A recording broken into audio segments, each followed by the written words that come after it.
Our protagonist is the greatest sage. He protected humanity from the onslaught of monsters. He also defeated their lord. At last, humanity was safe. However, exhausted after the deadly conflict, he died. Luckily for him, this is not the end. Definitely not. He is resurrected in the body of a young man 50 years later and enters the Magic Academy to regain his supreme power. Will he achieve his goal? We'll find out. Sumu awakens, shocked to realize that he is alive despite having used up all his magical energy. He reflects on the circumstances and doubts his continued existence. Looking in the mirror, he is amazed at his transformed appearance. A doctor enters the room, accompanied by a medical assistant. She calls our protagonist Kusanagi, and he is even more confused by this strange nickname. The doctor asks him to lie down and tries to examine his wounds. He peels off the bandages and is astonished to discover that the hero is completely healed. He can't believe what he sees in front of him. The doctor recalls the patient's critical condition yesterday following a car accident and loss of consciousness. He ponders how the young man recovered so quickly. The doctor suggests it must be a miraculous healing by divine power. Kusanagi is puzzled to hear about the car accident and explains that his body has the ability to automatically regenerate using sacred magical energies. He asks the medical staff if his magical energy is depleted, but they don't understand him. He tells them he fought monstrous entities during the disaster. The doctor and assistant were both stunned by his statement. The doctor asks the young man if he remembers his own name. He then asks him what year it is. Ichikami gives her name and assumes she's still 1970. But the doctor diagnoses her with post-traumatic stress disorder and calls it a cognitive deficit. The doctor reveals that the boy's real name is Kusanagi Minato, and the current year is 2022. Kusanagi is stunned and has a hard time accepting this information. He looks at the doctor, deciding to believe his words. He notices the TV and admires its sleek design and crystal clear picture. The protagonist discovers a calendar confirming that the year is indeed 2022. He is amazed by the thin device the nurse is holding. Our protagonist becomes disoriented, wondering if he has truly traveled to the future. The doctor shares details about the disaster that the boy remembered, noting that it happened 50 years ago and has not been repeated since then. The protagonist doubts the doctor's story, asking about the fate of the monsters. The doctor describes a peaceful period when very few monsters remained. Kusanagi learns that the world has finally found true peace and feels relieved. He expresses gratitude to heaven and smiles. The doctor informs him that Ichikami, the man he is talking about, died in a disaster 50 years ago. A hero who gave his life to save the world. The doctor doubts that Kusanagi is Ichikami Atsumu. Our guy suggests that he died 50 years ago and somehow returned as Kusanagi Minato. He can't understand how this happened. And so, a week later, he finally enters the residence and inspects Kusanagi's chambers. He feels sorrow upon discovering the existence of the former Kusanagi. His mother and father died when he was still a small child. He was also abandoned by his new guardians and sent to a terrible boarding school. Since all this happened, Kusanagi has been living off her parents' inheritance. The protagonist has never encountered anything called reincarnation witchcraft. He wonders if his reincarnation is a divine act. Perhaps it all happened by chance. He looks at the Kusanagi Magic Academy's ID card and remembers that in his era, Magic Academies didn't exist. He finds this quite intriguing. Suddenly his phone starts ringing. Curious about who is calling, he answers the phone. He sees a call from Tadano but doesn't know what to do. Kusanagi decides to ignore the call. He throws away his phone.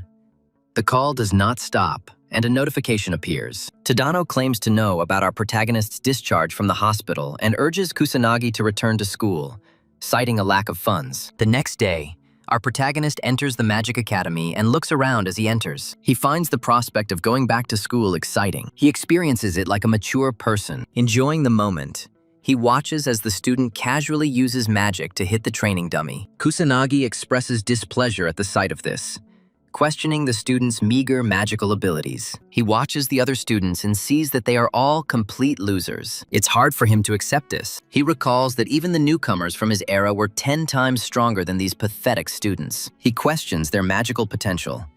And despite this peaceful age, he cannot understand why magic has degraded so much. He enters his class and finds his seat. He begins to look forward to his school life and wonders if he has any friends in his room. Suddenly, a red-haired student appears with 2 other personalities. He demands to know why our guy ignored his messages, even though he's just Kusanagi. The main character doesn't know this guy, so he politely asks his name. Tadano becomes enraged and kicks the table, repeating his name. He calls Kusanagi weak and worthless, but our protagonist doesn't pay attention. He suddenly remembers that this is the same man who contacted him. He assumes that Tadano is his companion. Tadano grins evilly and holds out his hand, demanding cash. Kusanagi thinks this is a true friend. He shakes hands warmly, wishing for a strong connection. Tadano's temperature rises and he grabs Kusanagi by the collar, demanding money. He tries to intimidate Kusanagi, convinced that he has inherited a fortune. Kusanagi comes to terms with reality and realizes that his past self suffered. Tadano swings his arm to put Kusanagi in her place. But suddenly a stunning blue-haired girl appears. She greets everyone with a pleasant morning. Her beautiful smile calms Tadano. He lets Kusanagi go, but makes it clear that he expects payment soon. Kusanagi feels irritated. The tormentor finally leaves the room. The lesson finally begins, and the instructor begins discussing the Great Disaster, also known as the Final Calamity. 50 years ago, creatures appeared across the world, plunging humanity into despair. However, the revered sage, Ichikamatsumu, remained steadfast in his mission to save humanity. He persevered, defeating all the monsters single-handedly. Eventually, he encountered the demonic deity known as the God of Calamity, the source of all this. Ichikama risked his very existence to defeat the final opponent, and from that moment on, the God of Calamity never appeared again.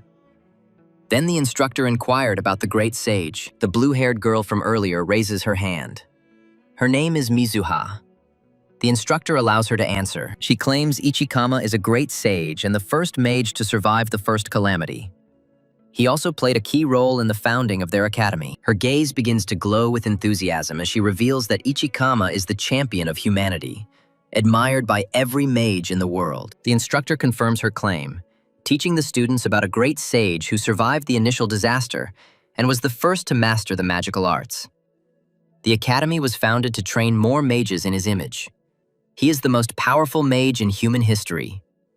The instructor urges them to study him and prepare for the upcoming exam. The protagonist begins to feel humiliated after hearing everyone praise Ichikama. He did not expect such torment, and begins to regret his enrollment in the academy. He remembers the doctor's words and suggests that everyone has weak magic due to the current peace in the world. He looks out the window, a smile playing on his lips as he enjoys his newfound peaceful existence. The instructor concludes the lecture by expressing the hope that all students are prepared for the magical assessment exam scheduled for the following day. Tadano confronts the protagonist again, asking if he heard the teacher's announcement.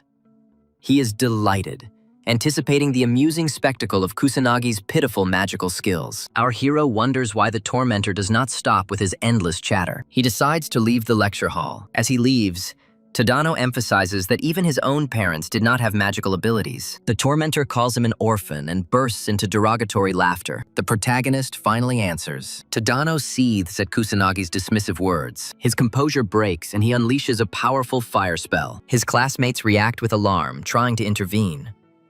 One asks if he really intends to cast such a destructive spell within the classroom. Tadano casts a magic spell on our hero, wishing him death. The azure-haired girl rushes forward to stop him, but alas, she is too slow. When a fire projectile flies at him, the protagonist remains completely unperturbed. The magical attack hits him with all its force. All the students recoil.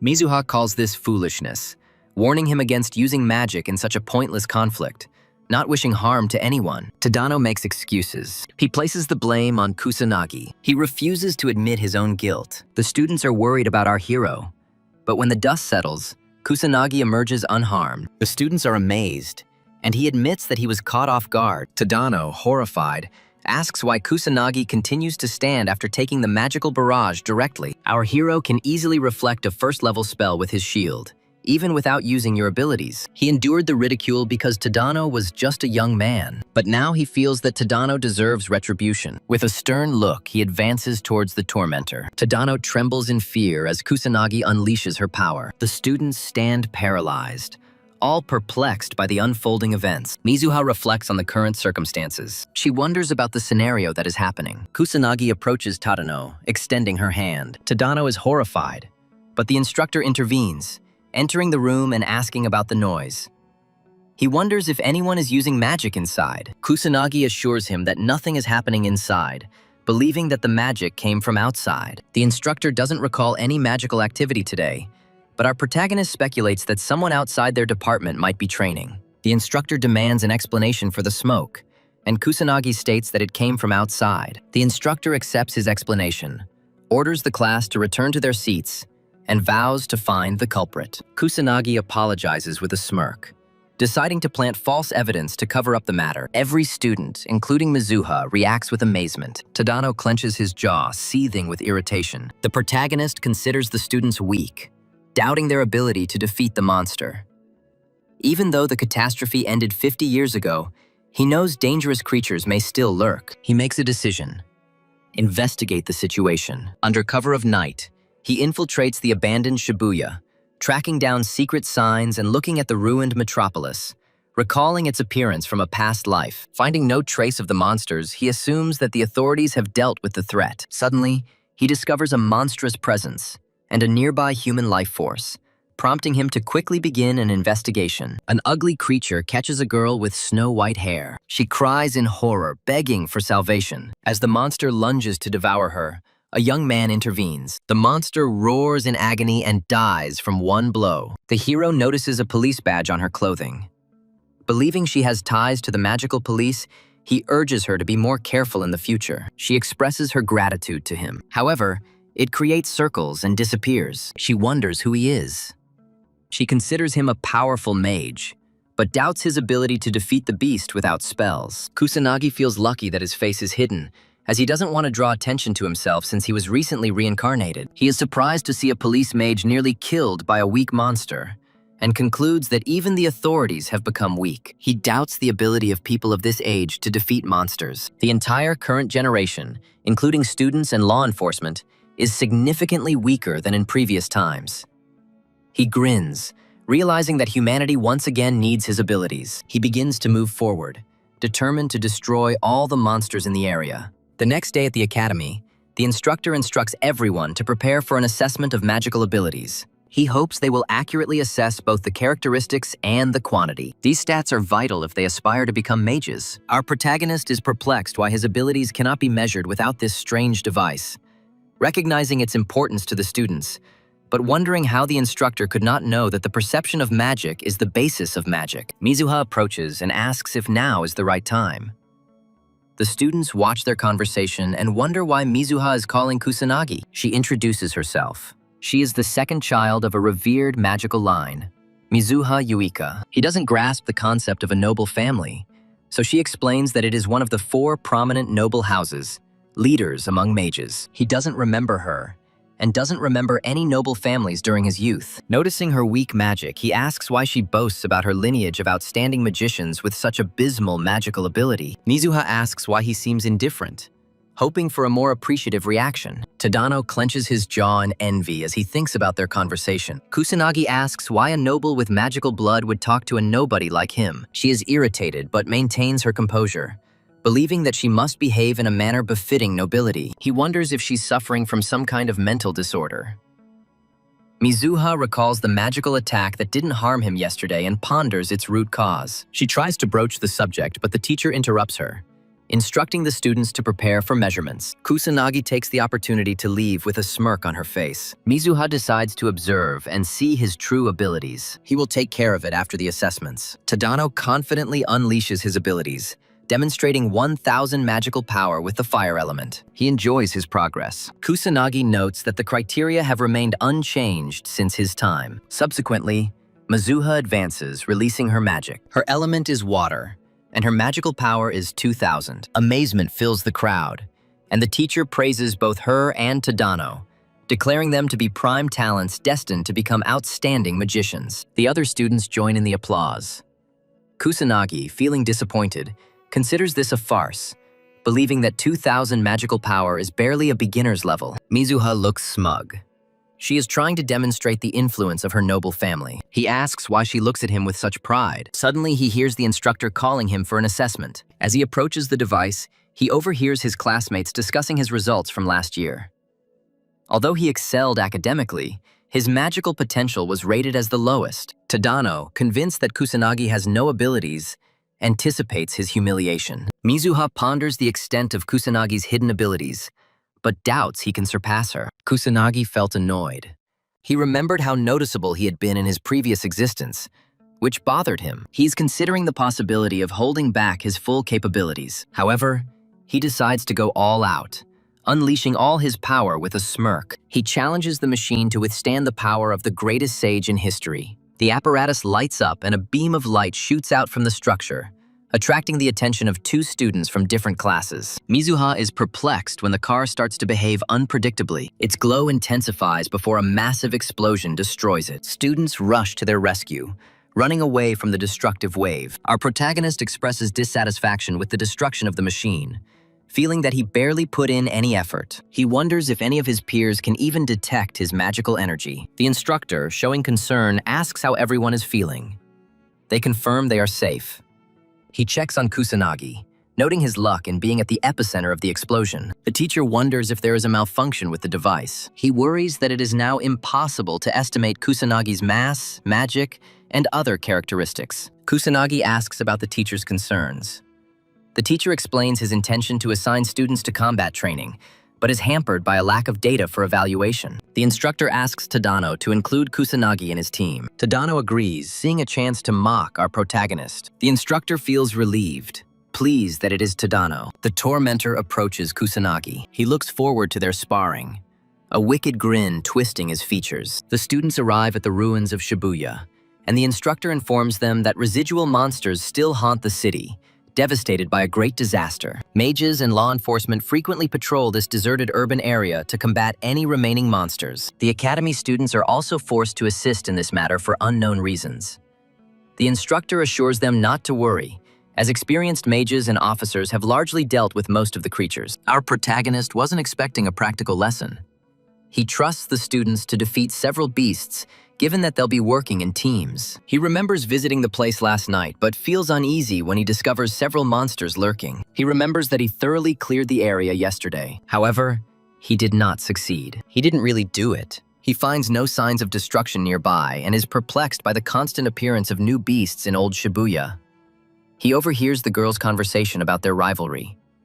Despite it being a practical lesson, our protagonist is surprised to see the students behaving so casually. For some unknown reason, Mizuha watches Kusanagi closely. The instructor begins the practical lesson with the desire for everyone to collaborate effectively. Tadano notices the protagonist and calls him over. He approaches our hero with his team and tells him to stay put and not interfere with their progress. Tadano emphasizes that this time he will not hold back if Kusanagi gets out of control like he did before. The protagonist can't understand why they don't just ignore him if they hate him so much. Tadano becomes furious and orders him to stop his insolence. He can't understand why Mizuha is still talking to Kusanagi, considering he's completely useless. Our hero is shocked by this revelation and learns that Tadano has feelings for Mizuha. Tadano is overcome with rage. He is absolutely furious. The protagonist senses something, and the tormentors try to hit him with their magic. However, he warns them to stop.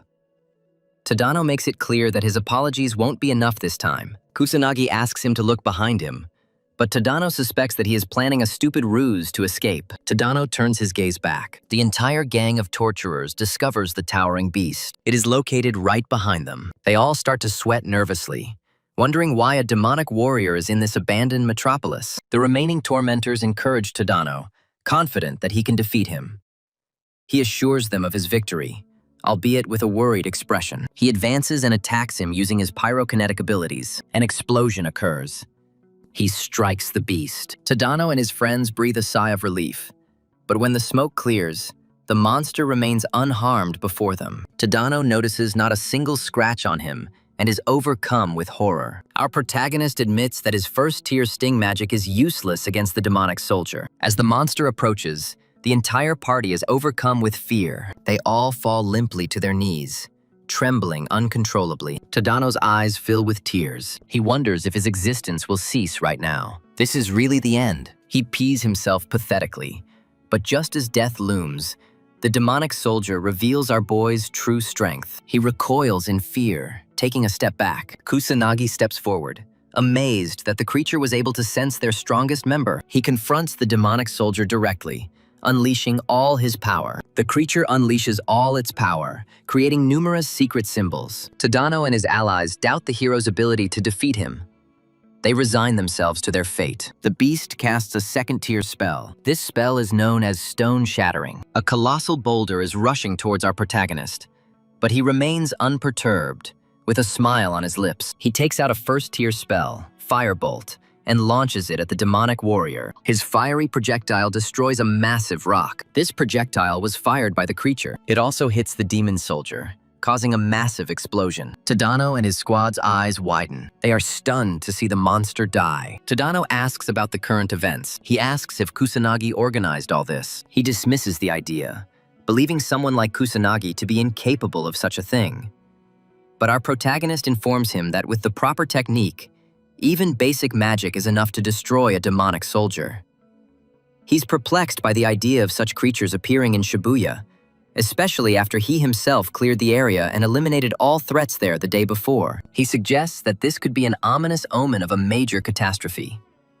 The protagonist ponders whether to take the current circumstances seriously. Suddenly, he experiences vivid memories. He sees the destruction from his past life. He saw countless people die before his eyes. His loved ones were among the fallen. A wave of grief washes over him, and he clenches his fist tightly. The protagonist decides to protect humanity, even if the impending doom is repeated. The other aggressors admit to having seen Kusanagi destroy the demonic soldier. They ask if this is really the same Kusanagi they know. Tadano, overcome with frustration, hits the wall. He is seething with rage, completely confused by what is happening. Meanwhile, Mizuha watches from afar, amazed as she discovers new details about Kusanagi. Mizuha summons a first-tier spell, Water Saucer, and easily destroys the small creature. Her classmates are amazed and begin to praise her. She feels irritated, wondering why ordinary people are so easily impressed. She attributes it to her own brilliance, and then notices Tadano's team. Mizuha orders his companions to take care of the remaining business and leaves. She suspects Tadano is bullying the protagonist again and feels uneasy. She rushes to observe them, not wanting to miss this chance. She positions herself behind the barrier and peeks in. Mizuha is stunned to see the demon soldier. She doubts their ability to face such an enemy in battle. However, despite her fear, the young lady decides to help them, given her affiliation with the Mizuha clan. Confident in her ability to turn the situation around, Mizuha rushes toward the group, shouting for everyone to run. Suddenly, a massive stream of fire magic erupts in front of her, striking the demonic soldier. Kusanagi defeats the formidable monster with one blow. Mizuha is stunned, wondering if our hero is to blame for this. She remembers Kusanagi as a timid child with weak magic. The girl can hardly believe she's seeing the same Kusanagi. She watched intently and didn't hear a single spell. Mizuha can't understand how he defeated the demonic soldier with first-tier magic without a spell. It's too much for her to comprehend. She understands that the strength of each demon is determined by the number of crystals that adorn their bodies. This system also determines the hierarchy among demons. Magical beasts occupy the 6th rank. Demonic soldiers are classified as 5th rank. Demonic captains are the 4th rank. Demonic generals occupy the 3rd level. The demon king is at the 2nd rank. And finally, the most powerful demon is designated as the 1st rank. This supreme demon is also known as the demon god. Each demon has these set numbers, so all modern mages know that defeating a demon soldier requires at least 3rd-tier magic.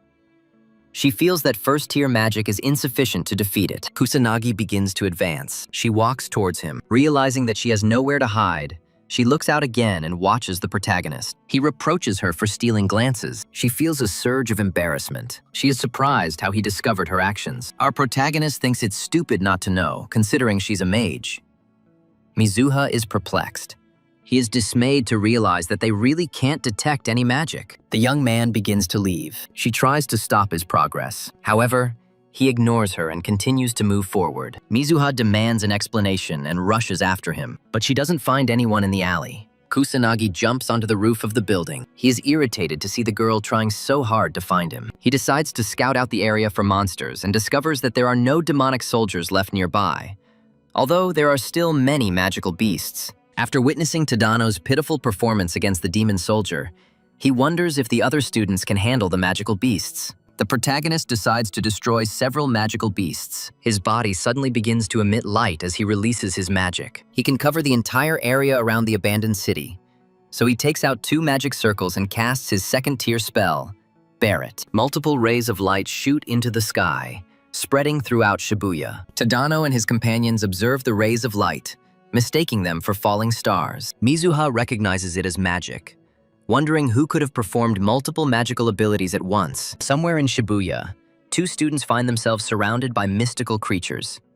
Despair grips them as a multitude of monsters rush toward them simultaneously. Both students give up, resigning themselves to their fate. But just as the monster lunges to kill the girl, he suddenly stops, writhing in pain as a powerful beam of light hits him. Students ask each other if everything is okay. The protagonist observes the entire scene from above. He feels great satisfaction in destroying all the creatures. He sees them die and suddenly realizes that he went too far in destroying almost all the monsters in Shibuya. Kusanagi begins to worry, wondering if class will even start after this event. He expresses regret. He regrets his lack of self-control. He deploys his secret seals to navigate the metropolis, finding a hidden passage for his descent. He doesn't like to hide his abilities any more than necessary, but the close attention gets tiresome. He reunites with his classmates and instructor.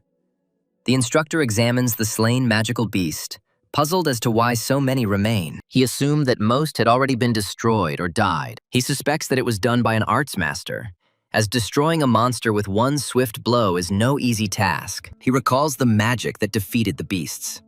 He realizes that releasing such a barrage of magical projectiles is attributed to a 0 attribute.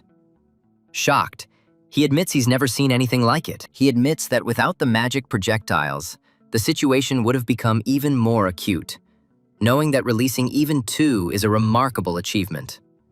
The instructor, incredulous, realizes that if the number reached 6 or more, no ordinary student would be able to use such magic. The students scream before them, desperately demanding to know why they had to face so many beasts and almost sacrifice their lives. The instructor bows, apologizing. He recalls checking with the authorities that most of the monsters had been destroyed, regretting not confirming this with the academy. He sincerely expresses regret for putting the entire group in danger. One student asks if help has arrived to save them. The instructor claims he doesn't know, but adds that it wasn't the police or a sanctioned magician, but most likely some kind of illegal practitioner. He mentally expresses gratitude to the unknown savior. Our protagonist beams as he hears the instructor subtly praise him. He catches snippets of conversations between students discussing his magical projectiles, everyone guessing about their source. Kusanagi feels a wave of relief, seeing that everyone is safe, including those who are tormenting him. Tadano clenches his jaw, seething with frustration. The entire pack of tormentors turns their gaze on the protagonist. Mizuha recalls witnessing Kusanagi single-handedly defeat a demonic warrior using only basic sorcery, and then using some form of limitless enchantment. She wonders if Kusanagi orchestrated both events. Elemental energy and emptiness are different properties, and she finds it unlikely that any student could possess both. Not even Kusanagi. She reassures herself that it is impossible for him to possess 2 different energies, and suggests that someone else is responsible for the void-based phenomena. She still can't understand how Kusanagi managed to defeat the demonic warrior single-handedly. Tadano's team speculates that it may also be a creator of energy beams. Tadano dismisses this as absurd, but his comrade reminds him that Kusanagi also defeated a demonic warrior. Tadano is furious, threatening his comrade to remain silent or face destruction. His comrades are paralyzed with fear. They are absolutely terrified. Tadano makes it clear that he refuses to believe that someone like Kusanagi could accomplish such feats, suspecting that he is hiding something. His henchmen agree, remembering what a coward Kusanagi really is. Tadano roars in rage, vowing to expose Kusanagi's deception. He is determined to corner Kusanagi and force him to reveal his true identity. After finishing his classes, Kusanagi goes out and finds himself surrounded by a huge crowd of tormentors. Tadano approaches, stating that he has been waiting patiently. The protagonist feels irritated and suggests that they channel this persistence into learning magic instead. Tadano counters that Kusanagi has no right to say such words, given his own deception. Kusanagi is puzzled by the accusation of deception. However, Tadano claims that Kusanagi is undoubtedly hiding unfair tactics. Tired of their stupidity, Kusanagi realizes that arguing with them is useless. Tadano tells him to obey. He praises Kusanagi for standing his ground. Kusanagi explains that there is no reason to worry. Tadano dismisses his words and rushes forward, striking, confident that Kusanagi would not use magic in a public place. The blow hits him on the cheek, but he shows no reaction. The bandits surround him, starting an attack, but he remains calm and refrains from retaliating. Tadano questions his silence, suggesting that Kusanagi is helpless without his mystical abilities. He intensifies his attack, declaring his intention to continue until Kusanagi's death, regardless of her pleas. The protagonist expresses his disappointment. Their blows barely leave a mark. His mystical energy instinctively protects him from all physical attacks. Annoyed, he decides to pretend to be injured to calm Tadano down. Suddenly, a figure materializes behind them, asking the reason for the attack on Kusanagi. Tadano turns around and notices Mizuha. The tormentor becomes embarrassed and tries to explain. He tells Mizuha that they are just fooling around. She sees through his lies and accuses him of bullying Kusanagi. She is disappointed with the behavior of her classmates and asks if they are ashamed of their actions. Tadano feels strange but blames Kusanagi for everything. He believes that Mizuha now despises him, and it is entirely his fault. She takes the hero's hand and begins to lead him away from this situation. Tadano watches as she takes Kusanagi's hand. He experiences envy and reaches his breaking point. Tadano loses all self-control and loses control. He tries to deal a magical blow to our hero. Kusanagi is irritated. He is unhappy. Tadano prepares to commit suicide, and his minions unleash their magic as well. Mizuha questions their actions. The entire group unleashes a fiery assault on the protagonist. Mizuha realizes the danger and tries to cover Kusanagi, but she can't intervene quickly enough. He takes all attacks on himself. Tadano smirked smugly, confident that no amount of pathetic tricks would help Kusanagi survive against such overwhelming odds. His subordinates begin to worry, asking if he's dead. Tadano dismisses them, calling them fools for worrying too much. He fabricates a story, claiming they were practicing magic outside the school that got out of control. Kusanagi was simply caught in the crossfire, hence his injuries. The minions realize they have crossed the line. When the dust settles, Kusanagi states that he tried to be lenient, considering them just children, but their stupidity demands retribution. He is getting ready. Punish them all. Tadano is shocked to find him alive after such powerful magical attacks. Kusanagi becomes somber, telling them they shouldn't have dragged Mizuha into their conflict. He questions their wickedness for such behavior. Tadano screams, blaming them both for this disaster. He believes they deserve payback for ridiculing him. So he creates another magic circle and declares that they will strike continuously until Kusanagi draws her last breath. Our hero demonstrates a tiny magic circle. The tormentors mock and reject him as pathetic. They think he's just showing off, and they all launch a simultaneous attack with all their might, wanting Kusanagi dead. The main character uses magic absorption. Strange green tendrils emerge from the tiny circle and entangle the entire group. They are all overcome with fear and trying to escape. However, they fail to do so, and in spectacular fashion. Their life force drains, and the tormentors begin to lose consciousness. Tadano and his henchmen freeze. Kusanagi expresses his displeasure. He expected them to hold out a little longer. He hopes the tormentors will learn from this and improve. Mizuha is perplexed. She asks if she just witnessed witchcraft. She is shocked that the entire group has lost consciousness, but cannot understand the reason. Kusanagi gets up to leave, but Mizuha stops him, demanding an explanation. She asks about magic, remembering that just a few days ago he couldn't cast even a weak spell. She demands to know who he is. The protagonist becomes irritated by her behavior and challenges her. He suggests she do something else instead of asking so many strange questions. Mizuha starts to blush. She expresses her gratitude by thanking him for saving her. The girl begs him to finally answer her questions. However, she discovers that he has disappeared. She feels humiliated and wonders why he left her again. As darkness falls, Kusanagi re-enters the abandoned Shibuya. He navigates using his magic circles. He had previously felt uneasy, which prompted him to return to investigate. He discovers more creatures lurking despite having previously destroyed them, feeling a dark foreboding. The protagonist is confident that he can cope if the threats are limited to old Shibuya. However, he senses their presence elsewhere. He considers the limitations of the police and the lack of experienced mages, but doubts his ability to combat threats across the country. preferring to develop a strategy first. His first step is to destroy all the monsters in Old Shibuya. He strives to act discreetly, avoiding any attention. He fires his magic projectiles, destroying multiple enemies at once. A drunk man goes into a dangerous area. He remains unaware of the danger. Suddenly, a beast materializes behind him, but is immediately neutralized by the protagonist. This guy notices him, but writes it all off as his own imagination and starts to leave. Our hero hopes that the guy didn't notice him. He activates his magic circle and lunges forward.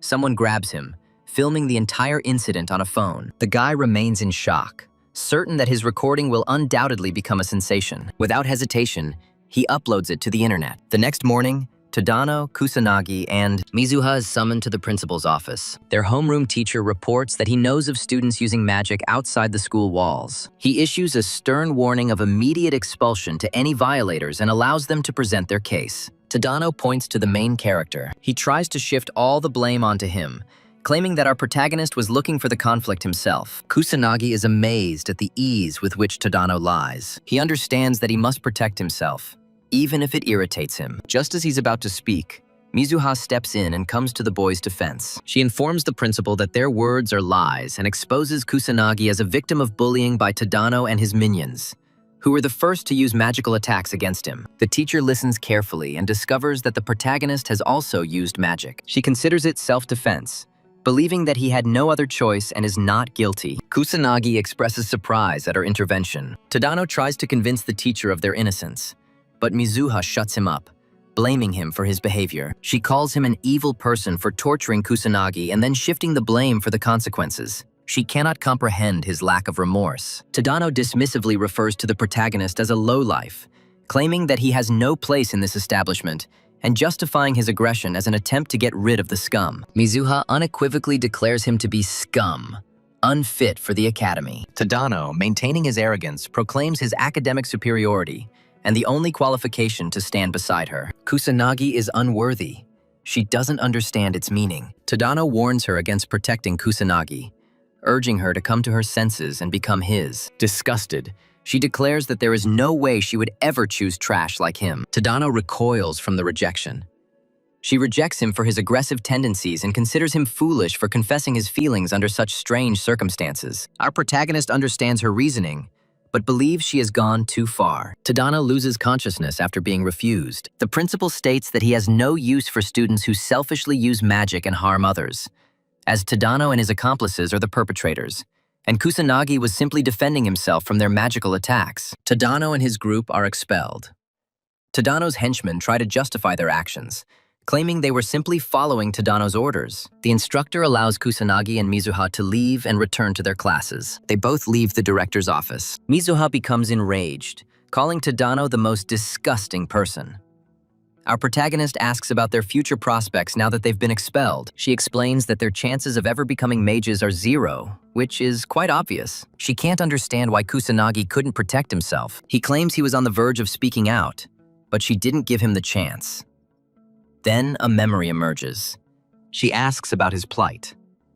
Kusanagi reflects on the many times she intervened to protect him. First, back in class during his fight, and now, during their call to the principal, he praises her as a good girl for her constant help. She begins to blush deeply, overcome with embarrassment. Mizuha tells him to shut up and rushes towards the classroom, intending to enter before him. Kusanagi looks after her with a gentle smile. He's convinced the original Kusanagi died and he was reincarnated in this body.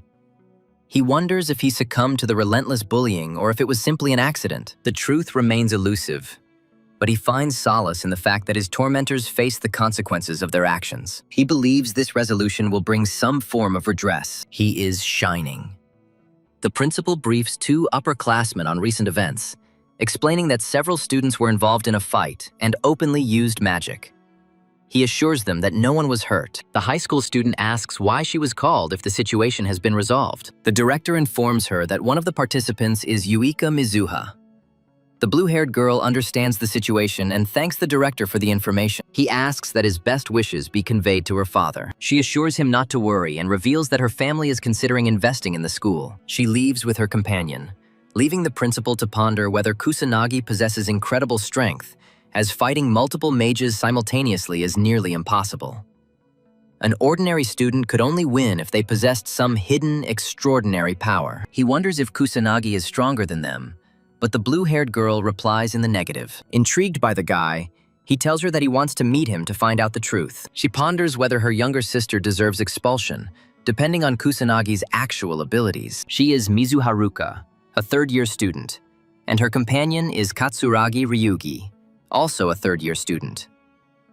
Kusanagi feels despondent now that his life has returned to normal. He overhears his classmates discussing a certain black mage and wonders if it is related to the magical nobility he learned about earlier. He decides to ignore it for now. The teacher arrives and calls Kusanagi outside for an assessment test. He explains that students whose performance could not be measured previously now have the opportunity to be re-evaluated. Mizuha watches what is happening. She feels a sense of satisfaction, anticipating that she will finally be able to learn more about our protagonist. Suddenly, she notices her older sister, Ruka Mizuha, and Katsuragi entering the room. She is perplexed by her sister's sudden appearance. The teacher announces Kusanagi's turn, ordering him to begin evaluating his magical power. Our protagonist recalls how he broke the apparatus during his previous attempt. Therefore, he decides to exercise great caution and restrain his power. He tries to release his magical energy, but suddenly experiences an unusual sensation. Severe exhaustion overcomes him and he begins to choke. The teacher asks how he is feeling. She turns her attention to the testing device. Then she looks at the result. Mizuha and the instructor watch in disbelief as his attribute turns out to be 0, and his magic power is only 100 units, much to Katsuragi's delight. Two classmates discuss Kusanagi, considering his magical power to be the lowest in their group and calling him useless, lacking any attribute. Katsuragi dismisses the principal's story as a lie, not believing that the protagonist single-handedly defeated all the bullies. Ruka, feeling disappointed, decides to leave, seeing no more reason to stay. The students watch Kusanagi become exhausted from just one test, which seems understandable to them given his extremely meager magical power. The instructor tries to calm Kusanagi down, stating that magical power is not the primary factor. However, Mizuha can't accept what she sees. She remembers seeing our protagonist single-handedly defeat a demonic soldier, and she knows he can simultaneously use two attributes, fire and void. She wonders about his method of deception. She had never met a mage who could hide their magical power through manipulation. The protagonist feels relieved, satisfied with the result. He used a form of magical transformation to alter the results despite the physical strain. He felt confident, believing he had finally mastered the technique. When our hero leaves the ward, he meets Mizuha. He finds out that she was in the assessment room out of pure interest and only came to observe. Suddenly, Ruka stops them both in the school hallway. Kusanagi asks about their identities, and she introduces herself and Katsuragi. He remembers her last name and asks if she's looking for anything from him. She declares that she does not desire him at all. Then she heads to her little brother. Mizuha begins to worry, and Ruka, discouraged, learns that her sister couldn't even defeat some thugs. She also learns that Mizuha was helped by a man with 100 magical powers and asks if it's all true. Mizuha confirms, causing her sister to become furious. She orders Misuki to simply leave the academy. Mizuha can't understand why she's saying all this for no reason. The hand reminds her that she did not win. Not a single victory when they compete. From studies to sports to magical crafts, she loses every time. Ruka doubts Mizuha has the skills to become a mage. She believes it would be better for Mizuha to leave this academy and enroll in a regular school. Mizuha starts to cry. She is unable to utter a word. Her older sister asks if she understood everything, and Mizuha nervously confirms that she did. Kusanagi finally intervenes and accuses Ruka of being overconfident. She asks him to repeat his statements with an icy expression. He emphasizes how she relentlessly spouted nonsense, without even bothering to listen to her younger sister's point of view. It's obvious to him that she's filled with arrogance. She makes it clear that this is a discussion between two relatives. He is stunned to hear her call it a discussion when all he hears is her bossing her little sister around, never letting her speak. She flares up with anger, but our protagonist insists, believing that even she has no right to dissuade anyone from their chosen path. He accuses her, claiming she's terrible for forcing her younger sister to give up her aspirations. Ruka confidently asserts that her incompetent sister doesn't have the ability to become a mage, as she can't even defeat her. Mizuha starts to cry and agrees with her older sister. She lacks self-confidence. She feels like she's been deceiving herself all this time. She tried to convince herself that she was a prodigy with the skills to become a maid. However, she couldn't beat her older sister even once. Kusanagi confidently states that she can defeat Ruka. He breaks into a smile, leaving everyone puzzled. Ruka asks if he's challenging her, and he asks for a little time since it's currently impossible for Mizuha to win. The hand gives them 2 weeks, proposing a magical duel between the two couples. He is amazed, but agrees. He dismisses it as absurd. With a smile, he asks Mizuha if she is ready, and she calms down, stopping crying. Mizuha plucks up her courage and agrees to take part in the competition. After the decision is made, Kusanagi begs them not to mention it again if he emerges victorious. Ruka bets that her sister will leave the academy if she and Katsuragi win the duel. She issues a stern warning, stating that she will not hold back, and they will have to prepare diligently and face reality. After some time, Mizuha and Kusanagi head to the roof. She begs for his help, expressing hope that he can impart more magical knowledge to her to speed up her growth. Now he understands the reason why he was called to the roof. He asks if she really has confidence in learning witchcraft from someone as pathetic as him, noting that his magical power is only one. She sees right through him, knowing that he is hiding his true abilities, and considers him far more powerful than herself. He notices that this time she doesn't back down. She realized that he knew the way to become stronger, and that was why he challenged her sister to a duel. He understands Ruka's tendency to aggressively seek control over everything. It's her innate nature. That's why he goaded her into fighting.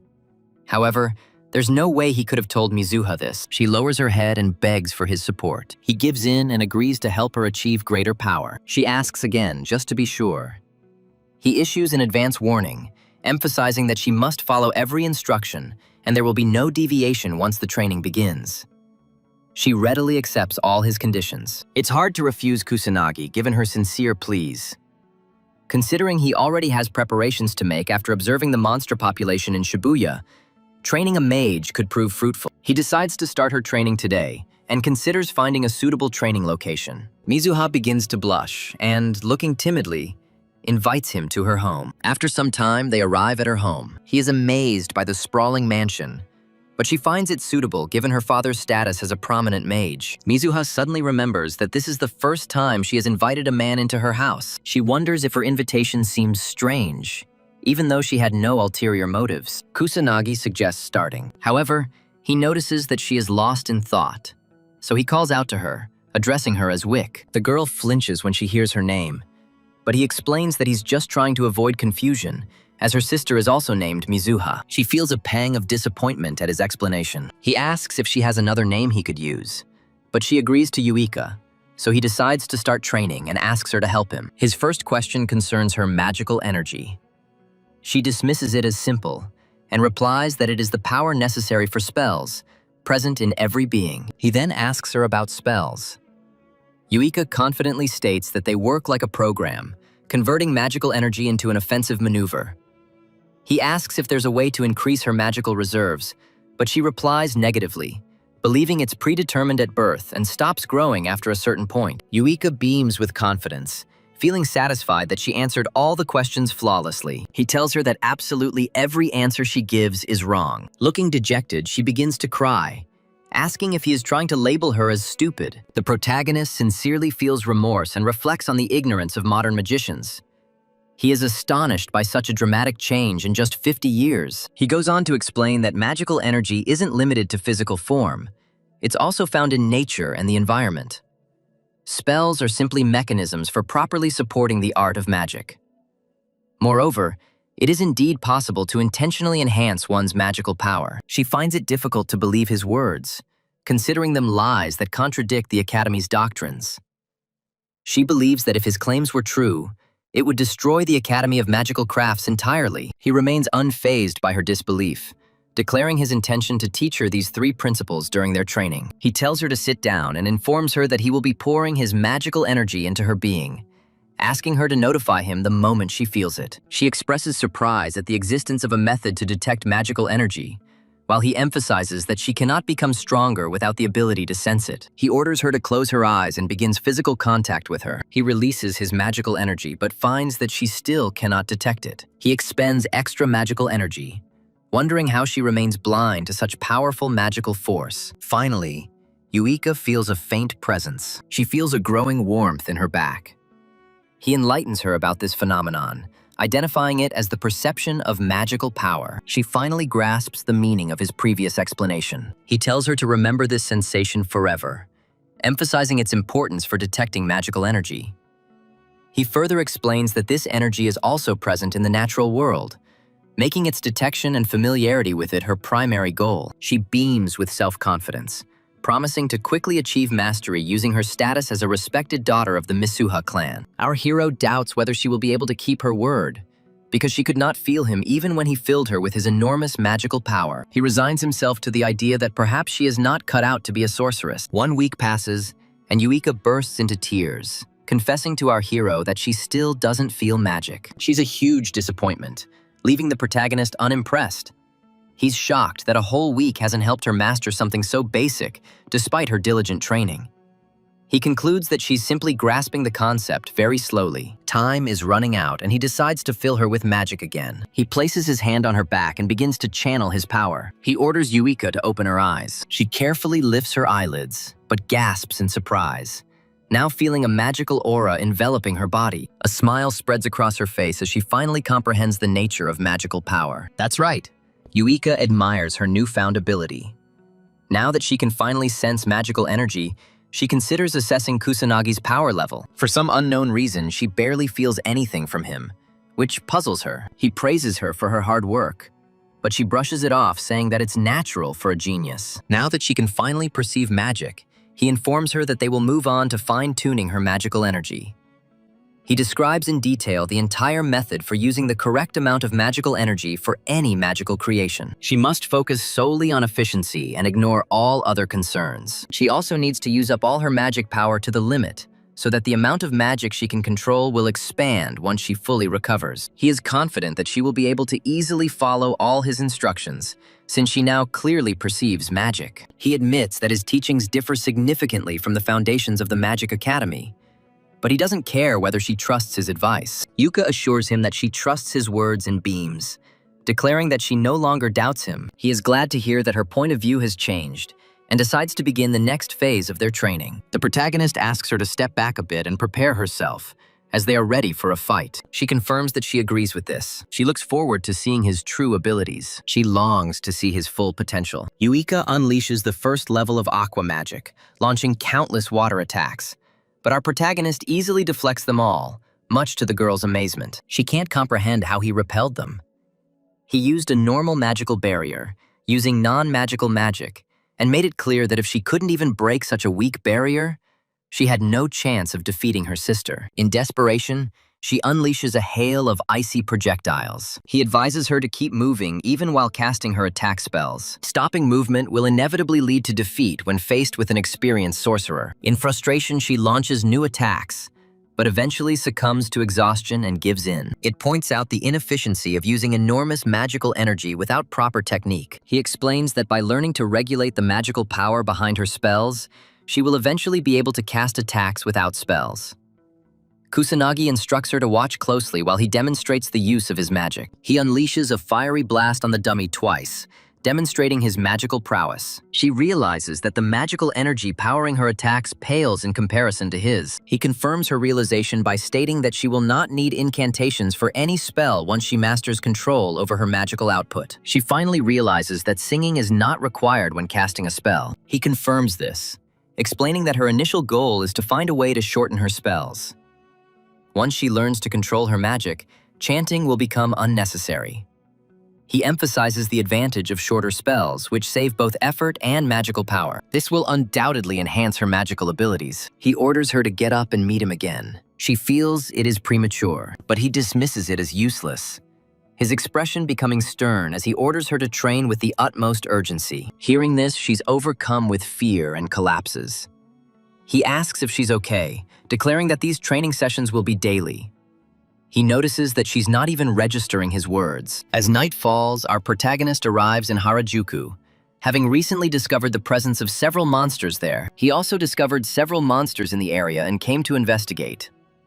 Despite his constant efforts to eradicate them, Their numbers remain inexplicably unchanged. Suddenly, he witnesses a magical beast attacking someone. He does not hesitate.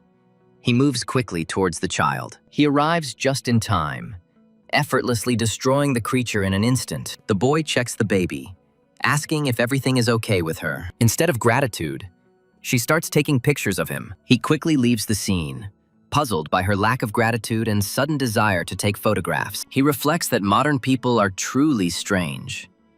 He decides to hide his face better next time before leaving. The next day, the protagonist resumes training with Yuika. She quickly gives up and becomes exhausted. The day of their confrontation is approaching. He assesses her current progress as good, but she is significantly behind Ruka in almost everything. She has no chance of winning if she keeps up this pace leading up to the duel. He reassures her, saying that if she wants, she can quit now. She stands up and tells him that she has been compared to her sister all her life. She had to give up countless times, always unable to defeat her sister, but she is determined to continue practicing magic and never give it up. He states outright that she will never win this way, but she asks him to be stricter. He agrees and decides to stop holding back. She is glad to hear it. She is preparing for battle. They both continue to train together, and he passes on a lot of knowledge to the girl. As evening falls, Yuika collapses from exhaustion after the brutal training, and Kusanagi carries her away in his arms. After several days of training together, he finally tells Yuika that she is ready to confront her sister. She falls to the ground, overwhelmed with relief. Kusanagi praises her for her hard work and dedication. A smile spreads across her face as she absorbs his words. On the day of their competition, our protagonist asks if she is ready to face them. She answers in the affirmative. And as they are about to enter the academy, they both notice a sizable crowd of onlookers. Several journalists approach them, checking to see if they really see Mizuha Yuika from a respected family. They ask for comment on the magic competition and whether she's fighting against her brother. Kusanagi expresses bewilderment. She explains that her family is extensive, and given the upcoming confrontation with her sister, intense media interest is to be expected. He expresses surprise that the student clash is attracting so much attention. He speculates that it's due to the Mizuha clan's immense influence. The entire group arrives at the battle arena, surrounded by a huge crowd of spectators. He finds the spectacle a bit excessive, but she explains that student wrestling matches are rare events, elevating it from a simple competition to a notable spectacle. He is somewhat stunned by this revelation. The couple is called to the platform. Yuika gets ready, but suddenly her body starts shaking. He reassures her, advising her to just focus on giving her all. She regains her composure and smiles. Yuika's resolve strengthens and she moves towards the platform with unwavering purpose. He calls our protagonist an enigmatic figure, admitting that his words resonate deeply with her. Yuika and Ruka finally stood before each other. Ruka is shocked that her little sister didn't run away. Yuika confirms this. She says this with confidence. Ruka calls Yuika insolent for thinking she could defeat her older sister, but Yuika states that her victory is certain. Ruka gives Yuika a chance, acknowledging her significant transformation over the past 2 weeks. Yuika acknowledges her older sister's formidable strength. She is aware of this fact. She understands that their magical abilities differ greatly, but still believes in herself and in her inevitable victory. The start of their battle is announced, and both opponents are given the green light. Yuika immediately deploys her magic circle, trying to shorten the casting time of the spell. The hand begins its attack. Kusanagi watches the fight and understands that maneuvering during casting is the foundation of combat. He thinks Ruka must understand the basic principles of a mage-on-mage duel. In contrast, Yuika was so confused that she completely forgot the basics and stood still during the fight. She no longer has an advantage even if she reduces the cast time. Ruka and Yuika exchange blows using elementary-level water magic. Yuika manages to withstand the onslaught of her older sister. She admires her own abilities, convinced that she has become stronger. Ruka admits that her strength has actually increased in just 2 weeks. Yuika is happy to hear that her older sister wishes this for her. Ruka scolds her, telling her to stop giggling, as it was just a comparison. She gets no praise. The hand increases its magic level, this time unleashing a more powerful attack. She uses a level 2 water blitz. Yuka can't withstand the pressure. She is knocked down and falls next to the protagonist. He watches her, realizing that her enchanting skills have improved, increasing her chances of winning. However, her older brother proves to be overwhelmingly strong. Ruka calls him heartless for not lending a helping hand despite his previous defense. He states that there is no reason to help her, leaving Ruka confused. Suddenly, Yuika manages to get up. She shocks her older sister. Ruka can't understand how Yuika stays on her feet after a level 2 attack. Yuika declares her unwavering determination to win this fight. Creating magic is Yuika's sole purpose, a pursuit she will never give up, even if she loses everything else. Yuika resumes her attack. The hand responds with its own counterattack. He enters the fray. The battle reaches its peak. She strives to fight her older sister, determined not to give in, but falls from exhaustion of her magical powers. The host announces that contestant Yuika has exhausted her magical power, and Ruka is the winner of this match. Yuika tries to get up, hoping to turn the tide, but stumbles. Kusanagi calls it a contest of magical power and control, suggesting that his friend lost due to a lack of magical energy. Ruka asks if she's come to an understanding. She addresses her younger sister as mediocrity, suspecting our protagonist has come to the same conclusion. He confirms her complete lack of talent and significant awkwardness. Her progress was painfully slow. She proved incapable of acting effectively in real combat. However, he informs Ruka that she is a truly diligent person. She trained tirelessly every day with a stupid dedication. Ruka remains disheartened by the outcome, but expresses his admiration for persistent people who refuse to give up. Just like Yuika. The girl starts crying after hearing his words. He tells everyone that Yuika is his student and he doesn't like insults directed at her. Yuika bursts into uncontrollable sobs. Ruka calls him narcissistic and questions his talkativeness for someone with only 100 units of magic power. He explains his intentions. He will defeat her using his 100 units of magic power. She thinks he's a master at spewing nonsense, but she eventually agrees. Ruka informs him that his opponent is another person, and Katsuragi appears, ready for his turn. Ruka urges him to finish quickly, and he confirms that he does not need a second invitation. Katsuragi carries Yuika away, telling her to rest and watch the fight carefully to learn. She understands his words, suddenly noticing that the physical pain has disappeared, and there are no wounds on her hands. As he steps onto the platform, our protagonist admits that he cannot win with only 100 units of magic power, which contradicts his previous statement. He realizes the need for 100% concentration to achieve victory. The protagonist decides to maintain his magical power at 100%, using a non-magical attack without spells. This time, he forgoes the magical barrier, accepting the risk of direct hits. He feels a surge of excitement, finding the circumstances exciting. Katsuragi braces himself, apologizing for about to unleash his full power. Our protagonist informs him that he himself must restrain himself. The spectators erupt in cheers for Katsuragi, wishing him not to go into a full-blown rage. Otherwise, the challenger will be in danger of serious harm. The fighter ignores their pleas and releases his 8,000 magical power. Our protagonist observes this and admits that it doesn't pose a serious threat. But since he's only using 100 magic power today, there's a significant chance he could be killed. The second round begins. As they face off, Katsuragi hopes our protagonist will harbor no ill will after the match ends, while he creates his secret signs. With this attack, he is ready to launch. He believes he will be able to evaluate Kusanagi. He wants to find out if Kusanagi really defeated those thugs. He calls on Kusanagi to withstand his final attack, but just as he is about to deliver it, something hits him in the forehead. The protagonist expresses his dissatisfaction. He calls the enemy slow. The crowd is stunned by the match's swift conclusion. The announcer declares Kusanagi the winner. Ruka is shocked to see her companion incapacitated with a single blow. She remembers he didn't even cast any spells, and wonders what tactics he used. Kusanagi hopes she's happy, since the fight ended quickly, just as she wanted. His words irritate her. Yuika is also stunned and can hardly believe that he actually defeated his opponent. Ruka admits he's strong, and he replies that he's actually stronger than her. She tells him to stop talking nonsense. The hand releases 10,000 of its magical power.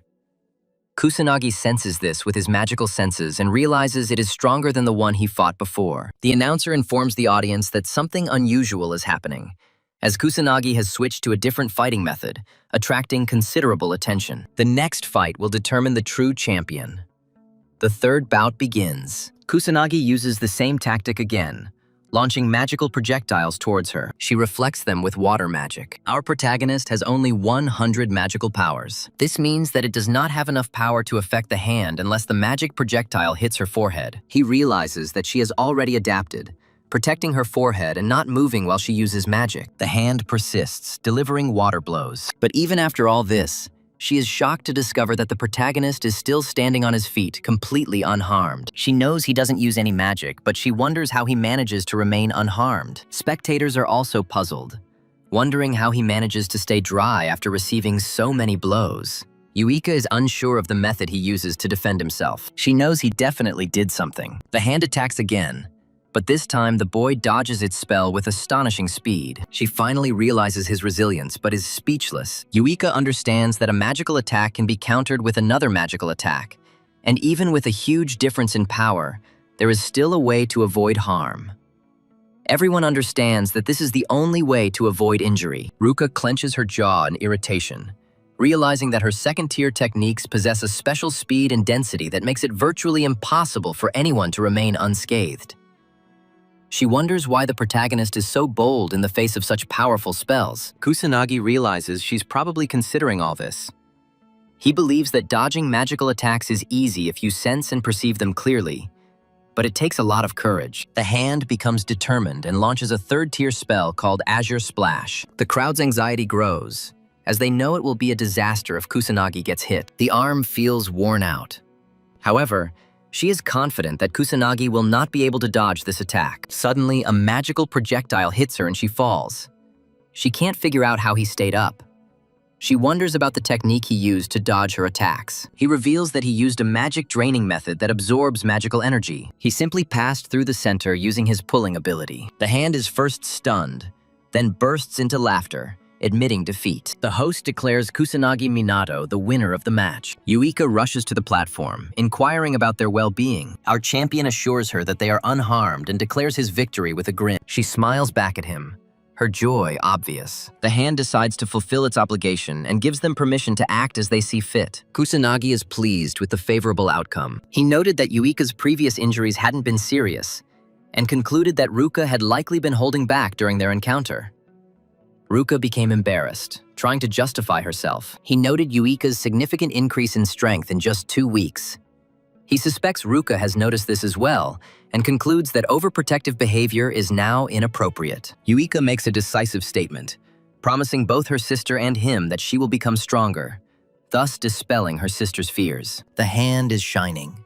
She finally begins to trust her little sister. Kusanagi feels satisfaction as she watches the sisters reconcile. However, he suddenly feels a colossal pressure, recognizing it as abnormal magic. The skies turn crimson, and the protagonist asks if the disaster is happening again. Tadano and his team search Kusanagi's bag for the item. They suffered numerous casualties after he demonstrated his power in the competition. His subordinates inform him that his bag contains only technical manuals. Tadano calls our protagonist diligent, expressing his irritation. He's convinced Kusanagi is hiding something, otherwise, it would be impossible for a weakling like him to cast such powerful spells. One of his subordinates looks out the window and is overcome with horror. Tadano asks if he's spotted anything and comes closer. Everyone notices the crimson skies and wonders what is happening on Earth. One of them suggests that it is a disaster, but Tadano doubts that it really is. At the training ground, our protagonist looks worriedly at the scarlet sky. He ponders the source of the suddenly appearing powerful, unusual magic, suspecting a catastrophe. Anxiety grips everyone. The crowd panics, perplexed by what's happening. One man dismisses the possibility that a catastrophe could happen here. Kusanagi feels uneasy, confused by the sudden onset of the disaster.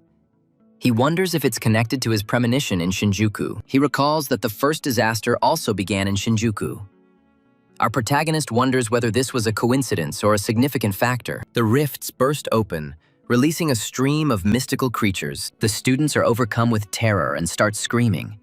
But the instructor calls for calm and tries to direct them to a safe place. Kusanagi acts quickly, unleashing a barrage of magical projectiles to destroy the creatures. He uses witchcraft to broadcast a message. Our protagonist orders everyone to remain calm. He explains that weak monsters will appear, as this is only the beginning of the disaster, so they shouldn't worry.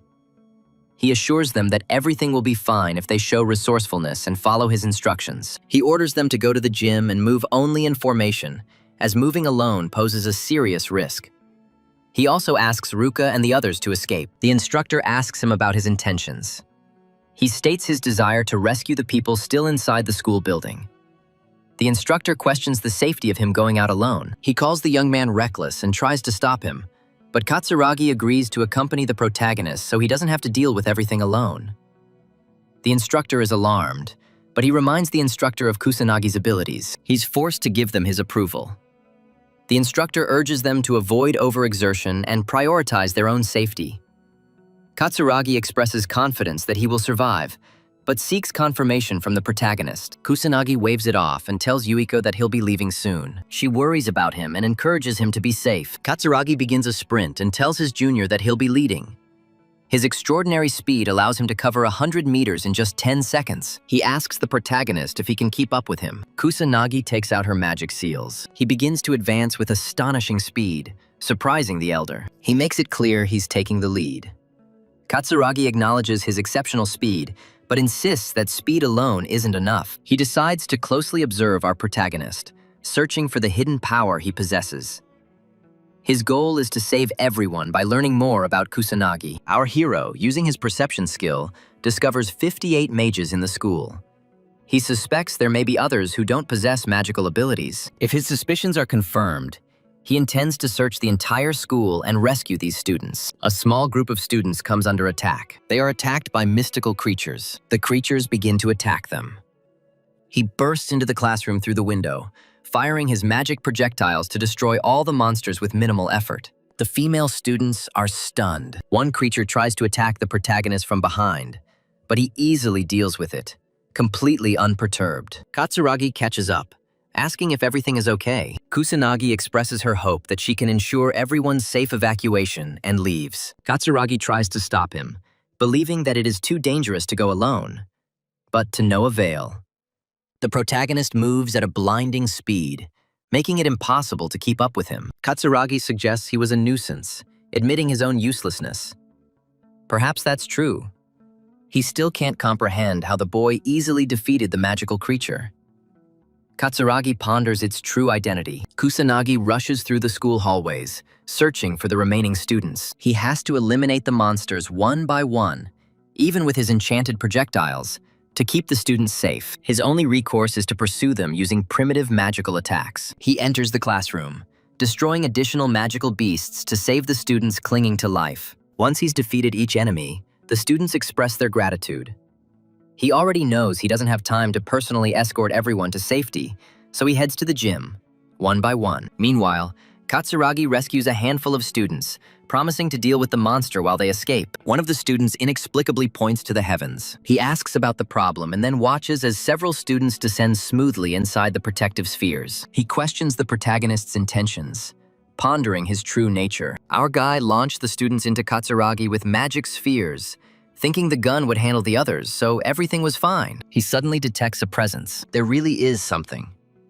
One student begins to tremble in terror as she finds herself trapped by a colossal beast. She starts crying and screaming for help at the top of her lungs. A massive magic projectile hits. The creature was destroyed instantly. She remembers that it is the same creature she saw before when she was rescued last time. Kusanagi materializes and asks if she is hurt. She discovers that this is the same man who saved her twice. Kusanagi confirms that her understanding is correct. She then asks if he was also responsible for the events during training. The girl is convinced this is his second time saving her. Our guy confirms that her statement is indeed accurate. The girl sobs with relief, finally expressing her deepest gratitude. She thanks him for saving her life twice. He dismisses it as a minor feat. She is speechless. Katsuragi finally arrives, out of breath. He asks who else needs his help. Kusanagi tells the girl to stay with the young man as he is leaving. She tries to detain him, but he ignores her request and leaves. She begins to worry, and Katsuragi ponders her concentration. Our protagonist realizes that there are still many people inside the building who need to be rescued, and there's no time to wait for the authorities. He realizes the urgency of saving everyone. In the Prime Minister's office, the leader learns that Kamui Magic Academy is besieged by a disaster. His subordinates are puzzled by the recurrence. They recall that the previous disaster occurred 50 years ago, and nothing similar has happened since. They urge the Prime Minister to develop a rapid strategy, suspecting that their nation could be overwhelmed. He informs them that the Monster Control Department, the Police Department, and the Magical Nobles have been notified. Furthermore, the Japan Self-Defense Forces have begun preparations for the impending disaster. His men remind him that they only have disaster control specialists and no mages capable of fighting monsters. He acknowledges this fact. This outcome is predictable, given that the population enjoyed a long period of calm, free from catastrophic events. Their military expenditures were almost entirely spent on defense in international affairs, leaving them with only one option: to entrust the beasts and demons to the police and noble mages. He becomes desperate when he discovers that the same disaster that happened 50 years ago is happening again. But this time, Ichikami Minato won't help them. Meanwhile, in the car, a young woman asks her boss if another disaster is really unfolding. He confirms it, convinced it's a genuine one. She begins to feel uneasy and uncomfortable. Despite 50 years of safety, she is shocked to realize that their world was only fleeting. The man reassures her, saying that it is their duty after all. He introduces himself as Shido Shugo of the Tokyo Police Department. A young woman decides to put in the effort too. She is Sergeant Sonata Karen of the police. News reporters arrive at the Magic Academy by helicopter. One of them thoroughly informs the audience that a disaster is unfolding at the Magic Academy. He details the situation, stating that monsters are constantly appearing and the skies have turned a deep crimson. A female journalist reveals that magical beasts appeared without warning, forcing all the students to take refuge in the gym. The instructor leads the students, believing that their defense against ordinary magical beasts shouldn't be too difficult.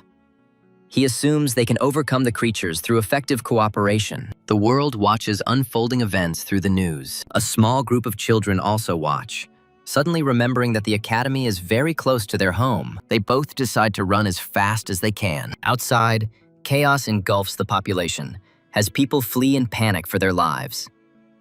Two onlookers watch the unfolding pandemic from afar, aware of the critical nature of their situation. Viewers watching news broadcasts are starting to get worried. Our protagonist notices a massive horde of creatures emerging. He remembers that the second phase is just around the corner, and with it comes the appearance of more formidable enemies. As you progress through subsequent phases, the situation will become increasingly difficult. There's no point in defeating them, as the creatures will keep spawning. As long as the boss monster remains undefeated, magical beasts will continue to spawn. He understands that the boss will only appear in the final phase, so he needs to keep his cool until then. Irritation begins to set in, but he continues to save more people. He saves 20 people and uses his magic spheres again, lifting them into the air towards safety. He has difficulty finding the students as they are scattered all over the place. He decides to move on to the next phase. In an inconspicuous classroom, Tadano mercilessly unleashes his pyromantic abilities. He gives up, finding his attacks completely ineffective and his magic drained. Before the demonic soldier, the entire group burst into tears, questioning their double misfortune. Tadano's followers remind him that they had previously warned him about this situation. Sadira despairs, remembering our hero's ability to defeat the monster with a single blow. He struggles to understand why he can't repeat the feat. The protagonist arrives and states that it is because the bully is pathetic trash. Tadano opens his eyes to see a magical attack rapidly destroying the demonic soldier. He is puzzled, but then notices Kusanagi entering the classroom. Our hero begins to leave. Tadano, upset, admits it happened again. He was eventually saved by Kusanagi. This event happened for the second time. He begs the boy to stop, asking why he, being incredibly annoying and constantly acting like trash, was saved again. The protagonist informs him that there is no specific reason for his actions. He simply decided to save them because he had the opportunity to do so. Tadano is stunned by his words. The bully feels superior and lashes out, calling the protagonist a weakling who is incapable of using magic properly. Tadano is perplexed by the sudden surge of power. Kusanagi explains that he was reincarnated after the original Kusanagi died in a traffic accident. Tadano doesn't see the point, and wonders how one can gain strength when faced with death. He aspired to become a powerful magus, but was surpassed by someone he considered worthless, like Kusanagi. He calls him pathetic trash, claiming that true strength doesn't attack the weak, and the weak don't torment those beneath them. He points out Dono's failures, seeing him as nothing more than trash, blinded by an inflated ego. Kusanagi bluntly states that a pathetic weakling like him could never defeat the protagonist in combat. Tadano finally gives in and falls to his knees. He admits that he tried to avoid the truth. His abilities have hardly improved since high school. He took out his pent-up anger on those weaker than him, only to be saved by Kusanagi, whom he considered worthless trash. He simply couldn't come to terms with the reality of the situation. He admits to his followers that Kusanagi saved them all, and the bully bursts into tears. Meanwhile, the main character destroys the creatures in the classroom. A demon warrior breaks into the building. His purpose is very clear. His goal is to destroy him. He fires his magic projectile, but the formidable beast easily dodges it. Thus, the young man is forced to use his powerful pyromancy. He easily deals with him, but notices that the ranks of demons are rapidly growing, hinting at the imminent appearance of the boss. He calms the frightened students so that they stop worrying. He's already figured everything out. Elsewhere, Katsuragi seethes with anger, perplexed by the protagonist's overwhelming task. He uses his fire magic to destroy several magical creatures, shielding the students. He assures the female student to stop worrying and follow him, promising to protect them with all his might. The students find comfort in his statement and begin to praise him. He looks at the horde of beasts, wondering how he can possibly protect the students from such a massive threat. Katsuragi suddenly materializes, offering his help. Katsuragi begs him not to appear so suddenly again, admitting what a shock it was for him. Our protagonist orders him to evacuate the area after dealing with the monsters, but Katsuragi expresses concern. He believes that it is almost impossible to overcome such a huge force of monsters, and suggests an alternative path. The protagonist unleashes his magic, which is not tied to any specific element. He destroys every monster, including demonic troops, with incredible speed. All observers are speechless. However, he encourages Katsuragi to take the students to safety and begin their evacuation. Katsuragi understands his order and orders everyone to follow him. The students see magical projectiles as they run away. Katsuragi grins nervously, acknowledging the protagonist's immense strength. After their safe exit, our protagonist decides to re-enter the school and search for any remaining students in danger. Elsewhere, the instructor urges students to hold on. They must not give up to continue fighting off the creatures. Yuika begins to feel tired, but Ruka appears from behind and suggests that she just go inside and rest, as she will be a hindrance if she can't fight. Yuika confirms that she will continue to fight determinedly as they have no time to rest. Katsuragi finally arrives at the gym with the rescued students. The instructor praises him and orders him to escort everyone inside. Katsuragi inquires about the circumstances. The hand regretfully informs him that they are barely holding their positions. Yuika anxiously asks about Kusanagi, but her comrade assures her that our protagonist is still alive and well. She finds comfort and begins to smile. Katsuragi acknowledges that Kusanagi is exceptional and possesses considerable strength. He believes they can overcome the disaster if he is with them. Yuika agrees with him, as she shares the same feelings. Suddenly, the earth begins to shake. Every student is overcome with fear, and the instructor urgently orders everyone to leave. A vast horde of fearsome monsters emerges from the mist. He also notices demonic soldiers among them. He admits they have no chance of victory, as the Beast Legion is simply too large, necessitating a swift retreat. Powerful monsters from the second phase begin their pursuit. Now they are persecuting the students. Yuika tries to escape to safety, but narrowly avoids being devoured by a mystical creature. The figure kills the monster, saving Yuika. This is the police department. Saito quickly instructs his officers to destroy the creatures, and the police do their best to protect the citizens. The students breathe a sigh of relief when they see the police, believing that they are finally safe. Saito reassures them, telling them not to worry anymore because the police are here. He tells them to obey orders and evacuate the school thoroughly. However, Yuika steps forward, informing him that the students are also prepared to fight. Shida reiterates his directive, but Yuika clarifies that they are not ordinary civilians. Ruka joins them, claiming they are mages. Shidu understands them and calls for reinforcements, ordering an attack from the rear. He acknowledges their limited numbers, emphasizing the urgent need for mage assistance. He expresses his frustration with the police's ineffectiveness. Rada uses her healing magic on the wounded students. The protagonist watches the police arrive and decides to leave the situation to them. He expresses surprise at the timely arrival of the police, ahead of the arrival of the defense forces. It seems absurd that the country has no action plans or precautions in place to deal with a national disaster. He considers this a valuable lesson for those who take peace for granted. But he decides to continue and help save the remaining students. The news anchor reports the arrival of the police, but the monstrous entities spread at an unprecedented rate. She questions the police's ability to handle this disaster and hopes for the intervention of magical aristocrats to resolve the crisis. Several students watching the broadcast are excited at the prospect of seeing the aristocrats in action. The elderly couple mentions fulfilling their tax obligations, claiming that magical aristocrats are thus obligated to resolve the situation. The reporter conveys his anticipation of their speedy arrival. In a luxurious estate, an aristocrat orders his valet to ignore the ongoing disaster.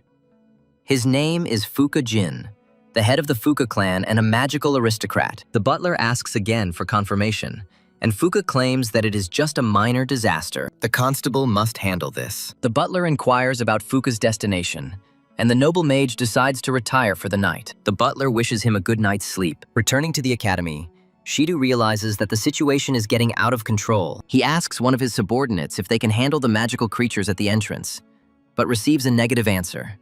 There are simply too many of them. Shidu watches the growing number of beasts and wonders if they will be able to quickly rescue the civilians. The defense forces are expected to take over the rear, but they haven't arrived yet. There's no other option but to contact the noble mages. But that's odd. He can't make contact with them. They should be the ones to do this, but they're being ignored. While the students help the police fight the creatures, Shidu recalls everything he learned about the disasters. He wonders if the population 50 years ago would have encountered something similar. He hopes the boss doesn't show up. Suddenly, the number of monsters increases dramatically, and a massive beam of purple light engulfs everything around. The demon captain appears, plunging everyone into pure terror. Shidu is stunned. It's the demon captain, their worst enemy. Ruka remembers that a demon captain is a rare creature, rarely encountered these days. Only noble mages possess the power to defeat one. Yuika realizes that they need magic higher than the 5th tier, and she panics, crying over the lack of anyone capable of wielding such powerful magic. The demon captain unleashes his power, creating numerous secret symbols. Yuika is paralyzed. Fear overcomes her. The hand intervenes, directing all its strength to parry the attack, but its strength proves insufficient. She rushes forward to protect Yuika. It serves as a shield.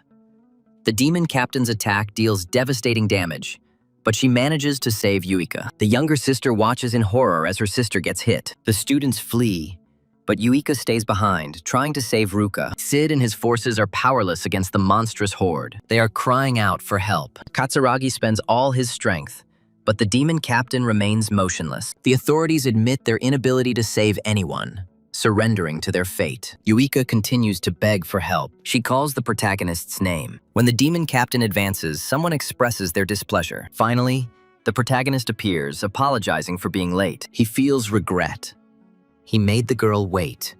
Yuika tells him about her brother with a worried expression. However, he reassures her, stating that she only lost consciousness. He quickly heals her wounds, gritting his teeth in frustration at the destruction the creatures had caused. He tells the young lady to put her worries aside. He is ready to fix this whole chaotic situation. She trusts him. Suddenly, numerous magical symbols materialize. Each injured student begins to receive restorative energies. Yuika sees her older sister's wounds disappear and watches in amazement as the recovering students regain consciousness. Sonata discovers magic while tending to the injured. She's shocked by the sight of a 3rd-tier divine spell, admitting that even she can't cast it. She wonders who this benefactor is. Sonata finds his boss and asks how he is feeling. He assures her that he is unharmed.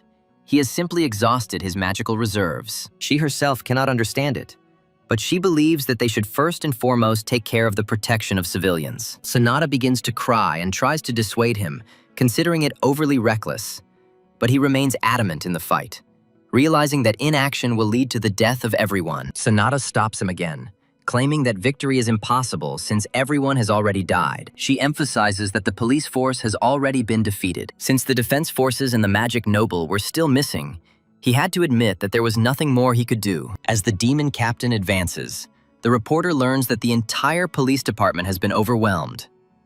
Despair overwhelms her, and she believes their end is near. Students watching the broadcast consider the nobles to be completely ineffective and express a desire to survive. The population closely follows the news, learning that no one is able to defeat the demon captain. The protagonist approaches the demon captain alone. Sonata watches him and asks if he's seeking death. She tries to warn him, but our protagonist ignores their pleas. Kusanagi arrived to stop the monster from carrying out his will. The demon captain chillingly formulates his intention to kill and destroy. Everyone is gripped by horror. Several students are on the verge of losing control. Chido and Sonata are paralyzed by fear and enormous pressure. But the young man remains completely calm. He unleashes a flurry of attacks, commanding the creature to cease its insolence. The demonic commander explodes in rage, and all the other monsters join in his cry as he creates massive magical formations and unleashes his attack on the hero. He remembers unleashing all his power during their previous encounter with the disaster. The young man realizes that if he unleashes his full power again, everyone nearby will die. So he decides to restrain himself to protect them. The creature's onslaught hits him hard. Shido is convinced that he is dead. He believes he was killed. It looks like his end has come. He is confident of his own death. However, as the onslaught approaches the students, the youth deploys his defenses and unleashes a barrage of magical projectiles, pushing back the monstrous horde. Shido is shocked and tries to understand who this person is. A reporter learns that a student is fighting monsters alone. She approaches, unable to discern his features. The camera suddenly explodes. Yuika smiles, knowing that the protagonist has gone to great lengths to hide his identity. Now she believes that he will be able to release his full power without distractions. The young man tirelessly fires magical projectiles. There is finally a glimmer of hope for the students. They explode with joyful cries, anticipating his victory. Several magical beasts attack from behind, nearly hitting the students, but Shido destroys them and decides to help Kusanagi from behind, as it is their only option at the moment. Our protagonist smirks as he watches the diligent police officers. He praises them, admitting they're not as incompetent as he initially assumed. He continues his shelling. Magic projectiles fly through the air. The demonic commander roars and summons several arcane runes. He unleashes his full power, summoning a 6th-tier sorcery, stunning Shida. He falls into despair, believing that they are finished, as his powerful spell matches the nobility spell, and all hope fades away. The demonic commander unleashes 6-tier dragon bonfires, burning the entire area. A colossal whirlwind of fire consumes everything as everyone struggles to survive. Shido tries to cover for his comrade, Sonata, but the students become despondent, resigning themselves to their inevitable death. Sonata begs the deity for help, praying that at least the students can survive. Shido doubts any student, no matter how strong, can defeat the demonic commander.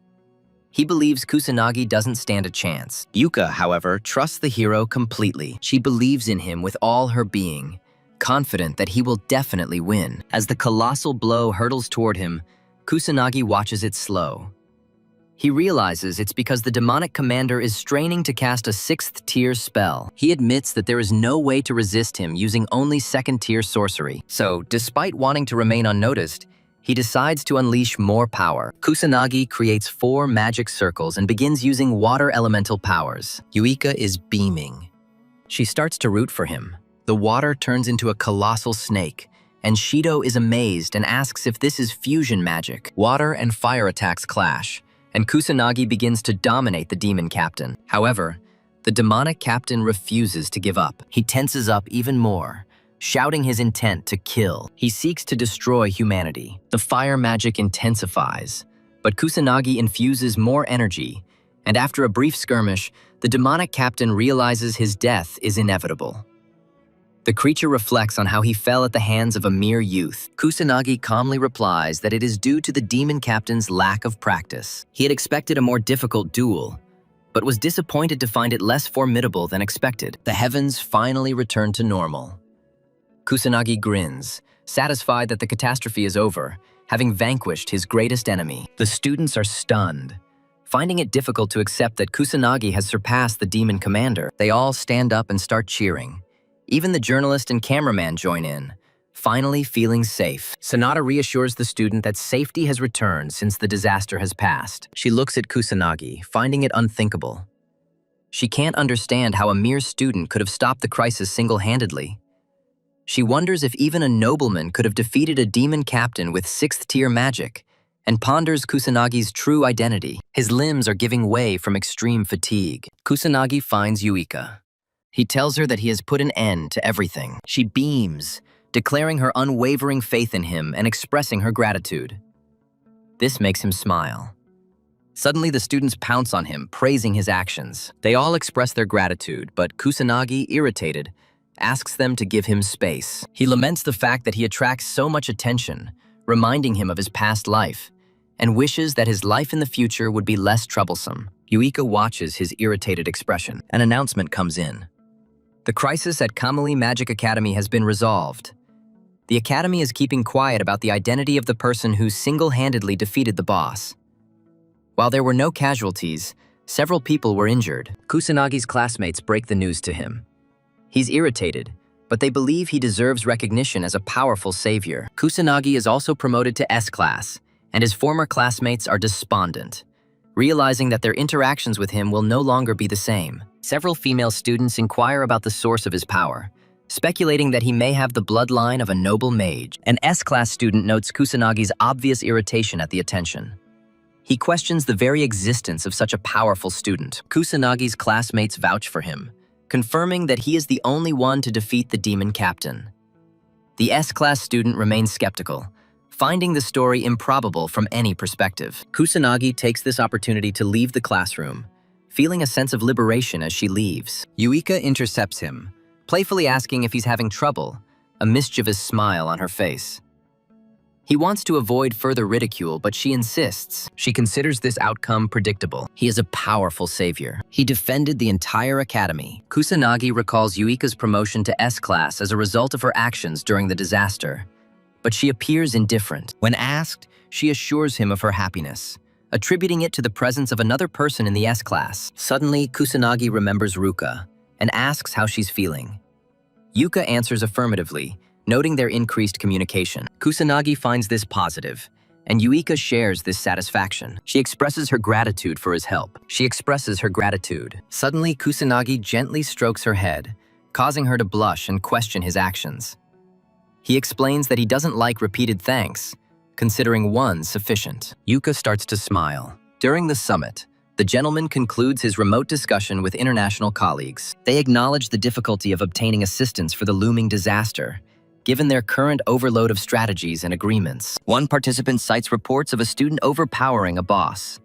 Others detail the strange circumstances, including the complete incompetence of the police, suggesting possible misinterpretation and anticipating international skepticism. The gentleman instructs his subordinates to select respected sorcerers to prepare for the next disaster. On the school roof, Ruka and Katsuha Tatsuragi meet Kusanagi and Yuika. Their eyes briefly lock. Ruka then expresses a desire to question Kusanagi. She wants him to take her as an apprentice. A few days later, Ruka talks to her sister. She recalls that the disaster was prevented by the protagonist. Her sister confirms this, reminding him that Kusanagi defeated the demon commander using 4-tier synthesis magic. The hand is struck by this revelation. She remembers that even masters of magic cannot possess such power. Yuika confirms the truth of her words, and Ruka accepts her little sister's story, beginning to glow. Yuika ponders why her older sister considers her incapable of lying. Ruka remembers Yuika as an honest child, still obedient, never lying, kind, but also diligent. She finally admits that her little sister has talent. She admits that she was the one who was stubborn. Yuika understands her sister's concerns, stands up resolutely, and promises her older sister that she will become incredibly strong and ease her worries for a while. Ruka listens attentively to her sister and realizes how much she has grown. Yuka hears her praise and can't help but smile. Ruka knows that no student can compare to Kusanagi and suspects that even her father may be weaker than him. She asks Yuika for help, realizing that simply following her current path will only make her a top-tier mage at most. Therefore, she absolutely needs Kusanagi's help to truly increase her power. Meanwhile, in the present, Ruka apologizes for all her disrespect. She sincerely regrets underestimating them. She already understands how unreasonable and selfish her request is, but she still wants to put aside her pride and be direct. Ruka expresses hope that he will accept her as his student. Our protagonist agrees, to her utter astonishment. He confirms his willingness to take her on as an apprentice, but she can't comprehend his kindness. He calls her strange for making such a request and then reacting this way. She acknowledges his point, but remains perplexed by his continued favor, especially after her previous mistreatment of him. He states outright that he has already accepted her apology and forgiven her, And that is the end of the matter. She is completely speechless. Katsuragi takes the opportunity to make a similar request. The protagonist agrees, as training two people isn't particularly difficult, and the man is pleased to hear it. Yuika tells her older sister that her friend is just very kind. Katsuragi also calls him mysterious. Later that day, the protagonist is called into a conference room. Shido introduces himself as a member of the Tokyo Metropolitan Police Department's Monster Control Unit.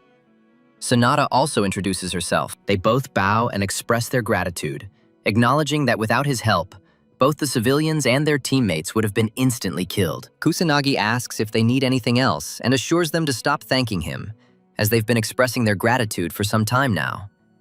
He believes that's enough. Shido informs him that the investigation is already complete, but something has caught his attention. Kusanagi asks what it is. Shido shares that he learned how our boy got his magical powers after being involved in some kind of traffic accident. His classmates and those around him say the same thing, but one student even said that the protagonist turned into a completely different person after the car accident. Kusanagi remains silent. He listens to the investigation. Shido found out that his personality had completely changed, and suddenly his magical power became extremely strong. So strong that he was able to defeat the demon captain with ease. Yuika asks him to stop and asks about his intentions. Saito decides to rephrase and asks if he knows about a certain black magician. Our protagonist doesn't remember his name, but his interlocutor shows him a video explaining that a black mage destroys magical creatures, cleanses territories, and protects citizens. This figure conceals his identity, appearing only after sunset. Saito is shocked that such a well-known video has escaped his notice. The protagonist gets their hint. Yuika intervenes, asking why this information is being passed on to Kusanagi. Saito responds with a smirk, stating their similarities not only in age, but also in build and height. Saito determines that the black mage is a powerful and skilled being. He doubts there's anyone with similar abilities among the students his age. Another odd detail: the black mage began his activities at the same time our protagonist was discharged from the hospital. Since using magic in the city without the proper permission or license is completely illegal, any student caught doing so will result in the academy facing significant liability. However, due to the enormous public attention recently, law enforcement agencies have been forced to intervene and take decisive action. She states bluntly that a simple expulsion won't be enough, but if the protagonist confesses, they are prepared to show leniency and mitigate his punishment.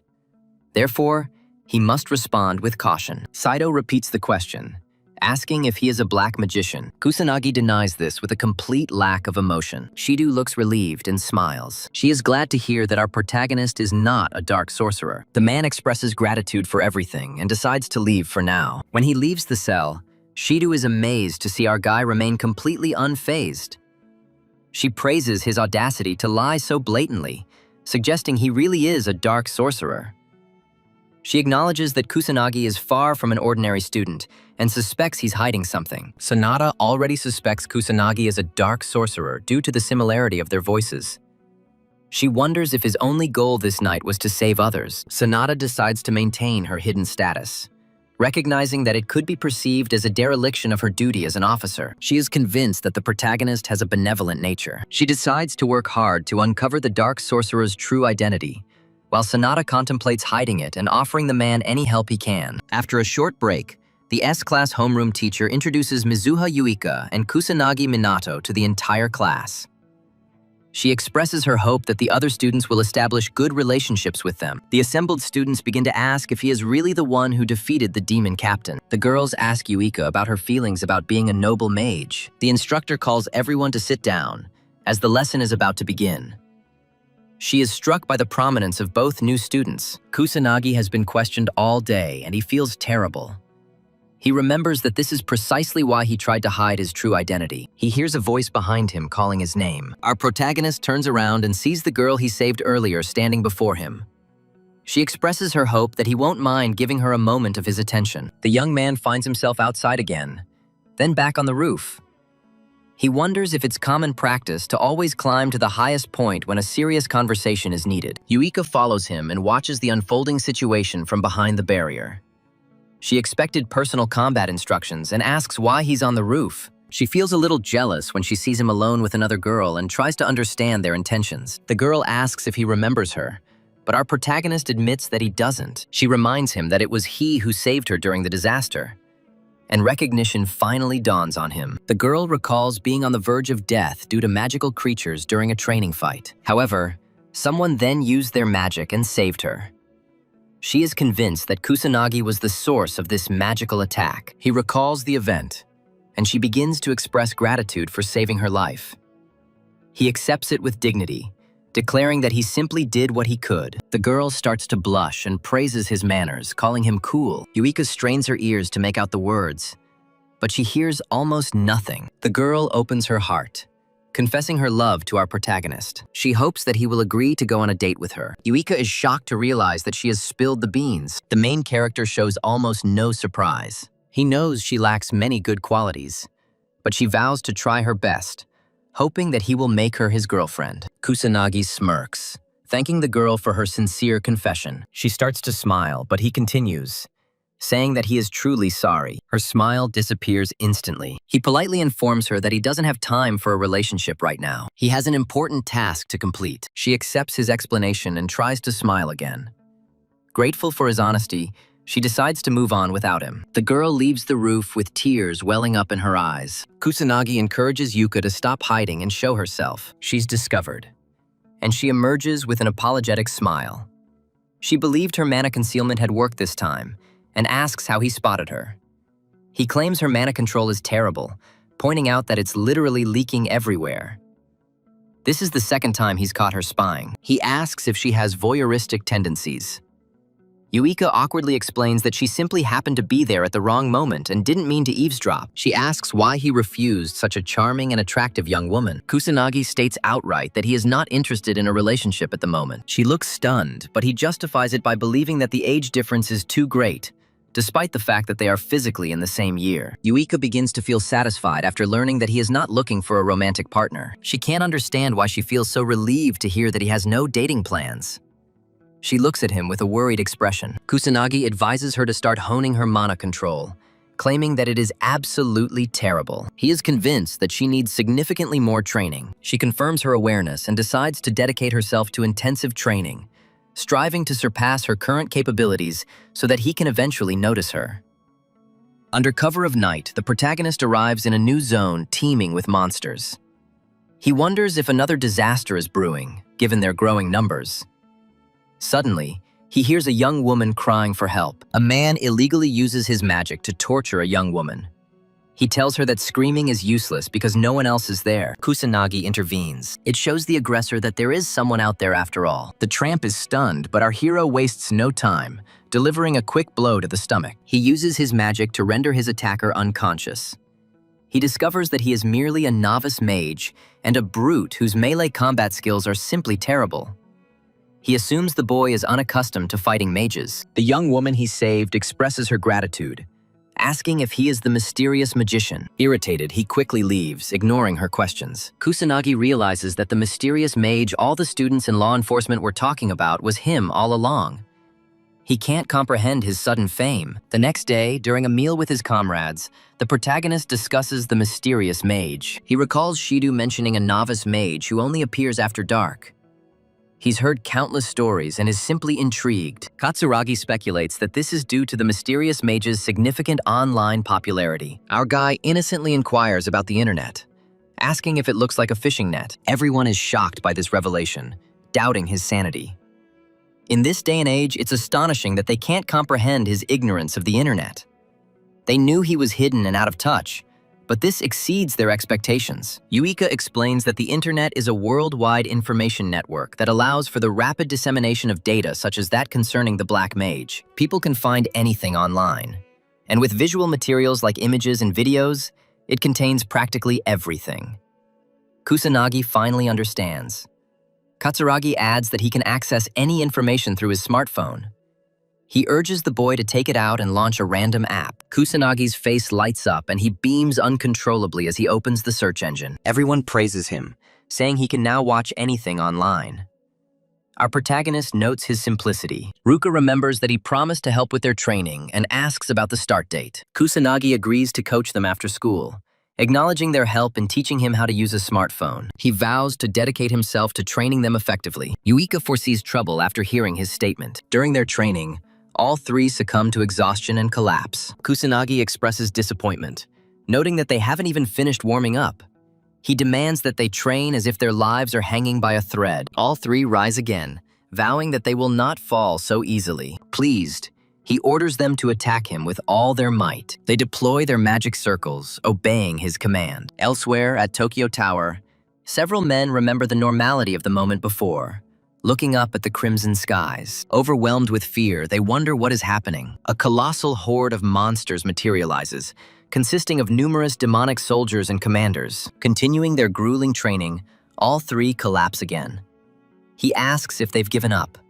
Ruka and Katsuragi launch a simultaneous attack. With determination, they declare their refusal to surrender. He erects a barrier to protect them, and then unleashes magical bullets, easily destroying them. Both are injured. However, Yuika quietly approaches from behind. She tries to ambush him. He easily dodges it and eliminates Yuika with the same technique. Kusanagi calls for a pause, giving them time to recover. Yuika takes a sip of water as Katsuragi notes the overwhelming power of the Protorati. Ruka agrees, amazed that even a top-level student is inferior to his power. Yuika confirms these words. She perceives him as something different from all the other students. She notices his familiar, irritated expression. Kusanagi explains that a near-fatal car accident gave him these strange abilities upon awakening. He offers no explanation, ordering them to stop asking. Ruka realizes that his powers manifested on the brink of death and asks if it activated something inside him. Yuika sees right through him. Knowing the motives behind his facial expressions, she laments the naivety of the other two. She believes there's a compelling reason for his secrecy, given his efforts to conceal the truth. She decides to leave the matter at that for now. Kusanagi easily deceives them and is pleased with their gullibility. The training ends at dusk. Katsuragi declares it productive. Our protagonist notes Katsuragi's exacting nature, observing his behavior. Katsuragi assumes it's because of his previous solo training. Feeling hungry, he mentions he needs to go home to cook. The protagonist expresses surprise that Katsuragi cooks for himself. Judging by his appearance, the protagonist didn't expect Katsuragi to be like this. Katsuragi bristles slightly at such criticism. He asks if the protagonist usually eats out. The protagonist replies that he subsists exclusively on instant noodles, which astonishes Katsuragi. Kusanagi is amazed by the ease of this new world. His companion reprimands him for such bad habits, warning that his physique won't withstand them. The protagonist finds Katsuragi's concern somewhat odd. Katsuragi grabs him, deciding to take him home for dinner. Our protagonist tries to object, but Katsuragi insists and drags him along. Kusanagi is shining. He feels satisfied to have such a companion. Upon arriving at Katsuragi's apartment, our protagonist finds himself busy with the children while Katsuragi prepares food for everyone. He apologizes after the meal, but then watches the protagonist use magic to tend to the children. The protagonist calms him down, creating magical bubbles for the children. Katsuragi calls him a fool for his actions and warns him against using magic in his apartment. The man is amazed that magic can be used for such purposes.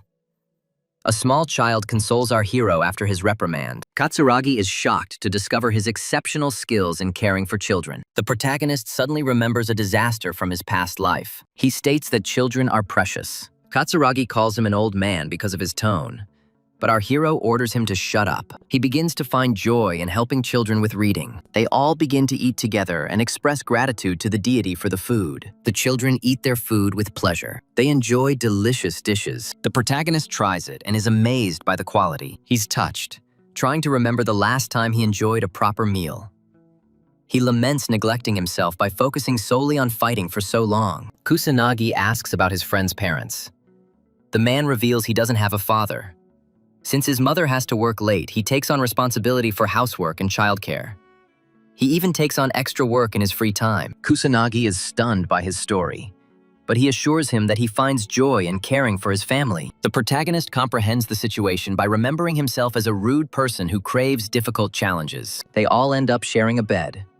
He apologizes to Kusanagi for having to put up with him because of the demanding children. He doesn't mind and finds satisfaction in this activity as a change of scenery. Katsuragi feels relieved and expresses his gratitude. The protagonist is puzzled by the gratitude, but he explains that it concerns Ruka. She's been looking more cheerful lately, and he attributes this entirely to Kusanagi. Our protagonist wonders if this relationship is connected to romantic feelings. He asks if he feels affection for Ruka, but Katsuragi replies in the negative. He mentions that they are both outcasts who have difficulty connecting with others, which is what led to their strong bond. Kusanagi sees a parallel with her own circumstances. The next morning, Kusanagi and his companion walk side by side. Their destination is an educational institution. Yuika desperately asks why they're late. Katsuragi explains that the protagonist overslept. They discover the boys spent the night together. Yuika, feeling envious, asks if they trained together. Kusanagi ponders why their meeting seems so ordinary. He admits he finds pleasure in it. Sidhu arrives with Sonata and asks the protagonist to give him a minute. The protagonist is irritated by their reappearance. She apologizes for disturbing them again, but states that it is an emergency. Sonata reports that animals are suddenly appearing near Tokyo Tower. She suspects a connection with the disaster and asks Kusanagi for help. He tries to refuse, citing his status as a student, but Sidhu rejects this, acknowledging his strength to cope with adversity alone. He bluntly states that the police are overwhelmed and need his help. Kusanagi questions their ability to reveal such information, but Shido insists they have no other choice, being completely trapped. He formally begs the protagonist to help them fight the creatures. Kusanagi agrees to their request. He hoped to remain unnoticed, but circumstances continue to escalate. Shido assures him of decent compensation and that no connection with the academy is necessary. Uika and her companions vow their assistance. Ruka expresses confidence in the rear, and Katsuragi agrees. Shido expresses gratitude for their willingness, but refuses their participation, considering it impossible. Ruka tries to convince them, but Shido doubts their combat readiness, seeing them as only the academy's elite. He asks if anyone can compare to Kusanagi. Shame makes them all shut up. Shido suggests that they return to the academy. He invites Kusanagi to come with him. The protagonist wishes for his companions to eventually reach his level. By responding with the conviction that they will do it, everyone gains new determination. At the police station, our hero finds himself at a briefing. A man reports the appearance of numerous magical beasts near Tokyo Tower, requiring quick planning and action to prevent civilian casualties. He mentions the presence among them of a student who played a key role during the previous disaster at the Magic Academy. He asks the protagonist to get up. He obeys the man's orders, and some individuals discuss him behind his back. One asks why a child is interfering in their affairs. Another explains that it was Kusanagi who single-handedly defeated the demon captain during the recent disaster. He dismisses it as nonsense. It's hard for him to accept. Sonata feels ashamed. Shido intervenes, informing everyone that Kusanagi is indeed the student who stopped the disaster and single-handedly defeated the demon captain. Shido vouches for this, having witnessed the events himself. He believes that no one can match the protagonist's strength. Since our protagonist was involved in a disaster that occurred 50 years later, Shido thinks it's wise for him to cooperate with them.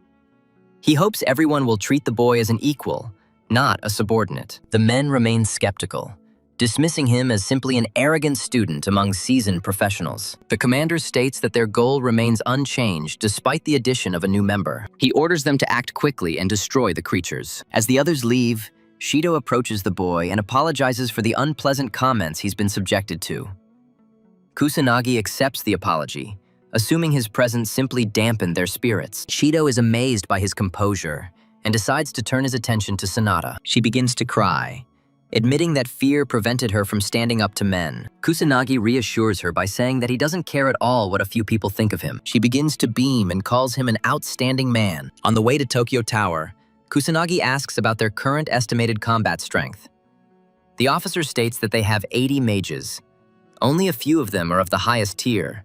The rest are only mid-tier mages. Our young man knows that mid-tier mages are capable of using second-tier magic, while high-tier mages can use magic up to third tier. Sidhu admits that it sounds rather pathetic, but the protagonist is the most powerful mage present, possessing the ability to use fourth-tier fusion magic. Kusanagi asks if they are going to stick to a specific strategy. However, Sidhu disappointingly informs him that everything will come down to a magical duel, making any careful planning impossible. He believes they could easily defeat simple demonic soldiers and magical creatures, but any opponent above the rank of a demonic captain requires careful strategy and countermeasures, given their keen intellect and formidable power. Sidhu doubts such a rudimentary combat approach can even be considered a combat strategy. Kusanagi notes that he hasn't yet seen any specialized equipment that could destroy monsters. The officer agrees that they have nothing that can withstand magical entities and beasts, which explains their preference for clothing that allows freedom of movement or suits for any type of combat. The protagonist recalls that they once had weapons against beasts, but Sidhu replies that little remains of them today, and they have become extremely rare. Only the magical aristocracy retains such equipment. Kusanagi is stunned by this revelation, recalling that such magical equipment was once commonplace in his era. He understands the decline in the use of magic and magi due to periods of peace, but this degree of change is simply absurd. He begins to take an interest in the events of the last 50 years. Sidhu studies his face carefully, pondering his thoughts. Everyone finally arrives at Tokyo Tower. They did it. Kusanagi discovers that no disaster is happening, but monsters are appearing with unusual frequency. He asks what's going on. The former bullying officers are also stunned by the sheer number. This was not mentioned in their briefing, and upon seeing a demon captain among the creatures, they fall into despair, deciding to request assistance from elite guilds or magical nobles, as it is beyond their capabilities. Sidhu confirms he's already called for reinforcements, but they won't arrive quickly. With the growing number of beasts and the intensification of illegal magical operations, the organizations are already overwhelmed. The officers ask if their only option is to confront these formidable monsters themselves. They consider it a suicide mission and begin to hesitate. Having no other options, Sidhu puts aside his arrogance and asks the protagonist for help. He asks if they can be defeated. Our protagonist answers in the affirmative. The scoffers begin to doubt him, finding it hard to believe that a simple guy can defeat such a horde. Kusanagi notices something unusual. They question his words. As the creatures become increasingly restless, the skies suddenly change color, turning crimson. Sanada and the other officers realize that disaster is approaching. Shido issues a directive to all police stations across the country, declaring that Japan has been struck by a disaster. When ordinary people are attacked by mysterious creatures, Sidhu reaffirms his claim of impending disaster. He orders them to put human lives first and protect civilians from danger. Given their trap in a populated area, urgent countermeasures are urgently needed. Sidhu and his team watch the unfolding events with alarm. However, our hero remains calm. The constables witness the recurrence of the disaster and are overcome with horror, wondering about its source. The protagonist understands that the catastrophe is a natural phenomenon, but he senses that this one is coming from the previous magical beasts. He's unsure of their method, but wonders if they've devised a new way to create it in the last 50 years. Sid's subordinates inform him that entering into a hopeless battle without support is useless. They need to regroup first. The disaster begins to unfold, and the beasts begin their march towards the populated urban sector. The officers begin to bicker. Some are convinced that they must fight the beasts to protect the citizens, while others consider it a suicidal undertaking that they cannot possibly win. One officer remarks on the pitiful state of the police, which enrages the remaining one, who insists that defeating such a horde of magical beasts is impossible. Kusanagi jumps off the building, assuring everyone of their inevitable victory. He smirks and begins to unfurl his secret sigils. He advances on the monstrous horde. He lands among them and, sensing his presence, the creatures rush to attack him en masse. The officer urges him to run as fast as he can. Failure to comply with this requirement means inevitable death. Kusanagi unleashes a third-tier spell called Wind Cutter, leaving all onlookers in shock. The creatures die instantly, although several demonic warriors are revived. Our hero is hit by a multitude of attacks, but he emerges unharmed thanks to his protective barriers. Magical protection turns out to be surprisingly effective. He decides to create a barrier for the audience, guaranteeing their safety in the midst of the chaos. As he cuts through more monsters, Sidhu is amazed at his strength. He finds it hard to believe that anyone can control multiple magical elements simultaneously. He assumes that only Kusanagi possesses such a skill. The commander orders everyone to advance and follow our hero. Sanada starts running to provide decisive support. The remaining officers tremble with terror, but unable to flee, they steel their resolve and rush into battle. The officers begin their battle with the monstrous horde. The protagonist is stunned by their skill. A demonic commander emerges from the mass of beasts. A police officer notices a colossal threat and falls into despair. Only a legendary-level mage could defeat such an enemy. Kusanagi summons the water serpent again and tells the policeman to leave the demon captain to him while they deal with the others. In just a few seconds, he defeats the demon captain, shocking everyone. They acknowledge his immense power. Shidu orders everyone to continue fighting until the boss appears, telling them to deal with the remaining threats while Kusanagi takes care of the demon captain and anything stronger. As the protagonist battles monsters, he recalls a global catastrophe that struck 60 years ago, the very first of its kind. Since then, such disasters have become commonplace, relentlessly ravaging the world. He does not want the events of 60 years ago to be repeated, as the impending catastrophe will inevitably engulf the entire globe. He is glad to be present. He decides to prevent this catastrophe from destroying humanity. A demonic soldier attacks Sanada, but the protagonist intervenes and instantly destroys it. She remembers that the night was just like this one. He asks if she's okay. Sanada expresses her gratitude and tries to get up. He learns that the situation mirrors the past. He begins to worry, anxiously wondering if she has uncovered the truth. Sanada can't understand why he became a black magician. She reflects on his strength, but hopes that he will not resent her for her strange questions. She blushes. She tries to stop her strange thoughts. He is just a student. Sanada is attacked again, but Kusanagi protects her from danger and urges her to be more vigilant. She apologizes. He asks her to stay close so he can keep her safe. He notices that she cannot use combat magic. Sanada begins to blush again and obeys his orders. She wonders if he is really a student, because his words sound more mature than hers. Suddenly, all the police mages feel an overwhelming force. They begin to tremble in horror, wondering what is happening. A creature materializes from the glow. Shidu identifies him as a variant of the demon captain. He ponders why this superior type of demon captain is manifesting now. The officers understand that their victory is unattainable. They doubt that even noble mages can defeat such a formidable beast. Kusanagi is advancing.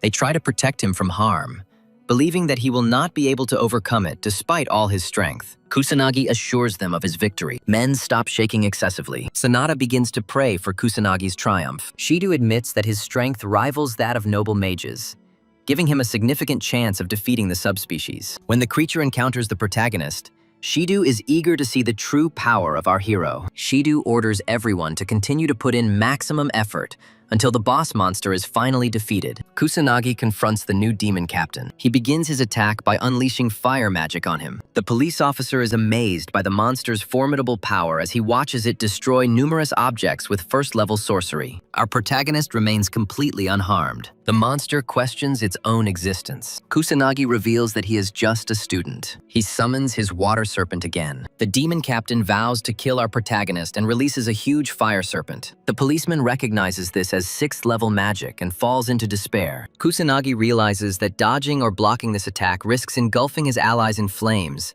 and he considers his next move. All the monstrous creatures begin to converge. It happens without warning. The police are puzzled.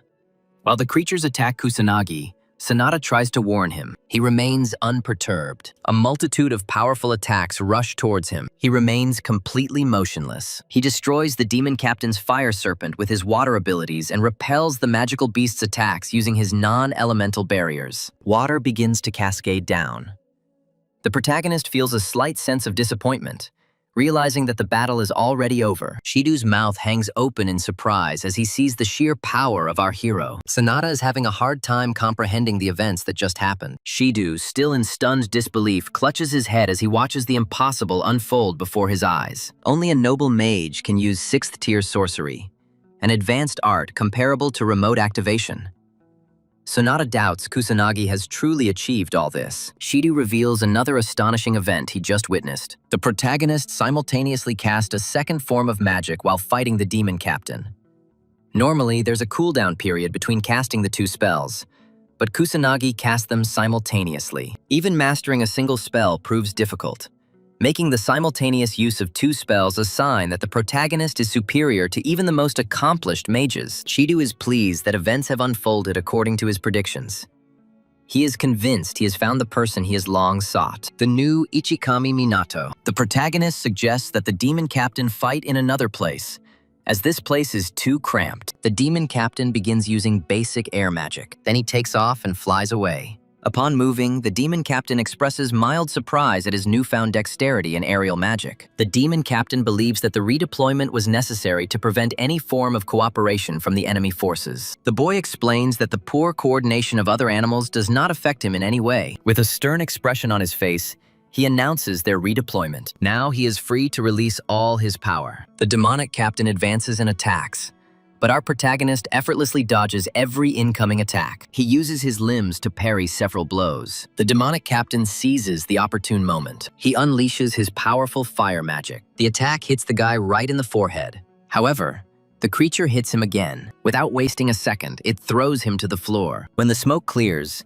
Kusanagi appears unharmed, shocking the demon captain. He rushes forward, realizing that the demon has switched to close combat because his magic is completely ineffective against him. He finds the demon captain's attempts futile and demonstrates that he is unable to land a blow on him, while he himself lands a powerful blow to the demon's head. The demon captain is thrown back, but he saves himself by creating a magical shield. He asks if his blow can do any damage, believing him to be merely mortal.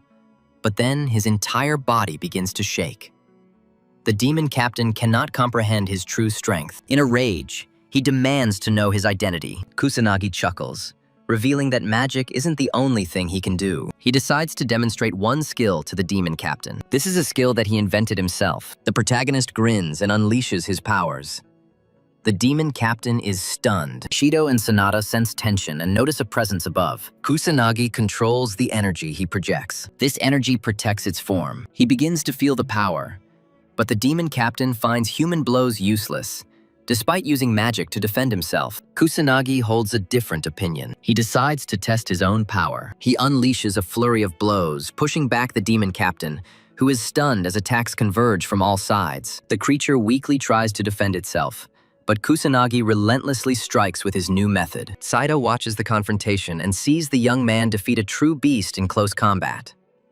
He is surprised by this feat, considering that human attacks are ineffective against monsters. He gradually wounds the creature with just his bare hands. The demon captain takes damage and cannot understand how a human attack could have reduced him to such a pitiful state. Kusanagi knows that normal attacks or any weapons are useless against monsters.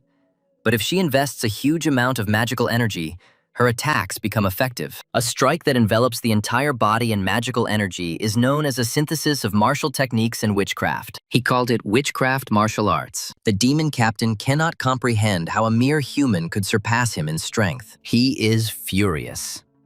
Denying defeat, he attempts to strike Kusanagi. However, he easily dodges it. Without wasting a second, he delivers a powerful blow, punching a hole in his stomach. The demon captain calls him a monster for such power. The remaining monstrous creatures discover that their commander has already died. The skies return to normal, and the disaster finally ends. The officers feel relieved, realizing that the young man has completed everything. Shido orders them to destroy the remaining creatures and remain vigilant. Kusanagi descends smoothly, with a smile on her lips, entrusting the remaining task to the authorities. He suddenly remembers that it has been a long time since he last used his magical martial arts. Consequently, his skill in performing them diminished. He lands and watches the assembled group of officers awaiting his arrival. Sid expresses his gratitude to our hero for his strenuous efforts and for single-handedly defeating the demon captain, thus preventing disaster. They express their gratitude for his cooperation. The entire police department salutes Kusanagi as a sign of respect. Following this event, disasters began to appear regularly across the world. However, thanks to the combined efforts of the police and respected mages, these new disasters were also gradually suppressed. The population grew fearful of the recurring disasters and began to harbor resentment toward the government for its lack of preparation. This frustration was directed at the mages, who were expected to protect the population. As public unrest grew over time, a voice emerged suggesting that the dark mage remained on their side. The collective belief in the dark magician grew stronger, and the whole world began to wonder about his true identity. At the academy, Kusanagi begins to feel irritated when the entire class learns that he was the one who pacified the second disaster. They praise him as remarkable and begin showering him with profuse praise. They ask if it's true that he encountered a subspecies of the demon captain during the disaster. He starts to get irritated and wants it to stop. Yuika notices his tired appearance. The instructor begins to discuss the recent disaster. She urges everyone to always remain vigilant, as they are not just students, but mages. It's impossible to predict when they might be called upon. She points to Kusanagi and calls him experienced. Suddenly, Sanada appears with several officers. She dismisses the class, and the teacher anxiously asks if there is a problem. Sanada shows her badge and confirms her presence with the director's consent. She calls Kusanagi and begs him to help them again. Our protagonist is stunned by the police refusal. He questions their disregard for public image. He watches the students stare at him, which irritates him, prompting him to decide to leave. He asks Sanada to brief him on the circumstances.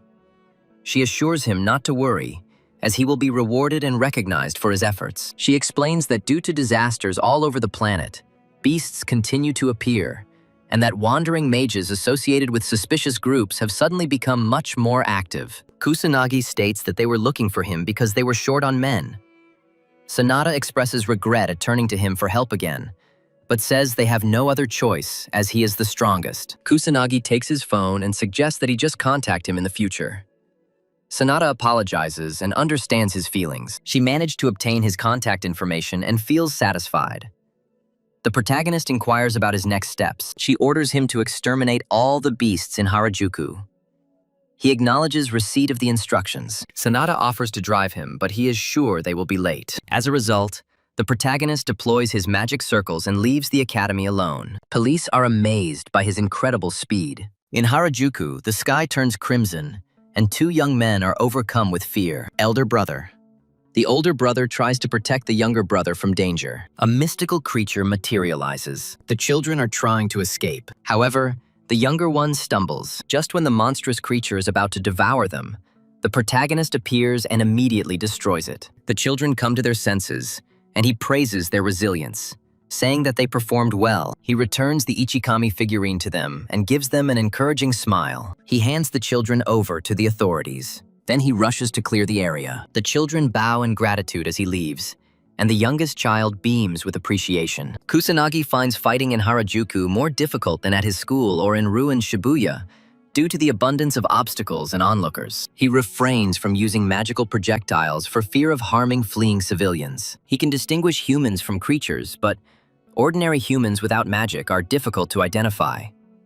The only way to ensure everyone's safety is to survey the area. Law enforcement arrives, prioritizing the elimination of the monsters and delegating the rescue of civilians to military personnel and emergency services. They find Kusanagi. Then they call him by name. Our guy recognizes him from the crash, goes down, and mistakes the officer for backup.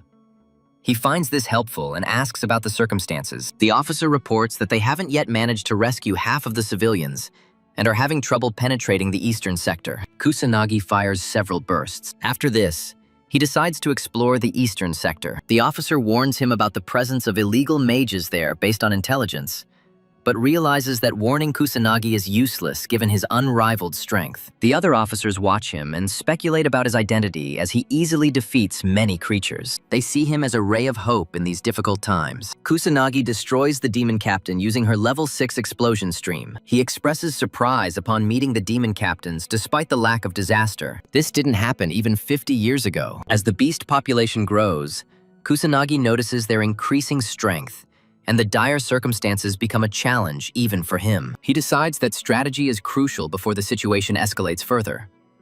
Kusanagi rescues 2 more civilians, handing them over to the firefighters.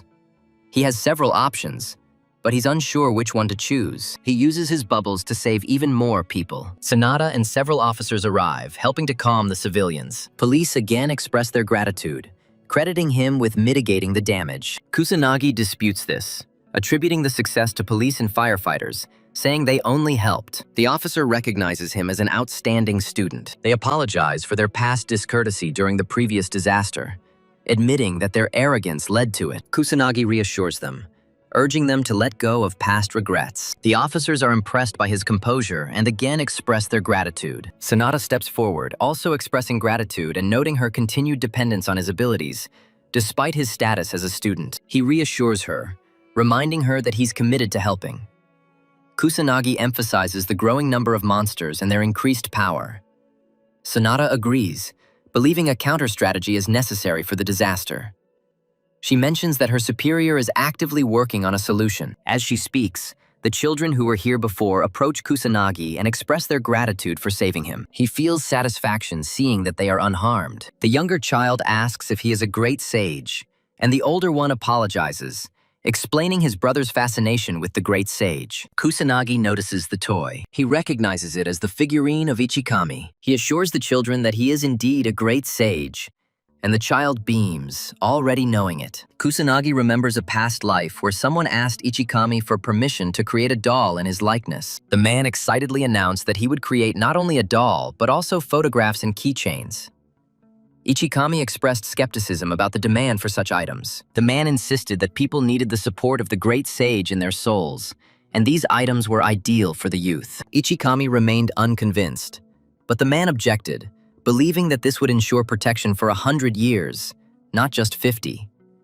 He begged Ichikami-kami's consent. Kusanagi grins, acknowledging the man's foresight. He understands that simple toys cannot truly protect people, but humanity needs his help again. In a dark club in the capital, several men report to their boss, Kuroya Kuto, head of the secret magical organization Black Riot, about a fugitive sorcerer. He rises upon hearing of an illegal mage operating outside of any known guild. In his rage, he discovers that the dark sorcerer Day dares to challenge him. He asks his subordinate if his assessment is accurate, and the trembling subordinate confirms it. Kuroi orders them to discover the dark sorcerer's true identity, authorizing military intervention if necessary. Someone asks if there is permission to liquidate it. This is the executive director, Kagashugi. Kuroi declares that they can only destroy him by torturing him. Kaga grows impatient, and a sinister grin spreads across his face. Ruka asks about Kusanagi's magical power. Yuika echoes his words, having long harbored the same curiosity. She speculates that his power level reaches 100,000, or perhaps even 500,000. Yuika admits that's plausible for someone of his caliber. With a straight face, he states that his power level is 99,999,000. Everyone is shocked at first.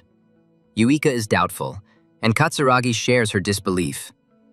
Ruka recalls that even Ichikame's magical power hovers around 1 million, making her skeptical of his claim. Kusanagi is stunned by this revelation. They explain that 1 million is considered the absolute limit for precisely this reason.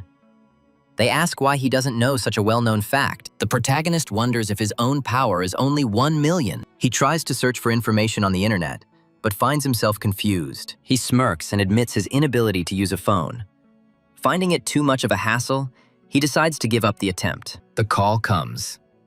This is from Shadu. The young man asks about the problem, and Shidu apologizes for the interruption, asking if he has a minute.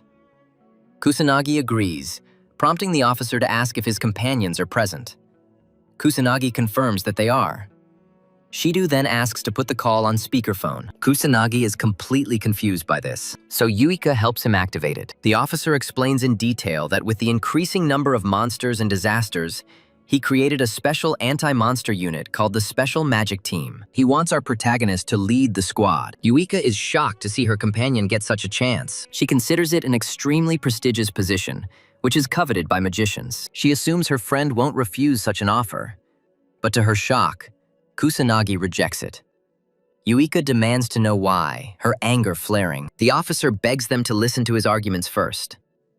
The protagonist asks Yuika about her anger on his behalf, but decides to listen to his explanation. Saito states that there are numerous problems going on, and law enforcement can't handle everything on their own. Moreover, as the monsters grow stronger, they're becoming increasingly difficult to keep up with. He believes the young man understands his predicament. Kusanagi understands that this is due to the exceptionally low magical abilities of the magicians of this era. He ponders the whereabouts of the nobles. Shido reveals that the leaders of Mizuhi, Homarai, and Kaichi remain busy at an international conference, leaving only Fuka available. But even he is unavailable for strange reasons. Kusanagi suddenly remembers that he's never met Yuika's parents. She informs him that they haven't returned from conferences yet. Shido clarifies that the specialized unit will consist of numerous constables and a select group of cadets from the academy. He selects Yuika, Ruka, and Katsuragi for the new elite team. He guarantees to take on all the burdensome tasks, including administrative duties and diplomatic negotiations. Therefore, their sole responsibility is to improve their abilities and guide police officers by providing appropriate compensation and enhancing their academic status for future career prospects. Shido begins to plead, trying to convince the young man to accept the role of captain. He hopes that the protagonist will agree. Kusanagi is a little annoyed, but eventually agrees. Shido finds it hard to accept, but he looks pleased. The rest of the team agrees with the decision. Ruka prefers that Kusanagi not carry the entire burden alone, while Katsuragi relishes the challenge. The protagonist remains indecisive. Nevertheless, he agrees, driven by the desire to mentor other magicians. The media begins to criticize the noble family of mages. Not only have they neglected their true duties due to the school disaster, but the aristocratic family has also been slow to quell the monsters. A nobleman overhears the reports and dismisses the journalists as fools for assuming noble mages can handle any situation. A challenge comes, prompting the noble mage to grant entry. His servant materializes and announces that the Metropolitan Police Department has sent an official document. A noble mage examines the details of the formation of a special magical unit. He considers it foolish and believes that incompetent people are pursuing pointless endeavors. He is filled with dissatisfaction, but he believes that this initiative could calm the public outcry. He instructs the servant to summon his foolish offspring. The butler accepts the order and leaves. At the police station, the protagonist and his companions join a special squad. The meeting begins and Shido begins briefing the assembled group. The protagonist expresses surprise at the mention of dozens. However, Shido apologizes, explaining that although they had potential candidates, for some unknown reason, no applications came in. Shido expects more applications once our hero achieves significant success. Kusanagi was turned on. He hadn't foreseen this turn of events. Given the oddity of the team being led by a mere student, some conflict was inevitable. Shido presents the item, claiming it is a temporary mage ID. He acknowledges that this is an external agreement, but clarifies that they are all government employees now. Therefore, if anyone expresses doubt, they will be able to produce this identification if necessary. He mentions one more detail. These identification cards are issued only to squad members. And since none of them are currently mages, the identification is only temporary. Shido officially ends his interaction with student Kusanagi, addressing him as Captain Kusanagi. He hands over all responsibility to the young man. The protagonist smirks, as it has been a while since he stood in front of his peers. He steps forward and introduces himself again. He declares himself the leader of a special squad of magicians, and promises to give each member of his team the power to surpass even the leaders of respected families. His comrades and officers are stunned and find it difficult to accept this situation. Kusanagi understands their skepticism, but decides to provide irrefutable evidence to dispel their doubts. He asks if the police station has any devices to detect magical energy. The man answers in the affirmative, but looks puzzled. Kusanagi takes out several measuring instruments. He orders Ruka and Katsuragi to come forward and test their strength, and they comply. As they both channel their magic into the device, the protagonist informs the assembled group that Ruka's magical energy was previously only 10,000, while Katsuragi's was 8,000. The hand becomes speechless after receiving a reading of 30,000 magical energy. Katsuragi expresses surprise upon seeing 28,000 on the dimension screen. The constables are astonished, recognizing this as the magical energy of a high-class mage.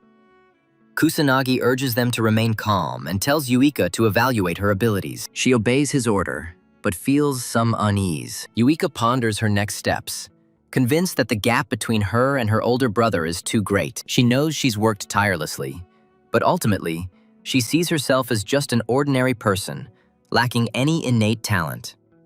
Anxiety grows and she fears the results. Yuika steels herself, deciding not to shy away from such challenges any longer. Casting aside all concern for the outcome, she channels her magic into the device, steadfast in her commitment to authenticity. Shido and Sanada look at the displayed numbers in confusion. Yuika, though slightly alarmed, opens her eyes to find the reading at 26,000. Shido recalls that her recorded magic power was only 2,000, and she finds it difficult to understand how such a significant increase is possible. Kusanagi makes it clear to everyone present that it is indeed possible to increase magical power. It just requires a natural predisposition and an unwavering determination to persevere and strive diligently until the very end. He looks at Yuiko with a warm smile, gently ruffling her hair, expressing his immense pride and praising her exceptional performance. Ruka feels joy watching their exchange. Kusanagi also expresses his praise to two other people, but they consider this level of achievement to be normal. For Ruka in particular, such progress is standard for someone of her kind,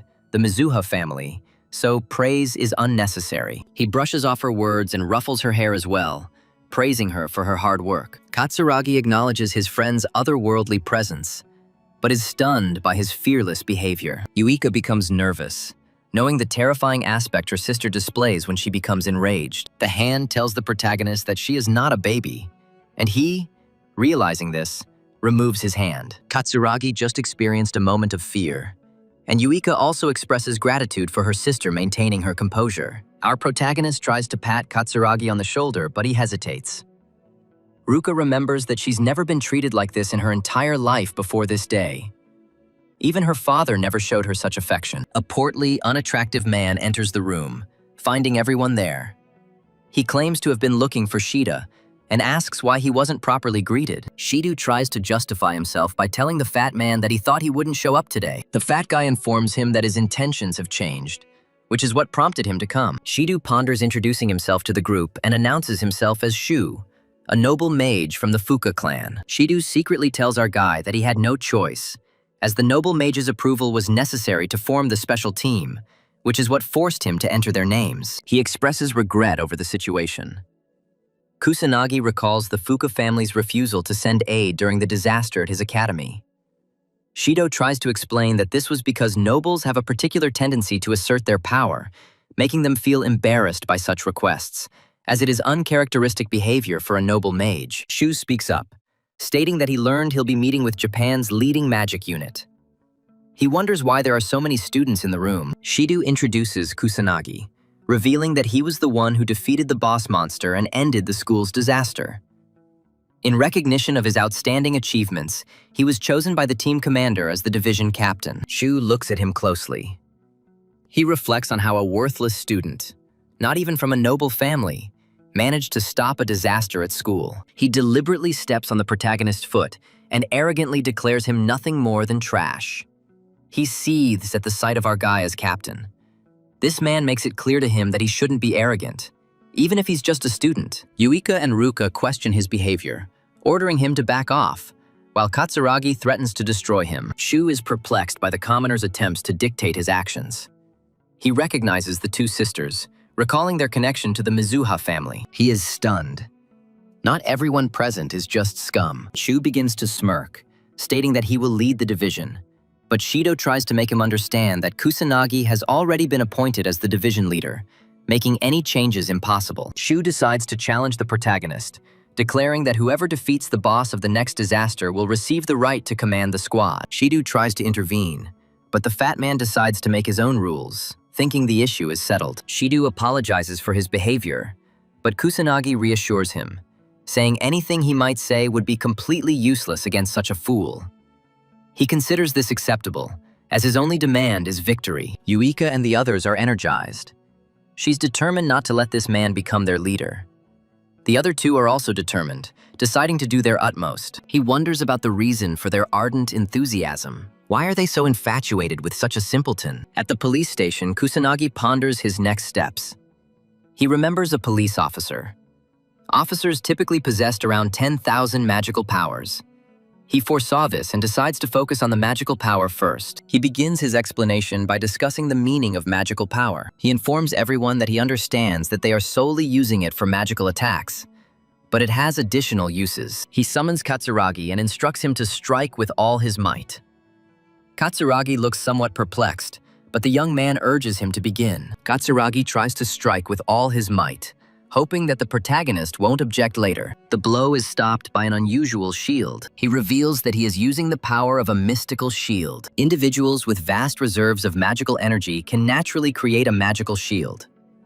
Katsuragi continues his attack, but his blows miss. He explains that huge magical reserves allow one to cast spells subconsciously, which he calls an innate power. Katsuragi eventually succumbs to exhaustion, finding his attacks completely ineffective.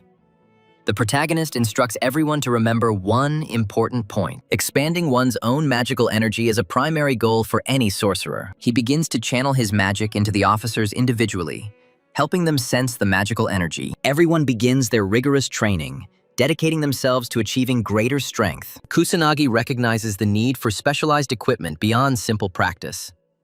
He considers acquiring anti-monster equipment. Based on Shidu's answer, our young hero realizes that obtaining such an item currently seems extremely unlikely.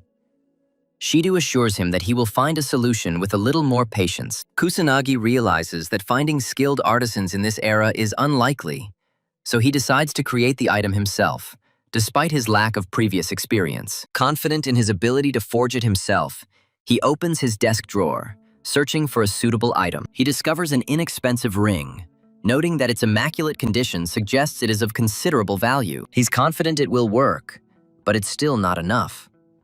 The protagonist thinks about a store where he could buy something. His phone suddenly rings. He understands that the call is from Ruka. He asks about her intentions, as she rarely calls him. Kusanagi answers, but is perplexed by her silence. She expresses confidence that only he is worthy of commanding the squad. Confused, he asks if she's trying to motivate him. She confirms he's right. Kusanagi grins, recognizing her shy nature. He decides to ask her a question. Kusanagi invites her to go shopping with him tomorrow if she has time. He admits he's not very knowledgeable about buying accessories and needs some help. Ruka asks if he's going to invite the others too. He answers negatively, believing that large group outings are unnecessary. She shows some hesitation, and Kusanagi asks if she wants to go. She agrees to go with him. He calls her his savior and asks where they're going. She suggests Harajuku, and he agrees to meet her at the station around noon. She expresses anticipation of their meeting tomorrow and ends the call. Kusanagi is pleased that he'll now be able to buy rings for his entire team. He's considering whether to spend the day crafting monster-repelling equipment with the ring he just received. He begins to channel his magic into it. He believes that this will somehow bring results. Yuika calls her sister for an evening meal, but receives no answer, becoming worried as her sister's behavior is out of character. Vika decides to investigate and announces her arrival. She discovers her sister holding a charming dress, which astonishes her. The hand asks what the problem is. Yuika apologizes and tells Ruka that the food is ready. Ruka says he'll be there shortly. Yuika has never seen her sister so enthusiastic. She assumes Ruka is going somewhere, thinking it's a date with that young man. The next day, Kusanagi arrives at Harajuku Station. Yuika watches him from behind the barrier, trying to maintain anonymity and distance so that he doesn't recognize her. She feels awkward watching them like this and silently apologizes to them. Ruka eventually appears in a stunning dress, attracting the attention of all the onlookers. She asks if the protagonist had to wait. He replies that he just arrived, so no problem. The audience comments on how stunning she looks and assumes she's talking to her boyfriend. Yuika feels a little jealous as she tries to figure out the situation and learns that her sister and Kusanagi are on a romantic date. Ruka asks him about his purpose. Kusanagi replies that he's looking for a ring. She assumes it's for a gift. He confirms her guess, but adds that he needs several. Ruka is surprised, having misinterpreted his intentions. She asks if he has multiple romantic interests. He confirms this, but she points out that Japan does not permit polygamy. He assures her that he knows this. Ruka suggests choosing inexpensive options if he's planning to buy in large quantities. She remembers the perfect location, and he delegates the task to her. They are looking at several establishments. Yuika watches the couple from afar. After hours of searching, Ruka admits that finding rings that were durable, affordable, and not too flashy proved extremely difficult. Kusanagi begins to get a little nervous, noting that every time they choose a suitable ring, something is invariably missing. He examines the other one and realizes its considerable value. Yuika sips her drink from a distance, reflecting on their conversation and feeling a twinge of envy at their closeness. The manager comes up to them with a grin and asks about their search. She offers to help with the proposal, believing that he is choosing a gift for his girlfriend. Kusanagi tries to correct her, stating that Ruka is not his girlfriend. But before he can finish, Ruka interrupts him with an icy glare, confirming to the manager that she is not his girlfriend. The manager stutters an apology and retreats, embarrassed, leaving them to wander. The hand tries to stop her from leaving, while the young man feels a flash of irritation. They finally calm down, and Kusanagi expresses her fatigue from the long walk, especially through a busy shopping mall. He is struggling to find the right ring. He wonders if his standards of choice are flawed. Kusanagi catches Ruka's eye. He watches the expression on her face. She admits that she doesn't know how to express her feelings and says that he already knows about her terrible nature. He agrees with her assessment, and Ruka recalls how poorly she got along with her younger sister, admitting that she caused her a lot of trouble. She suggests that he go shopping with Yuika instead, because she feels like she's only getting in the way. He refutes her words, knowing that she did thorough research and found several stores before their meeting. She even thought about the best options for him, taking the trip seriously, despite the fact that it was his concern. With a smile, he assures her that she is of great help. Ruka's cheeks flush and her mood lifts. Vika watches her sister's expression, remembering that she has never seen such an expression on her face before. She begins to feel despondent, wondering why she is secretly watching. Yuika decides to return home. A few hours later, Kusanagi emerges from the mall beaming, having successfully purchased the matching rings. She is still a little puzzled by his need for 5 rings, to which he explains that he needed one for each of his partners. Ruka is confident that his partners will be delighted with the gift, because he spent a lot of time choosing the rings. He explains that this is for the squad's equipment, so there can be no dissatisfaction. She's a little puzzled by this, but eventually she understands the reason for his large-scale purchase. He expresses gratitude for all the help provided and sincerely thanks her. Ruka waves her hand, saying it wasn't a problem. She's glad she could help. He intends to compensate her for all the inconvenience, but she assures him that no action is required. He takes out the ring that was there before and asks her to extend her hand. A slight shyness comes over her and she asks about his intentions. He takes her hand and reveals that it is the first special ring he has personally created. He expresses hope that she will appreciate him and smiles. The hand is pleased but begins to move away.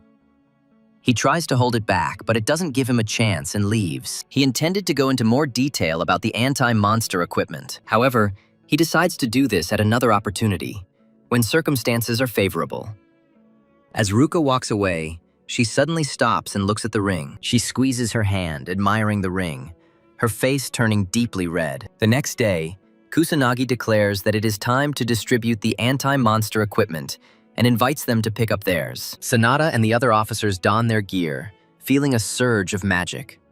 They are amazed by their first encounter with magical equipment. He explains that it's anti-monster gear imbued with wind magic. By channeling their own magical abilities, they can use the ring to generate first-tier wind magic. Shidu is astonished, asking how the protagonist acquired such an item. Kusanagi reveals that he is its creator. Shidu finds this hard to believe, as craftsmen skilled in creating such valuable equipment are extremely rare.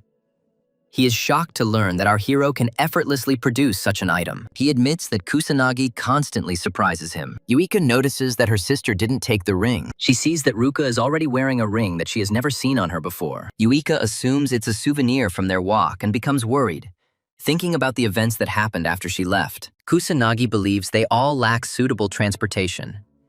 He dismisses cars as too slow and therefore unreliable. Shidu thinks he is right because they are always late. Kusanagi demonstrates Ariel's wind magic spell with anti-monster gear. He's confident it will significantly shorten their journey. He explains that it won't be powerful enough to attack monsters, but since it allows flight, they should test it. He tells them to imagine themselves flying into the sky, because aerial magic requires flight and speed. Sanada and Shidu are lifted into the air using a special ring. Kusanagi notices that Yuika is also taking off. He praises her, but she feels that it was expected, since she has trained for a long time in manipulating magic. She looks at the protagonist. Yuika suddenly feels regret for spying on her sister earlier. Kusanagi notices her gaze and looks puzzled. He approaches Yuika and says he wanted to ask her something. He asks if she knows Ichikame Minato. She confirms, as he's her crush. He inquires about Ichikame's strength. She replies that his power was approximately 1 million. He could cast numerous spells, but died in battle with a demon god during the Great Catastrophe. He's interested in the events that followed his death. She explains that most of the powerful mages perished as well, and her esteemed ancestors were among those who sought to rebuild society.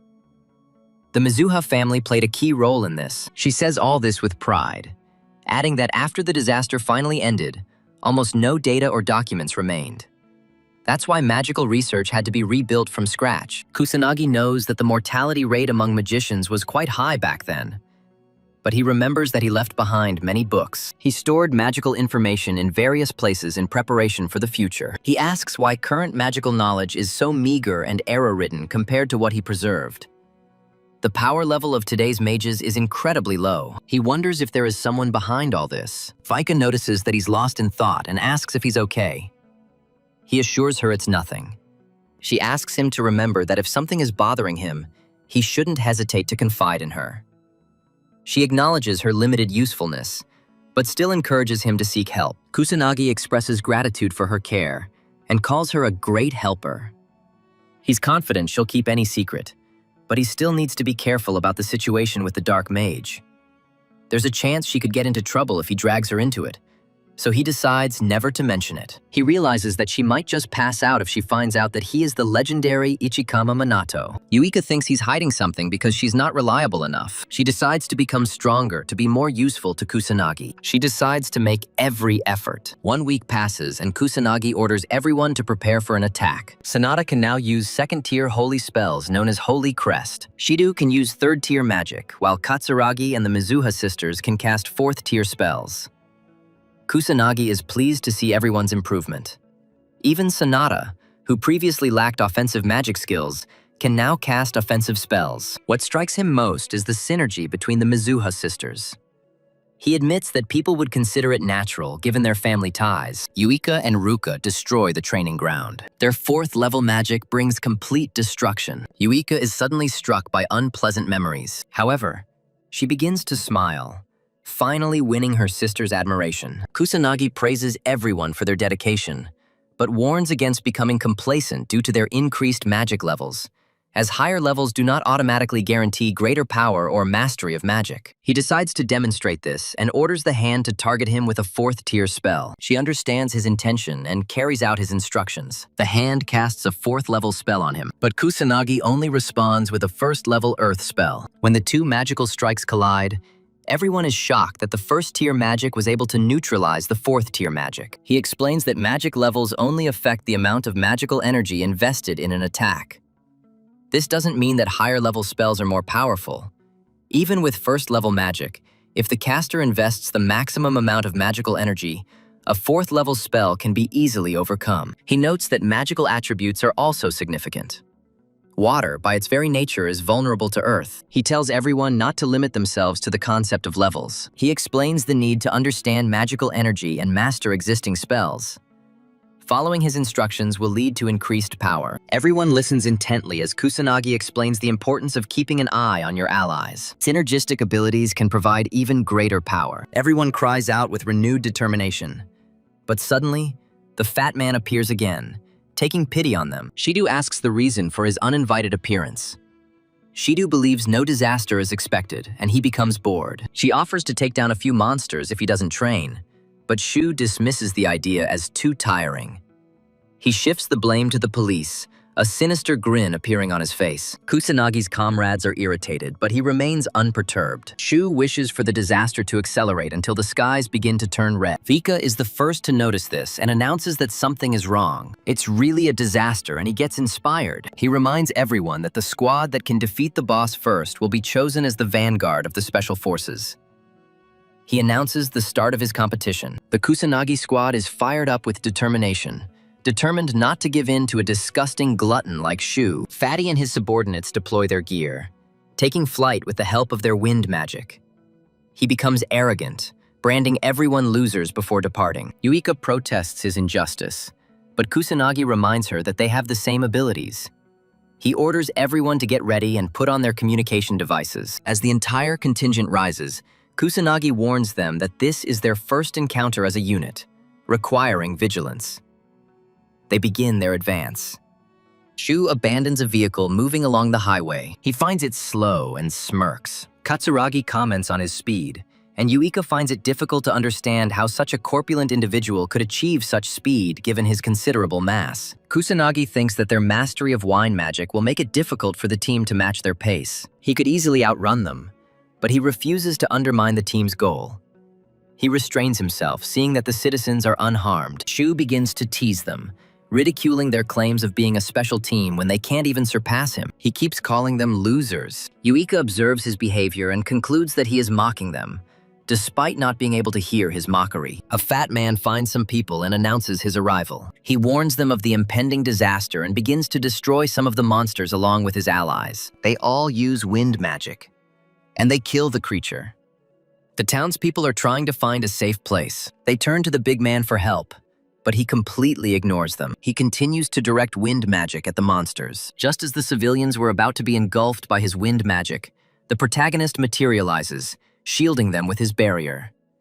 With a chilling, terrifying gaze, he demands to know Fatty's intentions. The arrogant nobleman and his retinue were so frightened that they almost got dirty. He tries to make sense of the situation, unable to even move his hand. Kusanagi's unit arrives to check if the civilians are safe. Wika demands an explanation for Fatso's actions, her anger growing when she forbids him from involving ordinary people in his battle. Su and his comrades regain mobility.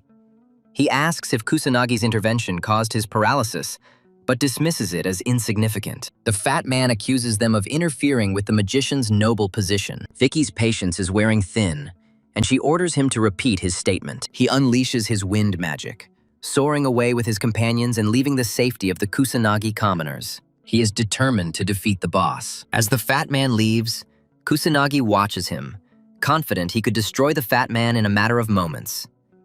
However, he decides not to show his intimidation at such a foolish provocation.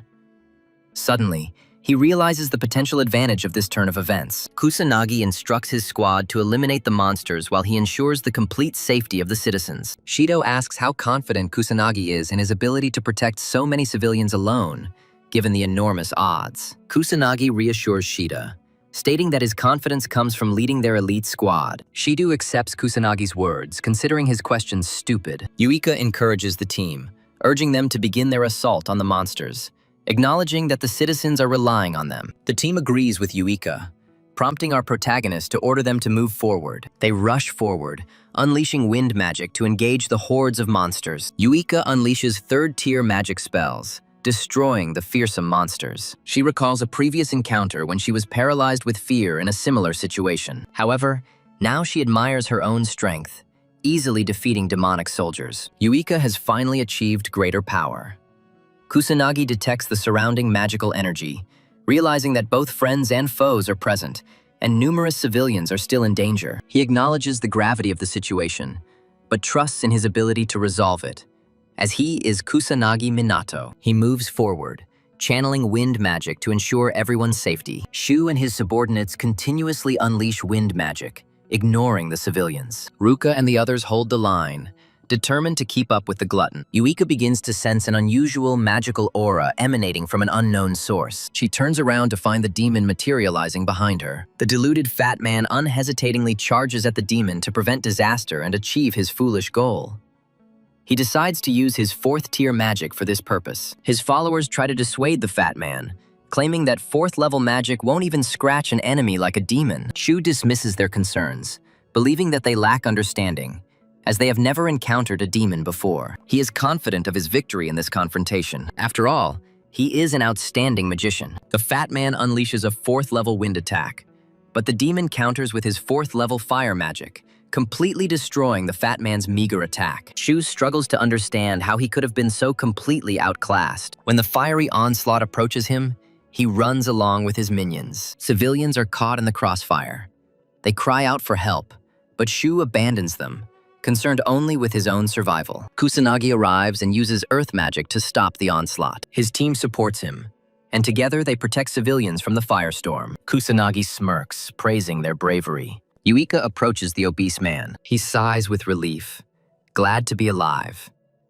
With a chilling gaze, she demands to know why he ignored the civilians, focusing only on his own survival. He shifts the blame, blaming them for their failure to save themselves. He believes that they are unworthy of life if they interfere with a magical aristocrat like him. Hearing his stupid remarks, Uika's rage spirals out of control.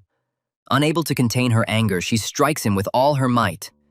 The fat man is thrown back with a powerful blow. She calls him a spineless and pathetic excuse for a magical aristocrat. Shu asks why she hit the aristocrat. Yuika orders everyone to abandon his worthless body and continue destroying the remaining monsters appearing in the city. They agree and move forward, while Sho laments how she completely ignored him. Kusanagi observes them as he escorts civilians to safety, noting their boisterous behavior in front of the enemy.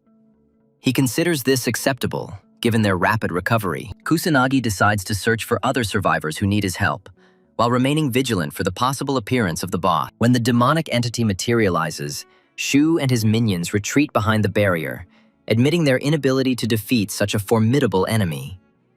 His companions urge Fatty to begin their retreat. Shu acknowledges the demonic monster's overwhelming power, believing that even his noble status does not give him an advantage against it. The fat man hatches a plan. He'll allow the other squad to weaken the monster during their clash. Then, once the creature is exhausted, he'll step in to claim the glory by delivering the finishing blow. His henchmen praise his brilliant strategy. He considers it typical of a mind like his, and decides they should remain hidden until the right moment. His men agree. Shu and the entire squad are confronted by an approaching demonic monster. Yuika takes in the monster's immense power, doubting their victory but deciding to give it her all. The entire squad begins its attack on the demon. They relentlessly attack the demon. They ask if he has finally died. But when the dust settles, the demon appears unharmed. Uika discovers he hasn't taken any damage. Ruka suggests using 4th-tier magic or lower-tier spells enhanced with sufficient magical energy. The demon begins to send fiery attacks from his secret signs. He attacks them, and while they try to dodge, Uika realizes that he has become stronger than before, twice as powerful as her own magic. Uika admits the difference in strength is simply enormous. They have no chance of winning in their current state. She considers her next steps. Kusanagi watches as his squad finds itself in a dangerous trap. He decides to give some advice. Kusanagi orders them to cooperate. She counters that they are already collaborating. He urges her to combine their powers as much as possible, hinting that she and Ruka hold the decisive element for victory. Yuika is puzzled and anxiously asks about his intentions, but he tells her to figure it out herself. Uika tries to stop him from shutting down, but she is struck by pyrokinetic magic and is busy defending herself. Ruka believes that Kusanagi's words carry great weight and require collective consideration by the squad. Yuika agrees with her sister, considering that Kusanagi has consistently led them to remarkable achievements. She suddenly understands everything. She understands her next move. Yuika notes that the demon's casting time is long, suggesting to dodge its attacks and go around it for now, prioritizing smaller enemies. Wika directs Shida and the officers to take the eastern flank while their group attacks from the west to signal when the demon begins its attack. And everyone understands her plan. When the menacing demon begins its attack, Yuika warns and signals everyone. With Yuika's help, they all dodge the creature's attacks. Kusanagi watches the events unfold, rescuing civilians. He expected Ruka or Katsuragi to step forward, but he discovers Yuika's talent, noting her ability to read people. He believes she can lead. Yuika begins to feel tired, realizing that their magical energy and fighting level may not be enough to win. She is thinking about her next step. Yuika tries to remember Kusanagi's words and suddenly realizes her complete misinterpretation. She doubts whether such an absurd approach will save them, but having long abandoned her usual thinking, she decides to act. She understands that this is a critical moment, one that will decide everything. Vika implores everyone to contribute their magical energy. The fat man watches from afar, curious about their intentions. The whole team is preparing for the upcoming event. Shidu is trying to see if this is really feasible. Uika isn't sure herself, but she understands they have no other choice. Ruka trusts Uika. Katsuragi and Sanada also decide to put in their best efforts, believing that they can come up with another strategy if this one fails. The demon raises a limb and casts a 5th-level fire spell, Blazing Pillar. A huge stream of flame begins to fall upon Kusanagi's squad. Fatso and his subordinates call the squad worthless losers, but his henchmen urge him to watch the unfolding events. He expresses surprise as he sees the entire squad advancing on the monster. Sanada uses her 3rd-tier holy healing magic to heal all party members. Kusanagi praises the strategy as ingenious, noting the difficulty of dodging a 5th-level spell. This allows Sanada to heal everyone of any injuries they sustain, which is exceptionally clever. Yuika and Ruka stand united against the creature, stepping up their attacks. They unleash their water magic. Kusanagi is pleased that they finally grasped the concept. If they cannot defeat him on their own, they can combine their abilities to achieve victory. He chuckles, calling it a magnificent magical flow as a colossal wave of water destroys the demon in one blow. When the dust settles, Shidu expresses surprise that the Mizuha sisters were able to cast a 6th-tier spell together. Katsuragi points to the demon. They are shocked to see that he is still clinging to his miserable existence. Shu and his subordinates take advantage of the moment, trying to deliver the decisive blow and achieve victory. Kusanagi intervenes, stopping them with her extending tentacles. Fatsu is stunned by the situation, as his entire mana supply is depleted. He instantly loses all his strength. Kusanagi appears from behind, retracting his magical tentacles. He feels slightly irritated by their actions. The demon finally dissipates. Katsuragi and the others breathe a sigh of relief. Shido reflects that he must have been on the brink of death after such an attack. The catastrophe is finally over. The heavens return to their normal state. The entire squad rejoices after a hard-won victory. Sanada praises the Mizuha sisters and expresses her gratitude. Ruka and Yuika lose consciousness and fall. Katsuragi worries and asks about their condition. They are completely immobilized, having exhausted all their magic. Yuka informs her sister that they have indeed won. The hand agrees and feels relieved. Kusanagi praises his team for their hard work. A smile crosses his face. He confirms that it was they who stopped the disaster. He states that this was their first real mission, and is glad that they demonstrated their true capabilities and did not let him down, despite fighting together for the first time. He is confident that his team will continue to improve. He applauds Yuika for her impressive progress so far, and notes that she gave excellent orders during the crisis. She even caught his thought about the great magic art, and he asks if she already knew about this method. Yuika confidently replies that no, and now she knows that it is called the Great Magic Art. He is shocked to learn that she didn't know and can't understand how she achieved this without prior knowledge. She expresses gratitude for his excellent offer and reveals that the rest was simply instinct. Kusanagi is stunned, realizing his misjudgment of Yuika.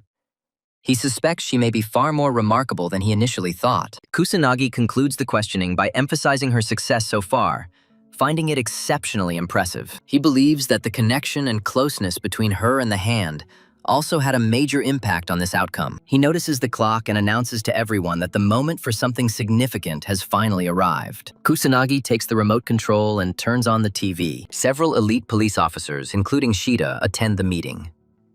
One of them speaks up, announcing that they have created a special magic unit, also called the SMT, to prepare for the growing number of disasters and monstrous creatures. The news anchor asks why they chose a student involved in the academic disaster as the squad leader, and asks if his statement is true. Shido steps forward to answer this question. He introduces himself as the deputy commander of the Special Forces Unit, and confirms that the commander is indeed just a student. This is difficult for everyone to accept.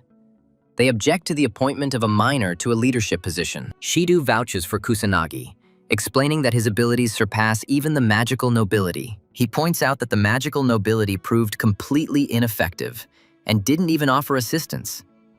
The police found themselves in a critical situation and were forced to rescue the population themselves. He states that Kusanagi then appeared and saved everyone from disaster. Shido believes Kusanagi is a divine messenger destined to protect this era from the creatures. Shido no longer trusts anyone with command. Kusanagi, watching this on TV, feels awkward. He hoped Shido wouldn't make such a fuss about him. Important government officials considered this absurd and inconvenient.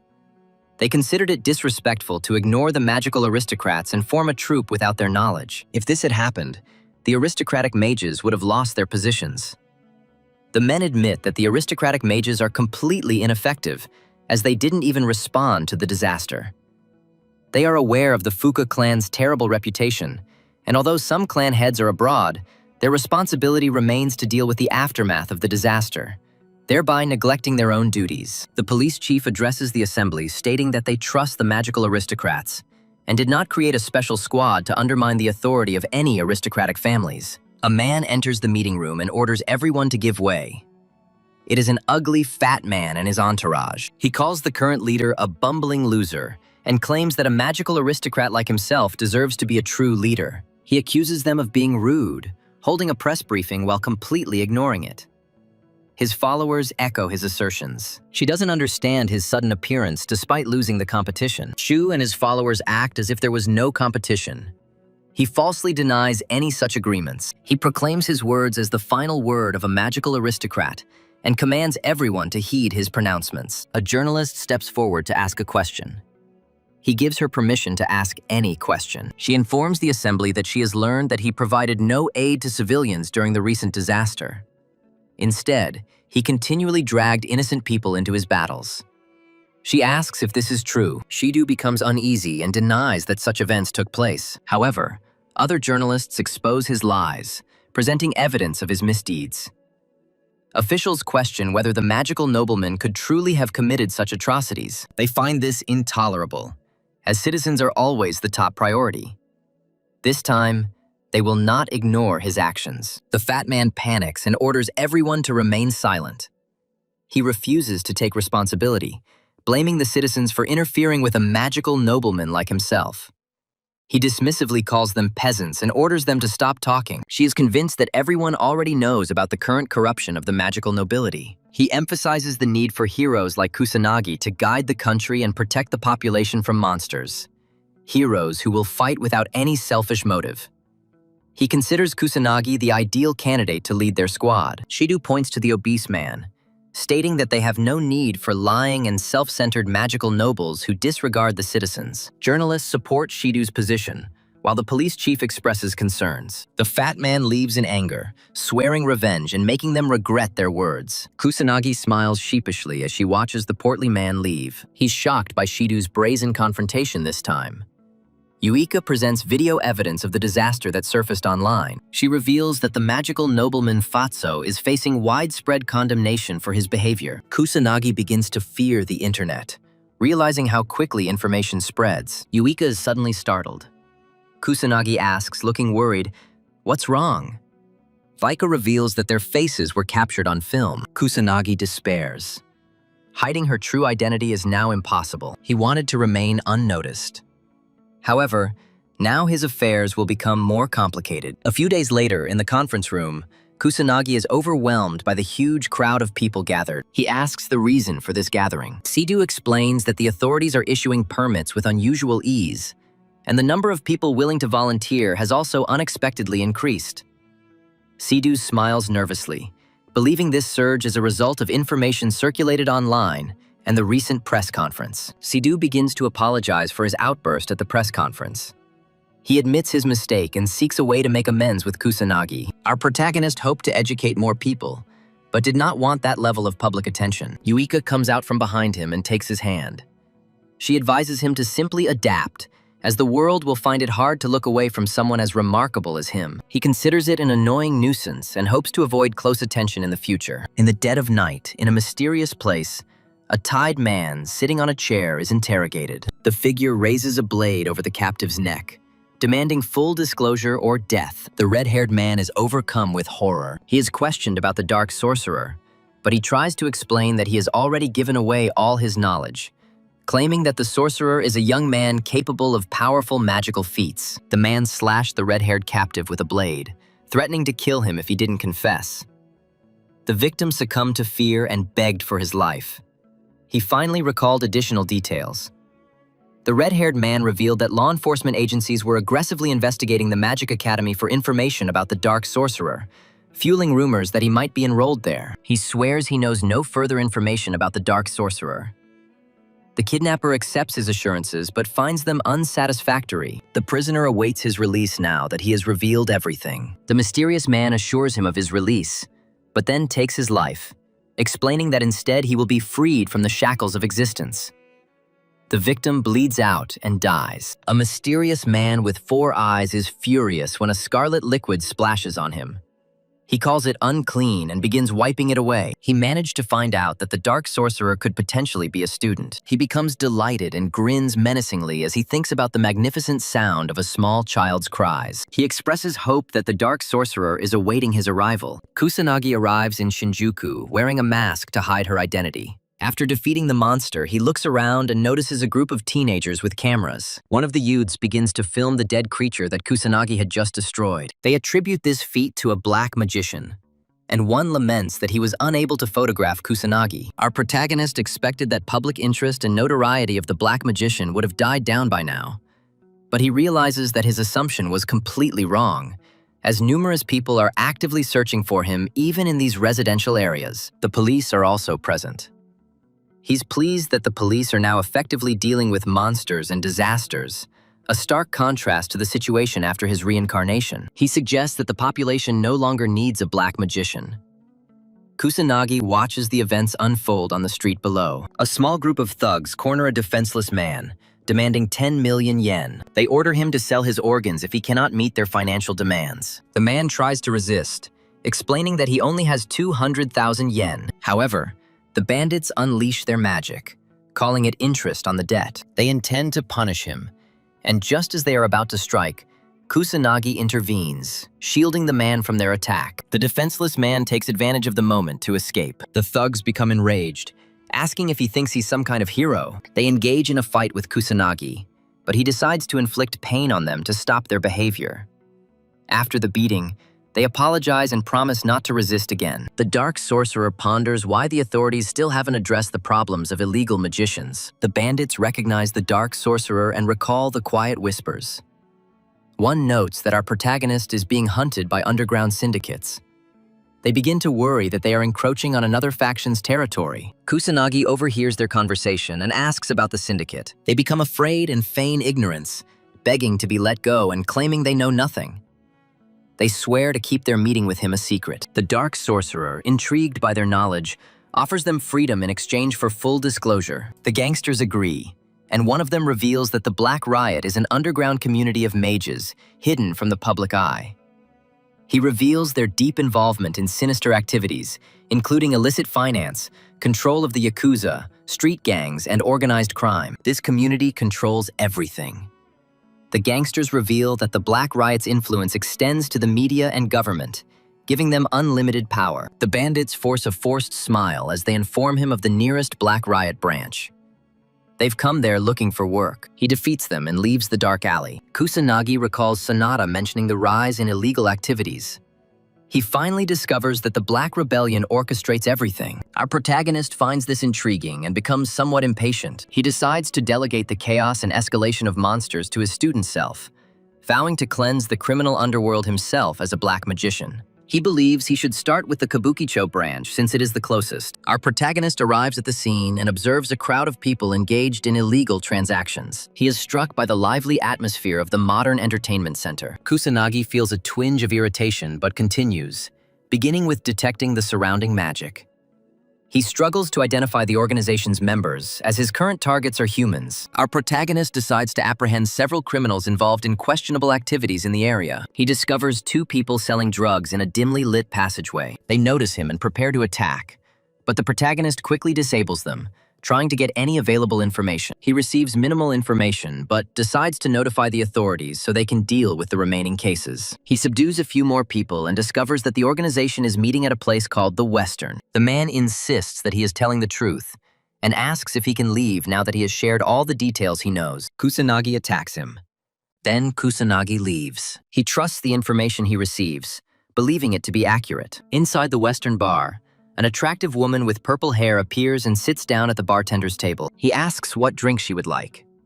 She gives him some currency and expresses hope that he can provide information. He accepts the money and lets her talk. The mysterious young woman asks the bartender about the Black Rebel Shrine. The bartender declares her question incorrect. She becomes a little uneasy. He corrects her, advising that she should be asking about her own future destiny. The purple-haired girl realizes that this is a trap. She looks back and sees several of the thugs rising to their feet. One of them sensed that someone was spying, but he didn't expect it to be an attractive woman. She realizes that she made a serious mistake by trusting misleading information. The attackers rush forward, but one of them orders her life to be spared. The defenseless maiden also fights back. She wants to preserve her existence. She wastes no time and rushes to the exit, but is hit in the back by fire magic. The woman falls, injured. The bandits admire her indomitable spirit and decide to take advantage of her striking appearance. She gives in to despair and mentally asks her brother for forgiveness. She didn't manage to achieve much. Just as the bandit reaches for her, the protagonist bursts into the bar, stunning everyone present. He ignores the unfolding chaos and heads straight for the bartender. Our hero wonders if there are members of the Black Rebellion in this establishment. The attacker approaches him from behind. He asks if the protagonist realizes the situation he is in. He tries to attack, showering him with insults, but our hero lands a precise blow to his jaw. The thug flies back, crashing into the wall of the establishment. He tries to rise, losing consciousness. The remaining bandits and the young woman watch in stunned silence, their mouths agape. The purple-haired girl realizes that no ordinary person could have dealt such a blow. She is puzzled by his abilities. She asks if he used any kind of magic, though she didn't see any spells. She ponders his identity. Kusanagi is pleased that the information was at least somewhat valuable, having found numerous low-level, thug-like mages in the Western Club. He calls the Black Riot thugs pathetic scum for cornering a woman, continuing his verbal assault. The thugs begin to panic, but try to maintain their composure, still outnumbering him. Odin commands his team to surround the protagonist, confident that their combined attack will guarantee victory as long as he stands alone. The bandits unleash a barrage of fire attacks, but our hero tries to hold back, focusing solely on dodging. The purple-haired woman doubts his victory, given the overwhelming numerical superiority, especially in the cramped conditions. She suggests that he lacks powerful magical abilities. This means that his defeat is inevitable. A young woman screams, urging the protagonist to run. Just as he was about to be hit, the protagonist became enraged and dodged all the attacks with lightning speed, closing the distance to the thugs. He steps on them. He starts the fight. Our hero destroys them one by one, incapacitating them all in a matter of moments.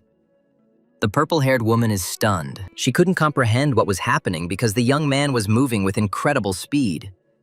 She wondered if he had used some kind of magic. The thug starts crying, demanding to know who he is. He insists on getting answers. Kusanagi then reveals that he is a black magician, the one destined to destroy the Black Rebellion Syndicate. He defeats the last enemy and heads towards the young lady. She remains amazed by his quick victory over everyone, wondering if he is some kind of master or legendary sorcerer. Kusanagi approaches and she notices that he looks like a student. She notes his captivating gaze. He's a little concerned and asks if she's okay.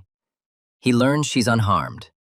She looks puzzled and assures him she's fine. He approaches the bartender, who is hiding behind the furniture. Kusanagi insists on details about the Black Rebellion, but the bartender refuses, fearing reprisals from the organization if he reveals any information. Our protagonist delivers a powerful punch, breaking a table to intimidate the bartender. He repeats his request for information, emphasizing that this is his last chance. The bartender, overcome with fear, decides to reveal all the details in order to ensure his safety from Kusanagi. He reveals that the Black Rebellion's main location is in Tokyo, with outposts extending far beyond Kabukicho. He mentions that the leader of the Kabukicho branch is a formidable figure. This gangster is a magician with considerable influence in the criminal underworld and is rumored to be manipulating Japan from the shadows. Kusanagi asks him about the branch, but the bartender insists he knows nothing about it. He explains that people of his standing only carry out minor errands and remain ignorant of the branch's location. The protagonist feels some disappointment. Realizing that he is back to the beginning, he decides to start searching for other outcast magicians. He needs to collect information about the branch. As he prepares to leave, the woman stops him, expressing her deepest gratitude for saving her life. She can only imagine the horrors she would have endured if he hadn't intervened. He reassures her, saying he was just passing by. He believes she brought the danger on herself by voluntarily engaging in such a risky undertaking. She calls him cruel, and he readily agrees, admitting that he reserves his severity only for adults. The woman assumes he intends to track down the Black Rebellion. She curiously asks about his ultimate goal after discovering the syndicate. His expression turns icy as he declares his intention to destroy him. She looks a little taken aback by his unwavering seriousness. She understands his desire for the gang's complete destruction, but doubts his ability to act alone, despite his obvious strength. Recognizing her limitations, she decides to propose an alliance. A woman approaches our protagonist with an invitation, asking if he would like to join forces with her. With unwavering confidence, she reveals her profession as a detective, with extensive access to crucial information and a vast network of contacts. She acknowledges the downside of his formidable power. The woman is greatly surprised to discover that the Black Magician's abilities far exceed those rumored. She is convinced that their goals can be achieved through joint efforts. Kusanagi takes up her offer, asking if she would offer her valuable information in exchange for his power. The woman confirms his assumption, considering it an ideal collaboration. Extending her hand, she formally asks him for partnership. He knows he desperately needs information, but he's not sure if he can trust it. He considers this acceptable, figuring he can simply get rid of her if things go wrong. He agrees and shakes her hand, deciding to join forces with the woman. She completes the agreement and reveals that her name is Leona. Our guy simply claims to be a black magician. She finds this strange and asks why he doesn't use a simpler name. He lets the girl call him whatever she wants, so she settles on Chrono. He approves of Chrono. He asks why the thugs were chasing her. She reveals that her goal was to find the secret base of the Black Rebellion. He calls her stupid because of her recklessness. She believes they are in the same position, but he informs her that he can adequately defend himself. She admits to numerous vulnerabilities, but saw no alternative, as no one dares to resist the Black Rebellion. Leona explains that these days, rogue mages operate with impunity in Kabukicho, as the authorities are preoccupied with disasters. Kusanagi remembers that Sonata mentioned this earlier. He finds her in desperate straits. Leona tries to pull herself together and reveals that her younger brother was attacked by renegade mages. Since their parents passed away, she has been solely responsible for her brother's well-being. She worked hard to provide a carefree existence for her younger brother. She admits that she was unable to give him enough time and attention, which probably led to his loneliness.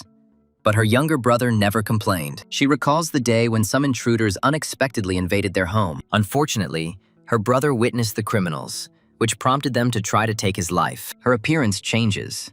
He asks if her brother survived. She replies that he was injured and has remained unconscious since the incident. He understands that even divine magic is not enough to bring someone out of a comatose state. She gets irritated and tells him that the doctors aren't sure how long his recovery will last. Her brother is only 9 years old. She believes he deserved a normal life. Leona recalls that the culprits were Black Rebellion operatives. She managed to find and capture every single one of them, but she will not find peace until the entire organization is destroyed. He asks if revenge is her only goal, but she rejects him, firmly stating her desire to make things right so that no one has to go through what she did. She admits her current powerlessness, but is confident that he will be able to decisively resist the Black Riot organization. Kusanagi assumes that her story is true, but wonders if she is trying to prevent his future betrayal by revealing it. He acknowledges her tenacity in her endeavors, but smiles, finding desperate women attractive. He warns her against interfering with him, but she assures him that she has discovered many possible safe houses and urges him not to dismiss her intelligence sources. She has an extensive list, and she suspects they could even be the Yakuza or Mafia, so she proceeded with caution. He insists on details about the locations of the safe houses. She asks about his strategy. The young man declares that he will simply go and pay a visit. She warns him of extreme danger, expressing doubt that he will be able to survive even with his considerable strength. He assures her that this is perfectly acceptable, given his status as a renowned black magician. She decides to give him the information, but insists on being accompanied to check everything. He warns her of the danger, but she's determined to go, even if she dies. He asks what her brother will do if she loses her life. She thinks it's all right, since he'll get the insurance money if she ever dies. He considers money useless. He tells her never to say such words again, emphasizing that family is of the utmost importance. She expresses doubt that he can understand her feelings of weakness, given his immense strength. In despair, she laments the torment of living a dignified life while being enslaved by despicable wretches like thugs. Even when people like her find themselves trapped, they lack the strength to fight back. She wonders why her brother went through such hardships when he was completely innocent. Tears begin to flow and she falls silent. He begins to move, prompting her to ask about his intentions. He demands to know the location of their hideouts, swearing that the gang members will suffer retribution for their misdeeds. Her tears stop and her spirit finally rises. She provides information but reflects on the difficulty of getting to each location on foot. He assures her not to worry and hugs her from behind, telling her to hold on tight. A blush spreads across her face. It's out of control. In a random building swarming with bandits, a man approaches a window out of pure curiosity. Another thug asks what the problem is. Suddenly, the window shatters and Kusanagi flies into the room with Leona in his arms. He delivers a swift kick to the thug standing by the window, stunning everyone. The assembled bandits recoil in shock as one of their number is quickly neutralized. Kusanagi wonders if this is truly the Black Rebellion's lair. Leona tries to pull herself together, but she is overcome with intense anxiety, as she believed that her death was inevitable. The bandits demand an explanation, asking who they are. They prepare their weapons, intending to eliminate the protagonist. He remains unfazed, noting that the Yakuza have changed little since his past life. The boss advances, clutching a cigar in his hand, and demands to know the protagonist's identity. He declares himself a black magician. The boss explodes in rage, ordering a full-scale assault on the protagonist. He gives Leona some advice. He instructs her to stay nearby. The brute attacks him with a blade, but our hero remains unmoved. The brute recoils in shock as his weapon splits in two.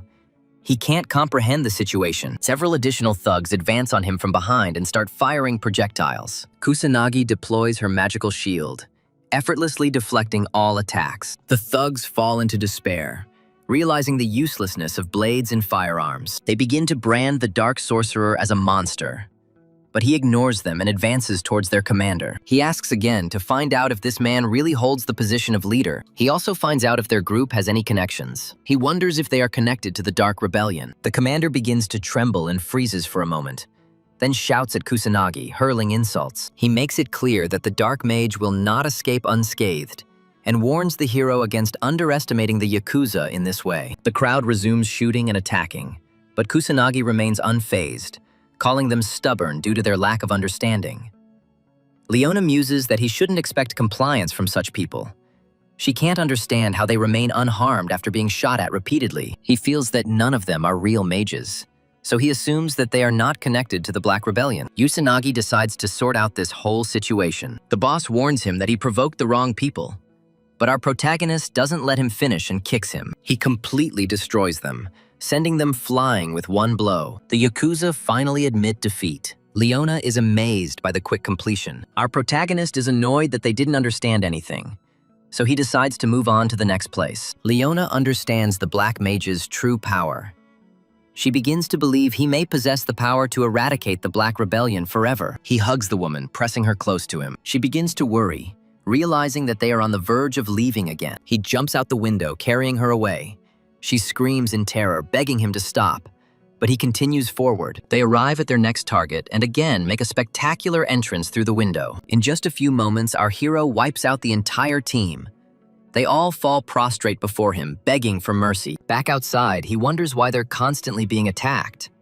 He thinks the Yakuza are completely stupid. She agrees with his assessment, but notes that no gang member would ever listen to his words. Leona irritably begs him to stop his destructive window entries. She feels like they're practically ambushing the Yakuza, and she's fed up with the constant aerial maneuvers. He admits she is right, explaining that he disregarded all the conventions when dealing with the Yakuza. She calls him unreasonable, so he agrees with her point of view and decides to stick to established procedures this time. They both arrive at another location and knock. A bald man appears and asks who they are. A young man declares his intention to investigate the Dark Rebellion. The bald man slams the door, telling them to leave immediately. Kusanagi loses her patience and kicks the door down. The gang members become wary, asking if the lone operative is about to launch a raid. They demand he identify his affiliation. However, Kusanagi reiterates that his only goal is to gather information about the Black Rebellion. The bald man's patience is running out. He advances, ready to strike. Our protagonist was hoping for a peaceful conversation, but with no other options, he retaliates and effortlessly defeats the bald man. The remaining thugs are stunned. Kusanagi goes around his subordinates, looking for a leader. A man named Ushiro steps forward, introducing himself as the boss. He demands to know the reason for Kusanagi's invasion and directly asks about any connection to the Black Riot. The boss understands Kusanagi's question, but his subordinates consider him insolent and prepare their weapons for battle. Ushiro orders his men to retreat, silencing their protests by stating that they are no match for someone like Kusanagi. He decides to answer the question by stating that he has no ties to a despicable group like the Black Riot, emphasizing the importance of honor to his clan. The protagonist asks about their secret base. Ushiro seeks confirmation that Kusanagi will leave after receiving the location. Kusanagi assures him that this will be so. Leona and our protagonist sit across from Ushiro, surrounded by a gang of thugs. She feels uneasy, wondering how she ended up here. Ushiro introduces himself again, prompting Kusanagi to state his name, Chrono. Leona also states her name. The leader points to the map, noting that the Black Rebellion hideout is in the area he has designated. He ends their discussion by claiming that he knows nothing more. Kusanagi checks and finds that this matches Leona's previous suggestion. He understands. He finally admits that she is much more reliable than he expected. The Dark Sorcerer asks if the Elder is confident in revealing such information, given their shared profession. Ushiro clarifies his innocence and states that they are, in fact, adversaries.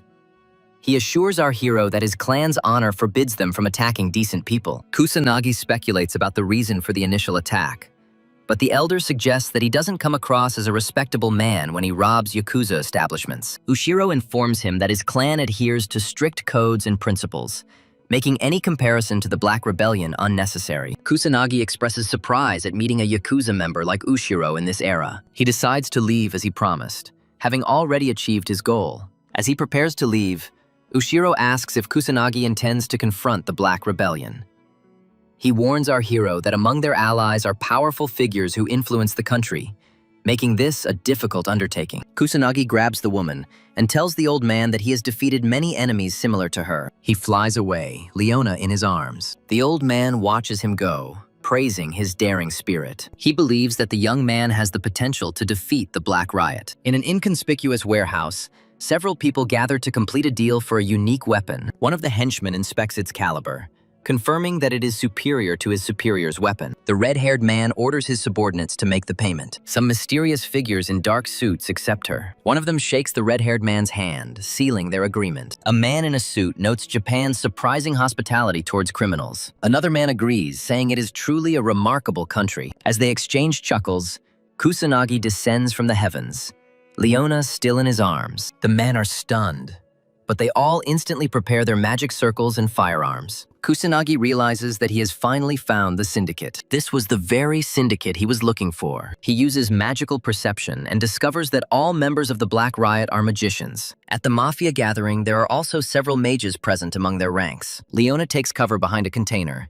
taking out her phone to document everything that is happening. The red-haired man is interested in Kusanagi's identity. Our protagonist, tired of the repeated questions, declares himself a black mage, intending to destroy the Black Riot. The men are puzzled by his statement. They burst into laughter, not believing that a young man like him could achieve this on his own. He ignores their mirth and unleashes a massive fire attack. Several of them were destroyed by the explosion. He makes it clear he will deal with this whole gang. The bandits become enraged, unleashing a hail of magical attacks on him. Our hero easily repels every attack with his protective barrier. He figures they won't risk using magic higher than level 2, fearing it would destroy the warehouse. He considers using offensive spells, but dismisses the idea, as there are too many of them. The minions are shocked that their attacks have been completely ineffective. Even bullets are useless. They begin to wonder how he remains unharmed, having never seen such magic. Kusanagi chuckles, knowing he's not even using his true strength.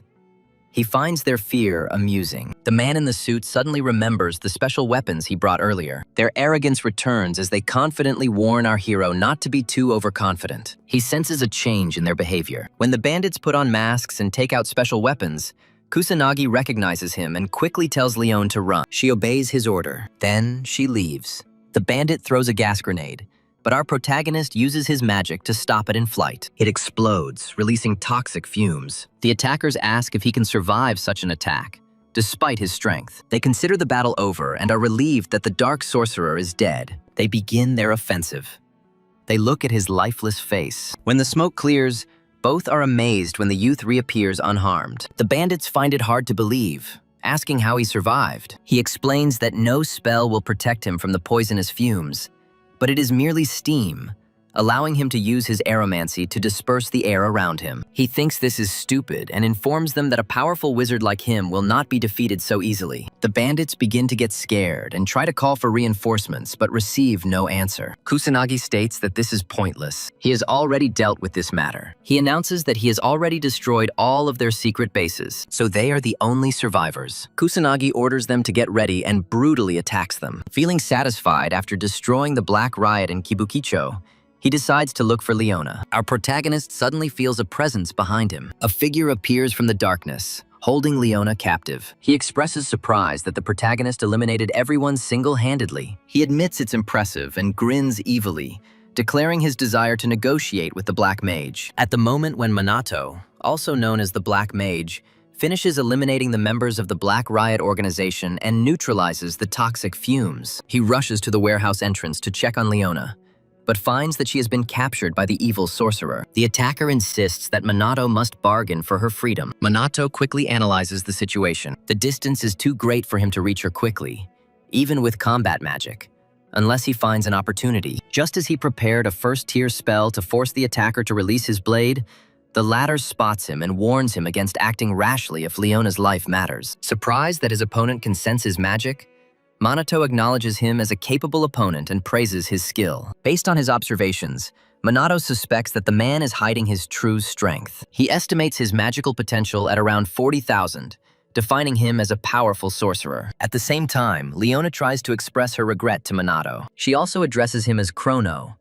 but he assures her of his intention to save her. Annoyed at being ignored, the aggressor vows to kill Leona for real if Minato doesn't take him seriously. After a short exchange of words, Minato relieves the tension. He agrees to refrain from any drastic actions. The attacker, pleased, introduces himself as Kagashugi, the leader of the Kabukicho branch of the Black Riot. He reveals that his purpose was to investigate the Black Mage. His goal is to either bring him in or destroy him. Kaga admits to tormenting those associated with the Black Mage, only to be disappointed to learn that his target is a youth intent on disbanding the Black Riot branch. Irritated, Kaga grips his blade tighter and accidentally slits Leon's throat. Realizing his mistake, he apologizes. Not from true repentance. He let his emotions take over as he wielded the blade. He even stops to enjoy the sight of her blood dripping down the steel. Observing Kagi's chaotic behavior, Minato asks about his conditions for the deal. Kaga, momentarily losing his concentration, then states that he would rather torture and kill Minato to obtain ransom for Leona's life. If Minato refused and tried to escape,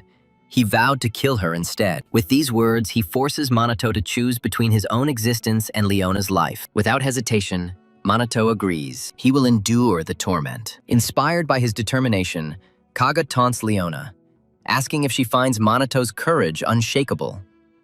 Deep down, Minato knows that no attack will affect him thanks to his magical shield, making his consent to torture the best choice. However, Kaga insists that he deactivate the shield, claiming that otherwise his agony will be in vain. This revelation astonishes Leona, who now understands how Minato has managed to fend off his attacks so far.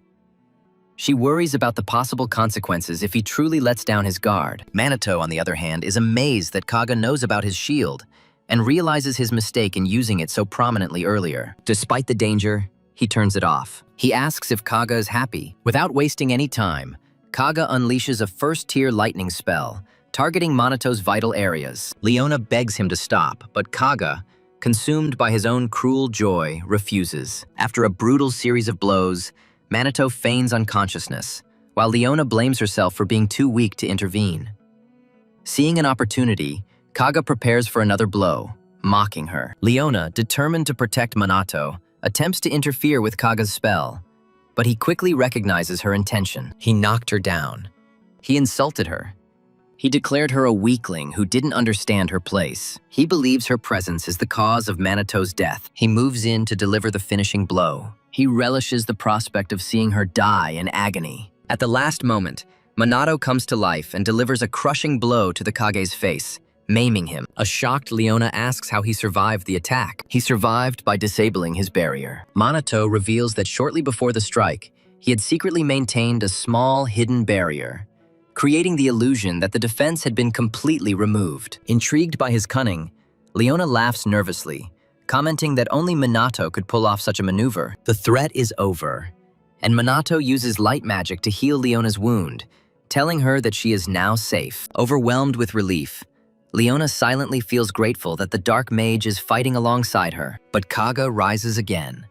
His facial features have been magically restored. He is furious at their insolence. Minato is surprised that Kaga didn't collapse from his speed-focused combat magic. He remained vigilant, knowing that simple torture would not be enough for someone like Kaga, who had decided to burn him and Leona. As Kaga prepares for a powerful fire attack, Minato finally realizes the true extent of his opponent's power. He notices that Kaga has been holding back this whole time, as the power of his magic continues to grow. Once the spell symbols are complete, Kaga unleashes a fourth-tier spell that combines fire and lightning. He calls it Fire Spark and points it straight at Minato and Leona. Just before the blow reaches them, Leona begins to panic. She is confident that Chrono will not be able to stop it. However, Minato remains calm and only casts his magical shield when the flames get closer. To Leona's shock, a normal defensive spell completely neutralizes the powerful attack without any problem. This leaves her completely stunned. Seeing how easily Minato put out the fire,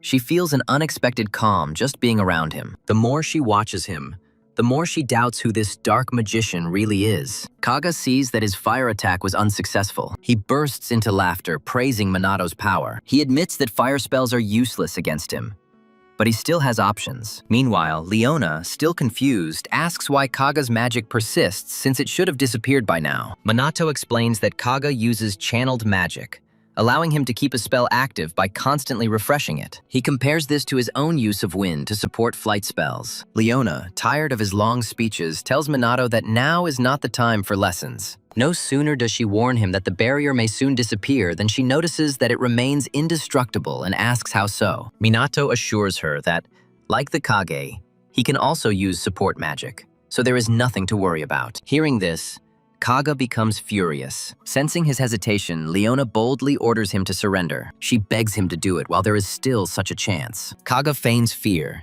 then drops his mask and resumes his attack. Ignoring the Minato's power, he finally reveals his hidden trump card, strengthening his continuous fire magic around the Minato's defense. Suddenly, Leona begins to feel weak.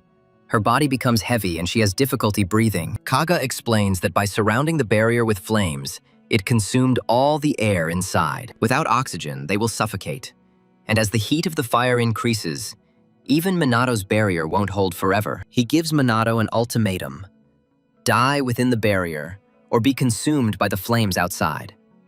Minato, unperturbed, yawns. Irritated, Kaga asks if his opponent understands the gravity of the situation. Minato calmly reassures him, saying that he understands the gravity of what is happening better than Kaga. Kaga claims that no matter what Minato's skills are, Leona is already on the verge of death, and there is no hope of salvation. It is at this moment that Leona suddenly comes to her senses, perplexed by the sudden change. Kaga, equally stunned, watches in complete disbelief. Minato explains that while fire magic can alter the air, Kaga apparently overlooked the fact that the magic itself permeates the atmosphere. Enraged, Kaga demands a more precise explanation. He needs to understand what is happening. Minato details the interaction between magical barriers and ambient magic, then proves his point by controlling the surrounding air and extinguishing the flames with gusts of wind. Seeing his strategy fall apart, Kaga panics, lamenting his defeat. Before he can give up, Minato attacks. He is determined to prevent Kage from losing consciousness and escaping. He mocks Kaga's love of torture,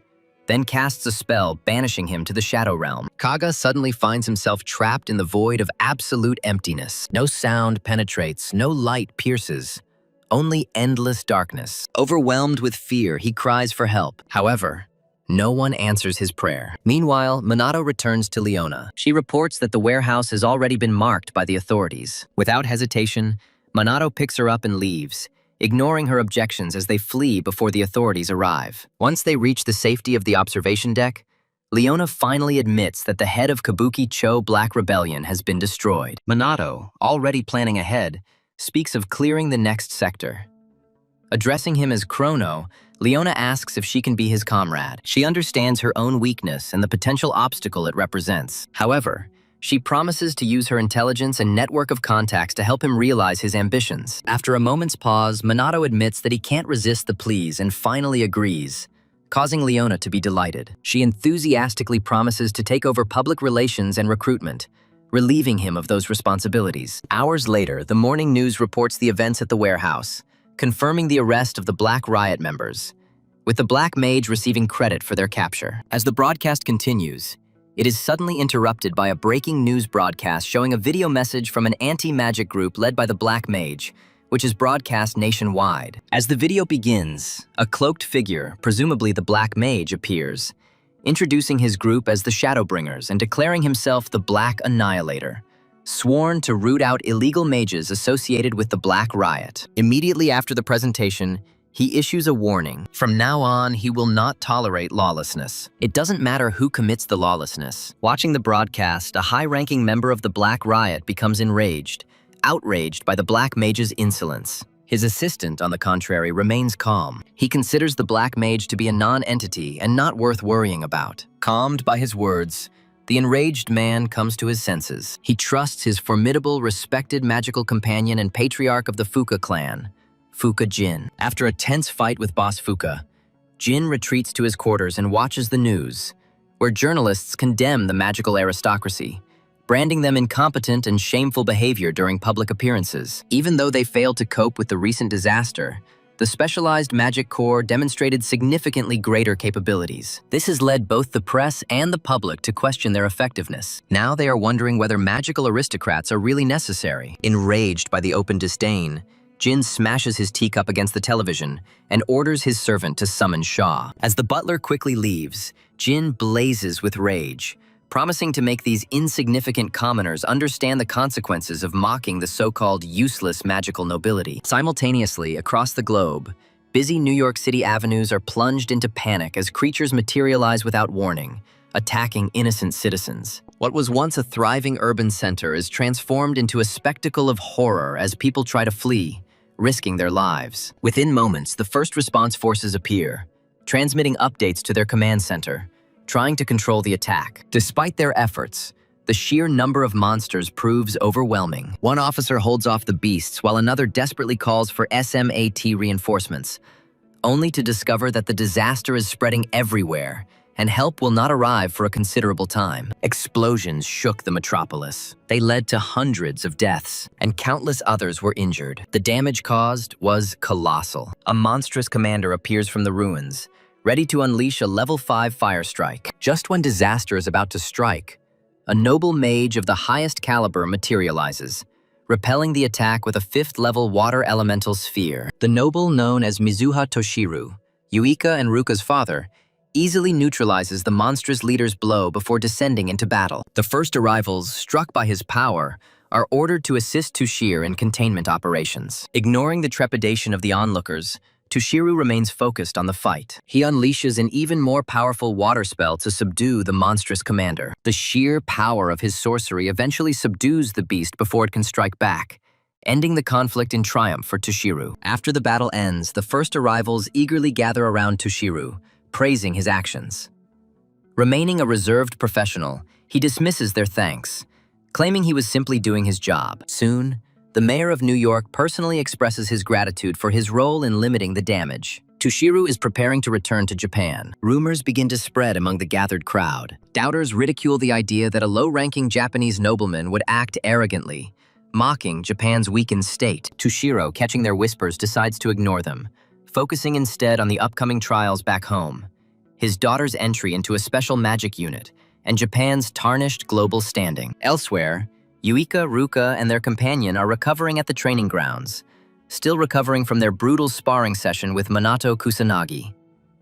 Ruka complains about his overwhelming strength, noting that Minato isn't even fighting at full strength. Before they can even consider the injustice, Sonata and a group of trainees appear, proposing a new approach. They believe a coordinated attack on Minato by all of them might give them a chance. Encouraged by their numbers, Yuika calls for the group, confident that even Minato couldn't withstand an attack from over 100 trainees. Unfortunately for them, Minato catches wind of their discussion. Suddenly materializing behind them, he casually asks if they'd like to test their hypothesis. Paralyzed with horror, Uika quickly backs away from everything, claiming that they were just having a casual conversation. Minato, unimpressed, announces that their time for deliberation is over. He presents their next challenge, to defeat him using all their strength. Seizing the moment, the squad launches a full-scale attack, confident that their numerical superiority will guarantee them victory. However, Minato makes almost no effort. He protects himself with a simple barrier. He's only level 1. When Yuika smugly informs him that it's not enough, he smoothly upgrades it to a 4th-tier advanced magic barrier, leaving the trainees in amazement. Determined to break through his defense, they intensify their attacks. But Minato's defense easily neutralizes every blow. The squad is aware of the seriousness of the situation. They understand the true, terrifying power of Minato. When his offensive begins, Minato unleashes pure agony, easily dominating each of them. As the chaos subsides, the trainees scream in agony. They lie scattered on the ground, completely defeated. When practice ends,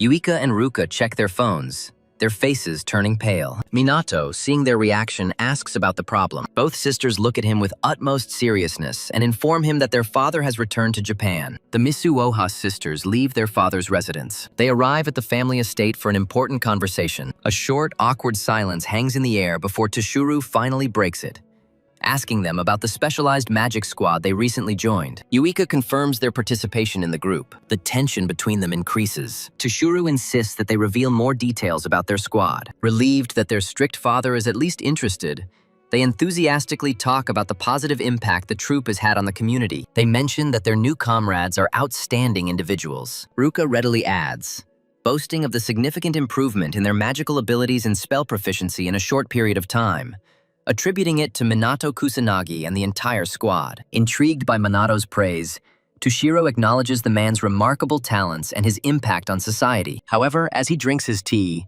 one of the girls compares Minato to their father, hinting that Minato could rival even a magical noble like himself. Hearing this, Toshiro carefully puts down his cup and gives a sudden order. They must leave the special magic squad immediately. The stunned sisters ask for a reason. Toshiro, remaining calm, states that the status of magical nobility is already declining, which could negatively impact Japan. He argues that it is the magical nobles, not the special magical corps, who form the foundation of the nation. Consequently, their leader, Minato, is doing more harm than good with his very existence. Understanding this, Toshiro forbids any further contact with Minato. The sisters furiously object, finding his logic absurd. Toshiro, unperturbed by their anger, orders them to obey him as they always did. Then he turns to leave. Before he can leave, Yuika, who has always followed her father's orders without question, refuses outright for the first time. She states that she will never leave the special magic squad or Minato, as she believes he has the power to change the world. She claims that, although the nobles have become complacent, the squad tirelessly trains them, preparing them for real combat. If their father asked them to cooperate, they would gladly agree. But demanding their obedience is a mistake. Hearing this, Toshiro coldly disowns her, forbidding her from ever claiming the title of magical noble again. Hand, ready to intervene, watches as Yuika simply nods and leaves without further comment. Just before leaving, Yuika gives her father a farewell smile. She assures him that from now on she will be known solely as Mizuha Yuika. He no longer has to worry about her bringing shame on the family name. After she leaves, Toshiro grumbles about Yuika's insubordination, and Ruka warns him that she has undergone a transformation. Hoping to keep one daughter, Toshiro faces disappointment when Ruka joins Yuika, abandoning his noble status. Toshiro repeats his renunciation, ordering her to stop using the family name from now on. Ruka happily agrees, expresses gratitude for everything he has done, and leaves, leaving him alone to mutter. Now freed from their father's control, the sisters exchange their noble robes for everyday clothes and head to the hotel, discussing their newfound freedom. Along the way, Yuika asks if Ruka is genuinely happy with abandoning her family. The hand reassures her. She states that as an older sister, she would never abandon Vika. Touched by her words, Yuika blossoms and the couple embrace warmly. Their happiness is fleeting, as they soon encounter problems booking accommodation. Having exhausted all options, they try to talk to the manager, but their efforts prove futile. A full day of searching yields no results.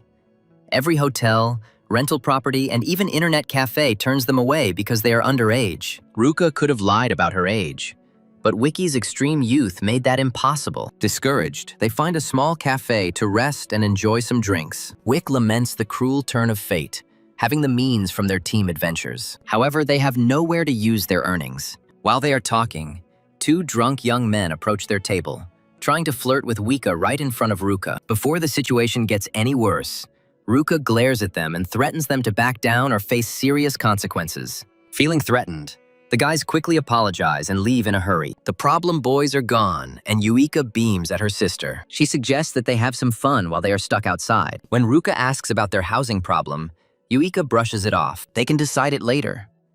Determined to make the most of their first evening as independent sisters, they spend it shopping for new outfits and stuffed animals, singing karaoke like wild parties, and simply enjoying the moment. Dusk falls and the real world reasserts itself. However, Yuika expresses gratitude to Ruka for this unusual evening, admitting that his company relieves their worries. Accepting the praise with a knowing smirk, Ruka points out to Yuika that finding a place to stay remains an unresolved problem. While they're pondering potential hosts, Yuika receives a message from Minato.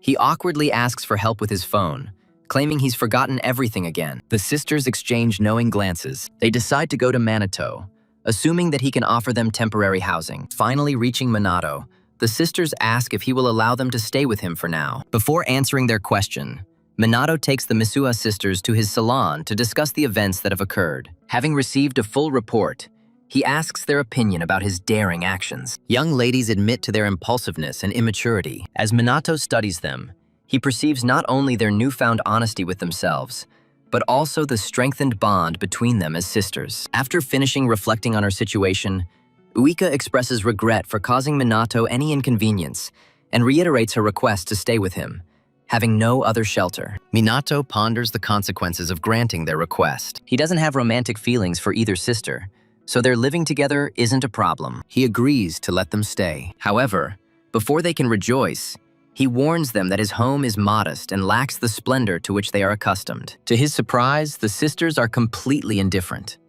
Instead, they jump around and chatter animatedly, like children. Observing their behavior, Minato can't help but notice their amazing adaptability, which unexpectedly confuses the girls. Suddenly, they find themselves plunged into bizarre dreams of living together with the formidable and charming Kusanagi Minato. Her thoughts race. Her heart pounds with strange emotions, forcing her to pull herself together. Ignoring their embarrassment, Minato casually asks if they're going to bathe before bed. The girls immediately overreact, mistaking him for a pervert. Minato remains calm and asks the question again. This time, their response is restrained. Yuka leaves first, leaving Minato and Ruka in the living room. During their conversation, Minato praises their courageous decision to leave home, admitting he didn't expect them to take such a step. Ruka agrees, saying she shares his surprise. This is their first act of disobedience to their father, a man invariably stern and resistant to any manifestation of independence.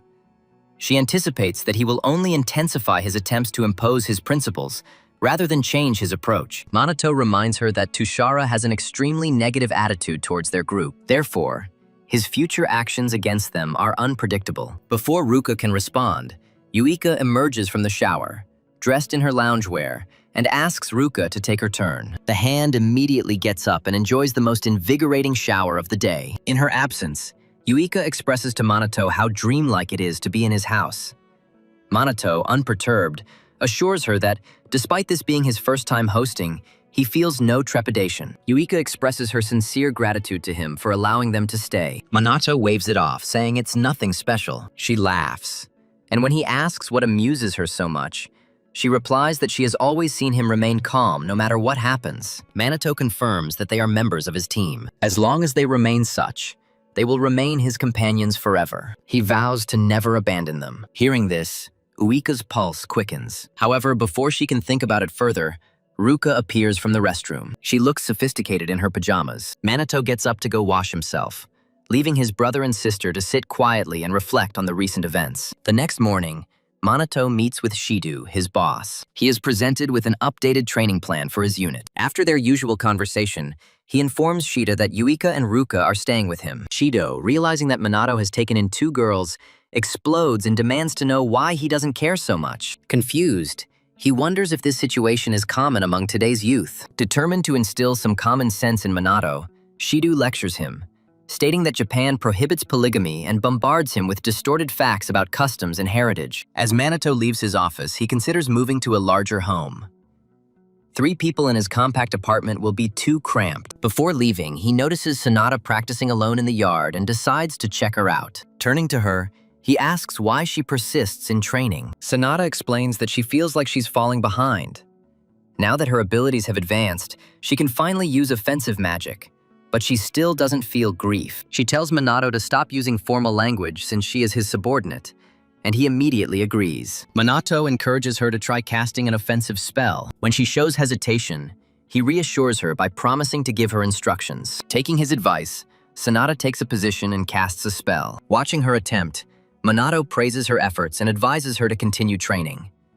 Persistent practice will lead to greater strength. Sanada expresses her gratitude, but admits that she still feels inferior compared to the rest of the team. Minato tells her not to underestimate herself, because he has seen her hard work. She then admits that she only joined the police because holy mages are rare, doubting that she could compare to her squad mates, as she considers herself the weakest. Noticing that she is pouring out her feelings, she apologizes for burdening him with her doubts. Minato, instead of dismissing her concerns, asks about her original reasons for joining the police. Sonata shares that her grandmother was a holy mage who saved countless people during past disasters. Inspired by her example, she joined the service, striving to emulate her. After her confession, she continues to experience self-doubt. She states that she does not have clear goals or aspirations like others, and she does not have skills in any area. Minato quickly refutes her claims, listing her skills, her restorative powers, her offensive spells, and her drive to improve herself. He argues that her initial motivation for choosing this career is irrelevant. What really matters is how she uses the path she's on.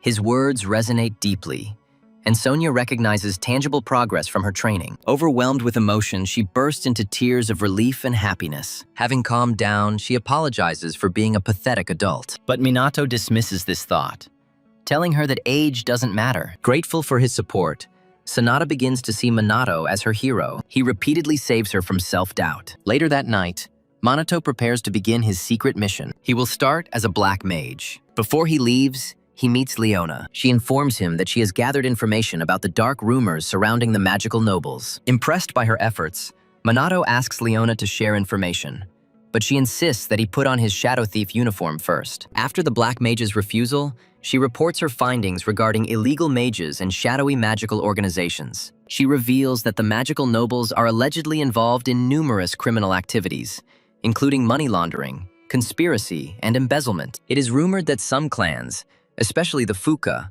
maintain direct ties with the criminal organization Black Rebellion. Minato asks if she knows anything about the leader of the Black Rebellion. Leona claims, based on rumors, that the leader is Kuroi Akuto, a former magic noble who was famous before his public disgrace. Hearing this, Minato finds the magic noble's connection to the Black Rebellion even more dubious. However, Leona reminds him that there is no concrete evidence linking Fuka or any noble house to the organization. Since no one is talking and vital information is scarce, she believes potential informants are being silenced. Knowing this, she cautions Minato to exercise caution if he intends to investigate further. After finishing their conversation, Minato asks her to send all the collected data to his device. When asked about his next steps, he tells her that he is leaving. He sets off to take revenge. Without saying another word, he jumps from the top of the building. He ponders the most appropriate way to punish the guilty. He will show them no mercy. After several hours of dispensing justice, the Dark Sorcerer returns to his residence, once again assuming the identity of Minato Kusanagi. He relaxes with his new housemates, Yuika and Ruka, the trio in quiet contemplation, each immersed in their own activities. With no other pressing matters, Minato decides to research the Ichikama Minato and the disasters of 50 years ago, now that he has mastered the use of a smartphone. After some searching, he discovers that Itakamski's past is largely unchanged. However, modern magicians are depicted with significantly weakened powers, which seems strange to him. Furthermore, he observes vague and fragmentary information about the magical nobility and their ancestors, with little detail about their powerful magical abilities or cultivation techniques. Seeing this, Minato, who retains memories as Ichikam, laments that if his magical grimoires had survived, mages wouldn't have fallen so low. Yuika notes that no texts or records of advanced magical training exist, as if they were deliberately erased. Minato suspects that the current head of the Mizuha family may have some knowledge. However, given the extreme lack of information about disasters, organizing an audience presents a significant challenge. At the moment, he is thinking hard, trying to understand the nature of the disasters and their initial appearance on Earth. But no clear revelations are emerging. Wika acknowledges his irritation, but decides to ignore it and continue her work. The next day, during training for the elite magic squad, Minato and his unit receive an urgent message about a disaster being detected and are immediately ordered to engage in combat. They rush to the scene, only to find Shufuku, Jinfuki's offspring, and his minions standing over the remains of the recently slain monster of disaster. Despite his confusion, Minato remains calm as Sho condescendingly chides them for their tardiness, boasting that his team defeated the beast before they arrived. Noticing Minato's gloomy mood, Sho assures him that no one was hurt and encourages him to relax. He then boasts about how dire the situation could have become without his intervention, and then arrogantly advises them to be more vigilant in the future before leaving. After Sho leaves, Yuika asks about his strange behavior towards Minato. However, Minato has no idea. In the following days, new disasters arise, And each time, Sho and his companions arrive shortly before the special magic squad, taking the victory. Sho constantly ridicules them for their slowness, proving his point that the world still needs magical nobility. Yuika is furious when Sho belittles their squad, calling them incompetent. After he leaves, she seethes, saying this is the 5th time he's pulled this maneuver, clearly indicating covert action. Around this time, Sidu reveals the possibility of sabotage, citing constant delays in their intelligence reports. Since Minato is unable to detect disasters from a distance, he does not know how to find a solution. Meanwhile, Yuika throws a tantrum, pointing out that Seo constantly dodges confrontations whenever a demon-class enemy appears. At a dead end, Sonata pulls out his mobile device and shows his comrades the immense popularity the Fukas are receiving online. This raises doubts, given their recent harsh criticism. She also learns that Jin Fuka has scheduled a press conference that is about to begin. Minato and the rest of the team gather. They listen attentively to his statement. During the press conference, Jin expresses his gratitude to everyone present and states that the purpose of the meeting is to counter the recent shortcomings and failures of the magical nobles, specifically mentioning his son, Sha. Unexpectedly, Jin bows deeply and publicly apologizes for Sha's disgraceful behavior. The journalists, who never expected an apology from the magical nobleman, are speechless. Jin continues, accepting responsibility for his failure in raising Sha and promising to make things right. At the same time, news outlets begin to spread stories about how Sha dealt with numerous disasters before specialized magical forces intervened. Jin realizes his strategy is succeeding. He stands up confidently and speaks of the shortage of capable magical nobles. However, he assures the public that steps are being taken to address the issue. As the conference gains momentum online, 50% of the comments support Fook, which irritates Yuka. She complains to her colleagues, wondering if all their efforts were in vain, only to be ridiculed by the public. Before she completely loses control, Minato advises her to remain calm, reminding her that their goal remains the same, regardless of public opinion. He begs them to believe in his ability to handle the crisis. A few days after the conference, Shadow received a call. He was summoned to an important high-level meeting. His superior reveals that the special magic unit is in danger as complaints against them continue to mount due to their increasing clashes with the magic aristocracy. When Shidu tries to justify Shu's questionable behavior, his superior dismisses his concerns, accusing him of provoking the magical nobles.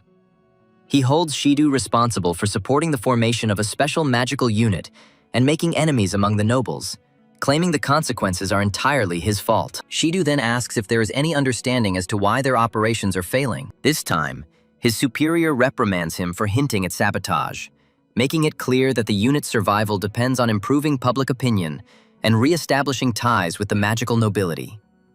If they fail, the special magical unit will be disbanded. Meanwhile, Jin Fuka watches the proceedings, pleased that everything is going according to plan. He knows that the crowd, easily swayed by sensationalism and deception, will accept any story he presents. With public opinion on his side, Jin is confident that he will soon completely destroy the special magic unit. It was about a week of silence before Minato and his team found themselves on the roof of their school, lamenting their inactivity over lunch. At one point, Ruka reminds them that the Fuka are dealing with recent disasters, but then Ryuji Katsuragi interrupts, saying that there are moles within the police force that are undermining the work of the special magic team. Minato agrees, revealing that some officials are directly connected to the magical aristocracy and see the SMP as an obstacle to their plans. The ever-unsuspecting Uika questions the feasibility of this.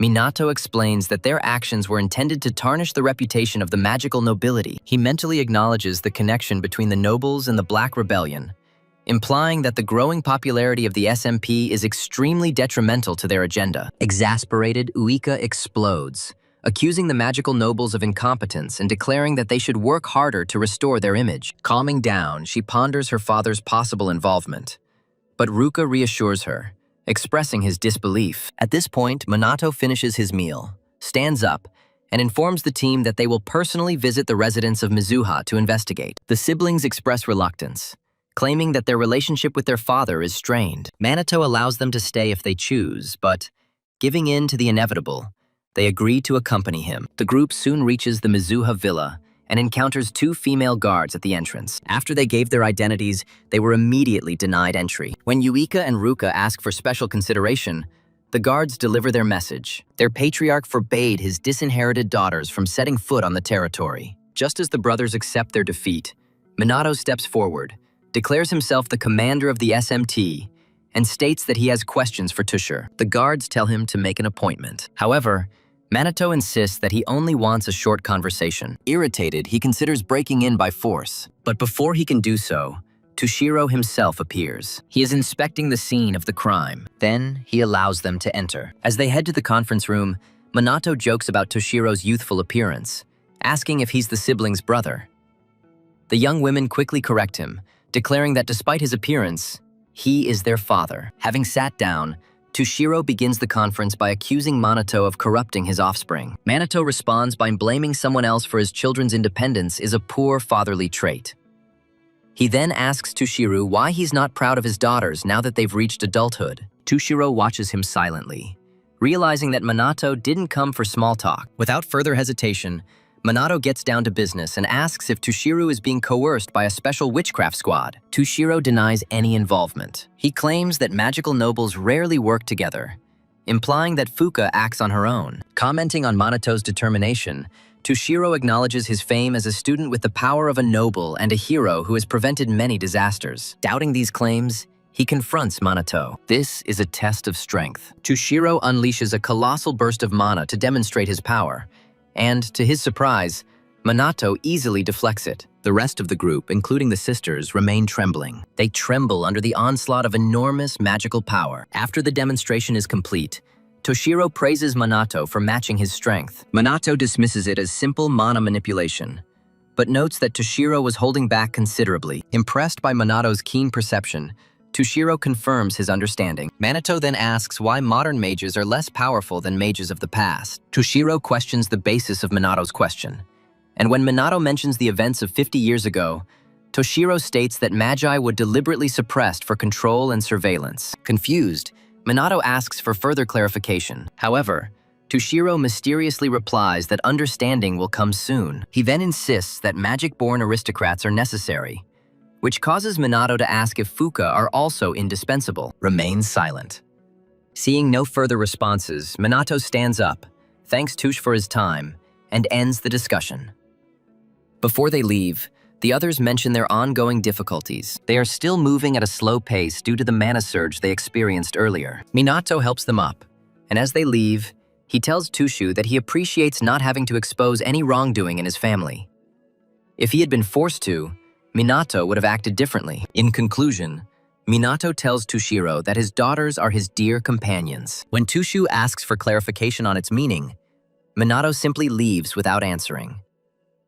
Sometime later, after a few days, the Special Magic Squad finally receives new clothing made from anti-monster fabric that is impervious to most spells. Sidhu declares their complete readiness. They are now capable of operating at 100% capacity. With all preparations complete, Minato gathers his squad, declaring that it is time to face Fuka. Meanwhile, at the Fuka residence, Jin Fuka and his son Su are enjoying the upcoming destruction of the Special Magic Squad. Jin boasts that with the support of the Black Rebellion, he will soon seize control of Japan. Their fun is interrupted when men in police uniforms burst into the room, ordering everyone to stop.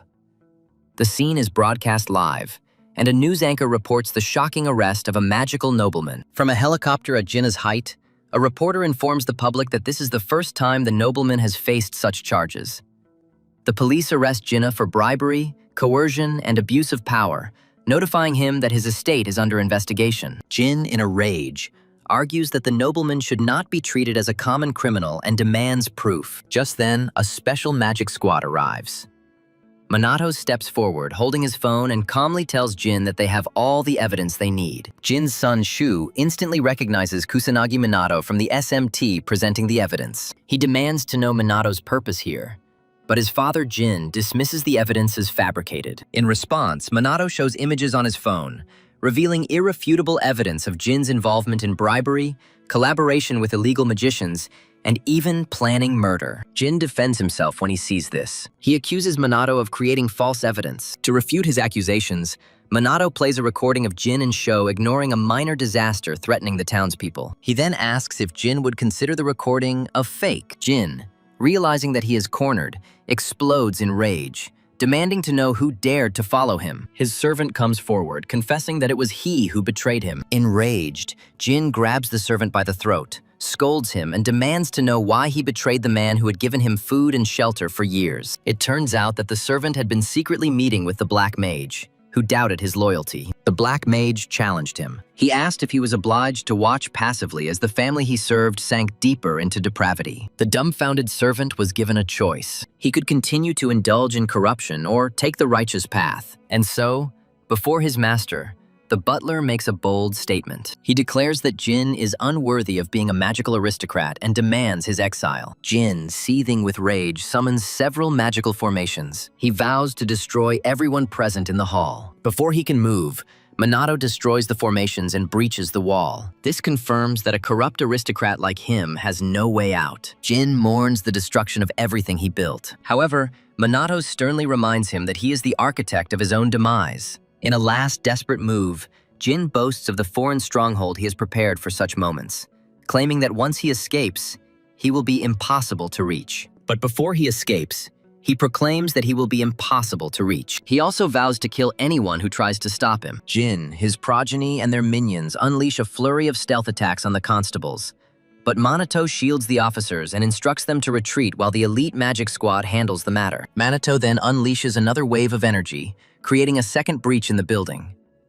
This time, a news helicopter stationed outside records the events in real time. Journalists reported that the Fuka clan was actively resisting arrest, sparking significant debate about the influence of the magical aristocracy in society. Now, as the public watches with distrust, the reporter asks the people if they can still trust the magical nobles to protect them. However, she quickly assures them that Japan still has the SMT and their commander, Kusanagi Minato, to uphold justice. Outside the estate, Fuka and SMT prepare for battle. Minato confronts Jin while Shu and his subordinates engage the rest of the squad. Before the battle begins, Shu mocks the SMT, asking if they really believe they can win with such limited forces. Unlike the smug aristocrats, Yuika states that their squad is already dealing with other disasters in different places. Enraged, Shu vows to unleash his full power and promises to destroy every single one of them. Yuika condemns him as a disgrace to the magical nobility and declares that they will never forgive his sins against the people. As the confrontation escalates, Jin mocks Minato, questioning his confidence in defeating a noble mage. Minato responds that there is no excuse for giving in to such worthless individuals as himself. Enraged, Jin fires a powerful plasma beam towards the news helicopter. He is trying to stop news coverage of the events. Minato deflects the attack with his shield, blaming Jin for his downfall. Jin, unfazed, replies that his profitability is all that matters, no matter how deep he has to dig. This further increases Minato's disgust. He is absolutely disgusted. At the same time, Yuika, Ruka, Sanada, and their ally methodically defeat Fuka's minions. Seeing his subordinates fail, Fuka begins to lose his composure. He rejects the idea that magical aristocrats are defeated by commoners. He orders his troops to use their most powerful magical attacks. He insists that they eliminate the SMT operatives without delay. As their opponents prepare their final spells, the Mizuha brothers combine their magical powers to unleash a great 6th-tier water spell, Burst Stream. A catastrophic spell consumes Sho and his minions in one swift blow. They stand defenseless, at the mercy of SMT. Shu, defeated, falls to his knees. In a desperate plea for his life, he claims his actions were merely a momentary miscalculation, promises to make amends, and begs for mercy. Yuika, seeing his deception, pretends to accept his apology. The moment C and Ruka turn away, Shu shows his true colors, calls them fools, and launches a surprise attack. However, the same sisters foresaw his betrayal, quickly counterattacked and subdued him. They ask in an icy tone if he really thought they would spare someone who wasn't going to change. His last attempt to escape was thwarted. He falls down, sobbing. Meanwhile, Minato, sensing that his comrades have subdued the rest of the Fuka, focuses on Jin again, informing him that his so-called pride and joy, his son, has finally been defeated. Seeing his dominance crumble before his eyes, Jin finally enters the battle against Minato. After a brief standoff, Jin begins the fight by hitting Minato with a first-level wind spell. Minato dodges the attack without any visible effort, as if it never happened. Enraged, Jin attacks again, using a level 2 wind spear to catch him off guard. But Minato dodges it again without the slightest effort. Not wanting to give up, Jin unleashes a level 3 wind blade, but Minato dodges it again. By this point, a reporter in a helicopter broadcasting the battle live is amazed by the magical power that Jin is demonstrating. But then she becomes concerned about Minato, asking the audience if they believe he can withstand the constant attacks. Determined to end the battle, Jin increases his magical power. He unleashes a 4th-tier storm spell, creating a vortex that threatens to engulf everything around him. As Minato dodges again, Jin powers up the spell, turning it into a level 5 Great Typhoon, powerful enough to tear apart everything in its path. Around this time, Minato's team, fully aware of the danger of the attack, begs him to stop the fight and capture Jin later. Ignoring their pleas, Minato creates a 4-layered advanced magic shield and successfully neutralizes the typhoon before it reaches him. Ruka remains stunned, trying to understand how their leader just deflected such a devastating spell. Ryugi, already familiar with Minato's bold nature, watches in awe. Meanwhile, the livestream's viewers are speechless, finally grasping the immense power of the magical aristocrats, especially after seeing Jin effortlessly cast a 5th-tier spell. But the true shock comes when they see Minato easily neutralize it. As the battle rages, the reporter keeps the audience interested with lively commentary. During a brief respite, Jin begins to suspect Minato's lack of offensive magic, wondering if he is stalling for time while waiting for reinforcements. To confirm his suspicions, Jin provokes Minato. He asks why Minato is holding back. Minato chuckles and states that he is simply trying to avoid ending the duel prematurely. He wants to prolong this moment a little longer. Inspired by Minato's confidence, Jin decides to unleash his full power. He claims his current magical energy is approximately 200,000 mana points, and warns Minato against panicking at the realization of their difference in power. Hearing this, the SMT members sneer, convinced that Jin is making this figure up. After all, even a sorcerer with 100,000 mana points is extremely rare in Japan. This detail alone highlights its significant potential. Alarmed, Ruka and her brother consider intervening, but Minato gives them a stern look, signaling they should stay out of the way.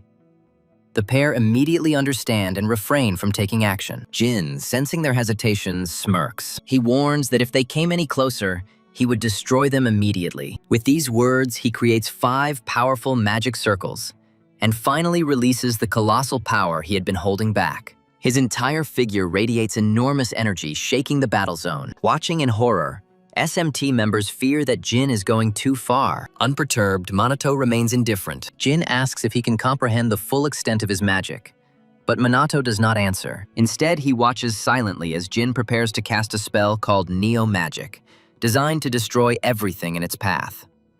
A green portal materializes overhead, pulsing with growing power. For the first time since the confrontation began, Minato smiles. He is intrigued by this new spell. Having manifested the portal, Jin takes the opportunity to demonstrate his ultimate ability. He calls it atmospheric magic and boasts that it can instantly destroy a person. Entertained, Minato challenges him. He orders him to attack.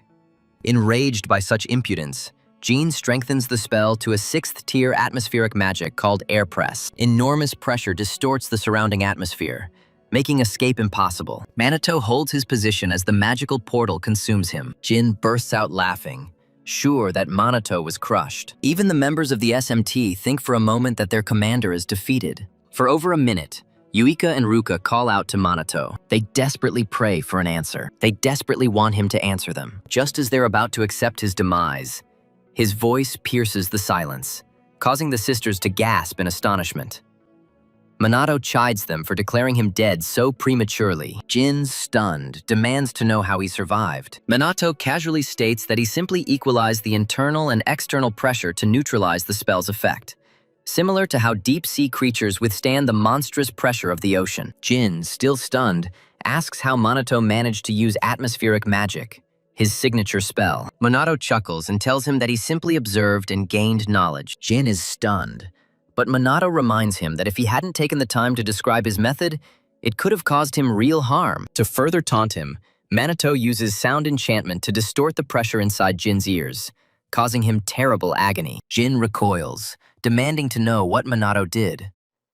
Minato smirks and explains that he used sound enchantment, an additional application of wind magic, to increase the sound pressure around his ears, making him miserable. As the fight progresses, Yuika finally begins to understand something vital about Minato. At the same time, Jin, feeling completely humiliated, loses all self-control. He unleashes a surge of power, declaring that from now on, he will no longer hold back. He claims that his 200,000 mana was only preliminary, and that upon releasing his full power, his magical power would increase to 500,000 mana. Shadu and the SMT operatives, feeling a surge of life force, realize that Jin is not pretending this time. The next fight is ready to begin. Jin roars, commanding Minato to give in to hopelessness as he prepares his most devastating strike to date. For a few moments, Jin accumulates a huge amount of magical power, stunning the members of the SMT. Shidu, realizing that they have underestimated the magical aristocrats, warns that Minato may not be able to handle this colossal power. Jin, now fully empowered, begins to boast about his power. Minato, unperturbed, yawns,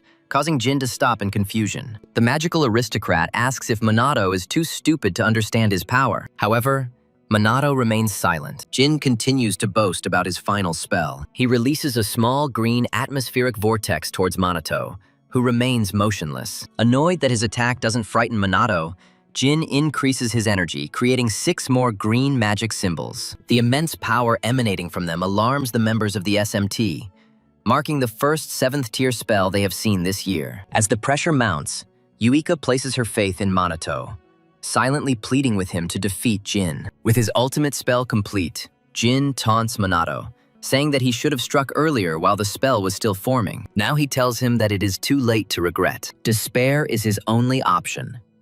Irritated, Minato asks if he's finally going to attack. Instead of answering, Jin continues his meaningless speech. He finally unleashes his most powerful spell, the 7th-tier atmospheric magic, Plasma Rupture. The sheer force of the spell destabilizes the helicopter hovering above. Meanwhile, members of the SMT are looking for a way to resist him. Ruka desperately screams at Minato to run, but he stands his ground.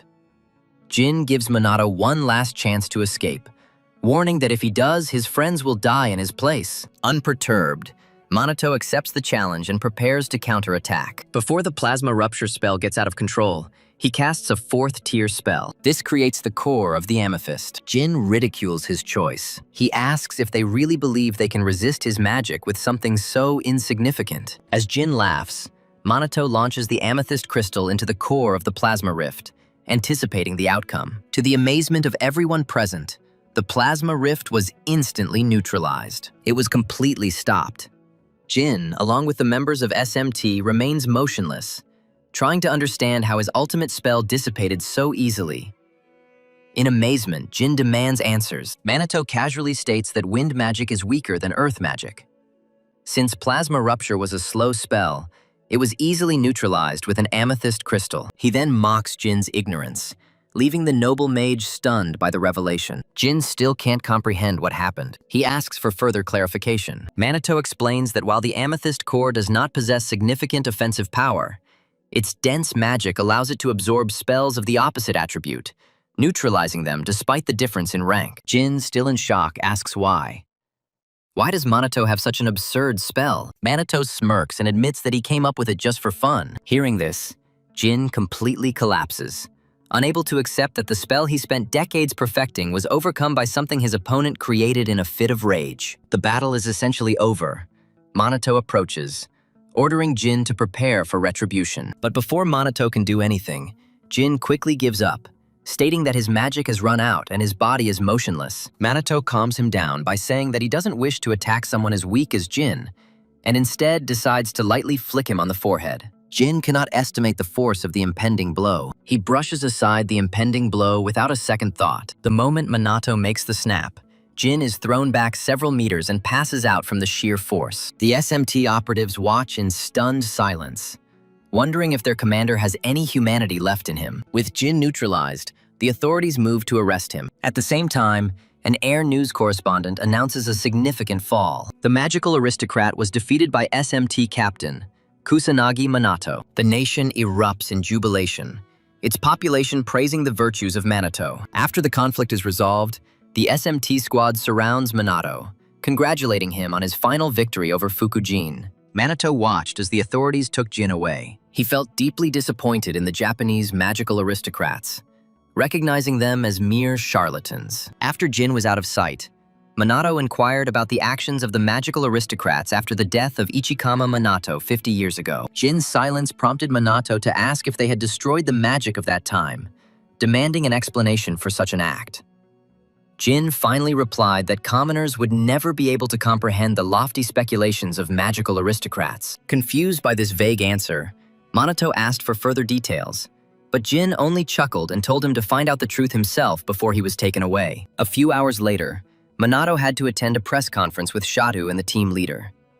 He began by giving a brief account of his encounter with Fukujin. His statements quickly attracted significant media attention. His fame skyrocketed overnight. He achieved wide recognition. A few days passed, and Minato found himself relaxing on a Hawaiian beach, basking in the sun, still pondering his unexpected arrival there. While he was thinking, Yuika came up to him in a swimsuit and asked what he was thinking about. Before answering her question, Minato recalled his last conversation with Shido and the other team members. In a flashback, Ryuji asks Shido about their destination in Hawaii.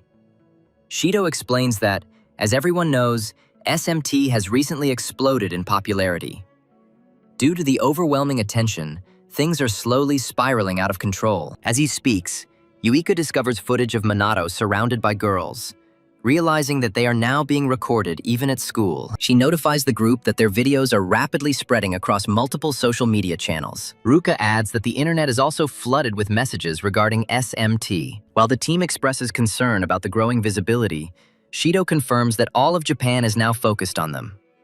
Consequently, he has arranged for them to vacation in Hawaii until the situation is resolved. He also thanks Minato for supporting the team and receiving support from the Misuha clan, which will help in crisis management interventions during their absence. With this confidence, he implores them to take advantage of this opportunity to recuperate. He then leaves, leaving them to prepare for the journey. Back in the present, Minato, after listening to Yuika's question, stands up and tells her that he was simply deep in thought. Pleased with his answer, Yuika shyly points out her swimsuit, asking if she looks weird in it. Without pausing, Minato assures her that she looks charming. The unexpected praise stuns Yuika, causing her to blush deeply. Minato adds that the swimsuit complements her sense of style and looks absolutely fantastic. Startled, Yuika awkwardly expresses her gratitude and looks away to recover. Ruka soon appears in a dark swimsuit, annoyed that Minato has been ignoring her all day. He looks puzzled. She asks if there is anything he wants to express. Minato replies that he simply appreciated her attractiveness, noting how her fair, translucent skin makes the swimsuit stand out and enhances her grace. Embarrassed by such flowery praise, Ruka turns away, her cheeks flushed crimson, and thanks him. All this time, Ryuji, who was standing next to Minato, was amazed by how smoothly and sincerely Minato praised the girls without any hidden agenda. A little later, Sanada appears. She is wearing a white flared dress. When she apologizes for the weight, Ryuji is stunned, noticing for the first time how slender she is beneath her clothes. Intrigued, Sanada asks Minato for his opinion on her outfit. Before he can answer, Ryuji silently wishes he hadn't mentioned her figure. Minato was the center of attention. He just said something to Sanada. Her sense of style was exceptional. Not believing his honesty, Sanada demands details, forcing Minato to emphasize how perfectly the dress highlights her natural grace. Taken by surprise, Sanada blushes as much as the others, embarrassed by the generous compliments. Amazed by Minato's strange talent for making everyone blush, Ryuji jokingly calls him incredible, and then asks if he's exaggerating. Minato nonchalantly replies that he is simply telling the truth, and if someone deserves praise, he sees no point in withholding it. Since he thinks all three look amazing in their swimsuits, he felt he had to speak out. While Ryuji admits there's nothing wrong with it, he can't help but feel embarrassed at the girls' stunned reactions. To make matters worse, Minato suddenly turns to Ryuga. He begins to praise his harmonious physique, calling on him to be proud of his appearance. Ryuga was not amused. He cut it off immediately. He warned him never to compliment another man. He warned him never to repeat this in front of girls. The tension has eased, and the Special Magic Squad spends the rest of the day enjoying a variety of activities: volleyball, jet skiing, sunbathing, and taking countless photos.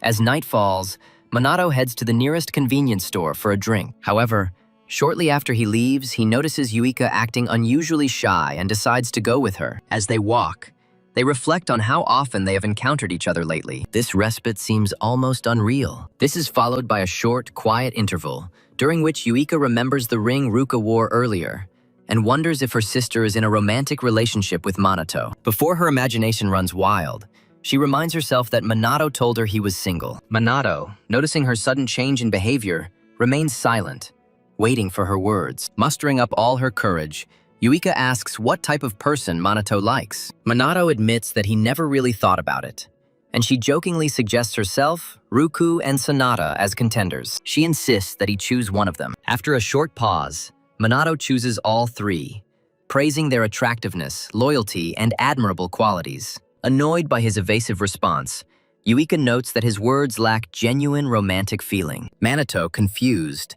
states that he thought admiration and affection were similar. After pausing to collect his thoughts, he says something to Yuika. If he had to choose, she is his preferred choice. Hearing this, Yuika freezes in shock while Minato sincerely lists how much he appreciates her. Her face turns red and she sinks to the ground, overwhelmed with emotion. Concerned, Minato sits down next to her and asks if she is okay. Still confused, Yuika mutters that even though she knows Minato doesn't see her in a romantic light, his words bring her great joy. If anything has changed, it's that it has strengthened her deep attachment to him. Meanwhile, in Japan, Shidu studies social media trends and becomes aware of a growing crisis. Not only is there growing disapproval of the magical aristocracy, but the public is increasingly calling on SMT to control monsters and disasters. Furthermore, the mysterious Avenger, Shadowbringer, is gaining popularity, fueling online discussions about a possible showdown between him and Minato to determine their strength. Against this backdrop, Shidu finds himself at a critical crossroads. A certain plane lands at an international airport in Japan. On it are two leaders of magical aristocratic families, clearly angry at the commotion that occurred in their absence. The first is Homurai Hinata, head of the Homurai clan. The second is Kaichi Riku, leader of the Kaichi clan. As they step off the plane, they both complain about the mess they now have to clean up. About a week later, Minato and the girls return to Japan to return to their normal lives. One evening, as Yuika prepares dinner, Minato notices how quickly their vacation has ended. The hand sitting next to him assures him that SMT and their academy have implemented strict media restrictions, so they will finally have a break from the paparazzi. At this moment, Yuika peeks out from the kitchen, asking for help with serving the dishes. Minato immediately stands up to help, and soon the table is laden with delicious food. During the meal, Yuika asks if they're ready for school, which resumes tomorrow. Minato informs her that, with the school police keeping them safe, the attention on them should have faded. After a casual conversation, Minato suggests forgetting about the hustle and bustle. He believes that people will quickly lose interest. Unfortunately for them, Minato quickly realizes the futility of this plan when the next day, girls from numerous classes flock to him, bombarding him with questions about the girl. When the pressure becomes unbearable, Yuika and the others ignore the students and invite each other to eat. On their way to lunch, Yuika notes that the attention was even stronger before their break, when strangers would sometimes sneak into the school just to look at them. The conversation continues until Ruka casually mentions that they are almost out of toilet paper. Minato suggests they stop by the store after class to stock up on supplies and buy bath salts, a treat Yuika enjoys. The moment Minato mentions this, the surrounding students realize that Minato lives with the Misuha sisters. Embarrassed by the negative reaction, Yuika drags the others away. She hurries them up to the roof to eat. There, Ryuji confirms that the three are indeed living together, and decides that it is acceptable since they are with their team captain, Minato Kusanagi. In any case, he assures them that if they face any difficulties, they can count on his support. The girls express their gratitude for his generosity, and after this, Ryuji suggests that Minato should avoid formalities in his communication with them. He asks if Minato minds them using his name. Minato is a relaxed person. Therefore, he tells them to address him as they please. He doesn't mind at all. Just as Yuika is about to speak, she suddenly stops, realizing the profound implications of the trio's cohabitation. Before her thoughts can run wild, she quickly dismisses them, reassuring herself that everything is fine as long as nothing out of the ordinary happens. Ryugi and Minato, puzzled by her sudden change of mood, exchange glances. Having regained her composure, Yuika turns her attention to Minato. She asks if he ever feels uneasy about living with the two of them. Without an immediate response, they finish their meal and calmly continue their day. As darkness falls while Ruka and Minato are fast asleep, Yuika remains awake, confused by their ability to sleep so soundly. She wonders if she's the only one who feels uneasy about their shared space. When the silence becomes oppressive, She throws a small tantrum before forcing herself to rest. Moments later, Ruka also wakes up, pondering the same fears as her sister earlier. She admits to herself that she is still not used to sharing a room. She still wasn't used to sharing quarters with Minato. Unable to fall back asleep, she gets up, trying to understand why their current circumstances are troubling her so much. When no solutions are found, she glances at Minato. He sleeps peacefully on the floor. The sight of him makes her blush, and when inappropriate thoughts begin to invade her consciousness, she quickly pulls the blanket over her head. Reflecting on how Ryuji and the others casually call Minato by his first name, Ruka wonders why she continues to call him by his last name, Kusanagi. Her mind goes back to the moment when she almost choked. She tried to use his name on the way to school. In the end, she could only say Kusanagi before muttering nonsense that puzzled Minato. Another time, she found herself alone with him on the roof during lunch. Even at that moment, she still couldn't bring herself to say his name. She recalls even more humiliating incidents. She winces, chiding herself for being too timid to do such a simple thing. The next morning, on the way to school, Minato notices Ruka's gloomy mood and asks if she is sick. Ruka assures him that she is fine, but addresses him as Kusanagi again. This time, Minato stops her, reminding her that they are no longer strangers. He begs her to stop using his last name and just say Minato. Blushing, Ruka finally gathers her courage and says his name. Elsewhere, the magical aristocracy gathers in a secret location to discuss their recent failures and situation. To begin the meeting,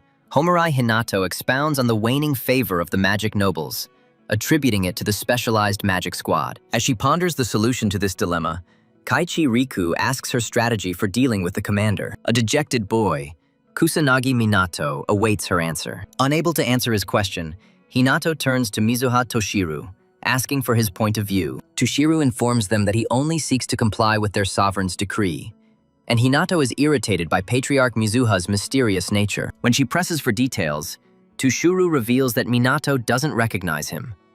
This makes Hinato wonder if Minato is ignoring their existence, to which Toshiru confirms. Finding Minato unaware of their presence, Riku decides to test him, assessing his potential usefulness to their cause. If they find it useless, they will not hesitate to eliminate it. The next day, Minato informs his team of the location of the next major disaster, which is expected to occur in Osaka. By now, the disasters reflected events that had occurred 50 years earlier. This pattern does not cover minor disasters. Despite widespread media coverage, Yuika notes that the interval between disasters has shrunk dramatically, and major catastrophes, once annual occurrences, are now unpredictable, even with police vigilance. Moreover, with disaster response in disarray and lacking a dedicated team like the SMT that exists elsewhere, their situation will only get worse. Around this point, Shido's eyes sparkle with pride as he proudly announces to Minato that the police have established a second SMT in Osaka. It turns out that collaboration with the self-defense forces and police could improve disaster response,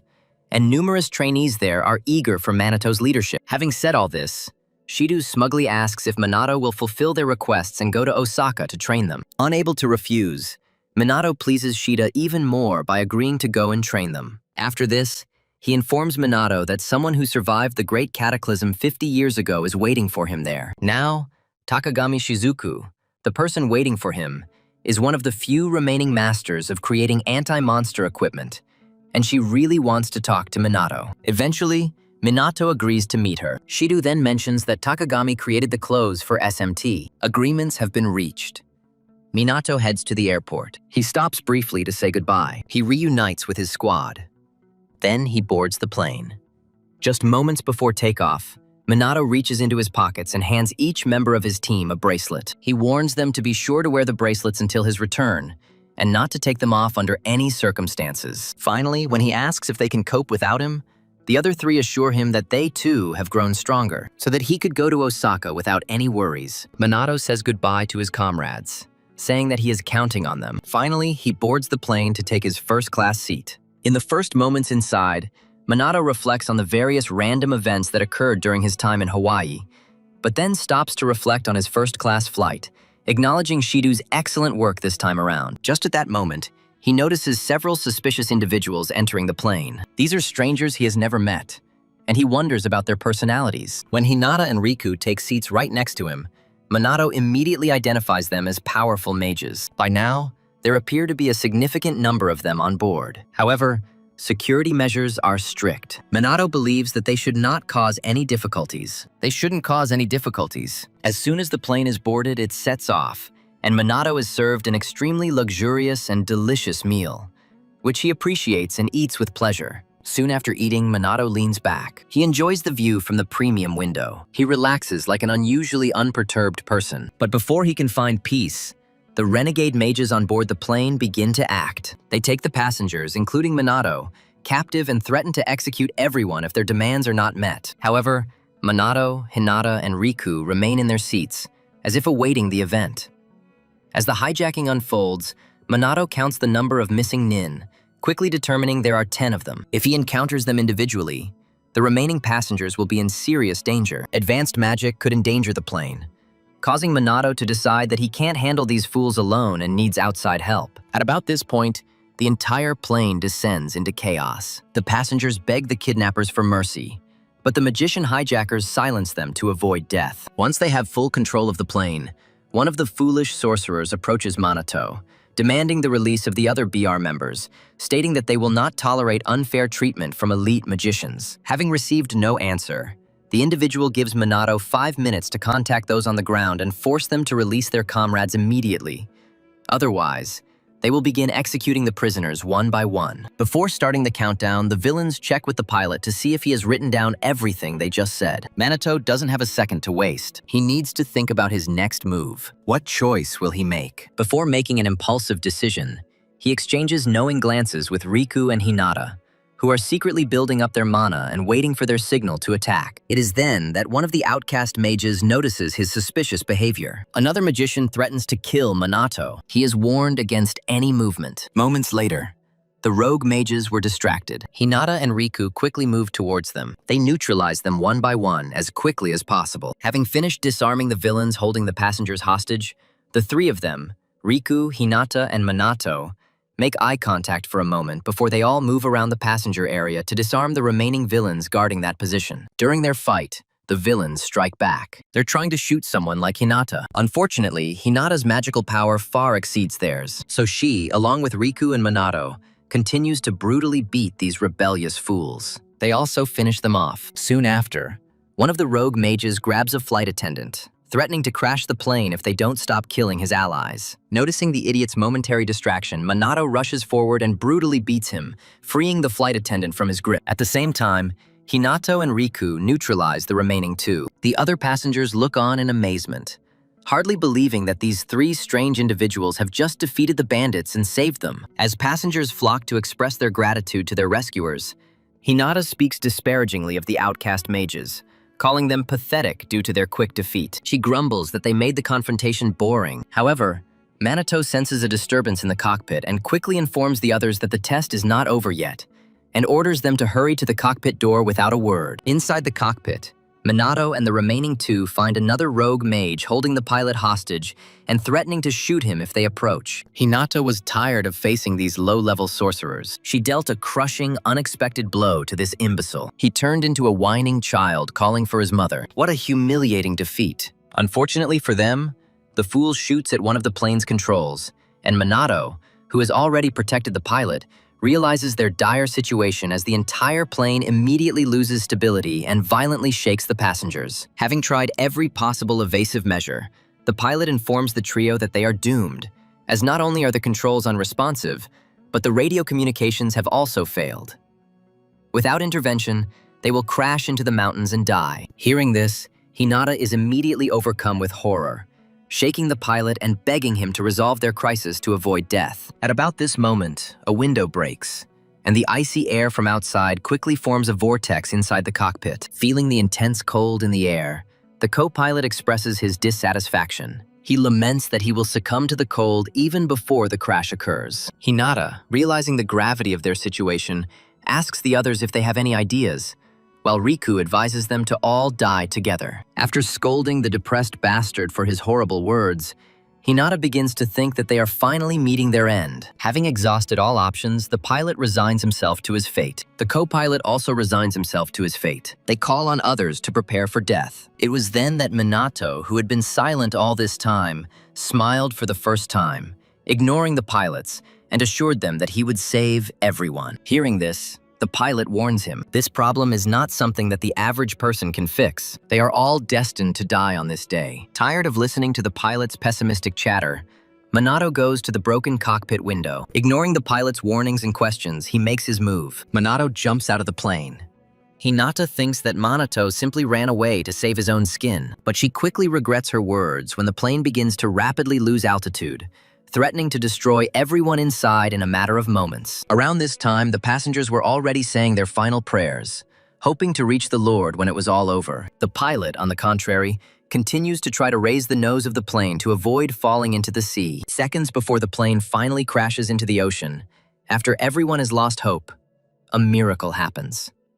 The plane not only regains its balance, but also gains altitude as quickly as possible. Watching this, both pilots cannot believe their eyes. They are puzzled as to what the hell happened to the plane. Hinata, who had suspected Minato all along, tells them that it was Minato who saved their lives. And if she is right, then he is holding up the entire plane himself. By this time, Minato is already underneath the plane, carrying a weight of over 230 tons and guiding it towards the nearest airport. To explain how he did this, Minato says that he first created a barrier covering the bottom of the plane using a massive amount of magical power, and then enhanced his physical strength with magical martial arts. Then, simultaneously, he adjusted the plane's trajectory using wind magic to guide it to a safe landing site. Since this is his first time supporting an aircraft, Minato encounters some difficulties along the way. Thousands of meters above sea level, with a plane weighing 230 tons, the pilot still finds it hard to believe that one person can support the plane as if it were nothing. Seeing Minato's feat, Hinata recognizes him as a monster and immediately turns his attention to him. By that time, the flight attendants and passengers were able to completely relax. The pilot tells them that everything is fine. Even the father and his young daughter shed tears of joy, knowing they will survive and see another day. Despite the jubilation and happy tears, the pilot cautions everyone not to celebrate too soon, as he has just learned that their landing gear is completely unresponsive. In other words, if they wish for a safe landing, their fate is entirely in Minato's hands. With these words, the pilot identifies the landing strip of the nearest airport. He points the nose of the plane towards the runway. He trusts Minato that he has a landing strategy ready. The badly damaged plane approaches the runway. Minato, still underneath him, casts a 6-tier void magic spell. He deploys a magical barrier of a high wall to soften the impact of the plane. It then slows it down quickly enough to come to a complete stop. As soon as Minato somehow lands, the entire cabin erupts in jubilation. Strangers embrace, and the pilot salutes SMT Captain Kusanagi Minato, as befits a true soldier. Riku and Hinata simply stare at the captain, unmoved by his actions and awaiting their final meeting with him. The moment he steps off the plane, reporters pounce on him from all sides, asking for a short statement so the world will know how he prevented the plane from crashing. At this point, Minato simply becomes furious at the villains for disturbing his peace. He had just experienced the most nerve-wracking flight of his life. Luckily, before he breaks down, security arrives to disperse the media, assuring them that a press conference will take place later, and then escorts Minato to Takigami's abode so he can visit her. Just before he leaves, Hina and Riku intercept him, offering him praise in hopes of softening him up for future endeavors. To their disappointment, Minato declines the praise. Instead, he praises both. He states that they performed equally well. Realizing their plan is failing, the pair make a few more casual comments and part ways cheerfully, Hinata firmly wishing for a future meeting. Soon after they leave, Minato is shown the way. He is escorted to the Takigami conference room. Inside, he is greeted by an elderly Miss Takagami. She gives him a warm welcome as an invited guest. After settling in, Takagi reveals to Minato that she invited him solely out of admiration for his recent accomplishments and magical skills, noting that many of his techniques mirror those of her mentor and comrade, Ichikami Minato. Void magic is a rare discipline, and Itakami has mastered it to perfection. Its complex features mean that few people practice it effectively, and it is often dismissed as ineffective. However, Takagami expresses surprise that Minato has the ability to use it. Her curiosity prompts her to ask how Minato gained the ability to use the same magic as Ichikami. Hearing her words, Minato lets out a quiet laugh. He comments on its immutability, echoing what Itakami might have said in life. Confused, Takagami asks if they have met before, to which Minato confidently states that they have met many times. Minato answers her question.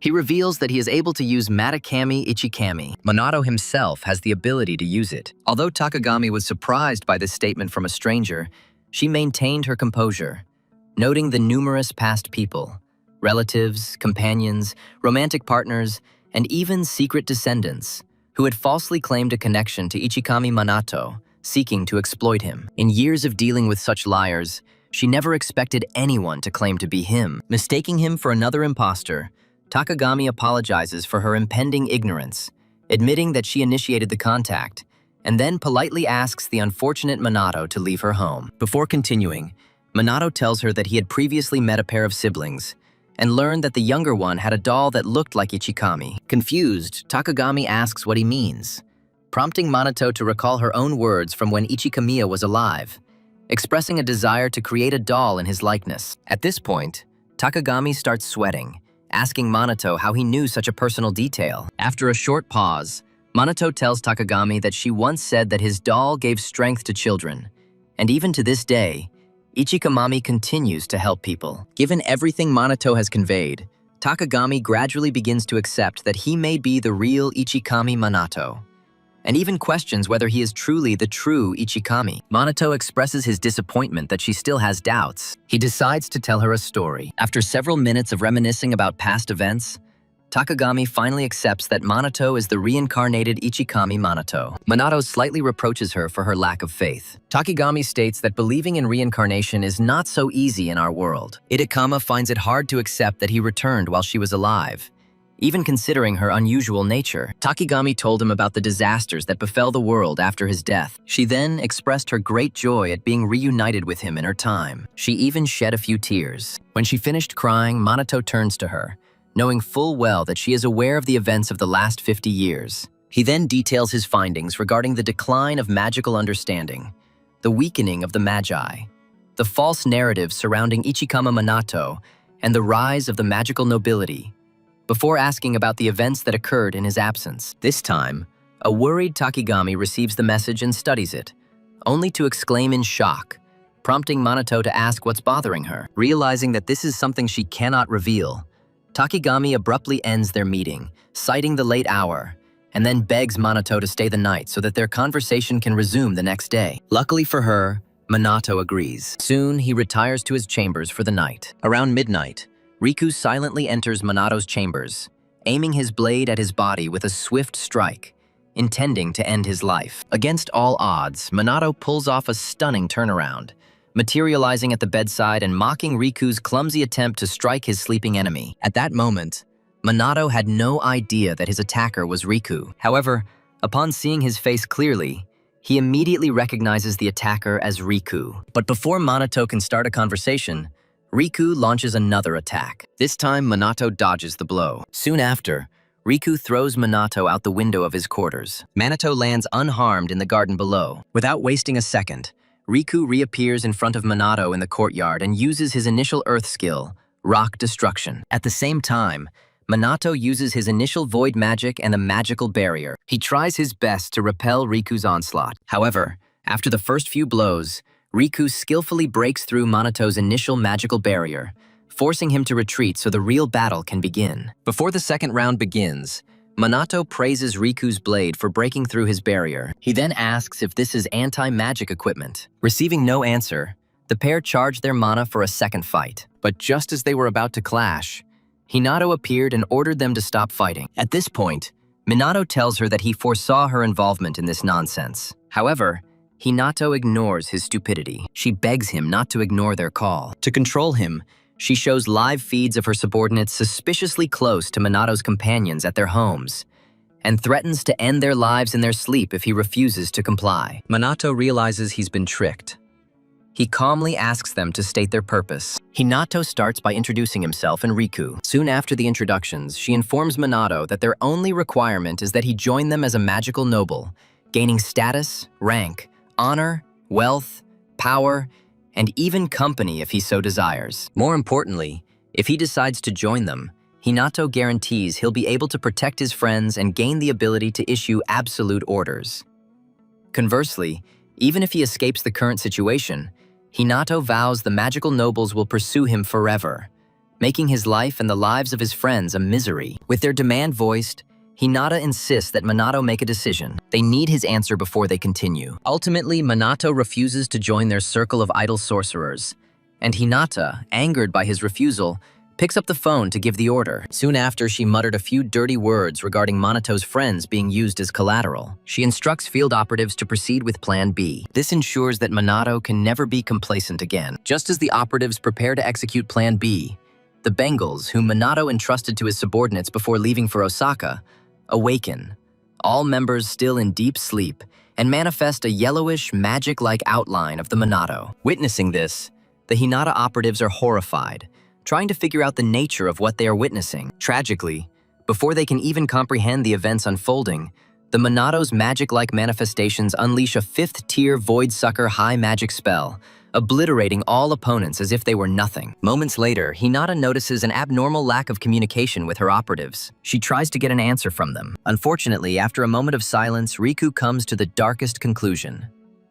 The entire team was destroyed. Enraged, Hinata demands that Minato reveal everything, but Minato counters. She should have expected this, unless she's a complete fool.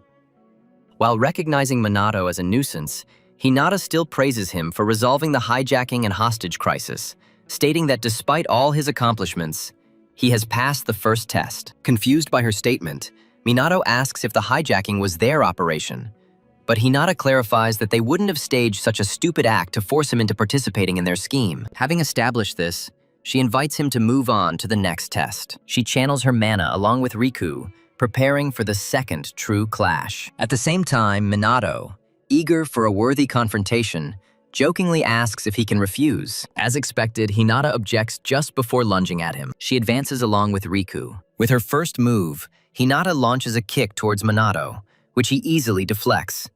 Then she jumps back to safety to launch her next attack, a 4th-tier fire spell she calls Flash. The moment she releases the magical blow, a deafening explosion is heard. Unfortunately for her, the Minato remains completely unharmed. The explosion had no effect on him. Amidst the chaos, Riku slashes at Minato's neck with his sword, but fails to land a single blow. The captain easily parries the attack with a miniature barrier that appears around his neck. Surviving the attack, Minato exhales, reflecting that a normal person would undoubtedly die from such a blow. At this point, Hinata warns him against being overconfident. She unleashes another fiery magic attack on the SMT captain, a 5th-tier spell called Blazing Pillar. Anticipating the impending spell, Minato recognizes Blaze Pillar as a powerful technique. However, to counter it, he uses Azure Water Splash with 3rd-level water magic, completely neutralizing the attack. After witnessing Minato's abilities, Hinata finally understands the truth behind the rumors about his wordless spells. To think he neutralized my 5th-tier spell with just a 3rd-tier water spell, Hinata concludes that Minato must be making fun of her magic. Around this time, Riku attacks Minato again, but he dodges the blow and invites them to continue their battle in the air. Without the slightest hesitation, Hinata accepts his challenge, soaring towards him along with her canine companion, Riku. At this point, Hinata admits that they had previously underestimated him. However, they will no longer hold back. Now they are ready for a real confrontation. With these words, they both release the most powerful spells in their arsenal. Hinata cast a 7th-tier fire spell, Demon Flame, and Riku cast a 7th-tier earth spell, Comet. Soon after bragging and loudly declaring that he wouldn't be able to defend against her ultimate technique, the pair direct their attacks towards Minato. Their goal is to deal double damage. Unimpressed by their pathetic magic spell, Minato casts a 7th-tier void magic spell, Vanish, which absorbs both ultimate techniques and dissolves them into nothingness. Around this point, Hinachi, Hinata, and Riku are stunned, as their minds can't even process what just happened. To help them realize their defeat, Minato informs them that he simply dispersed the magical energy to minimize harm to the environment. Hearing this, Hinata calls it nonsense and even disqualifies him, as she feels that Minato is simply cheating to avoid a real fight. She claims that everything that happened before was just a farce. Now that the moment has come, she vows to show Minato her true power. Unfortunately, before she can demonstrate how powerful she is, there is a sudden change in the atmospheric energy around them, and everyone feels it. As they try to figure out what's happening, the sky turns crimson, confirming to Minato that Osaka's demise has indeed occurred. However, Inside, it is overloaded with the sheer volume of unfolding events. He is convinced that this cannot be just luck. As crimson clouds engulf Osaka, Takigami notices an ominous glow from his window. After a short glance, she closes the curtains. At the same time, Hinata watches the disaster unfold. However, she decides to ignore it. She is eager to resume her battle with Minato and destroy him. Before her impulsiveness gets the better of her, Riku holds her back. He brings her attention back to their goal. Recognizing the truth of his words, Hinata pulls herself together, while Minato, realizing the need to confront the disaster, declares that their duel must be postponed. With this declaration, Minato soars towards the devastated Dotonbori district, devastated by the Great Cataclysm half a century ago. Surveying the area, he compares its condition to Shibuya, noting that monsters continue to appear even without an active disaster. Given the danger, he assumes no one would be foolish enough to hide here. Discovering swarms of small monsters throughout the city, Minato quickly realizes he can't handle them alone. If left unchecked, these creatures could infiltrate human settlements and wreak havoc. He needs a solution, and fast. Just when he's thinking about calling for backup, Riku and Hinata arrive, offering their help. Minato greets them, teasing that they must have given up trying to kill him. Riku explains that their previous battle was merely a test, and since Minato passed it, they are willing to work together ever since. With a sigh, Minato accepts their help, knowing that his problems with them are far from over. The streets are filled with monsters. The trio moves in to intercept them. Hinata, eager for battle, makes a dramatic entrance and prepares for what she calls a monster bloodbath. She unleashes her 5th-tier fire pillar magic, incinerating an entire horde of creatures in one blow. Riku, equally skilled, deals with his share. Meanwhile, Minato, hovering above, unleashes 5th-level void magic in the form of a bull. A barrage of bullets destroys smaller monsters while they wait for the boss to appear. While surveying the battle area, Minato notices an elderly man walking with a cane. Concerned, he goes down and asks if the man is okay. The old man does not answer. This motivates Minato to take action. He offers to take the old man to a safe place. However, before Minato could extend his hand, the man pushes him away and frowns. After a short period of time, he expresses gratitude for the care shown, but he claims to be unharmed. There was something familiar about the old man. But before Minato could identify him, the assistant helped him into a dark car, which immediately drove away. Soon after, emergency response forces and the Osaka Self-Defense Force arrived, cordoning off the exit from Dotonbori to contain the unfolding disaster. Minato is impressed by their teamwork, recalling Shido's words about their readiness despite their inexperience. As the troops take up positions, Minato lands next to an officer who mistakes him for a lost youth, but realizing that he is facing the commander of an elite magical unit, the officer immediately allows him to help. The creature suddenly sneaks up on the officer from behind, but Minato quickly incinerates it, saving the officer's life. He warns them to remain vigilant before inquiring about the current situation. The officer informs him that the police and self-defense forces have secured Dotonbori and are focusing on protecting the public. Unfortunately, he admits that they do not have the means to confront the main monster, as their own troops are no match for him. Minato calms them down. He promises to deal with the main threat. He can handle this alone. The troops express their gratitude, and Minato further astonishes them by revealing that he has reinforcements. Riku and Hinata, respected mages from the Homarai and Kaichi clans. The shocked troops ask if the SMT and the magical families are now cooperating. Minato, without saying a word, sees the officers' morale rise, their faith resting on powerful groups. Suddenly, a menacing, dark purple fog begins to fill the sky. The soldiers are under crushing pressure, finding it difficult to even move. Lost in the haze, a colossal figure gradually appears. The officers instantly recognize him, the main demon, the boss. This single entity possesses the power to raze Osaka to the ground, and as mere humans, they are hopelessly outmatched. Minato, however, is completely unfazed. With a smirk, he chides the chief demon for being late. His composure astonishes the police, who cannot understand how he remains so calm in the face of such terrible danger. Before Minato can act, Hinata and Riku advance forward, declaring the main demon their prey and telling him to stand back and watch. Although Minato is annoyed at being outdone, he relents, confident in their ability to face an enemy of such magnitude. The stage is set for battle. Riku and Hinata prepare for the final confrontation. After uttering a few more strange phrases, both Hinata and Riku unleash their 6th-level magical attacks, Hellfire, and Comet. They direct these attacks at the main demon who stands on the street, thinking they are idiots. As both strikes approach, the main demon completely destroys them with his 8th-tier fire magic supernova, blinding the magical elites and troops with his furious radiance. Stunned, they try to comprehend the situation. How can such a creature command such powerful magic? Recognizing the demon's immense power, Hinata and Riku prepare another attack.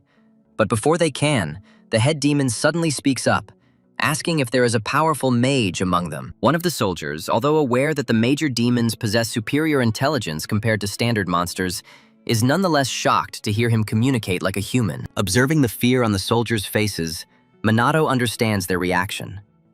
A being with human-like thinking is rare, and the unknown invariably breeds fear. However, he decides to stand aside and watch as the aristocrats continue to humiliate themselves. After missing his first attack, Hinata makes another immature statement, promising to turn the demon into dust. She unleashes a fire spell even more powerful than demon fire, while Riku, driven by frustration, imbues his blade with the 8th-tier gravity magic dimensional blade. Minato is delighted to see the aristocrats finally using their unique spells. He believes that their combined efforts will be enough to defeat the main demon. As Hinata and Riku prepared to attack, the head demon suddenly commented on someone's magical energy. Thinking he was talking about them, Hinata boasted about her strength. But then the demon revealed that he was actually talking about Manato's enormous mana. Annoyed by the neglect, Hinata and Riku canceled their spells. They stupidly rushed at the demon with bare hands. To their horror, the demon easily dodged each blow, mocking their slowness. After playing with them for a short time, he struck back,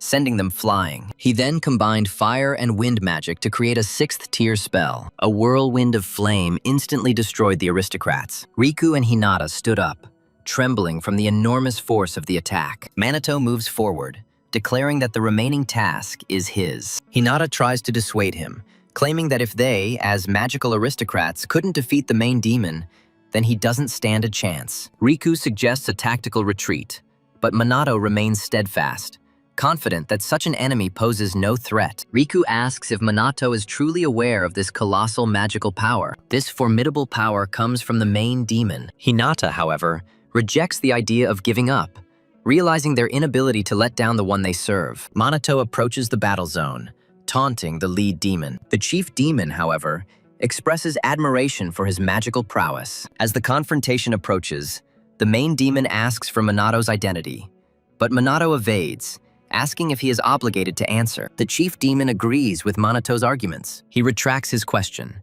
stating that alliances with mortals are futile for demons. Once the formalities are completed, the fight begins. The main demon instantly rushes forward, attacking Minato from all sides, but Minato easily deflects each blow with his advanced magical shield. Watching the fight, Hinata feels like Minato is having a hard time. She starts bragging, claiming she knew he wouldn't stand a chance. Before she can finish her tirade, Minato calmly throws the main demon away. He then expresses his irritation at the chief demon's importunity. Both magical elite fighters are stunned and fall silent, realizing that the demon's relentless assault has left Minato without a single scratch.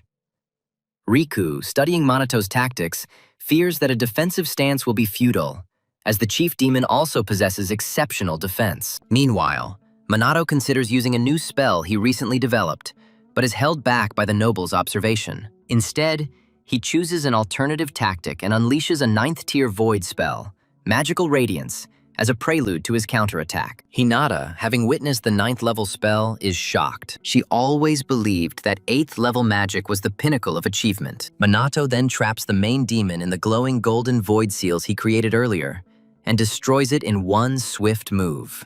A murmur of surprise spreads among the onlookers as the warriors realize that Captain Minato has just effortlessly defeated an enemy that even the magical nobility found challenging. When Minato descends, the soldiers burst into shouts, proclaiming him incredible and even calling him the Messiah. Minato approaches the humiliated nobles and casually states that the monster presented no difficulty to him. Hinata, completely defeated, admits that they are nowhere near his level, and realizes that they have no chance of defeating him in their current state. Minato then asks if they still wish to continue the battle. Without pause, both nobles admit defeat, declaring that Minato has passed their test. After settling the matter, Minato demands an explanation. Riku agrees to reveal everything, but notes the need for another person to be present, Takigami. Minato instantly understands who it is. Moments later, Takigami appears and asks if Minato realized she'd been orchestrating everything from the start. Minato confirms, reminding her that nothing escapes his attention. Now she must explain her reasons for testing him. She also needs to clarify the decline of mages over the past 50 years and her alliance with the magic nobles after his death. Before providing Minato with the truths he seeks, Takigami accompanies him and the magic nobles to his residence, providing them with comfort for her explanation. After settling in, Minato asks if she knew about the magic nobles before he arrived. Takigami not only confirms her knowledge, but also reveals that she knew about his impending attack in advance. Confused, Minato asks why she allowed it, but Riku responds by explaining that their only purpose was to evaluate Minato's abilities and see if he would use his powers selfishly. Minato points out that his companions were drawn into their so-called test, and Riku assures him they had no ill intentions, only threats. However, Minato insists, demanding a reason for their actions. Riku explains in detail that Minato's very presence in the SMT poses a threat to the magical nobles, thus creating a dangerous situation for Japan. Hearing this, Minato counters that their current crisis is the result of their own neglect. SMT never sought to humiliate the magical nobility. Instead, the nobles looked down on them. Overwhelmed by the accusations, Hinata felt bad, but Riku, showing greater maturity, told her to stop, because Minato was right. Acknowledging their passivity during the initial disaster, Riku argues that the world still needs nobles to maintain order. Takagami then intervenes, explaining that the source of the conflict goes back 50 years after Minato's death, which led to the current state of Japan and the creation of the magical nobility. After the death of Ichikami Minato and the disappearance of most demons, Japan was overrun by rogue mages. Their ranks grew to such an extent that even the police and self-defense forces were exhausted, making law enforcement impossible. Japan became an ungovernable country, and the few remaining legitimate mages fought against the illegal ones, but were eventually defeated and killed. The country was on the brink of destruction, and optimism seemed to have disappeared. In conclusion, Takagami states that Japan's collapse was triggered by the death of Ichikami Minato. Without him, the remaining mages found it difficult to restore hope. After much discussion, they decided to form the Magic Nobles, an organization designed to gain the people's trust and become a new symbol of hope. Like Minato, since magic posed a significant danger in peacetime, the aristocrats confiscated all magical texts and records, recruited those with abilities, and eliminated those who resisted joining. By controlling knowledge of magic exclusively, they banned oral stories and rumors about magic, guiding Japan towards tranquility. However, as a result, Japanese mages became less powerful, and domestic politics led to a decline in innovation and understanding. A cycle Minato understands all too well. Recalling the events of 50 years ago, Minato remembers chaos, the deaths of people and mages, and the use of magic for evil purposes. He understands that things have only worsened since his death. He then asks Takagami a question. He wonders if aristocrats really have the political influence to organize events. He asks if this is true, given their supposed connections. Watching the aristocrats, Takagami quietly asks Minato if he remembers Mumu Hefumi, his former subordinate, a loser, proud, but exceptionally gifted. When Minato confirms, Takagami reveals that Mumu now leads the powerful Mumu Group. Originally known as the successor to the Mumu conglomerate, it has financially supported the Magic Nobles since their founding 50 years ago. Minato finally grasps the reach of the aristocrats, even though he didn't know Mumu was the heir. Takigami laughs, seeing that Ichikami Minato is unmoved by influence, wealth, or fame, noting that he has only ever been interested in magic and people. Takigami continues, stating that during Minato's time, Japanese magicians were world leaders, but since then, their abilities have declined. Hinata interrupts, claiming that Japan only achieved peace thanks to their ancestors. Minato, irritated, asks what she would do if another disaster happened. Unable to answer, Hinata falls silent. Riku then states that in those days, they believed that the police alone could handle any emergency. Since the aristocratic mages only intervened as a last resort, Minato asks if they now admit their mistake, and Riku remains silent. Minato then turns to Takigami again, asking if she was aware of all of this. She's maintained her affiliation for 50 years, but insists she's not a magical aristocrat and doesn't wield their power or influence. Now she's simply a craftsman, creating equipment to fight monsters, content with her position. Having discovered the truth, Minato observes everything, but suspects that Takigami is still hiding the details. To test this, he asks if she has any more hidden affairs, and she assures him that she has revealed everything. With this, Minato shifts his focus and proposes a pact between the magic aristocrats and the SMT to more effectively manage DR. He explains that if they agree, he will not obey them. It will be a partnership. Given their track record during the last disaster, working together is clearly necessary. Hinata snorts, not believing that someone as powerful as Minato needs their help. He states that he has his limitations, and if the nobility unites with the SMT, he will put past disputes behind him. He then asks if they have any doubts about helping the population. Riku realizes that they won't be able to defeat the main demon on their own. He admits that relying on Minato is their most viable path. Takigami offers his experience as a creator of anti-monster equipment. Minato accepts her into the group. After much hesitation and another outburst of emotion, Hinata finally agrees to the pact on the condition that Minato never brings up the incident with the head demon again. He agrees to their terms, but also guarantees that they will take no prisoners when they need his advice, to which they agree. With all matters resolved, the SMT and the magical nobles form a pact for the first time in 50 years. Soon after, Minato feels like he's missing something, but unable to remember what it is, he pushes it aside and continues on his way. Around the same time, the remaining SMT members awaken to find the men in suits beaten and tied up near their sleeping areas. At first, they thought they were intruders. However, they soon suspected that it was related to their bracelets. By noon the next day, Minato finally appears. He is heading to the Osaka Prefectural Police Academy. Many students are eagerly awaiting his arrival. In his first moments there, Minato is stunned by the sudden attention the cadets show him. Luckily, the instructor on site tells Minato's fans to line up since they are no longer cadets, and then apologizes for their bad behavior. The instructor explains that many join the police force out of respect for Minato, and that he understands their enthusiasm given the SMT's remarkable feats during disasters. Hearing this, Minato exhales and immediately begins training the new recruits. A moment later, he gathers several cadets and orders them to prepare their first-tier spells. He then commands them to shoot at the wooden targets in front of them. As the training continues, Minato notices 3 girls looking at him and realizes that social media and the press have had a strong influence on many people. Knowing this, he concludes that even if their reasons are not entirely pure, they are determined, so he won't hold back. With this in mind, he intensifies their training, making them run while feeling their magic, which helps them increase both their physical and magical strength. After a few minutes of running, the recruits begin to grumble. They ask what he will do if they fall unconscious. To allay their fears, Minato declares that he can use divine magic to heal them in any condition, so they should stop complaining and keep running, as the enemy won't take their position into account in battle. After this, the recruits show tenacity, training as if their survival depended on it. After 1 week of grueling, identical training, the average magical power of the Osaka Police Department shows an increase. This improvement is significant. On the final day of training, Minato gives a farewell speech, praising the new recruits for enduring the rigorous program and significantly improving their abilities in just 7 days.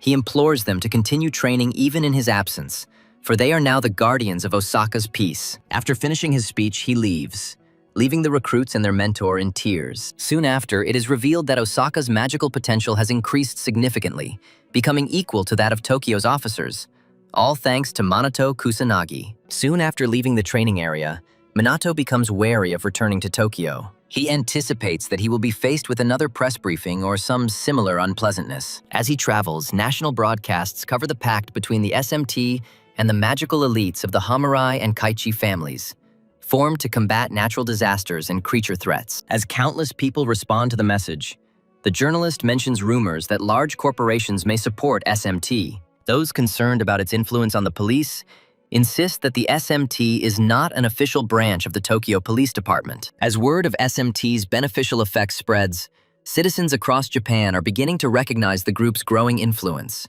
In separate developments, journalists note that the Mizuha family has not yet appeared in public, which is strange given their past collaboration with SMT. Theories are circulating that they may abandon the partnership just as Japan is beginning to unite against disasters. When the plane arrives, Minato asks if the girls can contact their father. Yuika explains that she has tried to contact him several times, but since they were disinherited, he may refuse to answer. However, Minato expresses concern that the patriarch has not publicly endorsed the partnership. Ruka expected him to speak out after they joined forces with two other aristocratic houses. Minato realizes that Sushiro's silence is arousing suspicion. He decides to check it later. Noticing his deep thoughtfulness, the young women bring him back to reality, congratulating him on his triumph in Osaka and expressing their admiration. Minato realizes the full depth of his situation. He joins in their discussion. Meanwhile, Shadu, nearby, notices that Chrono hasn't appeared the night Minato was absent. Despite his suspicions, he reasons that if Minato is truly the leader of the Shadowbringers, Chrono, and the rogue sorcerer, he will be forced to arrest him. However, with all his being, Shidu wishes that his suspicions were wrong. He is convinced that Minato is destined to become the savior of the world. Later that evening, while strolling home and grumbling about his busy comrades, Minato is suddenly intercepted by two of Toshiro's assistants. They inform him that he has been summoned. Keeping calm, he accompanies them. Soon, he reaches the Toshiru estate. There, Toshiru angrily asks if the report that both his daughters are now living with him is true. He immediately threatens his life if he thinks of putting them in danger. Confused, Minato assures the man they're just friends. But Toshiro insists, making sure Minato won't hurt them. To reassure him, Minato firmly declares he'd never do such a thing to his friends. He then asks if Toshiro called him only because he was worried about his daughters. Despite everything, Minato acknowledges Toshiro's deep paternal instincts. A moment later, Toshiro escorts Minato outside.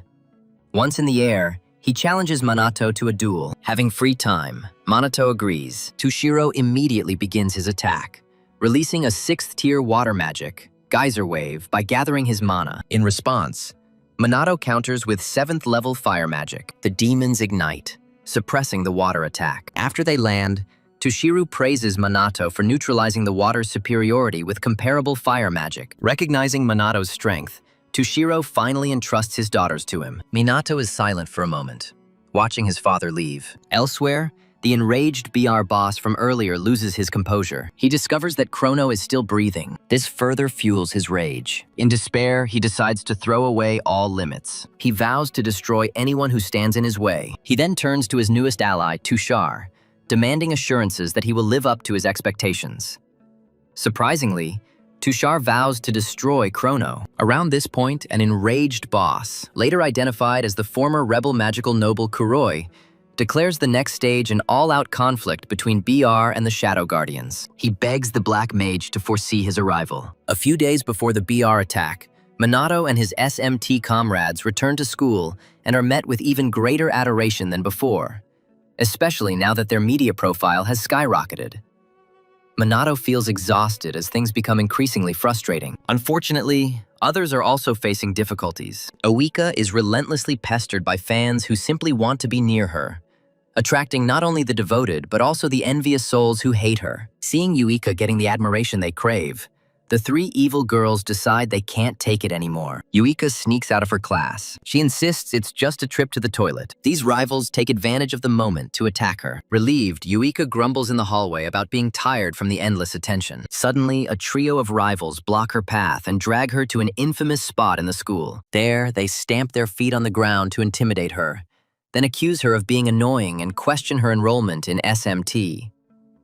When Yuika remains silent, a plump, overweight girl suggests that she must have received special treatment as a magical aristocrat. As if that wasn't enough, the simple-minded green-haired girl adds her own, claiming that Yuika charmed her way into SMT. Unable to bear the ridicule, Yuika explodes, shouting that she worked hard to get into SMT and would never use underhanded tricks. Noticing her wariness, the red-haired leader of the disgruntled losers presses harder, ordering Yuika to swear on her status as a magical aristocrat that she does not harbor feelings for Minato. Yuika hesitates, but before she can show weakness, Minato appears, demanding an explanation. The frightened girls quickly claim they were simply discussing how unfair it is that Yuika is getting special treatment. Their leader even has the audacity to accuse Minato himself of succumbing to supposed favoritism. Minato is silent.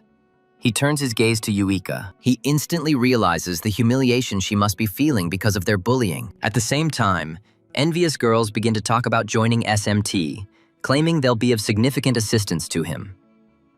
Realizing their plan, Minato decides to play along. He puts off the reprimand for now, instead urging them to enroll in the SMT introductory program. Since they seem so diligent, he promises to allow them to join as soon as they succeed. Unaware of the harsh nature of the regime, the girls burst into joy. Minato accompanies them to the SMT training grounds, informing Ryuga and Ruka that they will be participating in the program. At first, Ryuga and Ruka are unimpressed. They note that the girls do not seem particularly skilled. However, Yuika, worried that Minato intends to let them join, dismisses the idea to deal with more pressing matters, noting how naive the newcomers are, causing Ryuga and Ruka to become even more wary of their motives. When they ask Minato about this, he simply advises them not to overthink the situation. He feels that these girls need this experience. The training begins, and within 60 minutes, the red-haired person is on the verge of collapse from fatigue. Meanwhile, Minato and the rest of the SMT veterans are shouting out commands, urging them to run as if their lives depended on it. He applies the same strict practice. It's the same training he used with the Osaka Police Department. He has previous experience in this. After making them run 4 laps around the track, Minato moves on to push-ups using magic, doing them one-handed, training with the others and scolding the laggards to push themselves beyond their limits. They then continue to cast spells continuously until they are completely exhausted. At this point, the aggrieved trio begins to strategize their exit. They refuse to tolerate this madness any longer. Just as they prepare to escape, Minato calls them back, casually stating that they have only completed the preliminary exercises. The angry girls begin to accuse Minato of cruelty. One even claims that he deliberately made the training painful to annoy them. In response, Minato points to the real SMT members, reminding the defeated that despite their initial difficulties, they worked hard every day to reach their current status as warriors. He explains that SMT operates on the brink of death, fighting monsters and doing everything possible to protect the population. He then turns his attention to Yuika, stating that despite their belief that she is unfit, she works tirelessly to become a better person. The idea that she used her looks and connections to get in is complete nonsense.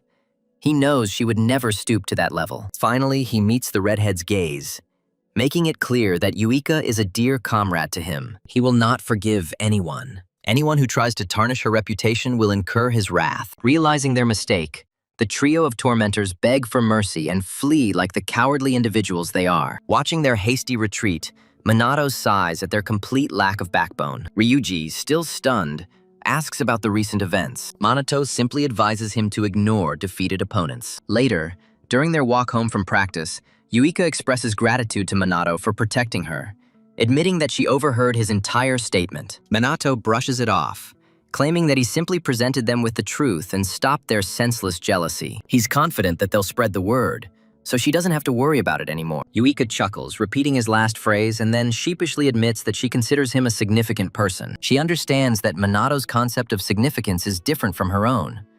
But for now, she is content. She is confident that with time, she will gain the strength to stand by his side. Then, she will finally win his favor. With renewed determination, she tells Minato to prepare for the day when she becomes strong enough to surpass him. With Yuika's torment over, life returns to normal for SMT, awaiting the next disaster. As the hour of disaster approaches Tokyo, the skies glow red and monstrous entities materialize unceremoniously on the streets. Realizing the danger, citizens run for their lives as the vile creatures begin their attack. At the same time, Minato and Hinata, who happen to be nearby, rush into the fight. Hinata excitedly declares several monsters as her prey. She turns them to ashes with her pyromantic powers. Without wasting a second arguing with the tiny alarm clock, Minato turns his attention to the remaining dangers, destroying them with his void magic. As this happens, the first arrivals and some foolish onlookers gaze in awe at the collaboration between the SMT and the Magic Nobles, a sight they never expected. Since the Magic Nobles began collaborating with SMT, their public image has steadily improved. A recent survey by the research group confirms this development. At the moment, Chrono is detaining the renegade mages. At the same time, SMT confronts disasters and beasts. However, because the SMT's core staff consists of students rather than officers, the group lacks official recognition as a legitimate agency.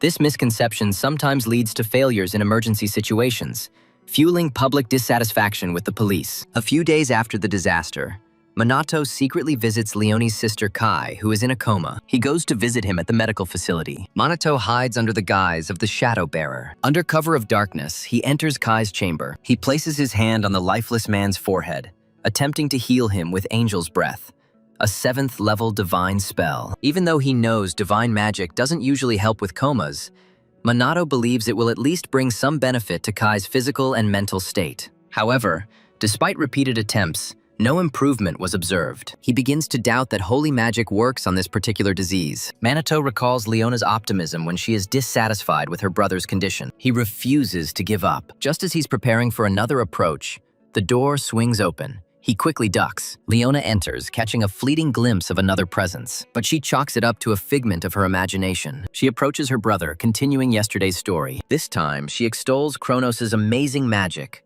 reliability, and drive. She admits that although she respects him, his mentoring is pure hell. His harsh and merciless training seems truly hellish. However, when she talks about it lightly, her behavior changes. Clutching Kai's blanket, she solemnly promises to keep striving until no one else has to endure his suffering. She vows to destroy the Black Riot together with Chrono, no matter the cost. Overwhelmed with feelings, she bursts into tears, begging for forgiveness at my brother's one more time for his suffering. Minato, having heard everything he needed to, silently leaves the room and heads to the storeroom to meet Leona and the intern she intends to introduce. Leona soon appears, introducing new faces to Minato, which takes him by surprise when he asks for formal introductions. She clarifies that these are not just random people. These people found her after viewing her online messages and conducting an information campaign. She deliberately shared minimal details to gauge their determination to find her. Now that they have arrived, she reassures Minato. She confirmed their identities and ran a full background check on them. The trainees, overflowing with enthusiasm, begin to shower Minato with praise. However, Leona quickly orders them to calm down. Once order is restored, Minato makes it clear that while he is willing to train them, he will not coddle them. The fearless recruits, after consulting, resolutely urge him to push them to the limit. Satisfied with their determination, Minato begins training and nearly kills them with his grueling regimen. Although the new recruits were initially over-enthusiastic, their dedication soon became apparent. Over time, under Minato's brutal training, they improved significantly. Within a week, Minato had successfully formed a specialized tactical team dedicated to information manipulation and hacking, as well as an operational team responsible for locating and destroying BR hideouts. As the Shadow Walker's influence grew, he received unexpected support. This support came from underground organizations. Meanwhile, the Black Rebellion's hideouts were repeatedly destroyed, leaving the police baffled as to the Black Mage's true intentions. However, Shido remains steadfast in his belief that all criminal mages are criminals. In his eyes, the Shadow Walker is not an avenger, but simply another lawbreaker. The resolute Shido vows that these so-called heroes will not escape justice. Meanwhile, Kuroi, as irritated as ever, throws another tantrum, furious at the Black Mage's continued disobedience. Before he can destroy anything, a subordinate appears with a report that their next operation is fully prepared. However, Kuroi continues to scold them for their slowness and incompetence. Nevertheless, he remains focused on his goal. He vows that, no matter the cost, he will personally capture and destroy Minato and Chrono if it's his last act on Earth. The next day, during SMT training, Shido, observing the entire squad, can't dispel the growing suspicion that Captain Minato might be Krull. Considering his age and abilities, it is impossible not to suspect, and Chrono's appearance at this precise moment only strengthens this suspicion. While Shido is lost in thought, Ryugi and the girls apologize to Minato for accidentally breaking their bracelets in their sleep a few weeks ago. After detailing the events, Minato assures them that this is acceptable and that the bracelets have likely reached their maximum lifespan. However, deep down, he admits that a newbie like him can't produce proper equipment against monsters. He decides to contact Takigami later to obtain more advanced equipment. However, Ryugi and the others are furious with the nobles for initiating a nighttime attack solely to test them, believing they could act with impunity. Acknowledging their anger, Minato admits his own displeasure with the nobles' dastardly methods, but emphasizes that future cooperation with them is vital. With this in mind, he politely asks his subordinates to forgive this incident just this once. They reluctantly stop their complaints, but then redirect their frustration inward, blaming their own weakness for not even being able to detect the attack. At that moment, Yuika remembers how confused the noble mages looked upon awakening and asks Minato about it. She's unsure what type of magic affected them, but they still seemed unaware of their circumstances. Minato explains that he used a drain-type spell to suck out their magical energy and cloud their memories. It is possible that they did not retain any memories before or after the spell was activated. With the day's training over, Minato suggests they all return home together, but his subordinates quickly decline, citing various excuses. Left alone, Shido offers to give him a ride, and Minato accepts. Along the way, Shido touches on the topic of expanding the Shadow Summoner's influence, arguing that Minato, as a member of the Constable, cannot remain passive. Understanding the direction of the conversation, Minato asks if Shido still has suspicions. Shido evades the question, listing certain traits of the criminal before asking if Minato had observed them too. Minato feigns ignorance, declaring complete ignorance. Despite deep doubt, Shido puts the question aside for now. Minato then asks if Shido considers Chrono a villain, noting that there have been no reports of him committing any evil deeds. Shido admits he's heard Chrono is benevolent, prompting Minato to ask why he harbors such hostility. Shido replies that it's because Chrono remains a criminal. To help Minato understand his point of view, Shido tells his story. His father was an outstanding law enforcement officer, guided by an unwavering moral compass. While the populace condemned lawbreakers, his father consistently maintained that they possessed inner integrity, and that approaching them with respect could lead them to correct their wrongdoings. Shido admired this conviction, which prompted him to join the police. But his father died while trying to negotiate with a criminal who was holding hostages. He was brutally attacked with magic, unarmed and unprotected. Unable to respond with magic, he died in a completely unequal fight. The criminal was detained afterwards. He was charged with theft and murder. When asked about the motives for killing Shido's father, the suspect stated that he was scared. He was intimidated by an unarmed man. Recalling these words, Shido is overcome with anger, and he vehemently asserts that the real fear should be felt by the victims, people like his father, killed for such a trivial reason. With this statement, his position becomes incontestable.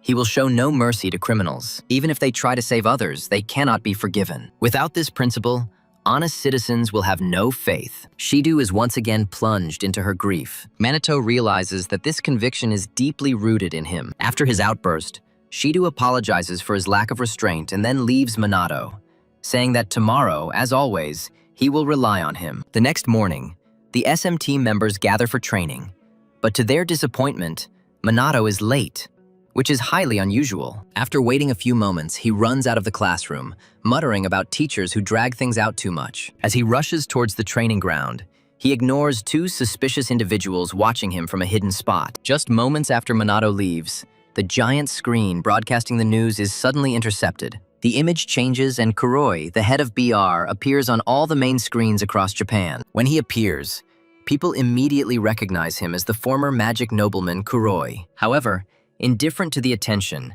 he addresses SMT and Chrono directly. He announces that he has a gift for them. He claims explosives are planted throughout Japan and warns authorities against interfering.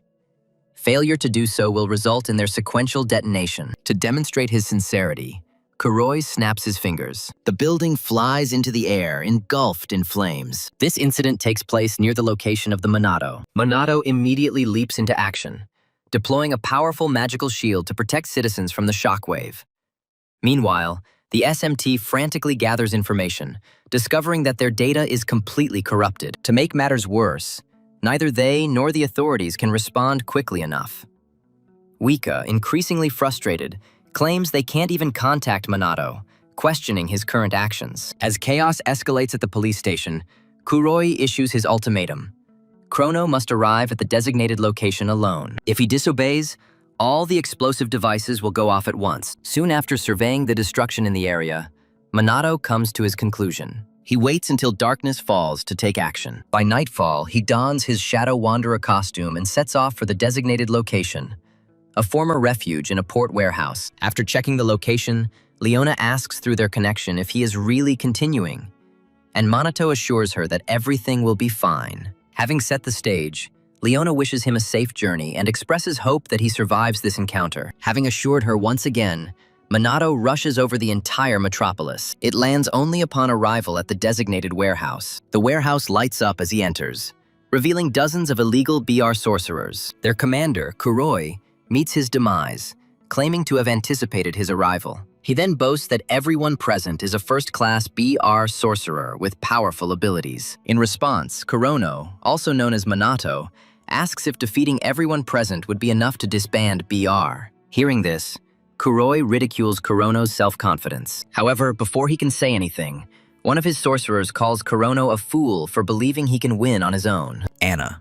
Kuroi grabs the fool by the neck and lectures him, noting that people have fallen at Kurono's hands because they underestimated him, just as he underestimated him. Since he is present now and claims to be different, Kuroi not only promises to do his best, but also vows to flawlessly eliminate Kurono without lowering his guard. Confused, Kurono, on the verge of engaging in combat with Kuroi, asks if he really believes he can achieve this. However, before he can take any drastic action, Kuroi stops him, warning him that if he resists, the explosive devices surrounding the city will be detonated. Kurono, knowing full well that Kuroi is serious, remains in place and waits for his next move. Kuroi then orders his mages to kill him. Almost instantly, they unleash their attacks on Kurono. When none of the attacks hit their target, Kuroi initially suspects that Kurono has erected a magical shield, and therefore orders them to continue the attack. When the result repeats, Kurono informs them that their attacks are useless. Third-tier magic has no effect on him. In rage, Kuroi loses his composure. He even beats his own soldiers. He calls them worthless for not even being able to wound Kurono. Kurono, on the other hand, calls them trash, causing Kuroi to swear that these trash soldiers will brutally destroy him. Despite Kurono's might, Kuroi remains confident, declaring that normally he wouldn't stand a chance. But now that he has his new weapon, the circumstances will change. Noticing the weapon in Kuroi's hands, Kurono assumes it is a regular firearm and arrogantly claims that guns will have no effect on him. But the moment he finishes speaking, Kuroi fires a projectile that scratches his right cheek. To his complete surprise, Kurono is wounded. Enjoying the surprise on Kurono's face, Kuroi laughs evilly and reveals that his firearm is a magic nullifying artifact imbued with enchantments that destroy arcane energies. After detailing the capabilities of his projectiles, Kuroi fires 3 shots at once, all of which lightly wound Kurono's body. Kuroi then admits that it had been some time since his last shot, so he expected his accuracy to be somewhat off. However, he is surprised. Kurono unconsciously heals his wounds with his innate magic. Misinterpreting it as divine magic, Kuroi accuses him of using it, but Kurono corrects him, explaining that it is indeed natural magic that activates autonomously to restore him. In any case, Kuroi proclaims that recovery will not change the circumstances. This means that he can cause further harm to Kurono. It has the capacity to cause more serious harm. Kuroi then fires 3 more projectiles, taunting Kurono, but soon notices that all of his bullets, as before, only slightly grazed him. Despite this, Kurono is easily restored again. At this point, Kuroi begins to suspect something is wrong. None of his attacks have landed directly, which defies logic. He wonders if Ono was evading, but quickly dismisses the thought, certain that such a sight is beyond even Ono's capabilities. While Kuroi is lost in his thoughts, Ono quietly communicates with Leona and the others. He checks to see if their covert operation is complete. Kuroi notices this and accuses him of talking in the middle of a fight and showing disrespect. With his goal achieved, Ono unleashes Grand Typhoon, a 5th-tier wind magic spell. He uses it to sweep away all the apostate mages and blow a hole in the warehouse ceiling, destroying the entire structure. Seeing this, Kuroi immediately gives the order to detonate explosives throughout the city. But to his despair, Ono reveals that his comrades have already defused them. Now, with nothing stopping him from focusing solely on Kuroi, Ono informs him that his projectiles have caused considerable discomfort. He vows to return the pain 100-fold. The arena is ready for battle.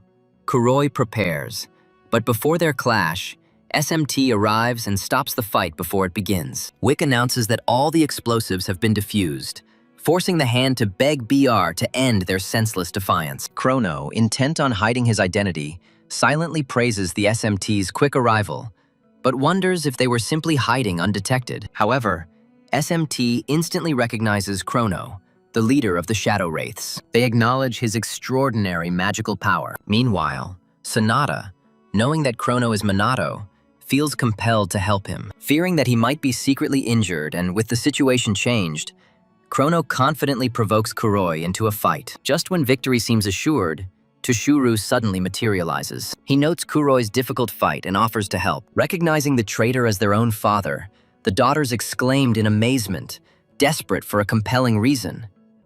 Without hesitation, they demanded to know why their father was teaming up with such a vile man as Kuroi. Before Toshiro can respond, Kuroi states that it is because they share the bond of comrades. Still stunned, Yuika and her brother pepper their father with questions, desperately trying to understand what could have driven him to team up with such a scoundrel. Finally, tired of their relentless questioning, Tushar tells them in an icy tone that he does not owe them any explanation. Depressed, they fall silent and simply look at him. Meanwhile, Shido demands Chrono's arrest, but Chrono asks if now is really the right time to consider him an enemy. Other members of the SMT express similar thoughts, arguing that they should unite, especially in the absence of the Minato. Realizing the validity of their arguments, Shido reluctantly agrees to cooperate.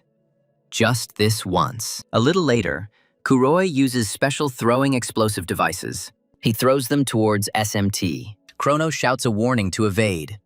They narrowly escape the blast zone, most of their limbs intact. They quickly realize that these are no ordinary explosives. Chrono, amazed by the presence of anti-magic weapons other than firearms, watches as Kuroi smirks and opens his coat, revealing additional hidden equipment. While Chrono confronts Kuroi, the sisters struggle with the grim reality of fighting their father. Taking advantage of the opportunity, Toshiro summons a third-level water magic attack. Wanting to test their abilities, they unleash Azure Splash on their opponents. Ruka responds with a similar spell, but it lacks power.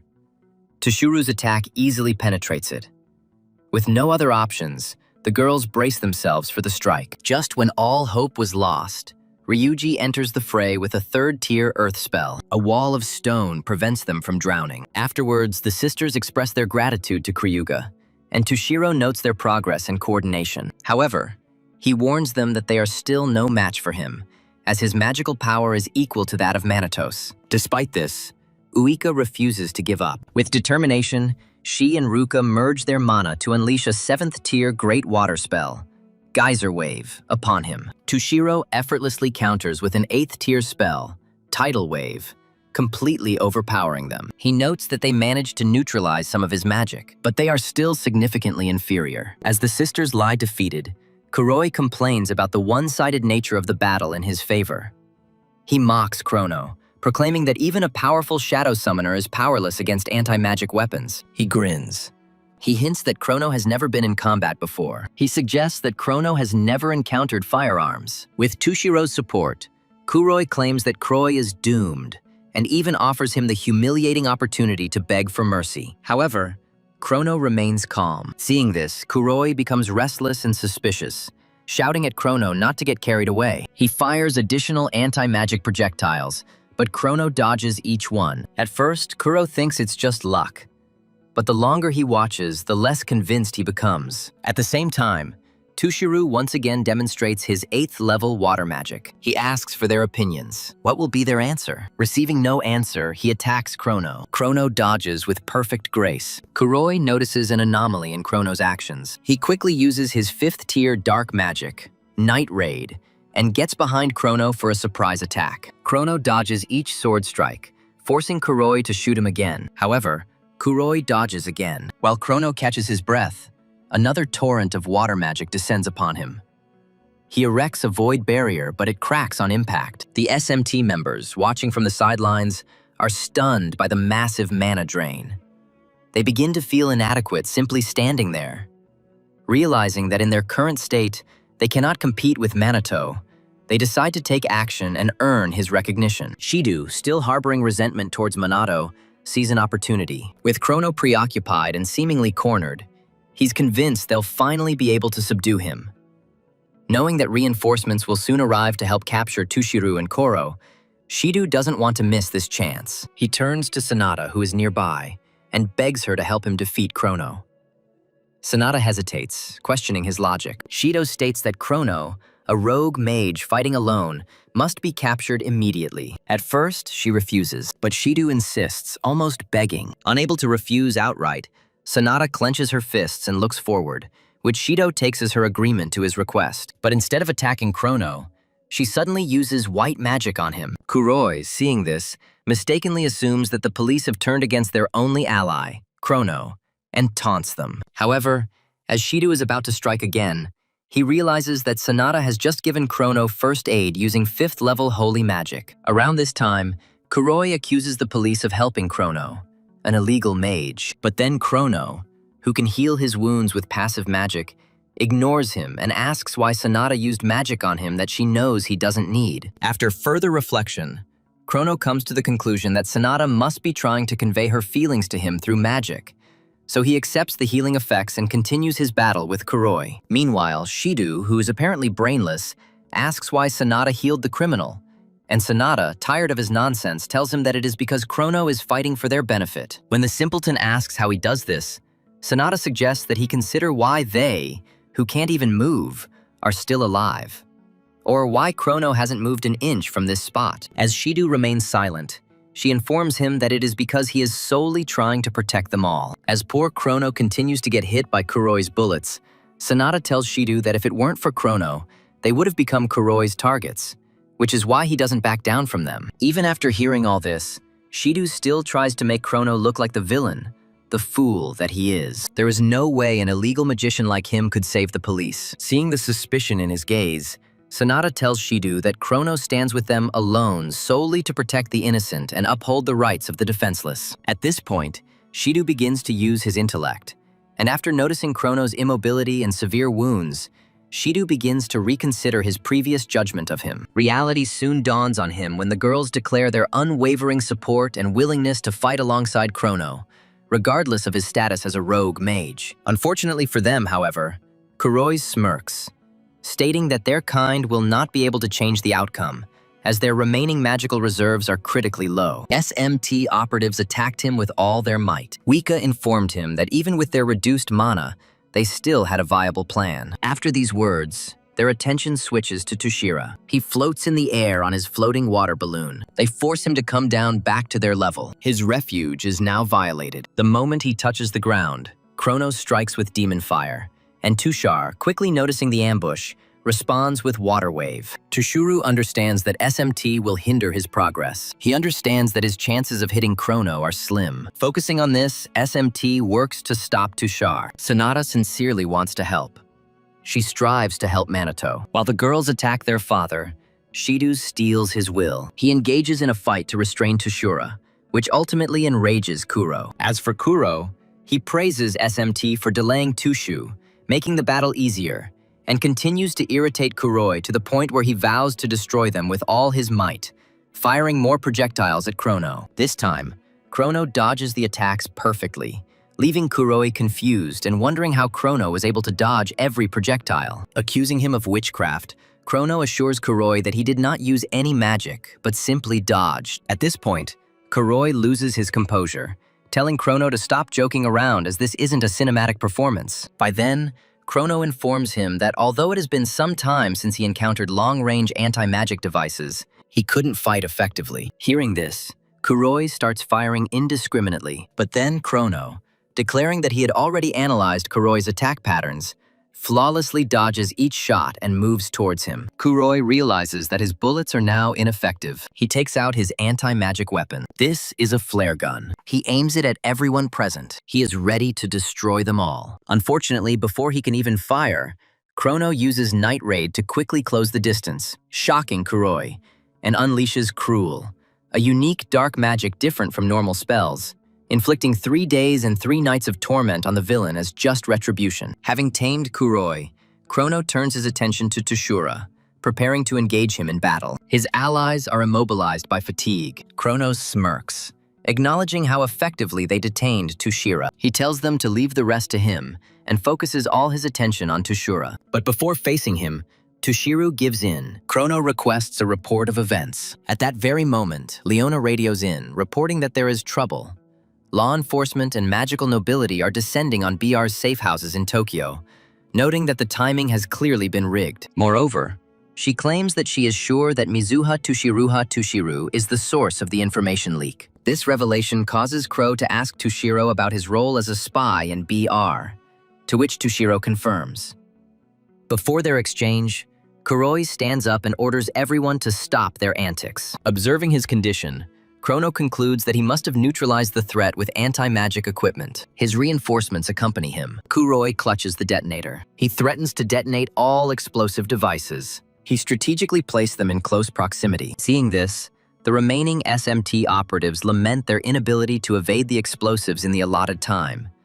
But then Chrono and Tushara, still agile, simultaneously release Firewall and Emerald Aqua, both 7th tier spells, to protect the SMT members from Kuroi's projectiles. However, no matter how many times he pressed the detonator, nothing happened. Kuro just stands there, dumbfounded, and insists that he planted explosives everywhere. While he is wasting time thinking, Leona, who has just appeared, informs him again that they have already defused the explosives he had hidden nearby. The moment he recognizes Leon as a Shadowbringer operative, he makes disparaging remarks about them. He calls them his slaves and orders them to bow down and obey him. In a rage, Leona strikes unexpectedly and finally declares that she has taken revenge. However, the imbecile confidently claims that he is just a component of an organization called BR. This means that the true leaders are still at large and continue their evil deeds. Immediately after these words, Kuro dies. This makes Chrono wonder about the identity of BR's real architect. Chrono realizes that further investigation is required to determine the true identity of this man. He dismisses the thought and carries Leona away,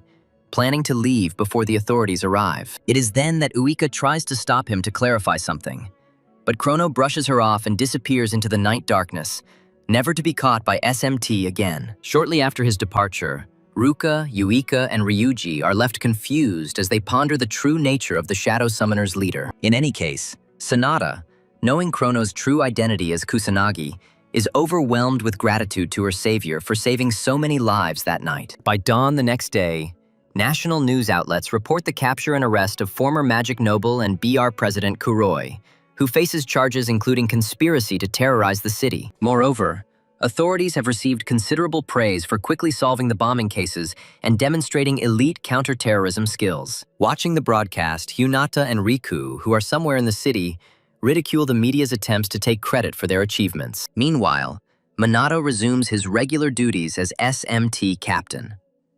That same morning, he and his squad head to the Mizuha house to visit Susura. Along the way, they inquire about his absence during the operation against Kuroi the previous night. Minato fabricates a story, claiming a family emergency.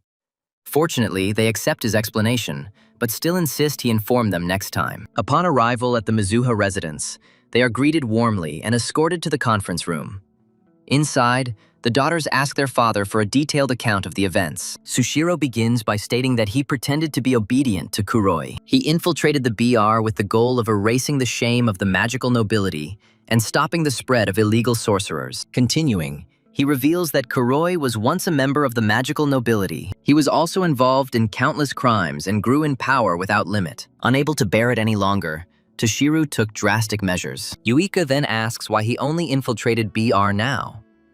Toshiro reveals that he received direct orders from the police, who believed his position as the head of a family of magical aristocrats would make it easier to infiltrate BR, especially given Kuroi's previous dealings with Fuka. Toshiro used psychological manipulation tactics. He easily won Kuroi's trust. He concludes his story by detailing his circumstances. He was not an official law enforcement officer, but he was treated as an undercover special agent. He will not face any consequences for any misdeeds. Hearing this, the young women breathe a sigh of relief and scold the police for their treatment of their father. Meanwhile, Minato ponders the various factions in this scheme.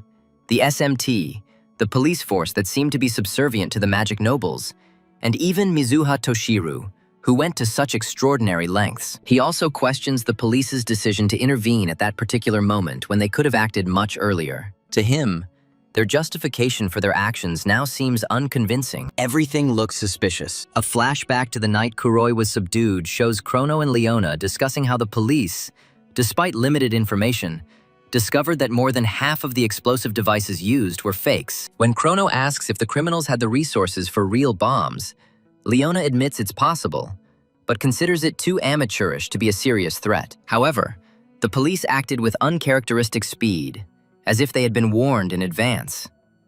They suspect foul play, but so far have no evidence. Returning to the present, Tusiru admits his wrongdoings, begs for forgiveness, and declares his intention to openly help SMT and reverse his daughter's disinheritance. Upon hearing this, the young ladies immediately rejoiced, knowing that they could once again proudly bear the name Misuoha. On the way back from the Misuha family gathering, Ryuji notes the fortunate turn of events, finally feeling relieved that the situation has been resolved. Sonata, on the other hand, calls Minato and Chrono her saviors and expresses a desire to repay their kindness. Sid, knowing that Chrono is an unlicensed magician, still cannot deny the fact that he saved them on that fateful night. If Chrono turns out to be Kusanagi, Sidhu is unsure about the morality of arresting him. Meanwhile, Yuika grows increasingly alarmed as she remembers Chrono's eyes that night, recognizing their striking resemblance to Minato's. Unable to tell them apart, she begins to suspect they may be the same person.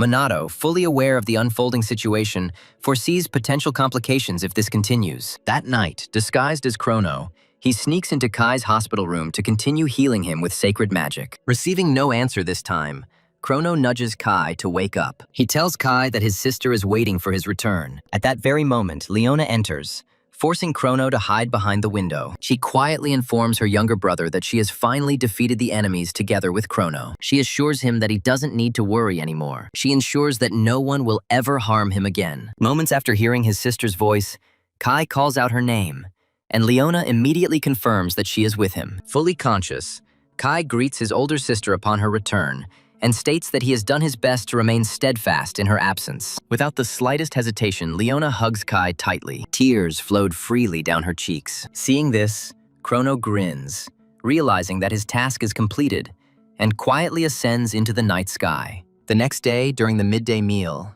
Ryugi, who is with the others on the school terrace, begs Minato and the girls to help him look after his younger siblings tomorrow. When asked about the situation, he explains that his work schedule covers the entire day, and he will return home extremely late. He usually manages SMT activities and works when his mother is not on duty.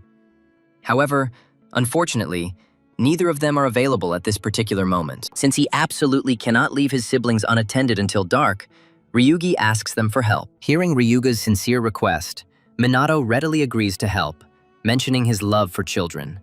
And Ryuga expresses his deep gratitude to him. As for Yuika, she expresses regret at her unavailability, explaining that she has commitments related to the move. Realizing she's no longer estranged, Ryugi asks if she's finally returning to her father's residence, but Yuika informs him that they're instead moving to a larger residence. At this point, Yuika imitates her father, advising them both to continue developing their self-sufficiency and exploring the outside world, provided that Kusanagi Minato stays with them. Soon after, Ryuga comments on her father's behavior, and Yuika remarks that he is at least generous enough to provide funds. However, Minato believes that if Tushar encourages autonomy, then it makes sense for the sisters to live together. On the contrary, he understands Tushar's hidden intentions. Now he understands why Tushar wants him to be around girls more than ever before. Anyway, Ryugi makes a joke about Minato and Ruka helping Yuika move in, only to realize their overbearing and inconsiderate nature, coming to the conclusion that Yuika can handle it on her own. After the joke makes him laugh, he asks Ruka if she will accompany Minato. The hand stutters. Eventually, she volunteers to help Minato look after the children. With that, Ryuji expresses his gratitude to both of them and vows to repay their kindness. The next day, Minato and Ruka accompany Ryuga's 3 younger siblings to an amusement park, since they haven't been there in a while. The children are excitedly talking about riding the carousel, roller coaster, and Ferris wheel one after the other. To reassure them, Minato assures them that they will try out all the rides. Just as they are about to board the ride, he notices that Ruka is lagging behind and asks her to join their group. By this point, Ruka's face looks so menacing that the children feel intimidated, and Minato asks why she isn't smiling. To avoid being seen as a bore, Ruka apologizes, then makes things worse by forcing a forced smile and asking if things are better. Unfortunately, children find it even more frightening. Minato strokes the children. He wants to stop them from crying. He ignores the dark hand for now. Later, the 5 of them ride a roller coaster, a Ferris wheel, and a carousel before finally finishing up as dusk falls. While Minato is busy with the happy children, he notices sadness on Ruki's face. He decides to talk to her. Luckily, the kids briefly go to the restroom after Minato warns them against fighting, giving the pair some privacy. After a short conversation about the children's delight, Ruka tells Minato that he is wonderful. Even the little ones love him. Although he knows this, Minato dismisses it as a minor issue. But Ruka counters, admitting that she doesn't get along with children. It's not that she doesn't like them. She just finds it difficult to talk to them. Minato understands this, and she expresses regret for her arrogant behavior. Changing the subject, she remembers telling Uika that she could never surpass her. But now she feels inferior in every way. She can't cook, communicate, or be as caring as Vika. Even in magic, her former strong point, she lags behind. On the contrary, she realizes that she is far from perfect. She is just an incompetent woman who is unable to handle things on her own. While Minato remains silent, Ruka apologizes for her childish complaints, begging him to ignore her words as the children return from the restroom. As the children make their way through the crowd, the eldest accidentally runs into one of 3 thugs threatening the other children and trying to film them. Realizing the inevitable confrontation, Minato prepares to intervene. But before he can move, he sees the hand step forward to protect the children and decides to watch. She quickly snatches the boy out of danger. Then she asks if he is okay. The boy starts to cry, and she breathes a sigh of relief that he is not injured. At this point, the bandit and his accomplices insist on an apology from the little child for simply existing. Ruka rejects their demand, claiming that the child has done nothing wrong and that the aggressor should be the one to apologize. Acting like a typical thick-headed bully, the bully tries to hit Ruka for crossing his path. But just as his fist moves, Minato catches it, calling it a scumbag who only causes trouble. He points out that they are in a public place and tells them not to ruin everyone's mood for their own amusement. When the bully screams in pain, begging for release, Minato releases him and grumbles that there's no escaping those nasty people. Once the bullies leave, he checks on his companions, making sure they're all safe. Noticing that Ruka had gone to great lengths to protect them, the trio immediately took a liking to her. They cried and expressed their gratitude for her rescue. At first, Ruka froze in fear, but after Minato's look, she hugged them warmly, assuring them that everything was okay. After the incident was resolved, they enjoyed the rest of the day in peace. When darkness fell, Ryuji finally reached home. He apologized, hoping his younger siblings hadn't caused any trouble. To his surprise, he finds all 5 of them sleeping peacefully side by side. They look like an ordinary happy family. Over time, it became clear that while SMT Captain Minato and Shadowbringer leader Chrono, along with the Japanese twin mages, attracted considerable attention, the police's authority continued to decline. Despite their swift intervention in the BR explosion incident, which received some praise, the SMT's accomplishments completely overshadowed the police, leaving their reputation in ruins. During one of their so-called meetings, the members of the Tokyo Police Department declare that they cannot allow Shadowbringer to continue to act out and desecrate their police honor. The chief superintendent acknowledges the validity of their argument. He issues a directive to arrest criminals masquerading as fighters for justice and bring them to justice. Meanwhile, in the Kaichi family's martial arts hall, Minato and Riku engage in a duel with wooden swords. They evaluate each other's swordsmanship. For nearly 10 minutes, the pair, without uttering a word, attack each other with deadly intent, striking, stabbing, and dodging only when necessary. Ultimately, Riku declares the fight a draw, as both have found themselves in mortal situations. Riku noted Minato's exceptional skill with the sword. He expressed his surprise that Minato could compete with him, an assistant manager. Despite this confession, Minato informs Riku that he is still no match for him in swordsmanship. Riku, observing Minato's humility and talent, is deeply impressed. The sparring session is over. The duo return their wooden training swords to their places, and Riku immediately begins to whine about how fed up he is with his life. Confused, Minato asks Rika to explain what's wrong with him, as he looked fine just a moment ago. Riku says that when he holds the sword, he feels motivated. But now that he has put it down, he feels useless and wants to die or become a plant. Hearing this, Minato sincerely tells Riku not to die yet. He states that simply living and doing nothing is enough for anyone, as long as it brings them happiness. Seeing how thoughtful Minato is, Riku calls him an interesting person, then stands up and tells him that he always felt out of place. Rather, the fame of his swordsmanship has made him feel even more alienated. And that is what upsets him most about the world. Hearing this, Minato calms him down. He explains that this is not alienation, but a sign of uniqueness. Stunned, Riku tells Minato that no one has ever described his talent as unique before. Minato claims he had a similar experience before. He then tells Riku about his past life as a teenager as Ichikama Minato, recalling unimaginable terror and near-death experiences. Minato claims that he fought back then and, as a result, awakened his abilities. However, Riku looks at him indifferently, which is perhaps fortunate for Minato. He believes Minato is referring to the traffic accident incident he spoke about earlier. In his memories, Minato remembers that from that day on, he began to study magic by imitating the monster's spells and eventually created his own, being the only survivor. During that period, Minato Riku reports, he remembers being unable to save anyone and often being perceived as an oddball by those around him. However, now he made sure that his power and strength were used to help others. With this statement, he asks if Riku has anything he seeks to protect. And Riku, acknowledging Minato's point,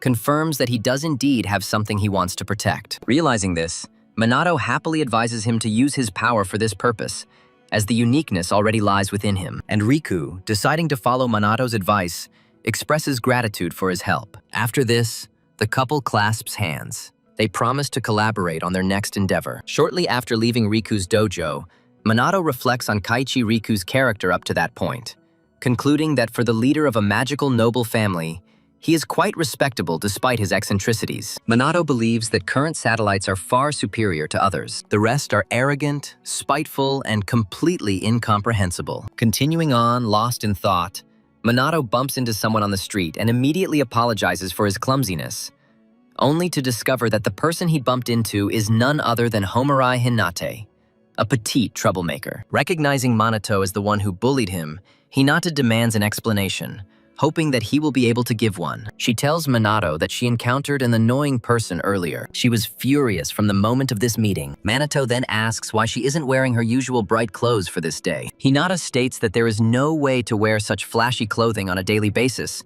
and since it is anti-demon equipment, it is reserved solely for official missions and no other purposes. At this point, Minato hints at her fascination with such things, only to realize after a short pause that this is indeed the case. Soon, the couple notices passers-by on the street looking at them. To avoid unwanted attention, Hinata abruptly invites Minato to accompany her to a secluded spot around the corner. Minato, tired of the girl who lives according to her own schedule, follows her. Having reached the place she had chosen, the couple quickly found a free table. They take their seats to avoid the attention of other cafe patrons. Unfortunately, it is too late, as people start whispering and staring at them, and some even assume that they are on a romantic date. After a few angry glares from Hinata, the gossips become scared. They resume their business. Minato, remaining calm, begins to perceive Hinata as a wild animal, but remains silent to avoid conflict. After dealing with the onlookers, Hinata asks about Minato's previous meeting with Riku. Sensing her possible resentment over his relationship with Riku, Minato regrets not inviting her to the dojo.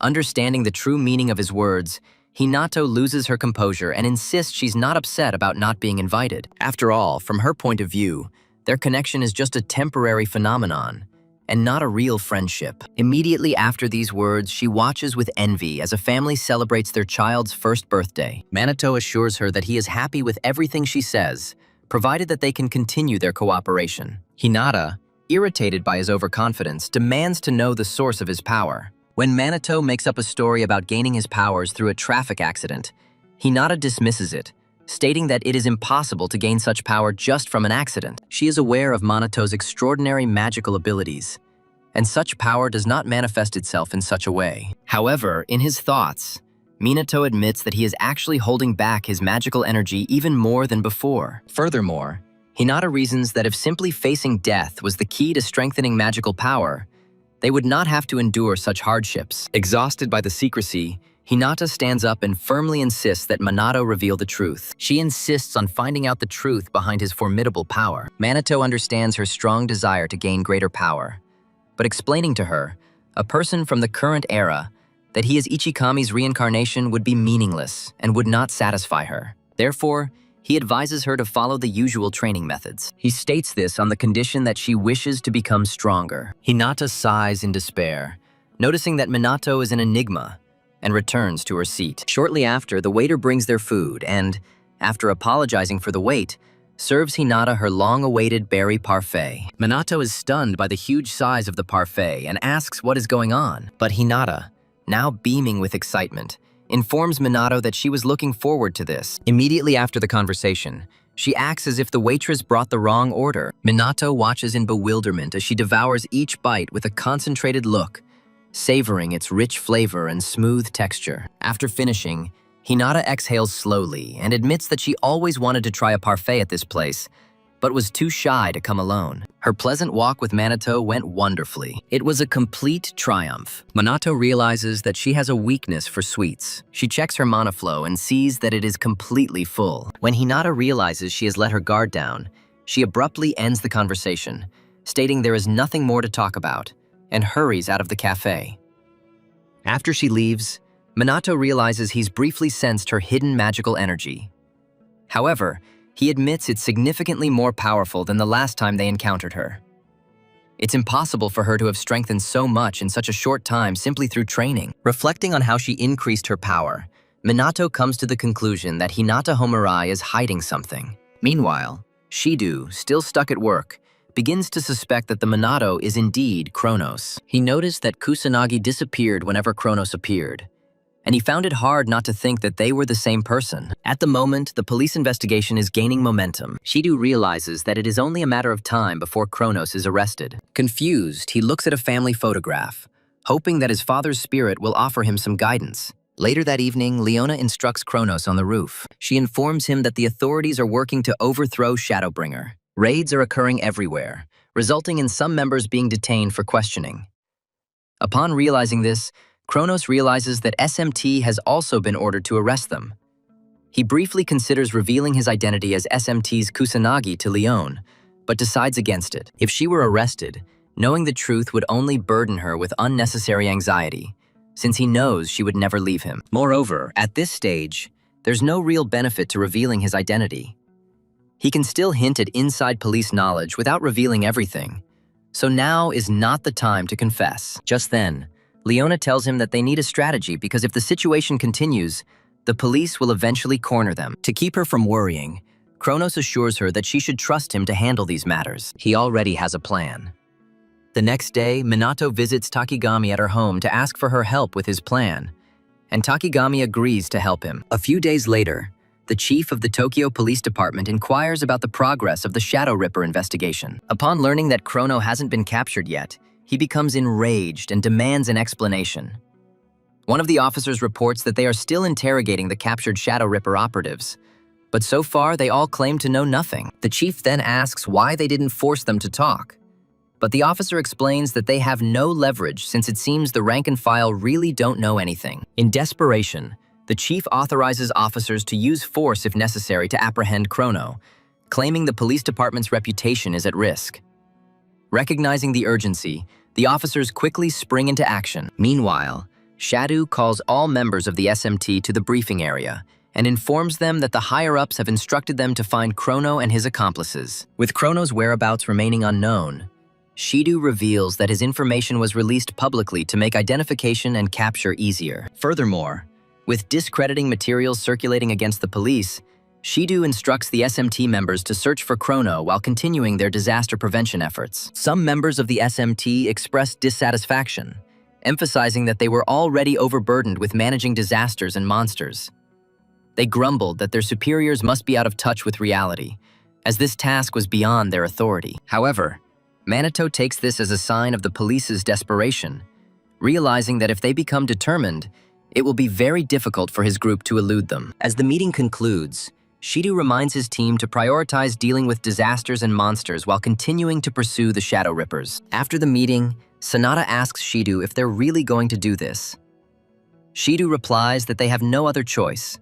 It's a direct order. Ryuji grumbles that he bears most of the burden for the disasters, and the Mizuha sisters join in their complaints. Shido acknowledges their discontent, but explains that the authorities are in a difficult position, as the Shadow Ghosts have significant influence in public support. Having assessed the potential consequences of further support for the rogue mages, Shido turns to Minato and directly orders him to stop pretending. Shocked, Minato asks for clarification. Without a pause, Shido declares him Chrono and orders him to surrender immediately. The accusation shocks the entire squad, and the women quickly rush to Minato's defense, claiming that there is no way he could be Chrono. Seeing their zeal to protect him, Shido begins to have doubts. He suspects that Yuika and Sanada are in cahoots with Chrono. When they try to object, Shido argues that although Chrono saved many lives, he should give in now for a more lenient sentence from the judge, which is far preferable to persecution by the authorities. To support his claims, Shido points to the parallel timing of Chrono and Minato's arrival, their comparative builds and skills, and the fact that Minato is consistently absent when Chrono arrives. He challenges the team, asking if they can really dismiss all of this as a mere coincidence. Silence reigns in the cell. Shido demands an answer from Minato. He longs for Minato to reveal his true nature. Just as Minato prepares to respond, Sonata intervenes, displaying a live feed on her device. The Shadow Specters have once again taken over the broadcast center. The recording begins with Minato still in the hall, and another person announces himself as Chrono. Apologizing for the interruption, the imposter Chrono addresses the growing public interest. He discusses the supposed dominance struggle between him and Minato. To settle the dispute, he boldly challenges Minato to a public fight in broad daylight, shocking the entire world. The group stared in amazement. Shido wonders how Chrono could dare challenge Minato if they are truly the same person. At the same time, Sonata and Yuika begin to waver in their doubts, as the circumstances defy logic. Meanwhile, Ryugia and Ruka, unaware of the grave consequences, question Minato's intentions. Minato confirms to them that he will accept Chrono's invitation. Hours later, the entire nation is glued to Shibuya, awaiting the momentous clash between Kusanagi and Chrono. A media helicopter circles overhead as reporters cover the massive crowd, treating it like the main attraction. Authorities, concerned about the dangerous potential of the encounter, stationed officers presumably ready to detain Chrono. While waiting for his appearance, some supporters shout out encouraging words to their favorite fighter. Meanwhile, Ryugi notes how this confrontation has escalated into a media frenzy. Its satellites present figures from social platforms and live stream audiences, illustrating the event's wide reach. Shido, on the other hand, watches quietly, trying to figure out Minato's true motives, hoping for a mistake, since there is nowhere to retreat. Near the venue, Hinata and Riku encounter Toshiru, who surprisingly came to watch the match, and they ask about the reason for his presence. Toshiro replies that this is a confrontation he must see with his own eyes. Immediately after he finished his statement, a bright glow materializes in the sky. It hovers right above the stadium. What could this mean? While the audience is wondering what it is, a beam of blue energy suddenly descends, narrowly missing the helicopter and causing a powerful explosion that nearly knocks the audience off their feet. As the debris clears, an imposter, the leader of the Shadow Wraiths, Chrono, appears. News agencies immediately broadcast his appearance. Shadow, stunned by Chrono's actual appearance, begins to doubt his initial hypothesis.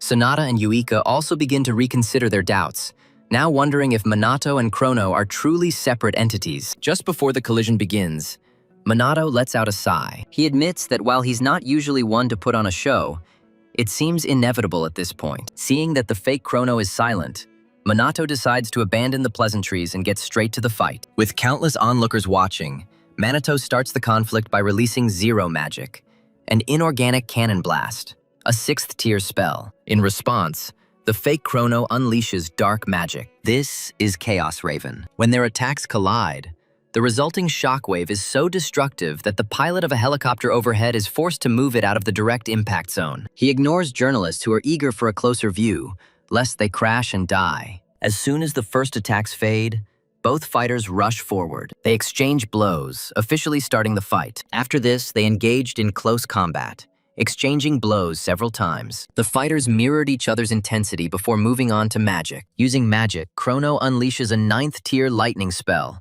Piercing Thunder, aimed at Minato. Minato emerged from the attack completely unharmed. However, he grumbled that the imposter Chronos did not restrain himself, thereby dirtying his clothes. Without a word, the fake Chrono delivers a follow-up attack after his initial attack. This follow-up attack uses the 7th tier earth spell Comet. He points it at Minato, intending to destroy him. To protect himself from the approaching comet, Minato summons a 9th level Neo-Magic shield using a magic sprite. Placing it between himself and the magical projectile, he watches as the shield shatters the comet into pieces. The comet is destroyed, and Minato turns his attention to the magical sprite. He praises him for his skillful use of Neo-Magic and playfully tickles him. At about this point, the audience burst into applause and jubilation. Several of the instigators of the riots even stated that they no longer cared about the magical aristocrats, as Chrono and Minato operated on a completely different level. At the same time, Several of Minato's female fans faint from the aura he emits, while Hinata, always irritated, tells Riku and Toshiru that ignorant zero magic users always show off their showy spells. Hearing this, Riku reminds her that both Chrono and Minato can use 9th tier magic, but Hinata elaborates, noting that their mana reserves are as unique as their vast arsenals of spells. Even when using high-tier spells, the fact that they still have reserves for other spells is astonishing. However, at this point, Toshiru notes that Minato's magic is more astounding, as his continuous magic, which he considers far superior to theirs, moves with an independent will. If anything, Hinata states that few mages can control continuous magic, let alone automatic magic in combination with it. However, given the sheer absurdity of Minato's abnormal physical prowess, Tushu speculates that Minato likely channels magical energy not only to strengthen his body, but also to enhance his offensive and defensive capabilities. At this point, Hinata asks if Tushu is suggesting that Minato is like a bastion of magical power, and Tushu confirms, likely to her annoyance. When asked about his uncertainty regarding Minato and Chrono's strength, Tushar explains that their magic is simply too unconventional. Essentially, he implies that the Minato and Chrono are true anomalies. He claims that they have surpassed the magical aristocrats in every way. They are truly better in every single aspect. After all that has been said, the duel between Chrono and Minato reaches its climax. Minato somehow manages to catch Faith Chrono off guard by hanging in the air. Then he brings it down to the ground. The moment Fate Chrono is hit, he jumps up to confront Minato. This causes the rest of the SMT and the entire watching world to gasp in amazement. The conflict escalates. Yuika, Ryugia, and Ruka admit they underestimated their opponents. Now they see the true scale of their opponent's strength.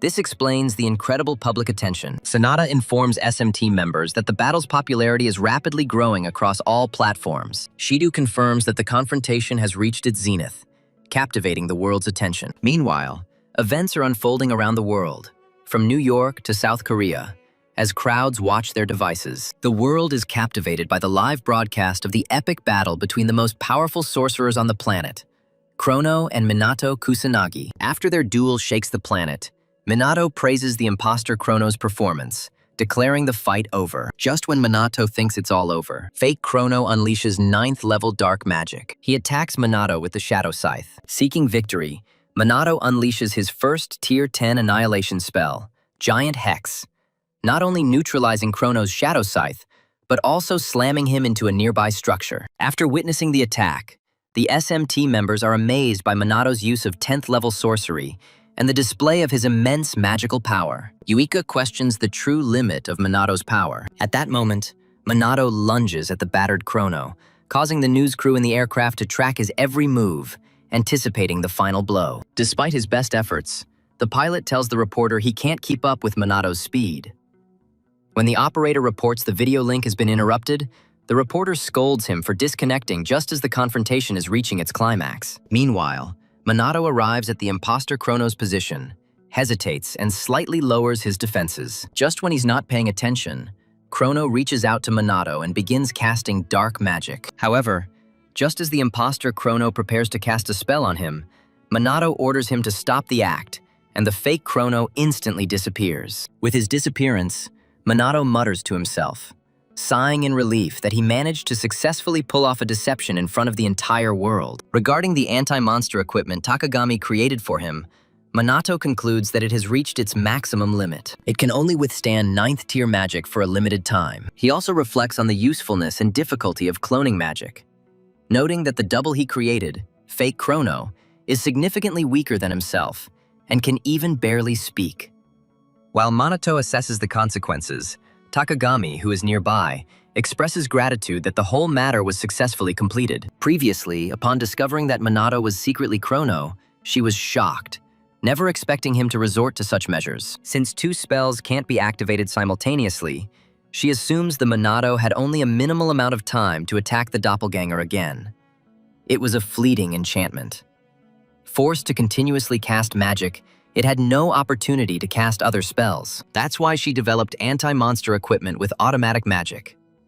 Using equipment that automatically casts spells, even while unconscious, it became possible, at least in principle, to use multiple types of magic simultaneously. Despite this understanding, Takagami admits that Minato still required significant magical power and control to mentally control his dual personality. Otherwise, it could spiral out of control and attack passers-by. Taking all factors into account, by expending a huge amount of magic while maintaining his skill, Minato managed to stage a thrilling duel with himself. Only Ichikami Minato, she claims, has the capacity for such wit. After the competition concludes, Minato contacts Leona, posing as Chrono, and orders her to stop interrupting the broadcast. Leona asks if the event is over, and Minato confirms it is. She then addresses Chrono by his real name, Minato, and informs him that after this performance, no one will come after Chrono anymore. Frightened, she realized this. Minato asks about its opening time. She admits that she knew for some time, but saw no reason to mention it. When asked why she was revealing this now, Leona explained that she believed that today would be the last time she would see Chrono. Acknowledging the truth of her words, Minato silently praised her. After a short pause, Leona expresses her gratitude to Chrono, the Minato, for protecting her, the planet, and their comrades, and states that she is happy he was there. With the number of crimes committed by rogue sorcerers at an all-time low, Minato explains that the shadow emissaries will cease their activities. They will wait until the situation calms down. Before ending their conversation, Leona offers to take on any of Minato's responsibilities under the family's wager, and Minato declares he'll be happy to assist her if necessary. After exchanging these words, they part ways and return to their normal lives. The moment Minato switches off, his SS&M, SMT's subordinates rush to him, Yuika asking about Chrono, and Ruka asking if he was injured. Minato informs them that Chrono has escaped, but he will need bandaging and will not be seen for a while. She then appears, embarrassed, and apologizes for wrongly accusing Minato of being Chrono. Hearing this, Sanada and Yuika also express regret for doubting him, hoping for his forgiveness. Minato feels remorse for deceiving them, but begs them not to blame themselves. Everyone makes mistakes. Just as he's about to leave the arena, Hinato screams again, asking no one in particular where Minato and Chrono got their power from. Realizing that she is far from their level, she admits that she must become stronger. Otherwise, she will never reach their level. While Hinata is throwing a tantrum, Tushara is amazed that Minato still has energy left. He ponders what the true limit of Manito's magical reserves is. Meanwhile, Minato reflects on how he demonstrated that Chrono and he are different individuals, and quickly breathes a sigh of relief, seeing that his deception has succeeded. With BR now disbanded, he assumes the Shadow Specters are no longer needed. However, Kuroi's last words about him being nothing more than a pawn echo in his thoughts. However, for now, he feels satisfied. The most pressing issue has been resolved. Finally, he can find peace. Days after the conflict, Minato begins promoting tea brands, streaming workouts with SMT, releasing merchandise with artists, and appearing on television to talk about his awakening and intense training program. One day at school, Minato is surrounded by a crowd of young women eager to shake his hand, hug him, or marry him. Watching this spectacle, Ryuga, Ruka, and Yuika wonder if their now renowned leader can handle it. Unknown to them, Minato is close to madness from all this attention. He perceives young women as draining his energy. In despair, he jumps out of the window and runs away from school, accusing Shida of forcing him to perform in public. Just when he thinks he's safe, a crowd of female fans discovers him and pursues him. He spends most of the day running and begging them to stop. Later, back home, Ruka and Yuika ask how he's feeling. Minato assures them he's fine and then asks about moving. They inform him that they have finished cleaning everything while he was busy with his escape. Minato expresses his gratitude. Yuika then tells him about their new home. This is a 3-room apartment that provides everyone with their own personal space. Realizing that they won't see Minato sleeping again, both girls blush and look away, leaving Minato confused by their reaction. His mobile phone rings. He goes out onto the balcony and answers Takigami's call. She asks if he's free to talk, wanting to confirm his well-being after recent events. Minato assures her that everything went smoothly thanks to her help, though he admits it's still a bit unsettling. Takigami laughs, noting that everyone's admiration can be hard to control. Minato then instructs her to contact him whenever necessary, as she is not only a valuable confidant, but also the only person who knows his true identity. Hearing this, Takigami expresses his gratitude for his offer. After this, he disconnects. Shortly after the conversation ends, she pulls out a photo of herself with 2 other girls and quietly reflects on her situation. Unfortunately, no details are given to clarify the subsequent events. A few days later, numerous new SMT recruits gather at the MPD training base. Everyone hopes to be placed in the same unit as the Mizuha sisters, or to train under the impeccable Captain Minato. Upon arrival, Yuika expresses surprise at the large number of recruits, but Ruka explains that their presence is solely due to Minato. Regardless, Ryugi notes that their zeal is one thing, but he hopes they can endure Minato's grueling training. Otherwise, their journey will end quickly. Soon, Minato makes a spectacular appearance at the training ground. His mere appearance instantly captivates the recruits, leaving them in awe. As they shower him with praise, Minato, tired of their flattery, unleashes a powerful surge of terrifying magical energy. This causes the recruits' bodies to freeze, filling them with terror. Once they come to, Minato praises their resilience. He mentions that, although he intended to spare them on the first day, he now sees no reason to do so. Other SMT members notice their leader's displeasure, but the new recruits remain unaware of the danger. As a result, when Minato subjects them to his usual harsh magical, physical, and mental regimen, the recruits quickly become exhausted and begin to grumble, with some even accusing him of bullying them to break them. Just when they think it's all over, Yuika and her companions continue to launch magical attacks at Minato's barrier. Witnessing this, the recruits look on in amazement. They understand that this is superior to any standard training. Finally, Minato concludes the day's exercises and tells everyone, including the new recruits, that they will next have their magical energy measured. He gives them a 5-minute rest before proceeding to the evaluation chamber. Watching him walk away as if the training was nothing, the recruits decide that Minato is a demon. Meanwhile, Ryuji and the Mizuha brothers reflect on their own failures and strategize for success in the next lesson. Seeing this, the new recruits also label them as demons. One devoted follower even cries as his idealized vision of the good Mizuha brothers crumbles. A moment later, the magical power of each SMT member is assessed. Yuika shows 120,000, Ruka, 118,000, Ryuji, 105,000, Sanada, 100,000, and Shidu, 112,000. These numbers stun the new recruits, causing them to doubt whether the SMT members can rival the might of the magical aristocracy. Minato explains that Yuika's initial magical power was only 2,000, but through dedication and effort, she reached her current position. The enthusiastic recruit asks if such power is achievable for them.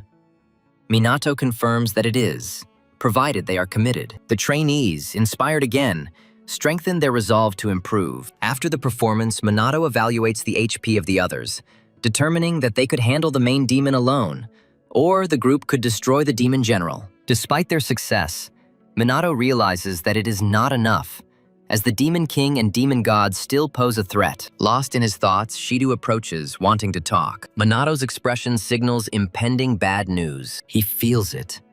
Hours later, Minato finds himself in formal attire at a joint reception for the magical aristocracy and the SMT, complaining about the tediousness of the event. Just before he breaks down, Shidu, also in a suit, expresses gratitude for his presence. While Minato agrees that teamwork is vital, he questions the need for such a lavish gathering.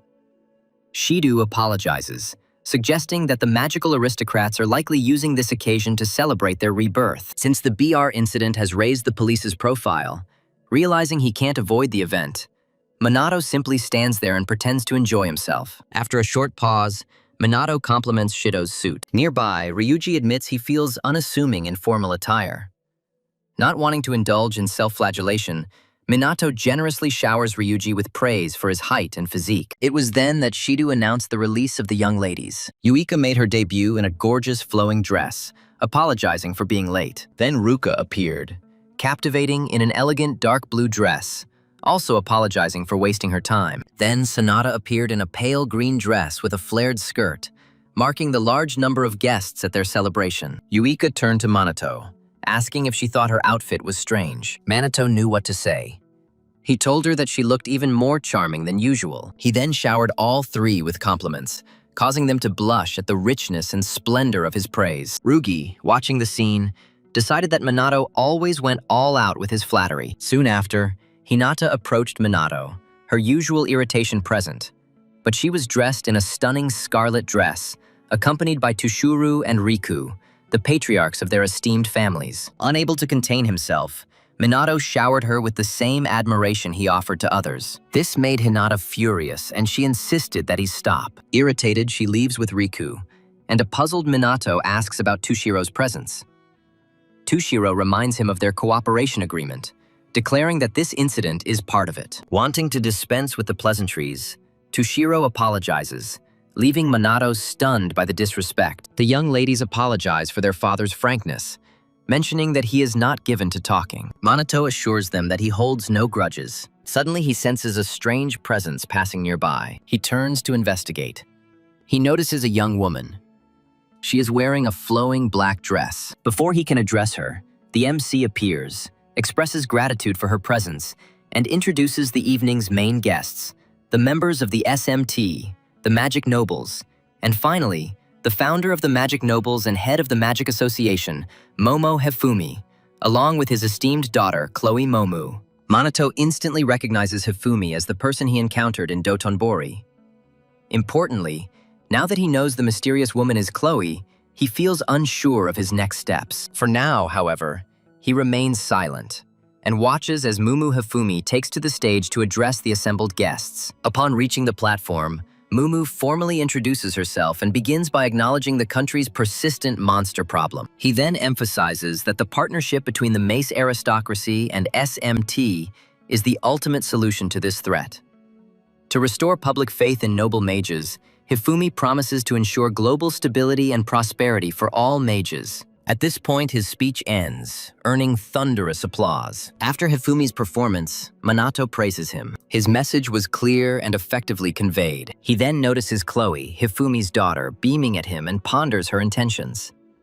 In any case, Hifumi approaches the SMT and guarantees that the noble mages will work closely with them to protect the nation. He then turns to Minato with a smirk. He expresses anticipation for their future collaboration. Shaking his elder's hand firmly, Minato reciprocates and discreetly assesses Hifumi's magical power. Minato still concludes that the man has maintained his training regimen. His power output remains outstanding. Indeed, Minato could confidently state that Hifumi had not changed since their first meeting 50 years ago. Thinking back, Minato recalls the time he met a young Takigami and Hifumi at the training fields of the Magic Academy. At the time, the Mages Association was recruiting new students, and the respected sage Ichikami Minato was overseeing their training. During their first exercise, Ichikami boldly ordered the trainees to attack him simultaneously. However, one trainee, young Mumu Hifumi, responded defiantly, calling him a scoundrel and warning him not to underestimate their capabilities. Hearing this, young Takigami Shizuku called Hifumi impolite for speaking such words to a living legend. However, Hifumi insisted that he didn't care who Ichikama was. He was going to smash his smug face into the ground. Together with Takigami, who commanded water magic while he used dark magic, Hifumi launched an attack. But Ichikamo, unimpressed, repelled it with a simple first-tier spell, further angering Hifumi. Ignoring his outburst, Ichikamo summoned wooden spears from the earth spell to defeat all the cadets. After the chaos died down, many abandoned their aspirations, shocked that he had so easily repelled a fourth-tier spell. Ichikamo realized the true force of the attack. He admitted he had been holding back. He expected many to give up, as was usually the case. But to his surprise, Hifumi stood up and proclaimed that the battle was not over, stating that he had only just begun. Takigami, equally determined, joined the fight. The couple prepared for the next round. Takigami, equally determined, joined the fight. The couple prepared for the next round. Ichikami, amazed by their true potential, allowed them to strike again. Despite their best efforts, they were ultimately defeated, forced to face the true monstrous power of Ichikami. When most of the trainees dropped out, Ichikami was impressed by the two who persisted. He completed the training session. He then advised them to recover. Rest was really needed. However, as he left, Hifumi unleashed dark magic, declaring that their battle was not over and vowing his ultimate defeat before passing out. Seeing the determination in Hifumi's eyes, Ichikami was sure that the young man would turn into a formidable sorcerer. When Takigami launched his surprise attack, he realized that the Magic Association had just acquired two exciting new recruits. When Hifumi lost consciousness, he vowed to surpass Ichikami Minato. He swore that he would surpass Ichikami Minato. Ichikami merely told him that he would wait for this moment. And with that, The flashback ended. Returning to the present, Minato, Ichikami's reincarnation, reflects on how that impetuous youth transformed into a powerful figure, wielding wealth and influence. For a moment, he considers revealing his true identity to Hifari, Fumi, but he remembers Takigami's warning. She refuses. A few moments later, SMT is officially introduced. After this, the participants are invited to communicate. They start communicating. Just when Minato thinks he has escaped, Chloe comes up to him, introduces herself, and says she has wanted to meet him for a long time. He praises her as a witch and expresses his willingness to talk. Chloe laughs at the compliment, but modestly admits that she's nowhere near his level. Minato agrees. Her magical power and control over the elements seem insufficient, but there is something unsettling about her. He just can't pinpoint the source of it. For now, Chloe expresses hope to build a relationship with him, relying on her intuition. Minato carefully considers his response. Nearby, Ruka and Yuika watch Chloe and Minato's conversation with concern. Realizing that these are likely just initial greetings, they try to allay their concerns. Around this time, Chloe tells Minato that she looks forward to their collaboration. He claims to share the same feelings. As they shake hands, Chloe senses his magical energy and remarks that she is glad he is a worthy man. Without saying anything else, she assures him that they will meet again soon and leaves. The next day at school, Minato endures the usual barrage of bullying from the girls. Just when he was on the verge of a breakdown, the instructor comes in and tells everyone to calm down because of the arrival of a new student. A moment later, Mumu Chloe appears. Introducing herself as a student at Kamui's Mage Academy, she takes her seat, leaving Minato speechless as he never imagined her transferring to their school. As soon as the other students saw her, they recognized Chloe Mama from the previous day. Some even commented that this was their first time meeting anyone from the Mumu conglomerate in public, as such appearances are rare. Shortly after her introduction, the teacher directs her to the empty seat next to Minato, and Chloe accepts. As the lesson continues, Minato whispers to Chloe that he didn't expect her to come here. But Chloe reminds him that she promised they would meet again soon. And so, she arrived. Minato constantly watches the unusual Chloe sitting next to him throughout the entire lesson until it ends. Immediately after the lesson ended, all the students in the room turned their gaze to Chloe, watching her with surprise. Around this time, Yuika notes Chloe's instant popularity, pointing out that the same people who usually bother them are now flocking to her. When Ruka and Ryuga enter the classroom, they both speculate about Chloe's motives, not expecting her to actually transfer. Given the speed of the transfer after the incident, Yuika suspects an ulterior motive, stating that the timing is too perfect to be a coincidence. After grumbling some more about the friction with the aristocratic mages, Ryuji hopes her arrival isn't part of another of their ploys. For now, Minato and his team decide to keep a close eye on Chloe. After about 60 minutes, Minato and the others are stunned. Saito states that Chloe Mumu will be integrated into the SMT. Stunned, one of them inquires about her presence, and Saito explains that, to strengthen the agreement with the aristocratic mages, the higher-ups have decreed that Chloe will serve as a liaison between the two factions. He adds that by including her in the SMT, they are seeking to strengthen solidarity between the groups. When Chloe is given the opportunity to address them, she introduces herself as a descendant of Mumu, expressing hope for their friendly welcome. Taking in her gentle nature, Ewika's disposition changes and she extends a welcoming handshake. As the girl speaks, Shido turns to Minato, apologizing for his harsh statement and saying that it was a direct order. Minato assures him that this is acceptable, admitting that he was somewhat expecting it after the joint announcement. Shido nods with relief. He watches Minato for a little while longer. Realizing he still has to evaluate her, Minato puts Chloe through his standard grueling workout. He trains her along with the others. Even when he increases the intensity, leaving the cadets exhausted and grumpy, Chloe not only keeps up the pace, but outperforms Yuika and the others without showing any signs of fatigue. Every attempt by Yuika to close the gap ends in defeat. Chloe is clearly in a different league. In subsequent lessons, she passes them with ease. She does them effortlessly, showing no signs of stress. During the break, while the others are recovering and congratulating themselves, Chloe asks if it's really time to rest, claiming that she still has energy left. Receiving no answer, Chloe approaches Minato and comments on the severity of his training. Minato asks if this seems outdated. However, Chloe disagrees. She states that the training is reasonable.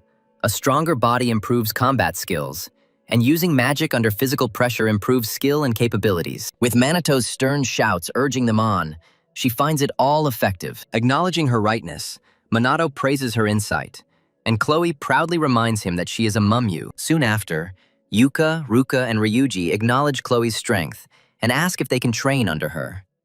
Chloe responds with a compliment on their diligence, stating that she always believed that the SMT members would be reliable. After their conversation ends, Chloe turns back to Minato and resumes their discussion. Meanwhile, Yuika begins to worry about Chloe's charm, seeing her popularity with everyone, and perhaps even Minato. Realizing that Chloe could surpass them in strength, Yuika fears that she will end up supporting Minato instead of her. Thinking about this, she and her brother shake their heads, trying to convince themselves that Minato will not abandon them. However, they can't help but glare at Chloe, who is still chatting happily with Minato, wishing she would be more attentive. With this new partnership between SMT and the noble mages, Minato notes that although disasters happen frequently, the nobles are now responding faster than before. In addition, due to the expansion of SMT into new areas, a noticeable reduction in mortality has been observed. However, as the disasters continue to mount, Minato realizes they must remain vigilant.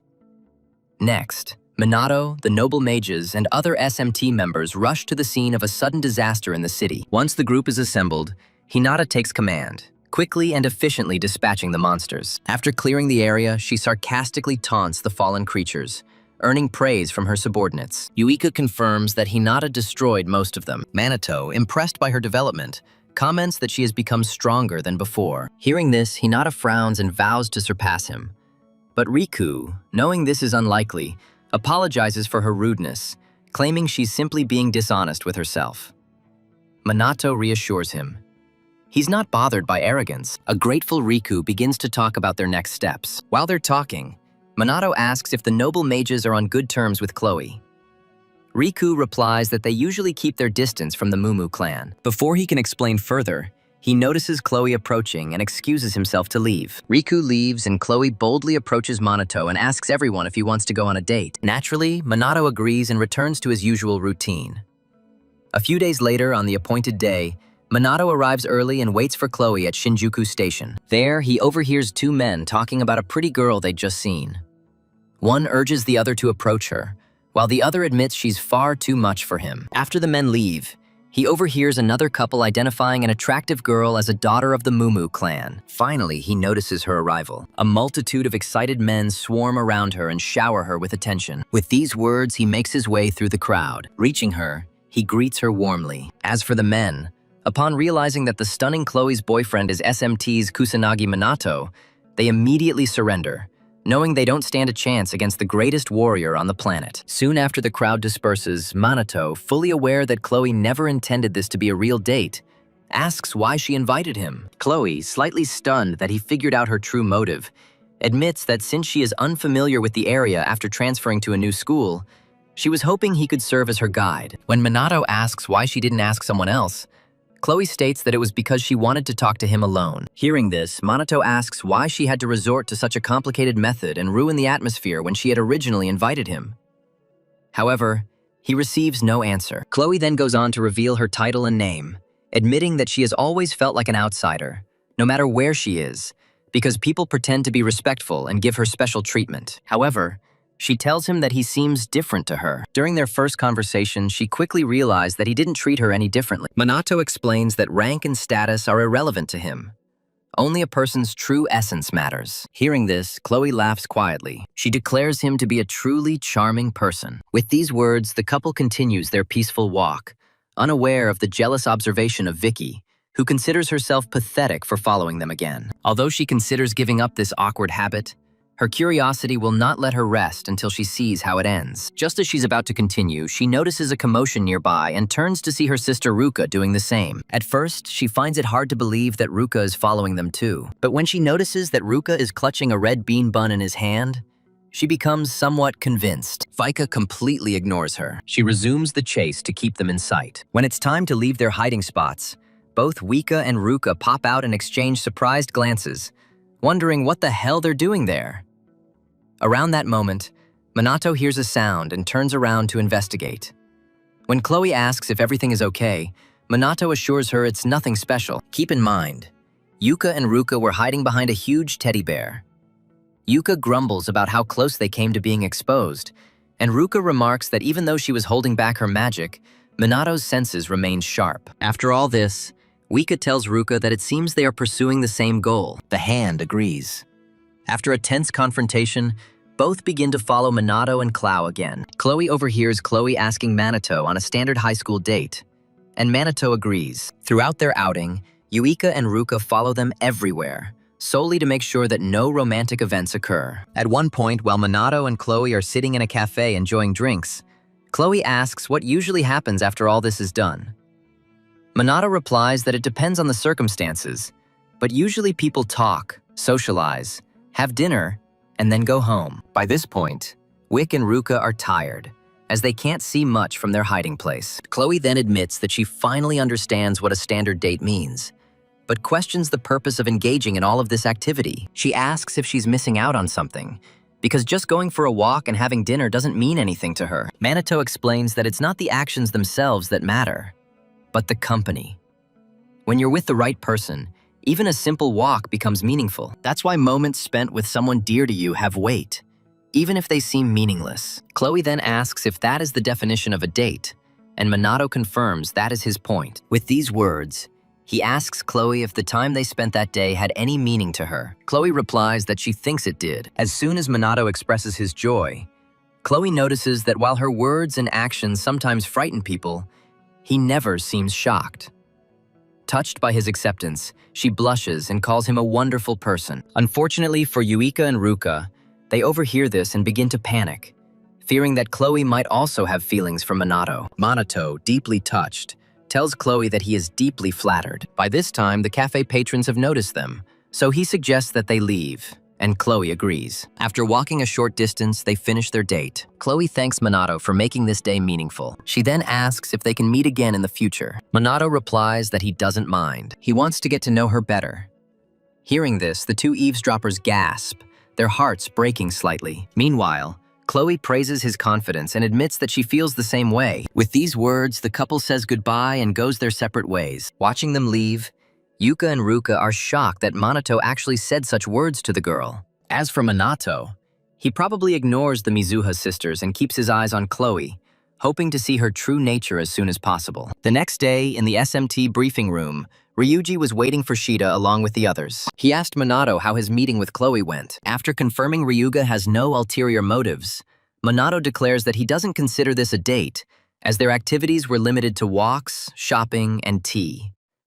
Although Ryuga admits that this is the very definition of a date, he remains silent, allowing his stern superior to do the talking. Soon after, the boys notice some friction between the Mizuha sisters and Chloe, who was engrossed in a conversation with Sanada, and Ryugi hoped that Minato's outing wouldn't provoke any conflict. He warns his companion to avoid trouble, but Minato, who has the social skills of a cockroach, is confused. Shidu soon arrives and everyone settles in. To bring the team up to speed on the current situation, Shidu reports that monster-related deaths have dropped sharply recently. Moreover, after the dissolution of BR, there was a proportionate reduction in the illegal activities of mages, and the shadow assassins in Chrono have ceased all activity for some time. Sanada scours online forums and informs the team that public interest has also faded, despite the initial excitement. Based on Sanada's data, Minato concludes that law enforcement can now handle most illegal incidents involving mages, suggesting that shadow assassins may still be lurking. Despite the positive changes, Minato cautions the team against becoming too complacent. Their training regimen will intensify from now on. Later that evening, Minato rests in his bed. He is considering strategies to improve cooperation between the SMT and the Magic Nobles. Suddenly, he receives a phone call from Leone. She is at her home preparing food, wanting to pass on the intelligence she has gathered about Mumu to Chloe and Takigami Shizuku. With Minato's approval, Leona starts with Chloe, revealing that Chloe is not Hifumi's biological daughter, but rather his stepdaughter. Although she became his stepdaughter only a few years ago, her parents allegedly died in a serious road accident that coincided with Chloe Hifumi's adoption. Minato then asks if Chloe transferred from another magic academy, and Leona confirms that she did, around the same time she joined SMT. Although Chloe's strength is officially rated as above average, Minato, after seeing her effortlessly pass his training, realizes that she possesses much greater power. He notes that she appears to be a serene person with a distinctive presence and appearance that sets her apart. Before answering, Leona puts her phone down to call Kai to help set up the table, cautioning him against rushing due to his ongoing recovery. Minato just smiles. He listens attentively to the laughter of his brother and sister. Returning to the discussion, Leona expresses regret at the interruption and turns her attention to Takigami Shizuku, revealing that Shizuku has a daughter and a young granddaughter who have not been seen recently. Minato asks for details. Leona states that there are rumors that they have moved abroad. This is the information she received. At this point, Minato briefly interrupts their conversation to greet the Misuha siblings upon their return, then retreats to his room. Continuing the conversation, Leona asserts that the rumor about moving abroad is unconfirmed and seems suspicious to her. When Minato asks if she suspects the rumors are fabricated, Leona admits uncertainty and the possibility of error. Nevertheless, she promises to look into the matter further, and Minato thanks her for her assistance.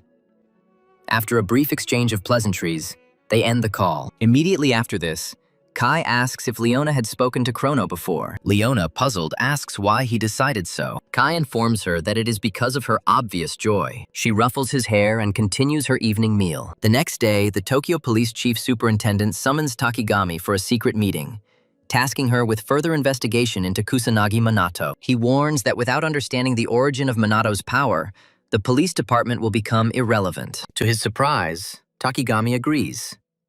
The elder asks why Minato always seems so relaxed around her. Knowing he can't reveal the true reason, Takigami fabricates an answer, suggesting it may be due to her age and his compassionate nature. GS remains indifferent, but nevertheless accepts her explanation. He reminds her that they have come too far to back out now. Having no alternative, Takigami agrees and begins his new mission. At the same time, Minato is collecting SMT at the training ground. They attend their regular training sessions. Just as he is about to begin, Shido appears, apologizing for the interruption, and informs him that a contingent of United States Army mages is in Japan for a conference and wishes to observe the SMT training. Yuka, Ruka, and the others exclaim in amazement, not understanding why the Americans, who are known for their first-class magicians, would show interest in them. However, Minato notes that America's standing was not as high when he was Ichikame, and judging by his squad's reactions, they have clearly reached the top. As it turns out, SMT's fame spread abroad thanks to their clash with Chrono. Chloe suggests that the Americans probably just want to see Minato in action. A moment later, the portals to the main structure swung open. As the Americans advance towards the training grounds,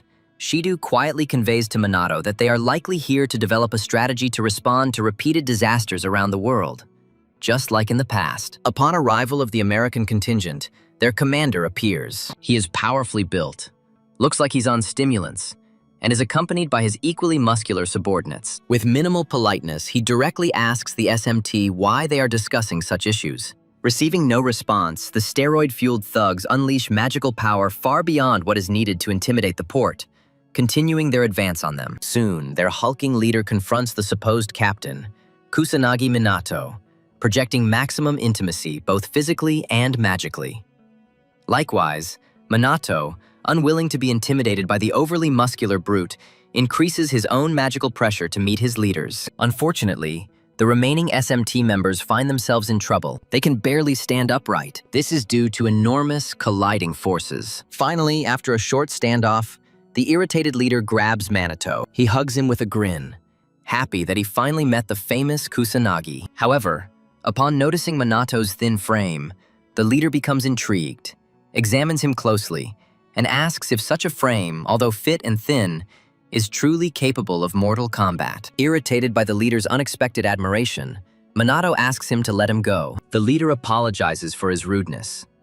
He begins by introducing himself as Major Aaron Anderson of the U.S. Army's 1st Magic Division and Chief Researcher at the Army Magic Institute, despite his primitive appearance. Minato suggests that such an institution should research monsters. They must also investigate disasters and magic in general. He then introduces himself as the captain of SMT. But before he can introduce the rest of the team, Aaron interrupts him, stating that he already knows their names and recognizes their high skill levels. While the team basks in praise, Minato reflects on how far behind Japan's magical research has fallen thanks to the aristocratic mages. He views this meeting as a chance to learn something new, especially considering his own knowledge is outdated. Recognizing Aaron's role as a researcher, Minato expresses a desire to ask him about monsters and cataclysms. However, before Eren can respond, his subordinates frown. They increase their magical energy to intimidate Minato. It seemed as if they could defeat him in a fight. Yuka and the others nearly collapse from intense killing intent. But Eren orders his soldiers to retreat. He then apologizes for their actions, describing them as loyal but overly cautious guardians. To assert his superiority, Minato casually remarks that their magical pressure felt like a gentle breeze. Amused, Eren laughs, claps Minato on the shoulder, and calls him a funny guy. Back on topic, Minato apologizes for his ignorance and asks for an explanation about the cataclysms and monsters, as well as Eren's latest discoveries. Eren explains that it's still in the theoretical stage, but they suspect that the monsters are living magical entities, and the cataclysms are the events that bring them to Earth. They discovered that cataclysmic zones are imbued with a magic distinct from human magic. Although they had previously relied on the red sky as an indicator, evidence only emerged recently. They confirmed that since the sky magic matches the monster's magic, these creatures must be made of magic. Their disintegration into particles after death only reinforces this, because despite their animal-like behavior, they lack biological functions such as excretion or reproduction. They are simulations of life. Minato then asks why the monsters are attacking people. Eren states that there's no definitive explanation, but some theories suggest they're reacting to humanity's magic. Indeed, numerous disasters have been associated with the awakening of individual magical abilities. Thanks to improved detection devices, they have recently discovered that disaster magic lingers in the air even after the event has ended. The same phenomenon occurs with the death of monsters. Both release magic into the surrounding environment. Therefore, the particles observed during a monster's death are essentially its form dissolving into pure magic. Hearing this, Uika recognizes in this exactly what Minato once conveyed to her. As she ponders his past knowledge, Minato recounts how he witnessed a monster attempting to cause a disaster. Eren admits they knew about the incident, but claims the first documented disaster occurred without any visible monsters. He suggests that Minato has misinterpreted the circumstances, but Minato, trusting his intuition, disagrees. Eren further explains that powerful major demons have the ability to become strong enough to initiate disasters. When Minato questions his sincerity, Eren details that they once explored this hypothesis by allowing the Calamity Boss to survive. The monsters continued to spawn until they reached a set number, and then stopped. If one was destroyed, more would appear to replace that identical number. However, the intensity of the surrounding disaster magic did not increase. From this, they conclude that the occurrence of disasters may correlate with the monster's strength, although leaving them unchecked is dangerous. Nevertheless, once this hypothesis is verified, the boss should be defeated. Ultimately, Minato determines that nothing has been confirmed. Nothing has been confirmed. With these words, Eren changed the subject and praised Minato's formidable magic, begging him to examine his physique. Naturally, Minato rejected such a stupid request, which made Eren pout and call him unkind. After some light banter, Minato asked if Eren knew anything about aristocratic mages. Eren replied that he knew about as much as Minato did. 50 years ago, when American mages remained weak, Japan suddenly stopped sharing intelligence or aid. Minato suggests that this is because prominent aristocrats monopolized information. Minato would like to thank Eren for the extensive information provided. However, Eren insists that this is the least he can offer, as America is forever indebted to Ichami, Minato, and Japan for their assistance during the global disaster. Sensing that Eren was still withholding information, Minato pressed him, and Eren finally admitted that he had gone to Japan solely to witness Minato's power firsthand. Shido is confused and asks why Eren said it was for an important meeting. Eren dismisses any concerns about a pointless meeting full of clueless VIPs. Before Shido can complain, Minato assures them that it's okay as long as no one talks about it. Entertained, Eren declares himself a fan of Minato's determination and encourages him to give it his all. After further taunting, Minato, seeing this as an opportunity to gauge America's current magical power, orders the muscular major to demonstrate his abilities. First, Eren challenges Minato to fight his subordinates. Yuika, finally fed up with Eren's arrogance, informs him that if he pits his subordinates against SMT, they will be forced to fight. Hearing this, Eren politely asks them to put aside any perceived advantage they may have. When asked about the reason, he tells Yuika that their only target is the strong. So, unless they all reach Minato's level, Eren advises the rest of the SMT members to refrain from participating. Around this time, Yuika begins to sulk. However, to boost their morale, Minato orders his squad to watch the fight closely, considering it a valuable chance to learn how to fight other mages, given their superior experience in fighting monsters. Pleased with their captain's statements, the SMT members stand at attention and watch the competition intently. Eren, who initially dismissed the SMT members as nothings, now recognizes their true discipline by observing their behavior. The arena is ready. Minato and Eren's forces are preparing. This is the most significant training fight of their careers. At Eren's signal, the practice match begins, and the American mages instantly converge on Minato, dodging his blows and surrounding him in the blink of an eye. Seeing the American mage's quick actions, Yuika exclaims in amazement. She suddenly realizes that not only did they instantly rush towards Minato, but they also closed the distance without using any magic. Meanwhile, Minato praises their agility. He immediately dodges a lunge and a crushing blow from one of Eren's mages. Realizing that the Minato is out of reach, the mage quickly casts a spell and begins close combat using wind magic. Minato dodges again. However, before he can strike back, the others attack him with fire, water, and lightning spells. Minato skillfully dodges each attack, creating a safe distance from Eren's forces. Or so he assumed. Just when he feels he is out of danger, another soldier rushes forward with a swift knee strike. Minato is stunned by the soldier's incredible speed. However, he manages to parry the blow using his elbow. Having survived this attack, the remaining soldiers unleash a barrage of elemental magic on him. Minato then deflects all incoming attacks with his 4th tier null magic, a powerful barrier of high magic. Amidst the ongoing clash, Uika and the others express their amazement as the American mages corner Minato. Uika specifically notes that while the soldiers' spells lack complexity, their sheer destructive power is so immense that Minato's defenses may not be able to withstand the strain. Furthermore, by observing the astonishingly fast casting of spells, Wick and her companions finally comprehend the formidable power of the American Mage Corps. During a brief lull in the fighting, Minato begins by acknowledging the superior combat training of the American military. He then turns to the SMT, explaining that in magical duels, large-scale, high-power spells are rarely used unless both opponents are exceptionally skilled. Typically, encounters occur at close range because the actual process of casting spells takes a significant amount of time. Even for 2 elite mages, close combat is typical due to this limitation. After completing his lesson, 3 warriors simultaneously attack him with fire, electricity, and water. Minato dodges all of them. Everything is as usual. When Eren realizes that Minato has previously taught his students, he misinterprets it as bragging and expresses his disapproval. To stop this shameful spectacle, Eren gestures to his troops to end it quickly, but soon after, he is puzzled when they still can't get in. Minato continues to dodge every attack. Eren finds it strange that after everything that was thrown at him, Minato remains completely unharmed. The American soldiers realize that not only can they not hit him, but they have never met an enemy like Kusanagi Minato. When they start to despair, Minato praises them for their hard training. He finds their mental toughness to be excellent. Minato praises their excellent fighting skills. To reward them for demonstrating their talents, Minato decides to increase his intensity. He increases his magical energy just enough to match theirs. While the soldiers lack the resolve to act, Minato charges forward and takes down each of them, incapacitating them all at once, impressing Eren and the other SMT members. After witnessing Minato completely destroy his soldiers as if they were made of paper, Eren admits that he never imagined that a simple student from a once complacent nation could achieve such power. Remaining modest, Minato declares that Eren's soldiers performed admirably.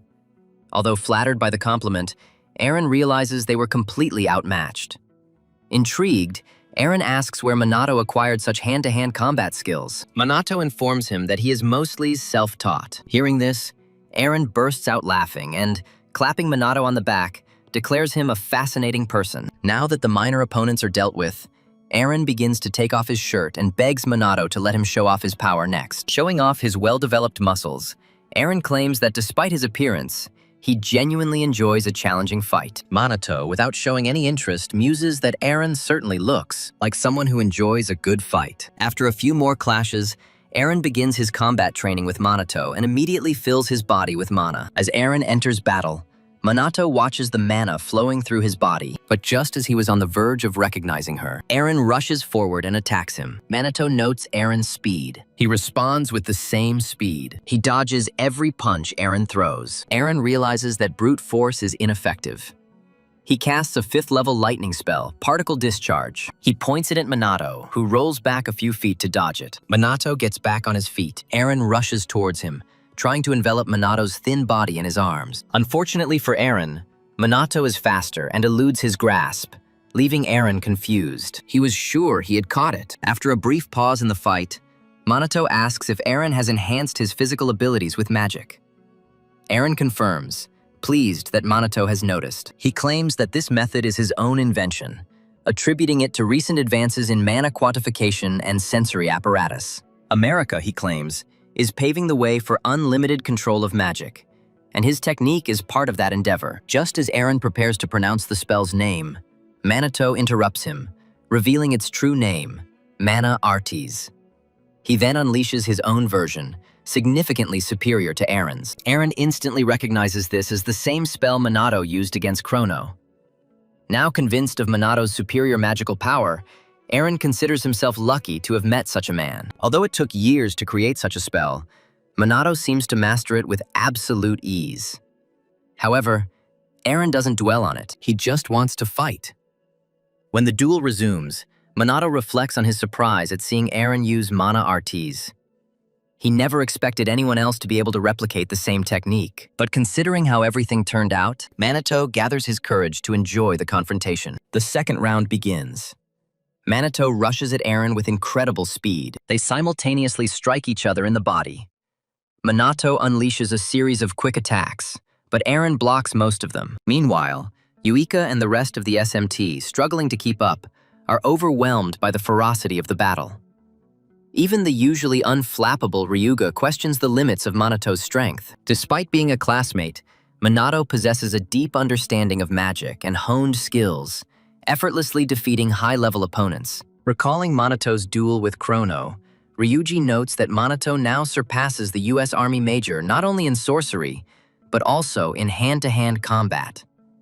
With that, he asks the million-dollar question: how the hell does that scoundrel do it? Around this point, Yuika, who had been feigning ignorance, finally admits that Minato is overly powerful. She was once convinced that with hard training they could close the gap. She believed that they would be able to catch up with him. However, after seeing him effortlessly defeat elite mages, she can no longer imagine a future where they are equals. Silently, Yuika continues to watch as Minato, her commander, delivers relentless blows. Even when Eren tries to counterattack, Minato parries every attack. At one point, Minato delivers a powerful blow. This sets Eren back. Exhausted, Eren falls to his knees, gasping for breath. When Minato advances, Eren finally admits defeat in the match. He tells Minato that their battle is not a competition, admitting that he has rarely met someone so strong. He begs Minato to visit the United States, stating that he will always be welcome. Minato accepts this with a handshake, promising to visit if the opportunity arises. After this, Eren takes his coat and says goodbye to Minato and SMT. The moment they leave, the SMT team erupts in celebration of their captain's triumph over the US Army's Magic Corps. However, Ryugi, Yuika, and Ruka remain silent, feeling defeated. They vow to become stronger on their own. As darkness falls, the trio begins secret training, choosing to stand beside Minato rather than follow him. A few days later, Minato is stunned to discover that SMT and Mage Noble products have appeared on the market. He asks Shido why, who explains that as Minato gains more media attention, their funding increases, attracting new recruits and supporters to SMT. They move on to the next stage. Minato cautiously checks to see if Shido is simply enriching himself at his expense.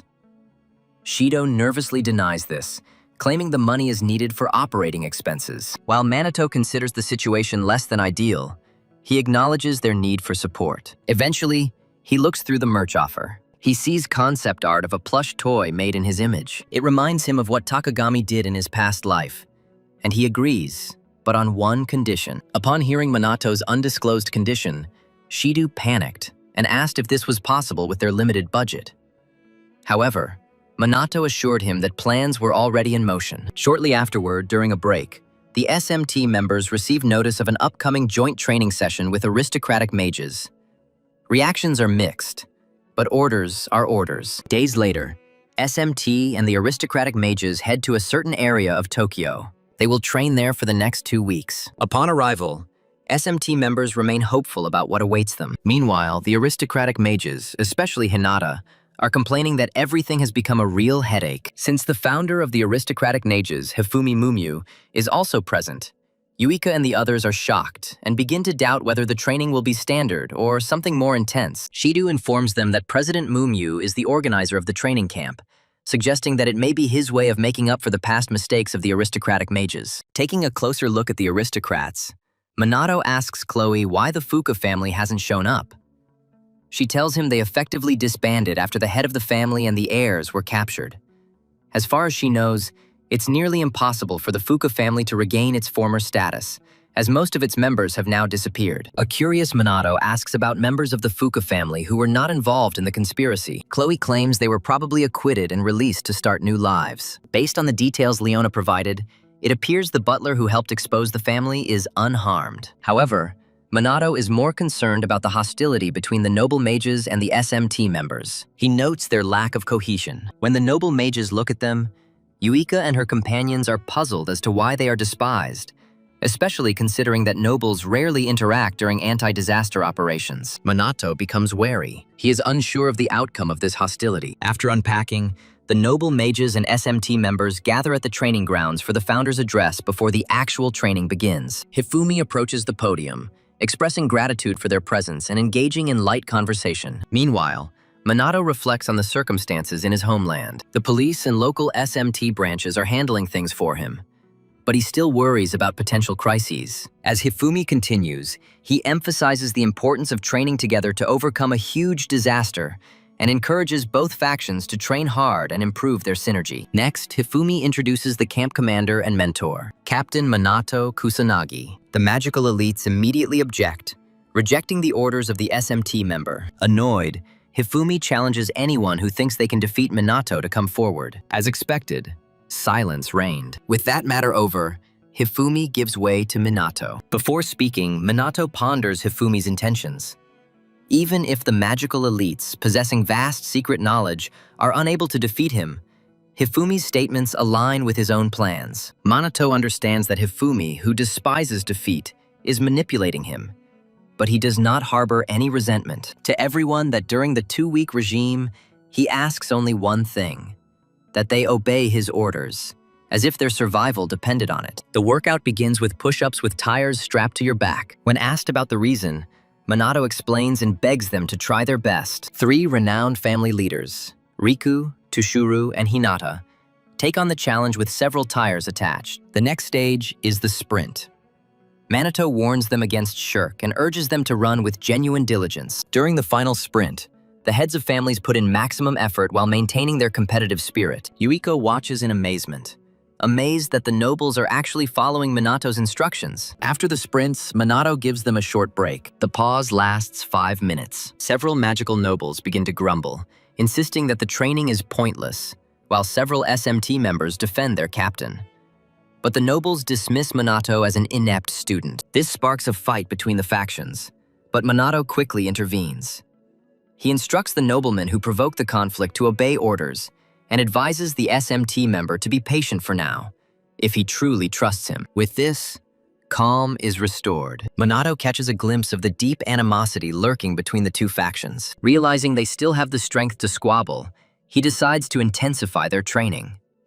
For the next exercise, he forces them to continuously cast spells until their mana is exhausted. The lazy nobles panic, but Minato warns them of real death if they do not fight, as their survival depends on it. When the SMT members began to ridicule them, the magical nobles were not about to tolerate the insults and took up the challenge. Their competitive spirit was sparked, and the two factions clashed in a friendly duel. Minato grins, seeing that he has managed to ignite their fighting spirit. After many hours of practice, Minato concludes the day's training and orders them to recover for the next day. As he leaves, Hinata calls out to him, asking if this is his plan for their continued training. When he asks if she is unhappy, She replies that it is just a suggestion. Minato explains that the alternative training method, which involves using a master mage to administer electroshock therapy to awaken the magical flow, is only intended for beginners and will not be effective for magical nobles. Hearing this, Hinata lists all of Minato's unusual traits: his magical power, his high-level spells, and his ability to use them without verbal components, then asks about the source of his immense power. Minato recalls his grueling training sessions. He claims not to know of any alternative methods. To this, Hinata tells him to forget about it and leaves. Meanwhile, Riku apologizes on her behalf. As Minato watches them go, he begins to wonder how he gained such immense power. The first cataclysm triggered his awakening, but since then, he has not met anyone who could match his strength. The deeper he delves into thought, the more he questions the very reason for his impressive strength. Unable to find an answer now, Minato gives up trying to uncover the origin of his power and continues his normal routine. Continuing with the same regimen over the following days, the aristocratic mages become tired, questioning the value of the dog-like daily training. Receiving no answer, one compares the rigorous training to military exercises, while the other laments the lack of visible progress despite days of effort. They collectively decide that Captain Kusanagi was simply bragging. To prove them wrong, Minato sends them all to the magic chamber to measure their magical power. Along the way, the aristocrats make fun of Minato for wasting his efforts. They have strong doubts about any changes in their magical potential after only a few days of stress. As a result, one of them undergoes a measurement of his magical power. He is amazed to find a 33% increase in his magical power in just a few days. Minato watches the surprise reflected on the faces of the aristocratic mages. He assures them that they will become even stronger over the next 2 weeks if they train hard. From that very moment, the aristocratic mages began to take Minato's training program seriously. Minato watches this. For them, these amazing results in just a few days seemed incredible. They realized that they would gain even greater power if they put in the effort. This was supposed to happen within the next 2 weeks. Overjoyed to finally see the aristocrats dedicating themselves to their work, Minato ups the difficulty, forcing everyone, both aristocratic mages and SMT members, to cast spells until they can't continue. At one point during the session, the SMT members reach their limit and complain of exhaustion. Just then, the aristocratic mages, still full of power, call SMT careless and declare them inferior. Outraged by the mockery, the previously tired SMT students regain their strength and, unwilling to give in, resume training. By this point, Ruka and her brother are quite happy. They watch as both factions become inspired. A lively competition begins to form. While Minato was smiling and chatting during training, he suddenly cast a fire spell and then vowed to increase the intensity of the training, especially for the pair, seeing as they had time for idle chatter. A few hours later, it was time for lunch. While eating, a group of noble mages discussed how effectively their magic had been working lately. Their spell ranks, magic reserves, and even spellcasting speed increased significantly in just a few days. One of them even admitted that he managed to shorten his spellcasting thanks to Minato's mentorship. Confused, they came to the realization of their mistake. Kusanagi's power was truly formidable. If he can achieve such results with them, imagine the potential growth for SMT members. Around the time they admitted this, 2 SMT operatives overheard their conversation and boasted about the Minato's incredible abilities. Faced with reality, the noble mages were forced to admit their defeat, although some continued to claim that their chief mage was superior to Minato. In any case, both the SMT operatives and the noble mages began to get closer, and Minato, who was also present in the dining hall, was pleased with the positive turn of events. Eventually, the lunch break came to an end, and Minato sent everyone back to training. Based on their progress, he assessed that everyone was working superbly. Their magic had advanced. As for Mum Yu, she's late. Chloe trains with the determination of a champion. Minato recalls Leona's words about Chloe's exceptional talents, but now realizes that her magical potential far exceeds them. Around this time, Chloe notices him watching and waves at him. But Minato realizes that beneath that cheerful facade, she's hiding her true strength. This makes deciphering her intentions even more difficult. For now, he decides to ignore her and focus on Hinata, who seems uninterested in training with Toshiro and Riku. While he understands her feelings, he still can't comprehend her constant anger when he's around. Regardless of the reason, he recognizes that allowing this situation to continue won't yield any positive results. After training, Minato instructs Riku to stay behind. He also tells the hurrying Hinata to stay. As soon as Hinata gives the signal to be ready, Minato reveals that he finds her training unproductive and asks why. Hinata bluntly states that his training program is useless. She knows she won't improve by following it. Even when Minato asks about her continued attendance, she replies that she has no other choice. It's her superior's orders. Minato, surprised that she obeys someone, is glad to know that Hifumi is the noble mage that everyone follows without hesitation. As Hinata leaves, she assures Minato that her attitude hasn't changed. After she leaves, Riku apologizes again, but Minato brushes it off, saying he doesn't mind. Minato curiously asks about Riku's connection with Hinata, noting their constant communication. Riku states that he considers them friends, although he admits that he could be wrong. More precisely, Riku clarifies that there is no romantic relationship between them, and Minato apologizes for interfering in his personal affairs. Riku takes responsibility for Hinata's behavior again. He explains that while her abrupt demeanor leads to misunderstandings, it is not inherently malicious. Minato admits that he appreciates straightforward people like her, and Riku expresses gratitude for his understanding. As they part, Minato decides to keep a close eye on Hinata. He will watch her with the eye of Homer. Consequently, the next day he makes sure to watch her throughout the entire training period, including during their midday meal. He observes her followers having difficulty communicating with her, coming to the conclusion that Riku is likely her only companion. Minato wonders if she prefers solitude. She quickly dismisses this idea as it doesn't seem true. He gives up on this idea. He decides to help her at the first opportunity. With this in mind, Minato constantly follows Hinata. He checks on her the next morning, during training, and even during lunch, noting her gloomy mood. When she finally reaches her breaking point from his constant presence, Hinata breaks down. After a flash of disappointment, she demands an explanation for his importunity. Minato innocently claims he just wanted to talk to her, and a stunned Hinata asks if that's really the reason he's stalking her. Minato confirms this, adding that he's noticed her constant loneliness and obvious melancholy. Hinata denies this, claiming that she prefers to be on her own. However, when Minato suggests that she doesn't give that impression, she becomes defensive and tries to imply that he can't understand the true feeling of isolation. Minato responds that a person who truly prefers solitude will not place themselves in circumstances that require interaction or tolerance of others' attention. Since she does both, he thinks she's just lonely and craving companionship. Hinata tells him to stop talking like he understands her difficulties. However, Minato, tired of their exchange of remarks, directly offers them to become friends. Hinata's face turns completely red and she asks him in amazement what he means. But Minato insists, declaring his strong affection for her. Hinata's blush deepens when she informs him that people usually don't make much of an effort to offer friendship. When Minato backs down, she advises him to give up on the idea of dating her, as she is annoying and problematic. Minato counters that he doesn't find her unpleasant and actually appreciates her frank self-expression. He explains that insincere compliments make him uncomfortable, so he values her authenticity. Hearing this, Hinata brightens up and, blushing, calls him a weirdo. There is a short pause. A second passes. Then, silence. And then she comes to her senses and, burning with shame, declares that she will never become his friend. When she leaves, Minato realizes he has been rejected and continues his business, ignoring Chloe, who has been listening nearby. In the next scene, the training continues. While Tushar is training, Minato notices his hesitation with magic and stops the session for a break. Having assembled the group, he praises their diligence, noting that everyone is beginning to hone their abilities. He then sees the Misuha sisters surrounding their father, Tushiru, and watches them. When the girls approach him, Yuika and her sister ask their father to have dinner with them after practice, as they haven't spoken in a while.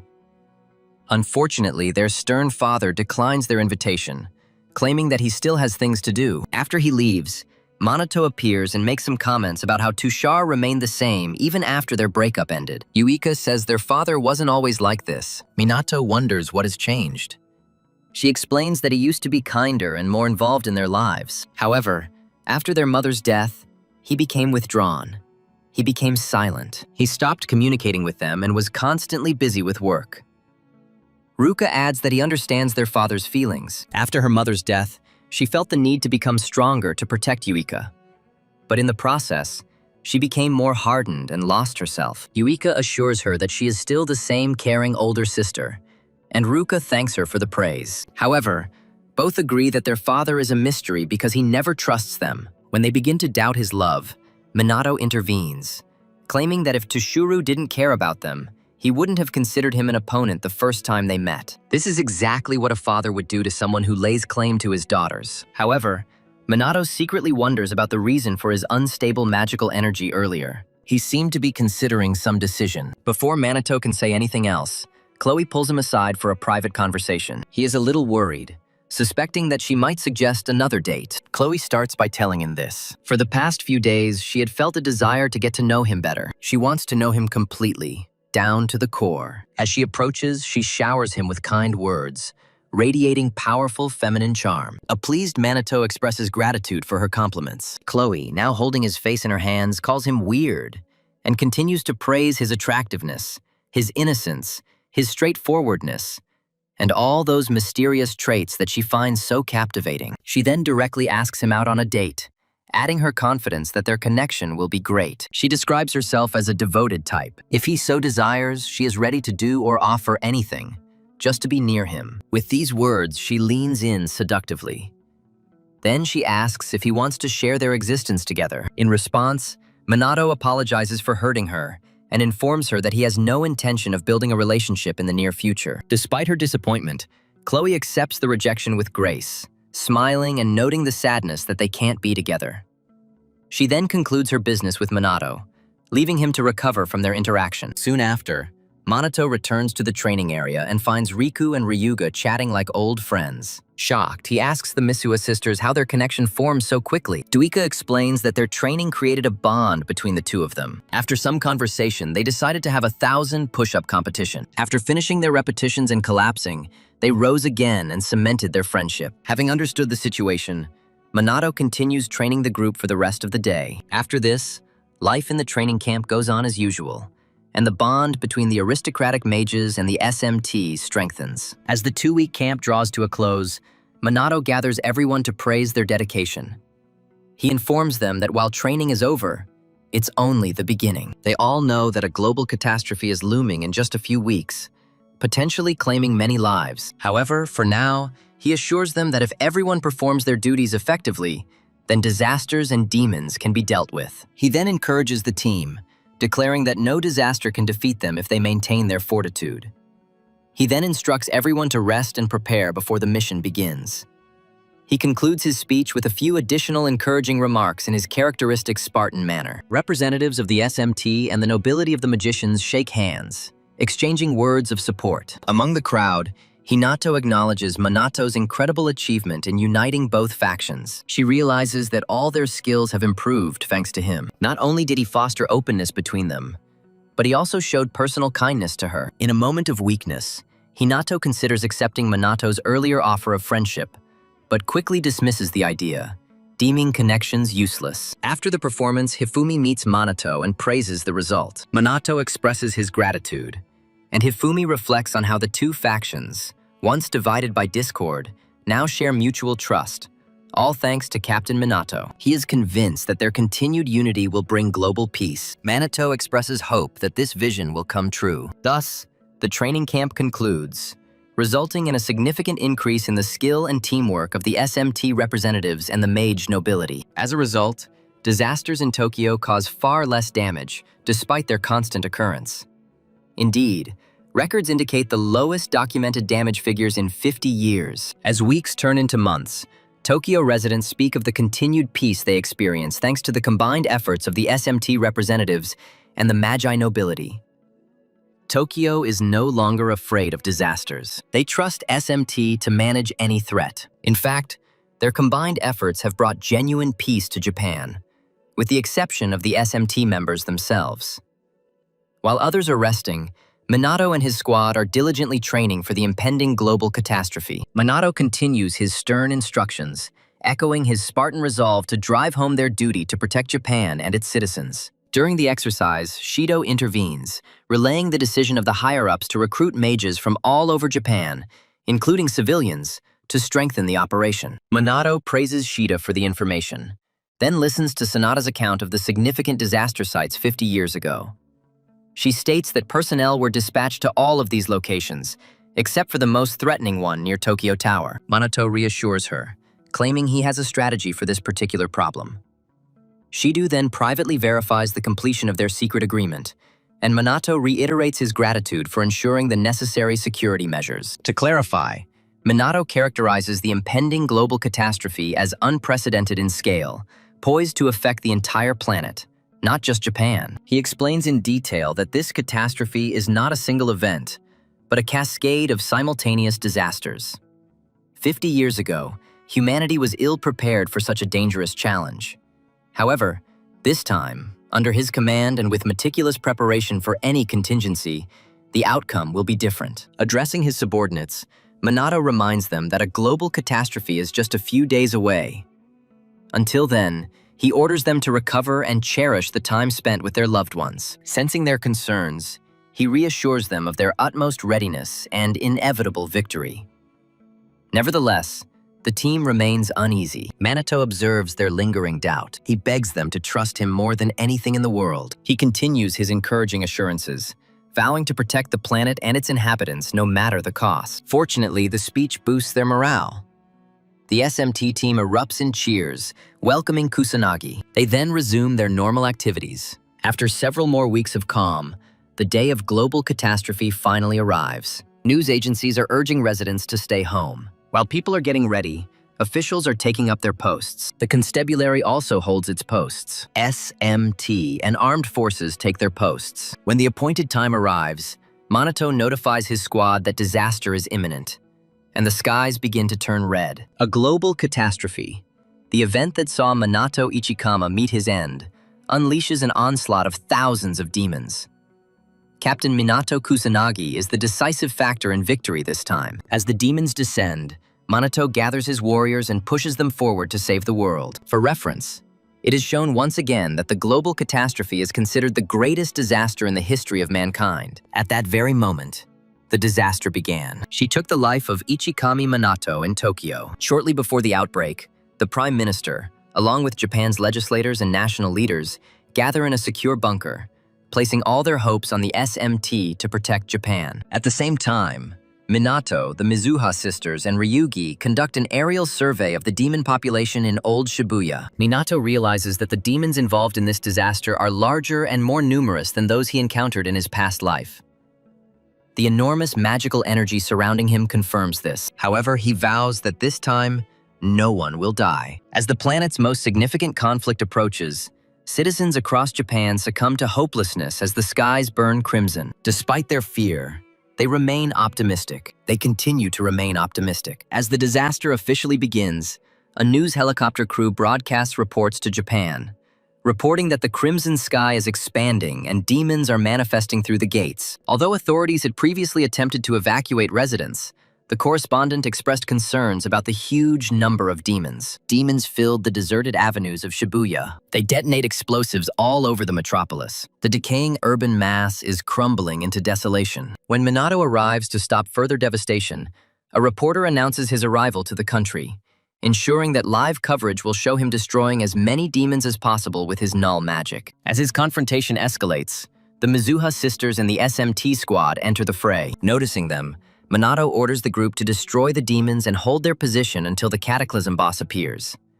He also warns them that numerous cataclysms are unfolding across Japan, advising them to conserve their magical energy from more formidable opponents. Understanding his reasoning, SMT obeys his order. Ryuji unleashes earth magic on the demons, while the Mizuha sisters cast powerful water magic spells. However, as the conflict intensifies, the squad realizes that the demons are not only increasing in number, but also becoming stronger. At this moment, they desperately need help from the magical nobility, but they are nowhere to be found.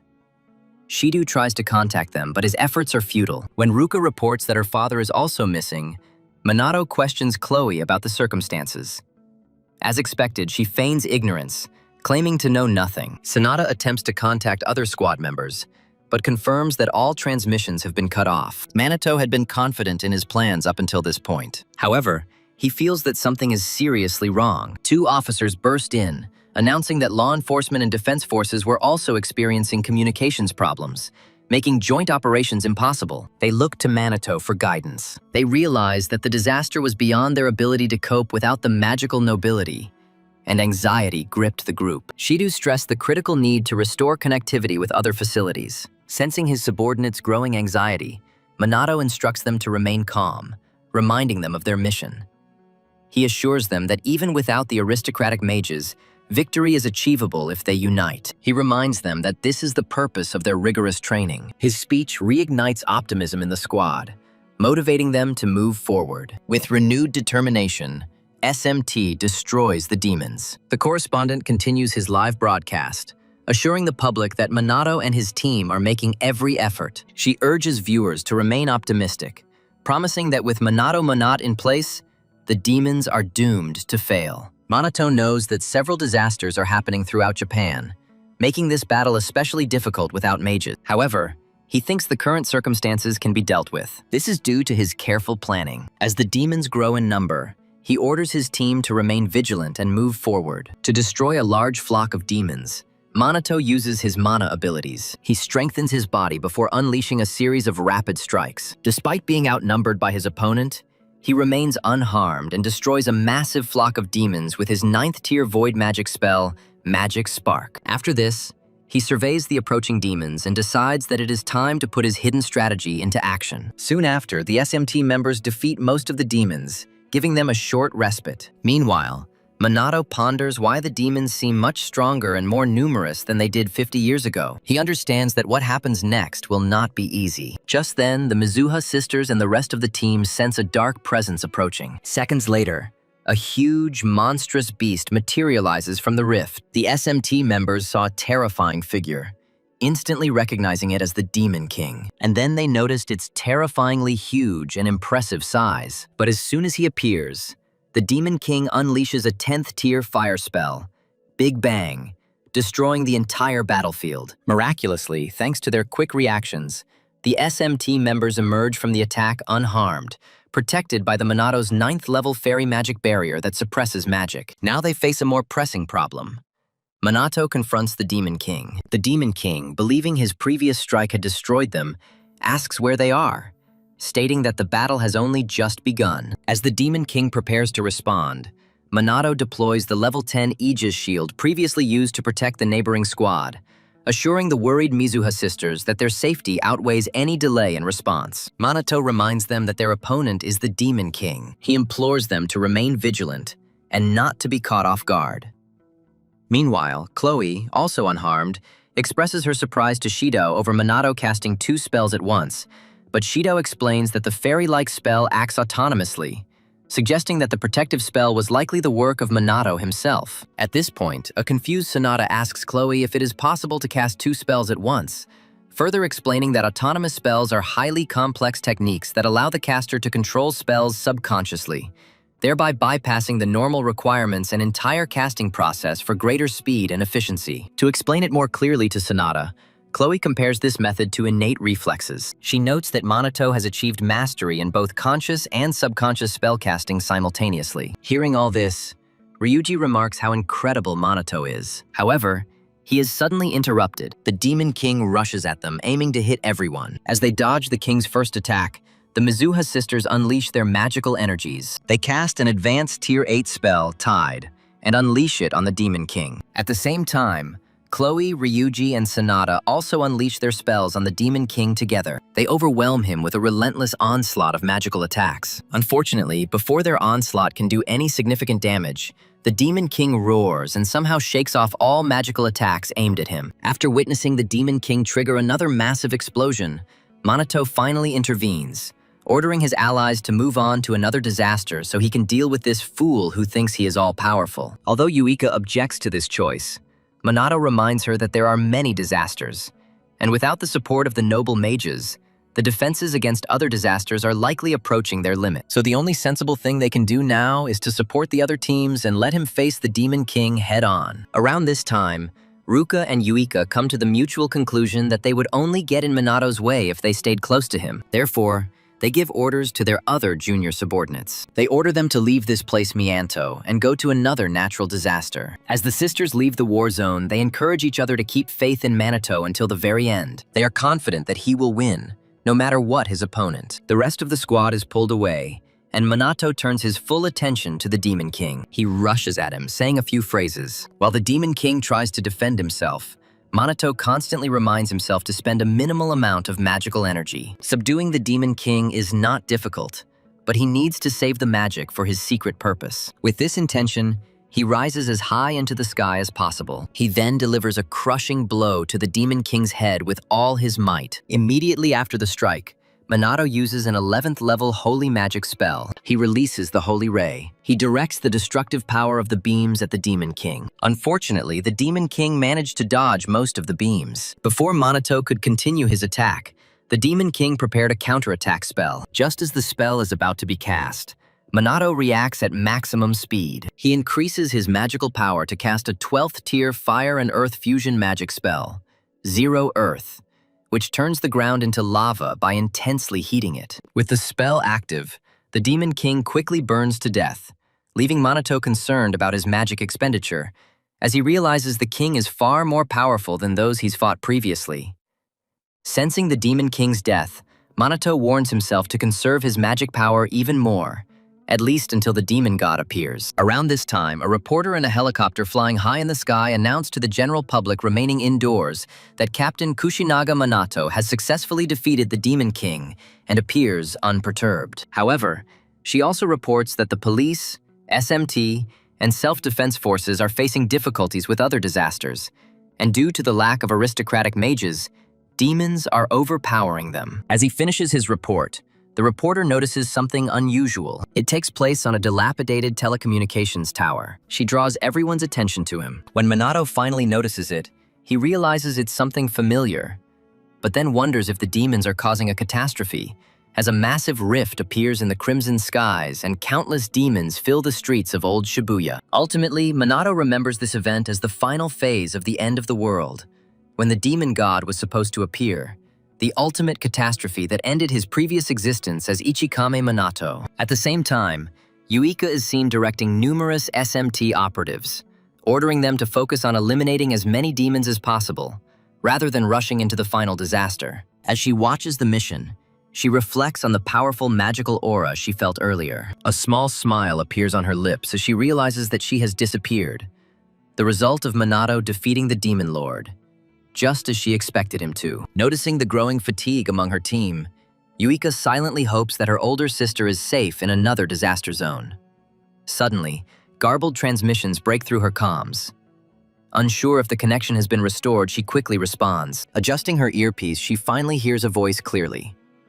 The speaker informs Yuika and everyone else on the line that a major disaster has occurred near Tokyo Tower, and orders all personnel to proceed there immediately. The subordinate then questions Yuika's orders, noting their inability to handle even a minor disaster without the help of magical aristocrats. After a moment's thought, Yuika orders everyone to stay behind and face the immediate danger while she goes to meet Minato and the others. With these words, she leaves them and soars up to Minato's position. Meanwhile, Minato fights off a new wave of demons using his inorganic cannon nullification magic. Realizing the sheer number of enemies, he considers casting a powerful spell, even though his magical reserves are depleted. At that very moment, the Mizuha sisters and their 4 companions arrive to provide assistance. They apologize for being late. When Minato asked about the companions they left behind, Uika and Ruka explained that it was the only way to compensate for the absence of the aristocratic mages. Understanding their logic, Minato orders everyone to get ready. It's at this moment that they stop the demons and end the battle.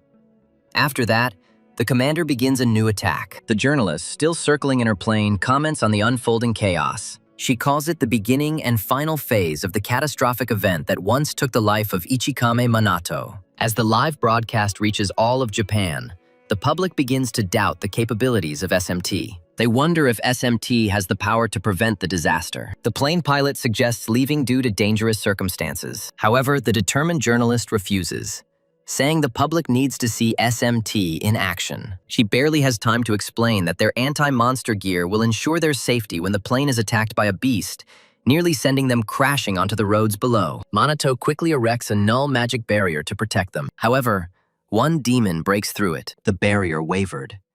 He unleashed holy magic on the beast. He then goes up to check on the journalist and her team. Taking to the air, Minato addresses the people of Japan, acknowledging their concerns and promising that no one will die. With this promise, he returns to battle. Admiring his coolness, The reporter orders the cameraman to film how the other SMT members valiantly fight off the demons. In the midst of the ongoing fight, the demon casts a 6th-level spell of fire and wind fusion. It's called Fire Cyclone, and it targets SMT. Minato counters with a 7th-tier null magic attack, Banishment, and destroys the demon with a mana art. His comrades admire the spell's power, but Minato warns Ryuga and Ruka that zero magic has limitations.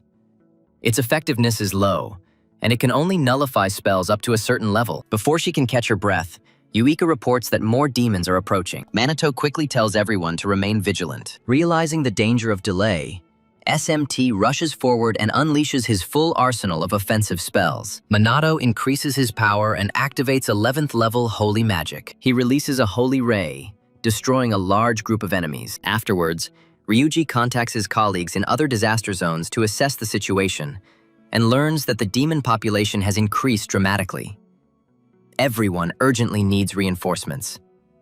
Minato mentally notes the other trouble zones. In one of the zones, several SMT members were trapped and didn't know what to do next when they suddenly saw aristocratic mages appearing. Overjoyed, they call on their fellow trainees to stop joking and offer assistance. But their relief quickly turns to horror. The aristocrat approaches one of the members and directs deadly magic straight into his face. In the final moments, an SMT member broadcasts a desperate message over the comms, informing everyone that the aristocratic mages have turned against them. Minato manages to catch snatches of the warning before the transmission ceases. While the team tries to comprehend the message, Hifumi and several high-ranking aristocratic mages arrive at the scene. They comment dismissively on the commotion. Still confused, Uika suddenly recognizes Chairman Mumu among them, asking why her own father is behind him. After a short pause, Shido moves forward. He asks Hifumi about the supposed betrayal of the SMT mages. With a smug expression, Hifumi claims that they did not betray them. From the very beginning, their intention was never to ally with SMT. Hearing this, the SMT members gasped in disbelief. Ruka reminds Hifumi that they should be allies, not enemies. To demonstrate her strength, Hinata punches Ruka, icily instructing her not to misinterpret the situation and adding that they never once considered SMT as allies. Despite being alarmed by the revelation, Minato turns to Riku, asking if he shares the same opinion. Unfortunately, even the most carefree member of the squad agrees with Hifumi.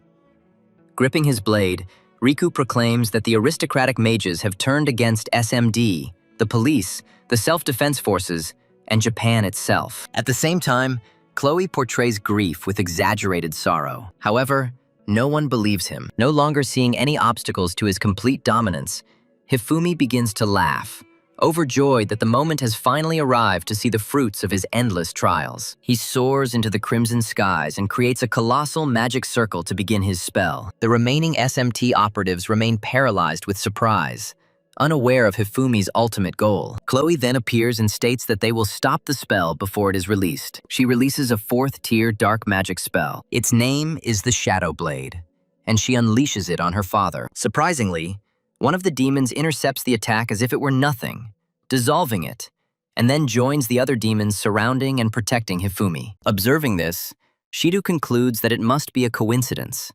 unwilling to accept that a demon would willingly protect Hifumi. Meanwhile, the journalist finally realizes the developing situation. They convey the clear pact of the noble magi with the demons throughout Japan. As the SMT tries to make sense of the chaos, one member laments that he believed they all bonded during their joint training expedition. It is then that Hifumi reveals that through disaster manipulation magic, all the demons across Japan will soon be on their side. Minato begins to ask about Hifumi's unique magic, how he gained the ability to control disasters and demons. As Hifumi begins to draw in a crimson stream of energy from the heavens, he declares that disaster magic has other special properties as well, continuing to absorb power.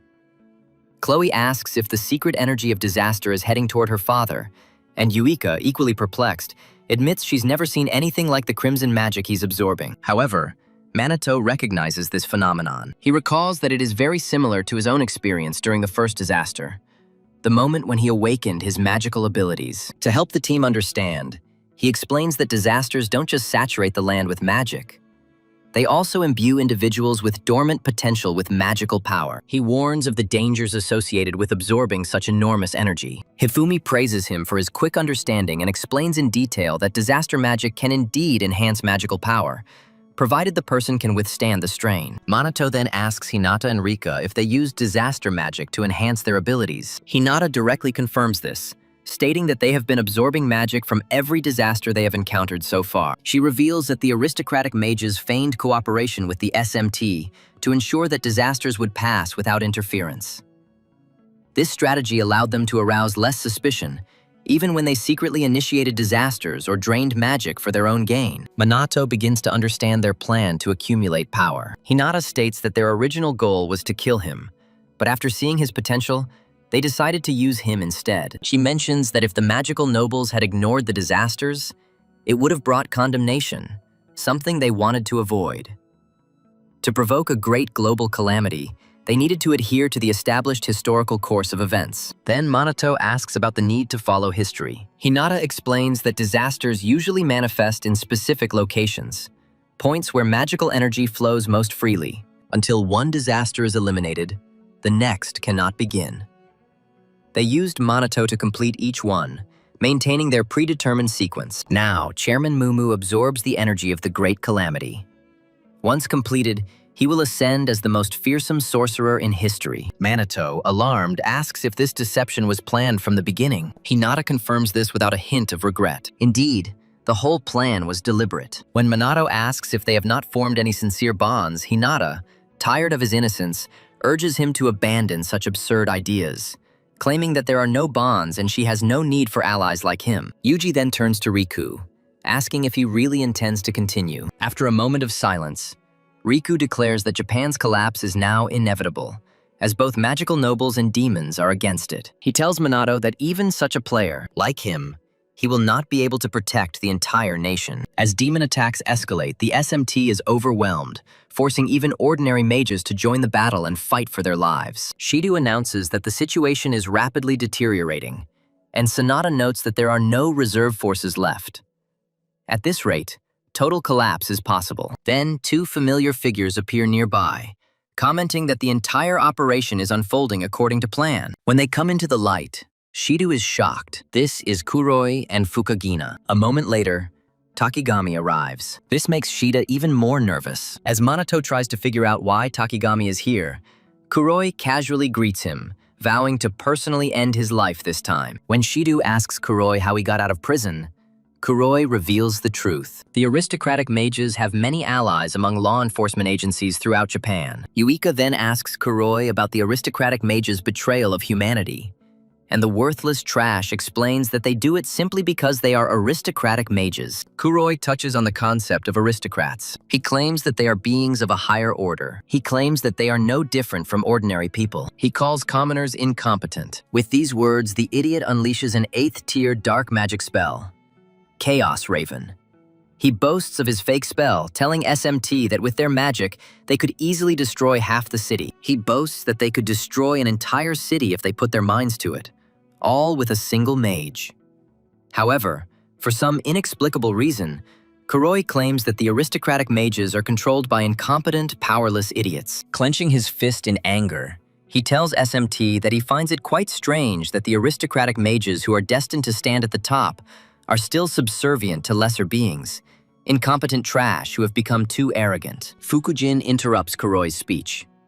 He informs SMT that their ancestors originally aspired to become aristocratic mages, to accumulate knowledge and technology, and to dominate those less capable. However, the incapable, despite their cunning, eventually used the aristocratic magicians. Crediting Hifumi for increasing the aristocratic mages' power through disasters, Kuroi assures SMT that with the immense power they now possess, they have no opponents left.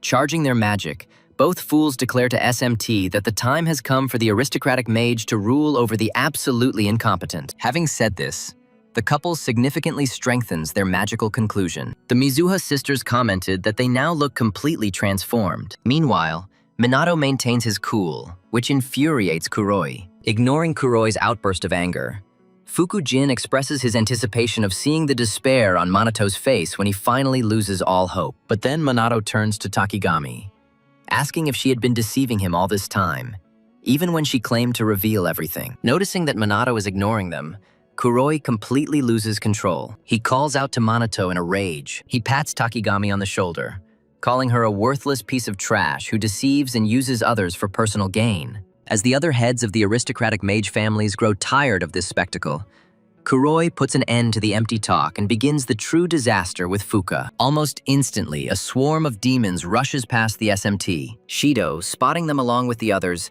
declares that the demons must be away from the disaster-affected areas. Unfortunately for SMT, the situation is different. The demons have somehow escaped from old Shibuya and are infiltrating Tokyo's residential areas. In an instant, demons burst into apartment buildings, threatening to destroy as many people as possible. Family heads struggle to protect their loved ones. Around this time, other SMT members inform Minato of the demon invasion on the streets and ask about the next steps. Kuroi mocks them, asking the same question.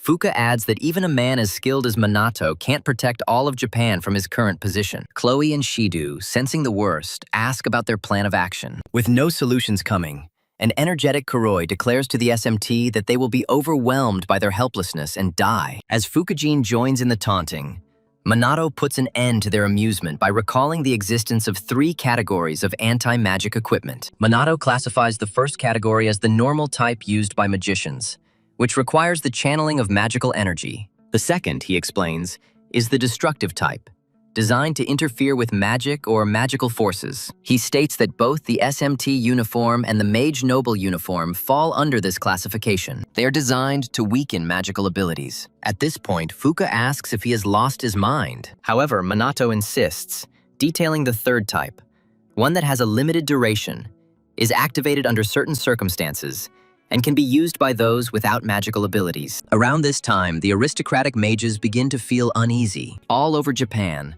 the anti-magic plushies that Shido secretly downloaded, mass-produced, and distributed are coming to life. These plush toys create zero magic barriers inside homes and shelters across the country. As the magic activates, Minato explains that they used SMT's fame to mass-produce products packaged with protective anti-magic gear. These were sold nationwide as a means of protection. When Shido initially learned about the scheme, he was skeptical. Now he is grateful that he obeyed Minato's orders because this strategy saves Japan. Acknowledging the Minato's extreme meticulousness, Fukujin shouts that defense alone is useless and points out that offensive anti-magic equipment has a short duration. Minato agrees, then states that since his magic is integrated into the equipment, it spreads throughout Japan. Therefore, he can detect his magic anywhere within the country. It is also capable of deploying it simultaneously across the entire country. With these words, Minato releases the offensive magic contained within the plush toys and casts a 13th level null magic spell, Unlimited Magic Bullet. Using this spell, he destroys thousands of demons attacking families across the country. During this event, a journalist informs the public that a magical surge from above has just destroyed a massive number of demons. They still don't fully understand the situation, but online reports indicate that most residents are safe. Seeing the scale of Minato's abilities, Yuika is speechless. She and her brother realize the true limits of his incredible power. In a fit of rage, Kuroi throws a tantrum. He can't comprehend how Minato could have unleashed magic across Japan. Fukujin begs him to calm down, reminding him that not all the demons were destroyed. Kuroi decides to accept his words. He informs Minato that the aristocratic mages are still at large. If anti-magic equipment cannot be repurposed, then the magic contained within the goods will also be ineffective. At that very moment, Minato hints that Kuroi might be missing something. And when Kuroi asks what he means, Minato states that SMT still has other allies they can count on. From the darkness, familiar figures emerge, revealing themselves to be shadow guardians. Having recognized them, the SMT and law enforcement officials question their presence and willingness to help. Before answering, the shadowy figures demonstrate a measure of their magical power by destroying several demons that were attacking the group, and then declare their cooperation with the SMT to exterminate the monsters and protect the population. Realizing that the safety of citizens is of paramount importance, the SMT decides to join forces with the Shadow Guardians. Around this time, a reporter and a helicopter broadcast from the air to the public, watching the entire conflict that the SMT is now in alliance with the Shadow Guardians. Just moments after the announcement, dedicated Shadow Walkers fans explode with excitement. Social media is abuzz with adoration, praising the Shadow Walkers' alliance with the SMT to slay monsters. Since Minato is busy commanding the SMT, He cannot simultaneously perform the role of Chrono. He casts Leona as Chrono to maintain authenticity during the conflict. Deep in the thick of the battle, Leona doubts her choice for this role. She laments the brutal, grueling training regime she had to endure. She also complains about the difficult task of mastering numerous anti-magic devices. Moreover, she has to cope with tense relationships with people she knows. This predicament continues even after the shadows are bid farewell following the clash between Chrono and the Minato. Unable to retreat, Leona puts in all her strength. She destroys several demons using the Tier 7 anti-magic equipment Geyser Wave. Her allies, dressed in shadow robes, praise her performance. Seeing their leader's determination, the other shadow soldiers also unleash their full power to destroy the enemies before the SMT does. Not to be outdone, SMT members, along with police and defense forces, quickly exploit the onslaught of the shadow soldiers. They are doing their duty to protect the country. Continuing to impersonate Chrono, Leona decides to make sure the real Chrono buys her food after this ordeal. Meanwhile, Kuroi, unaware of what's happening, receives word from his fellow nobles that shadow soldiers are appearing all over the country. In a rage, he confronts Minato. He asks if Minato had doubts about the aristocratic mages from the beginning, which led to such a level of readiness. When Minato firmly confirms, both Fuka and Kuroi become furious. Strengthening their spells, they vow to end his life this time. Before beginning his final confrontation with Minato, Kuroi calls upon Takigami, who had shown reluctance to betray Minato, to rise and fight. Faced with the circumstances, Takigami charges her magic and prepares. Around the same time, Riku and Hinato, realizing they have no alternative, do the same and prepare for battle. At this point, Minato can't take it anymore. He tells the Midzuya sisters and the others that the time has come to end it all, right here. The stage is set.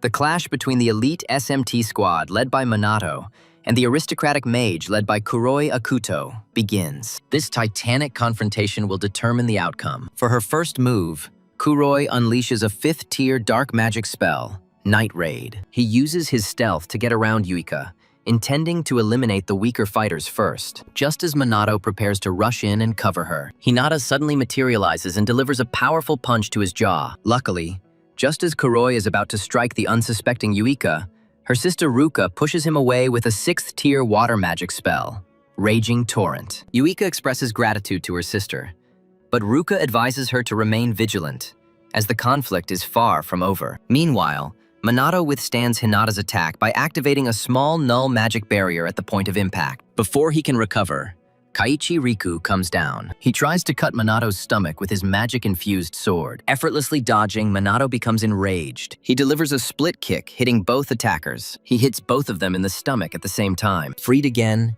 he tries to reach his subordinates, but Takigami blocks his path with the 7th tier of water magic, Emerald Water, declaring that he will not allow him to pass. Hinata informs Minato that they acknowledge his strength, but will seek to prevent him from helping his comrades. Perceiving their tactics as a division strategy, Minato understands its unpleasant nature. Having already expended a significant amount of magic and intending to eliminate Mum-Yu first, he realizes that using his full power would be a risky bet he is not prepared to take. As if guessing his intentions, Hinata states that she will not allow him to interfere with the chairman. Riku intervenes, stating that Minato must defeat them first before moving on. Minato recognizes their delaying tactics. He becomes determined and quickly defeats several noble mages. He then prepares to cast a high-level spell. Noticing his speed, Hinata instructs Riku to stop dodging and keep up the pace. Elsewhere, Kuroi and Jin have difficulty fighting the SMT members, complaining about their annoying nature. Meanwhile, Yuika and Shido begin to crumble under the onslaught of superior enemy forces and consider surrendering. Shockingly, Chloe intervenes, begging them not to give up and reminding them of their immense strength and importance to the nation. Realizing that they can't lose their fighting spirit, Ruka and Yuika regroup and for the first time, change their minds about Chloe, recognizing her passionate nature. Hearing them, Chloe lets out a chuckle. She admits that she may have drawn inspiration from them. Without wasting a second, the trio confronts the enemy directly. Kuroi, releasing the 8th tier Dark Magic Chaos Raven, warns them against overconfidence and unleashes his magical power. In response, the young girls perform the 8th rank Grand Water Magic. They released a colossal wave,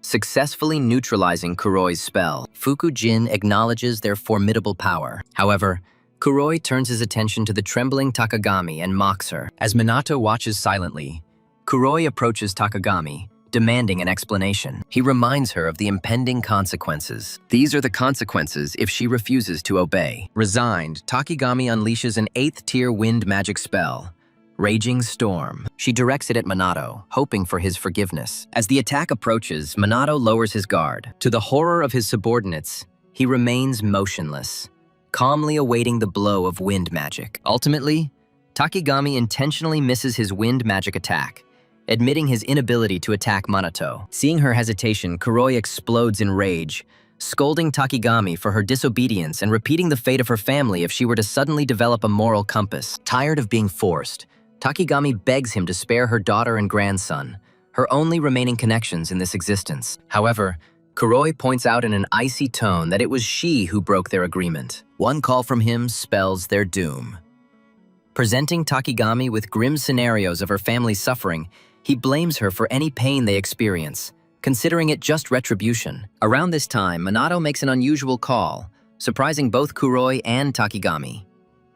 He thanks the caller for arriving on time. Immediately after the call ends, Kuroi demands an explanation for Manato's actions in this critical situation, threatening to immediately destroy the Takigami family. But Minato calmly replies that it is too late. He already saved them. When Kuroi watches a video on Minato's phone showing some camouflaged shadow warriors guarding the Takigami family, he gasps in surprise and counters that there's no way Minato could have known their location, especially since only a select few knew. Even the authorities were bribed. In response, Minato praises Kuroi's subordinates for skillfully concealing their movements. However, evacuation during the disaster proved their undoing, allowing them to be tracked and infiltrated. In reality, Minato silently expresses gratitude to the Shadow Warriors for maintaining their disguises until the very end. Finally, Kuroi asks Minato when he realized the whole situation. Minato explains that despite having a family photo, Takagami never spoke about her relatives. Her extreme caution around the magical nobility alerted him. So, he asked an acquaintance to investigate her past and uncovered the facts. Minato directs his gaze towards Takagami. She says that Takagami should have realized by now that she can't hide anything from him. Overwhelmed with emotion, Takagami bursts into tears, finding it hard to believe that her family, who had been held captive for so long, was finally safe. Just as she relaxes and expresses her gratitude to Minato, Kuroi loses his temper and tries to take her hostage. Having no further reason to obey him, Takigami unleashes her wind magic spell, Raging Storm, on him, calling him vile scum and warning him never to raise a hand against her again. She then bows her head and sincerely apologizes to Minato for misleading him from the start. Minato tells her not to worry, as helping his comrade comes naturally to him. Touched by his words, Takigami gives a sincere smile. At this point, Kuroi interrupts them, irritated by this emotional scene. He orders Fukujin and the others to stop holding back and seriously destroy them all. With no other choice, Hinata and Riku prepare to fight. Minato approaches them, expressing his displeasure at their resorting to hostage-taking despite his admonitions. Unimpressed, Hinata tells him to shut up. She doesn't need his preaching. Luckily, around this time, SMT operatives had already destroyed the surrounding creatures. They also subdued the remaining aristocratic mages, except for their leader. Witnessing this, Jin acknowledges that SMT is far more powerful than he expected. But Takigami, having finally lost her patience with the aristocratic mages and their dastardly schemes, accumulates mana and teams up with Minato for the upcoming confrontation. As the situation escalates, Toshuru appears, swearing allegiance to the noble mages. The daughters immediately appeal to their father, begging him to support their cause. Luckily, Kuroi accepts Toshura as his comrade. His daughters scold him for even daring to approach their father. Kuroi, finding their ardor amusing, nudges Tushiru. He forces Tushiru to declare his true loyalty. Ruka and Yuika silently wish for him to be undercover again. Toshuru becomes a complete disappointment, declaring his allegiance to the noble mages. The shocked daughters cannot believe that their beloved father committed such a betrayal. Kuroi takes the opportunity to reveal that he once thought Tushiru had betrayed them during the explosion. However, in reality, their connection remained. Even after his expulsion from the ranks of the noble mages, Tushiru maintained his connections. While the noble mages sought dominance on the surface, the BR organizations sought to control the underground. By uniting, they could achieve complete control. However, when the Shadow Wanderers thwarted their plans, the BR was nearly destroyed, and details about their accomplices began to emerge. Kuroi claims that it wasn't just noble mages who were involved. Government agencies, financial institutions, law enforcement agencies, and numerous other factions were allied with the BR. Once the revelations began, they all left BR to save their reputations, allowing the police to restore their public image while hiding their own involvement. It was then that the aristocratic mages and the SMT joined forces. The entire nation of Japan was deceived, and the aristocratic magicians enjoyed it. Continuing from that point, Jin informs the SMT members that the aristocratic mages haven't changed in 50 years. They still cling to the belief in absolute dominance through pure magic. Their true intentions have been misconstrued for centuries. But now, Jin declares, their revival is inevitable. Despite everything that has happened, the daughters beg their father to say that he is simply undercover, as before. However, Toshiro coldly declares that he hasn't changed. He is a pure-blooded aristocratic mage and has no desire to betray his allies. With this revelation, the truth hits the daughters with all its force. Their father was always among their opponents. Confused and worried, Minato asks Toshiro why he supports deceitful aristocrats who enslave others for their own gain. Toshiro, unable to answer, curtly orders Minato to be quiet. Ignoring his words, Minato mentions Toshiro's deep affection for his daughters and reveals that he had previously tested him to confirm his loyalty. But Toshiro vehemently denies this. Disgusted, Minato accuses him of deceiving everyone, including himself, and then asks what turned him into such a spineless bastard. At this point, Toshiro finally loses his composure. He interrupts the conversation, declaring that it is time for a real battle. Minato vows to destroy them all and restore the power of the noble mages. He calls him a stubborn old fool. Then, Minato prepares for battle. Having strengthened their mana, Minato and his allies confront the noble mages. They are ready for battle. The battle soon escalates, with Hinata attacking first, using her 10th tier fire magic, Big Bang, creating a colossal explosion that destroys everything within its reach. Luckily, all the SMT members narrowly escape the explosion before it engulfs them. Realizing that he is once again separated from his allies by the explosion, Minato briefly worries about their condition. Before he can think about it, he finds himself isolated with Riku and Hinata, who both want to resume their previous confrontation. Before the clash, Minato declares that he will no longer hold back, but they are indifferent to his warning. On the other side of the explosion, Fuka and Kuroi grumble that they were only facing minor characters, declaring that the weak should die quickly. Annoyed by their arrogance, Ryuji retorted by calling them a true supporting cast. Takigami intervened, vowing to crush them if they continued to underestimate them. After receiving several taunts from SMT, Fukajin sneered at their bravado and cast the 8th tier wind spell, Raging Storm. But he was too slow. Ryuji quickly responded with the 7th tier of his earth magic spell, Comet. He immediately neutralized Jin's attack. After the clash, Kuroi scolded Jin for losing, but Jin snapped back, telling him to be quiet and emphasizing that earth magic was a disadvantage against wind magic. Wanting to demonstrate his superiority, Kuroi took out his anti-magic pistols. These firearms had no elemental weaknesses and could disrupt magic.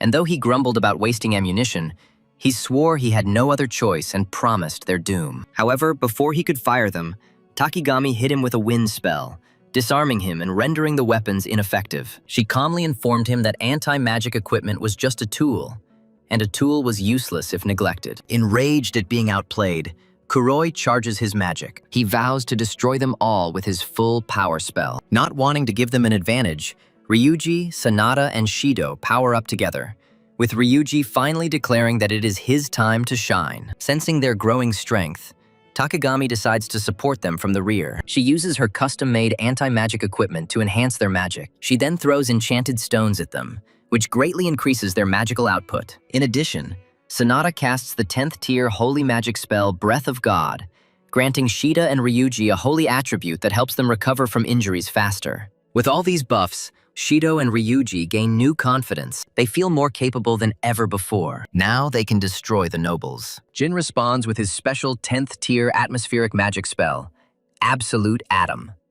Meanwhile, Kuroi casts his own deadly 10th tier dark magic spell, Death Parade, summoning scythe-wielding ghosts from the underworld. In response, Ryuji unleashes his unique 10th tier gravity magic, Infinite Magic. Meanwhile, Shido unleashes the 10th tier Holy Thunder compound spell, Kuranos. Two forces collide.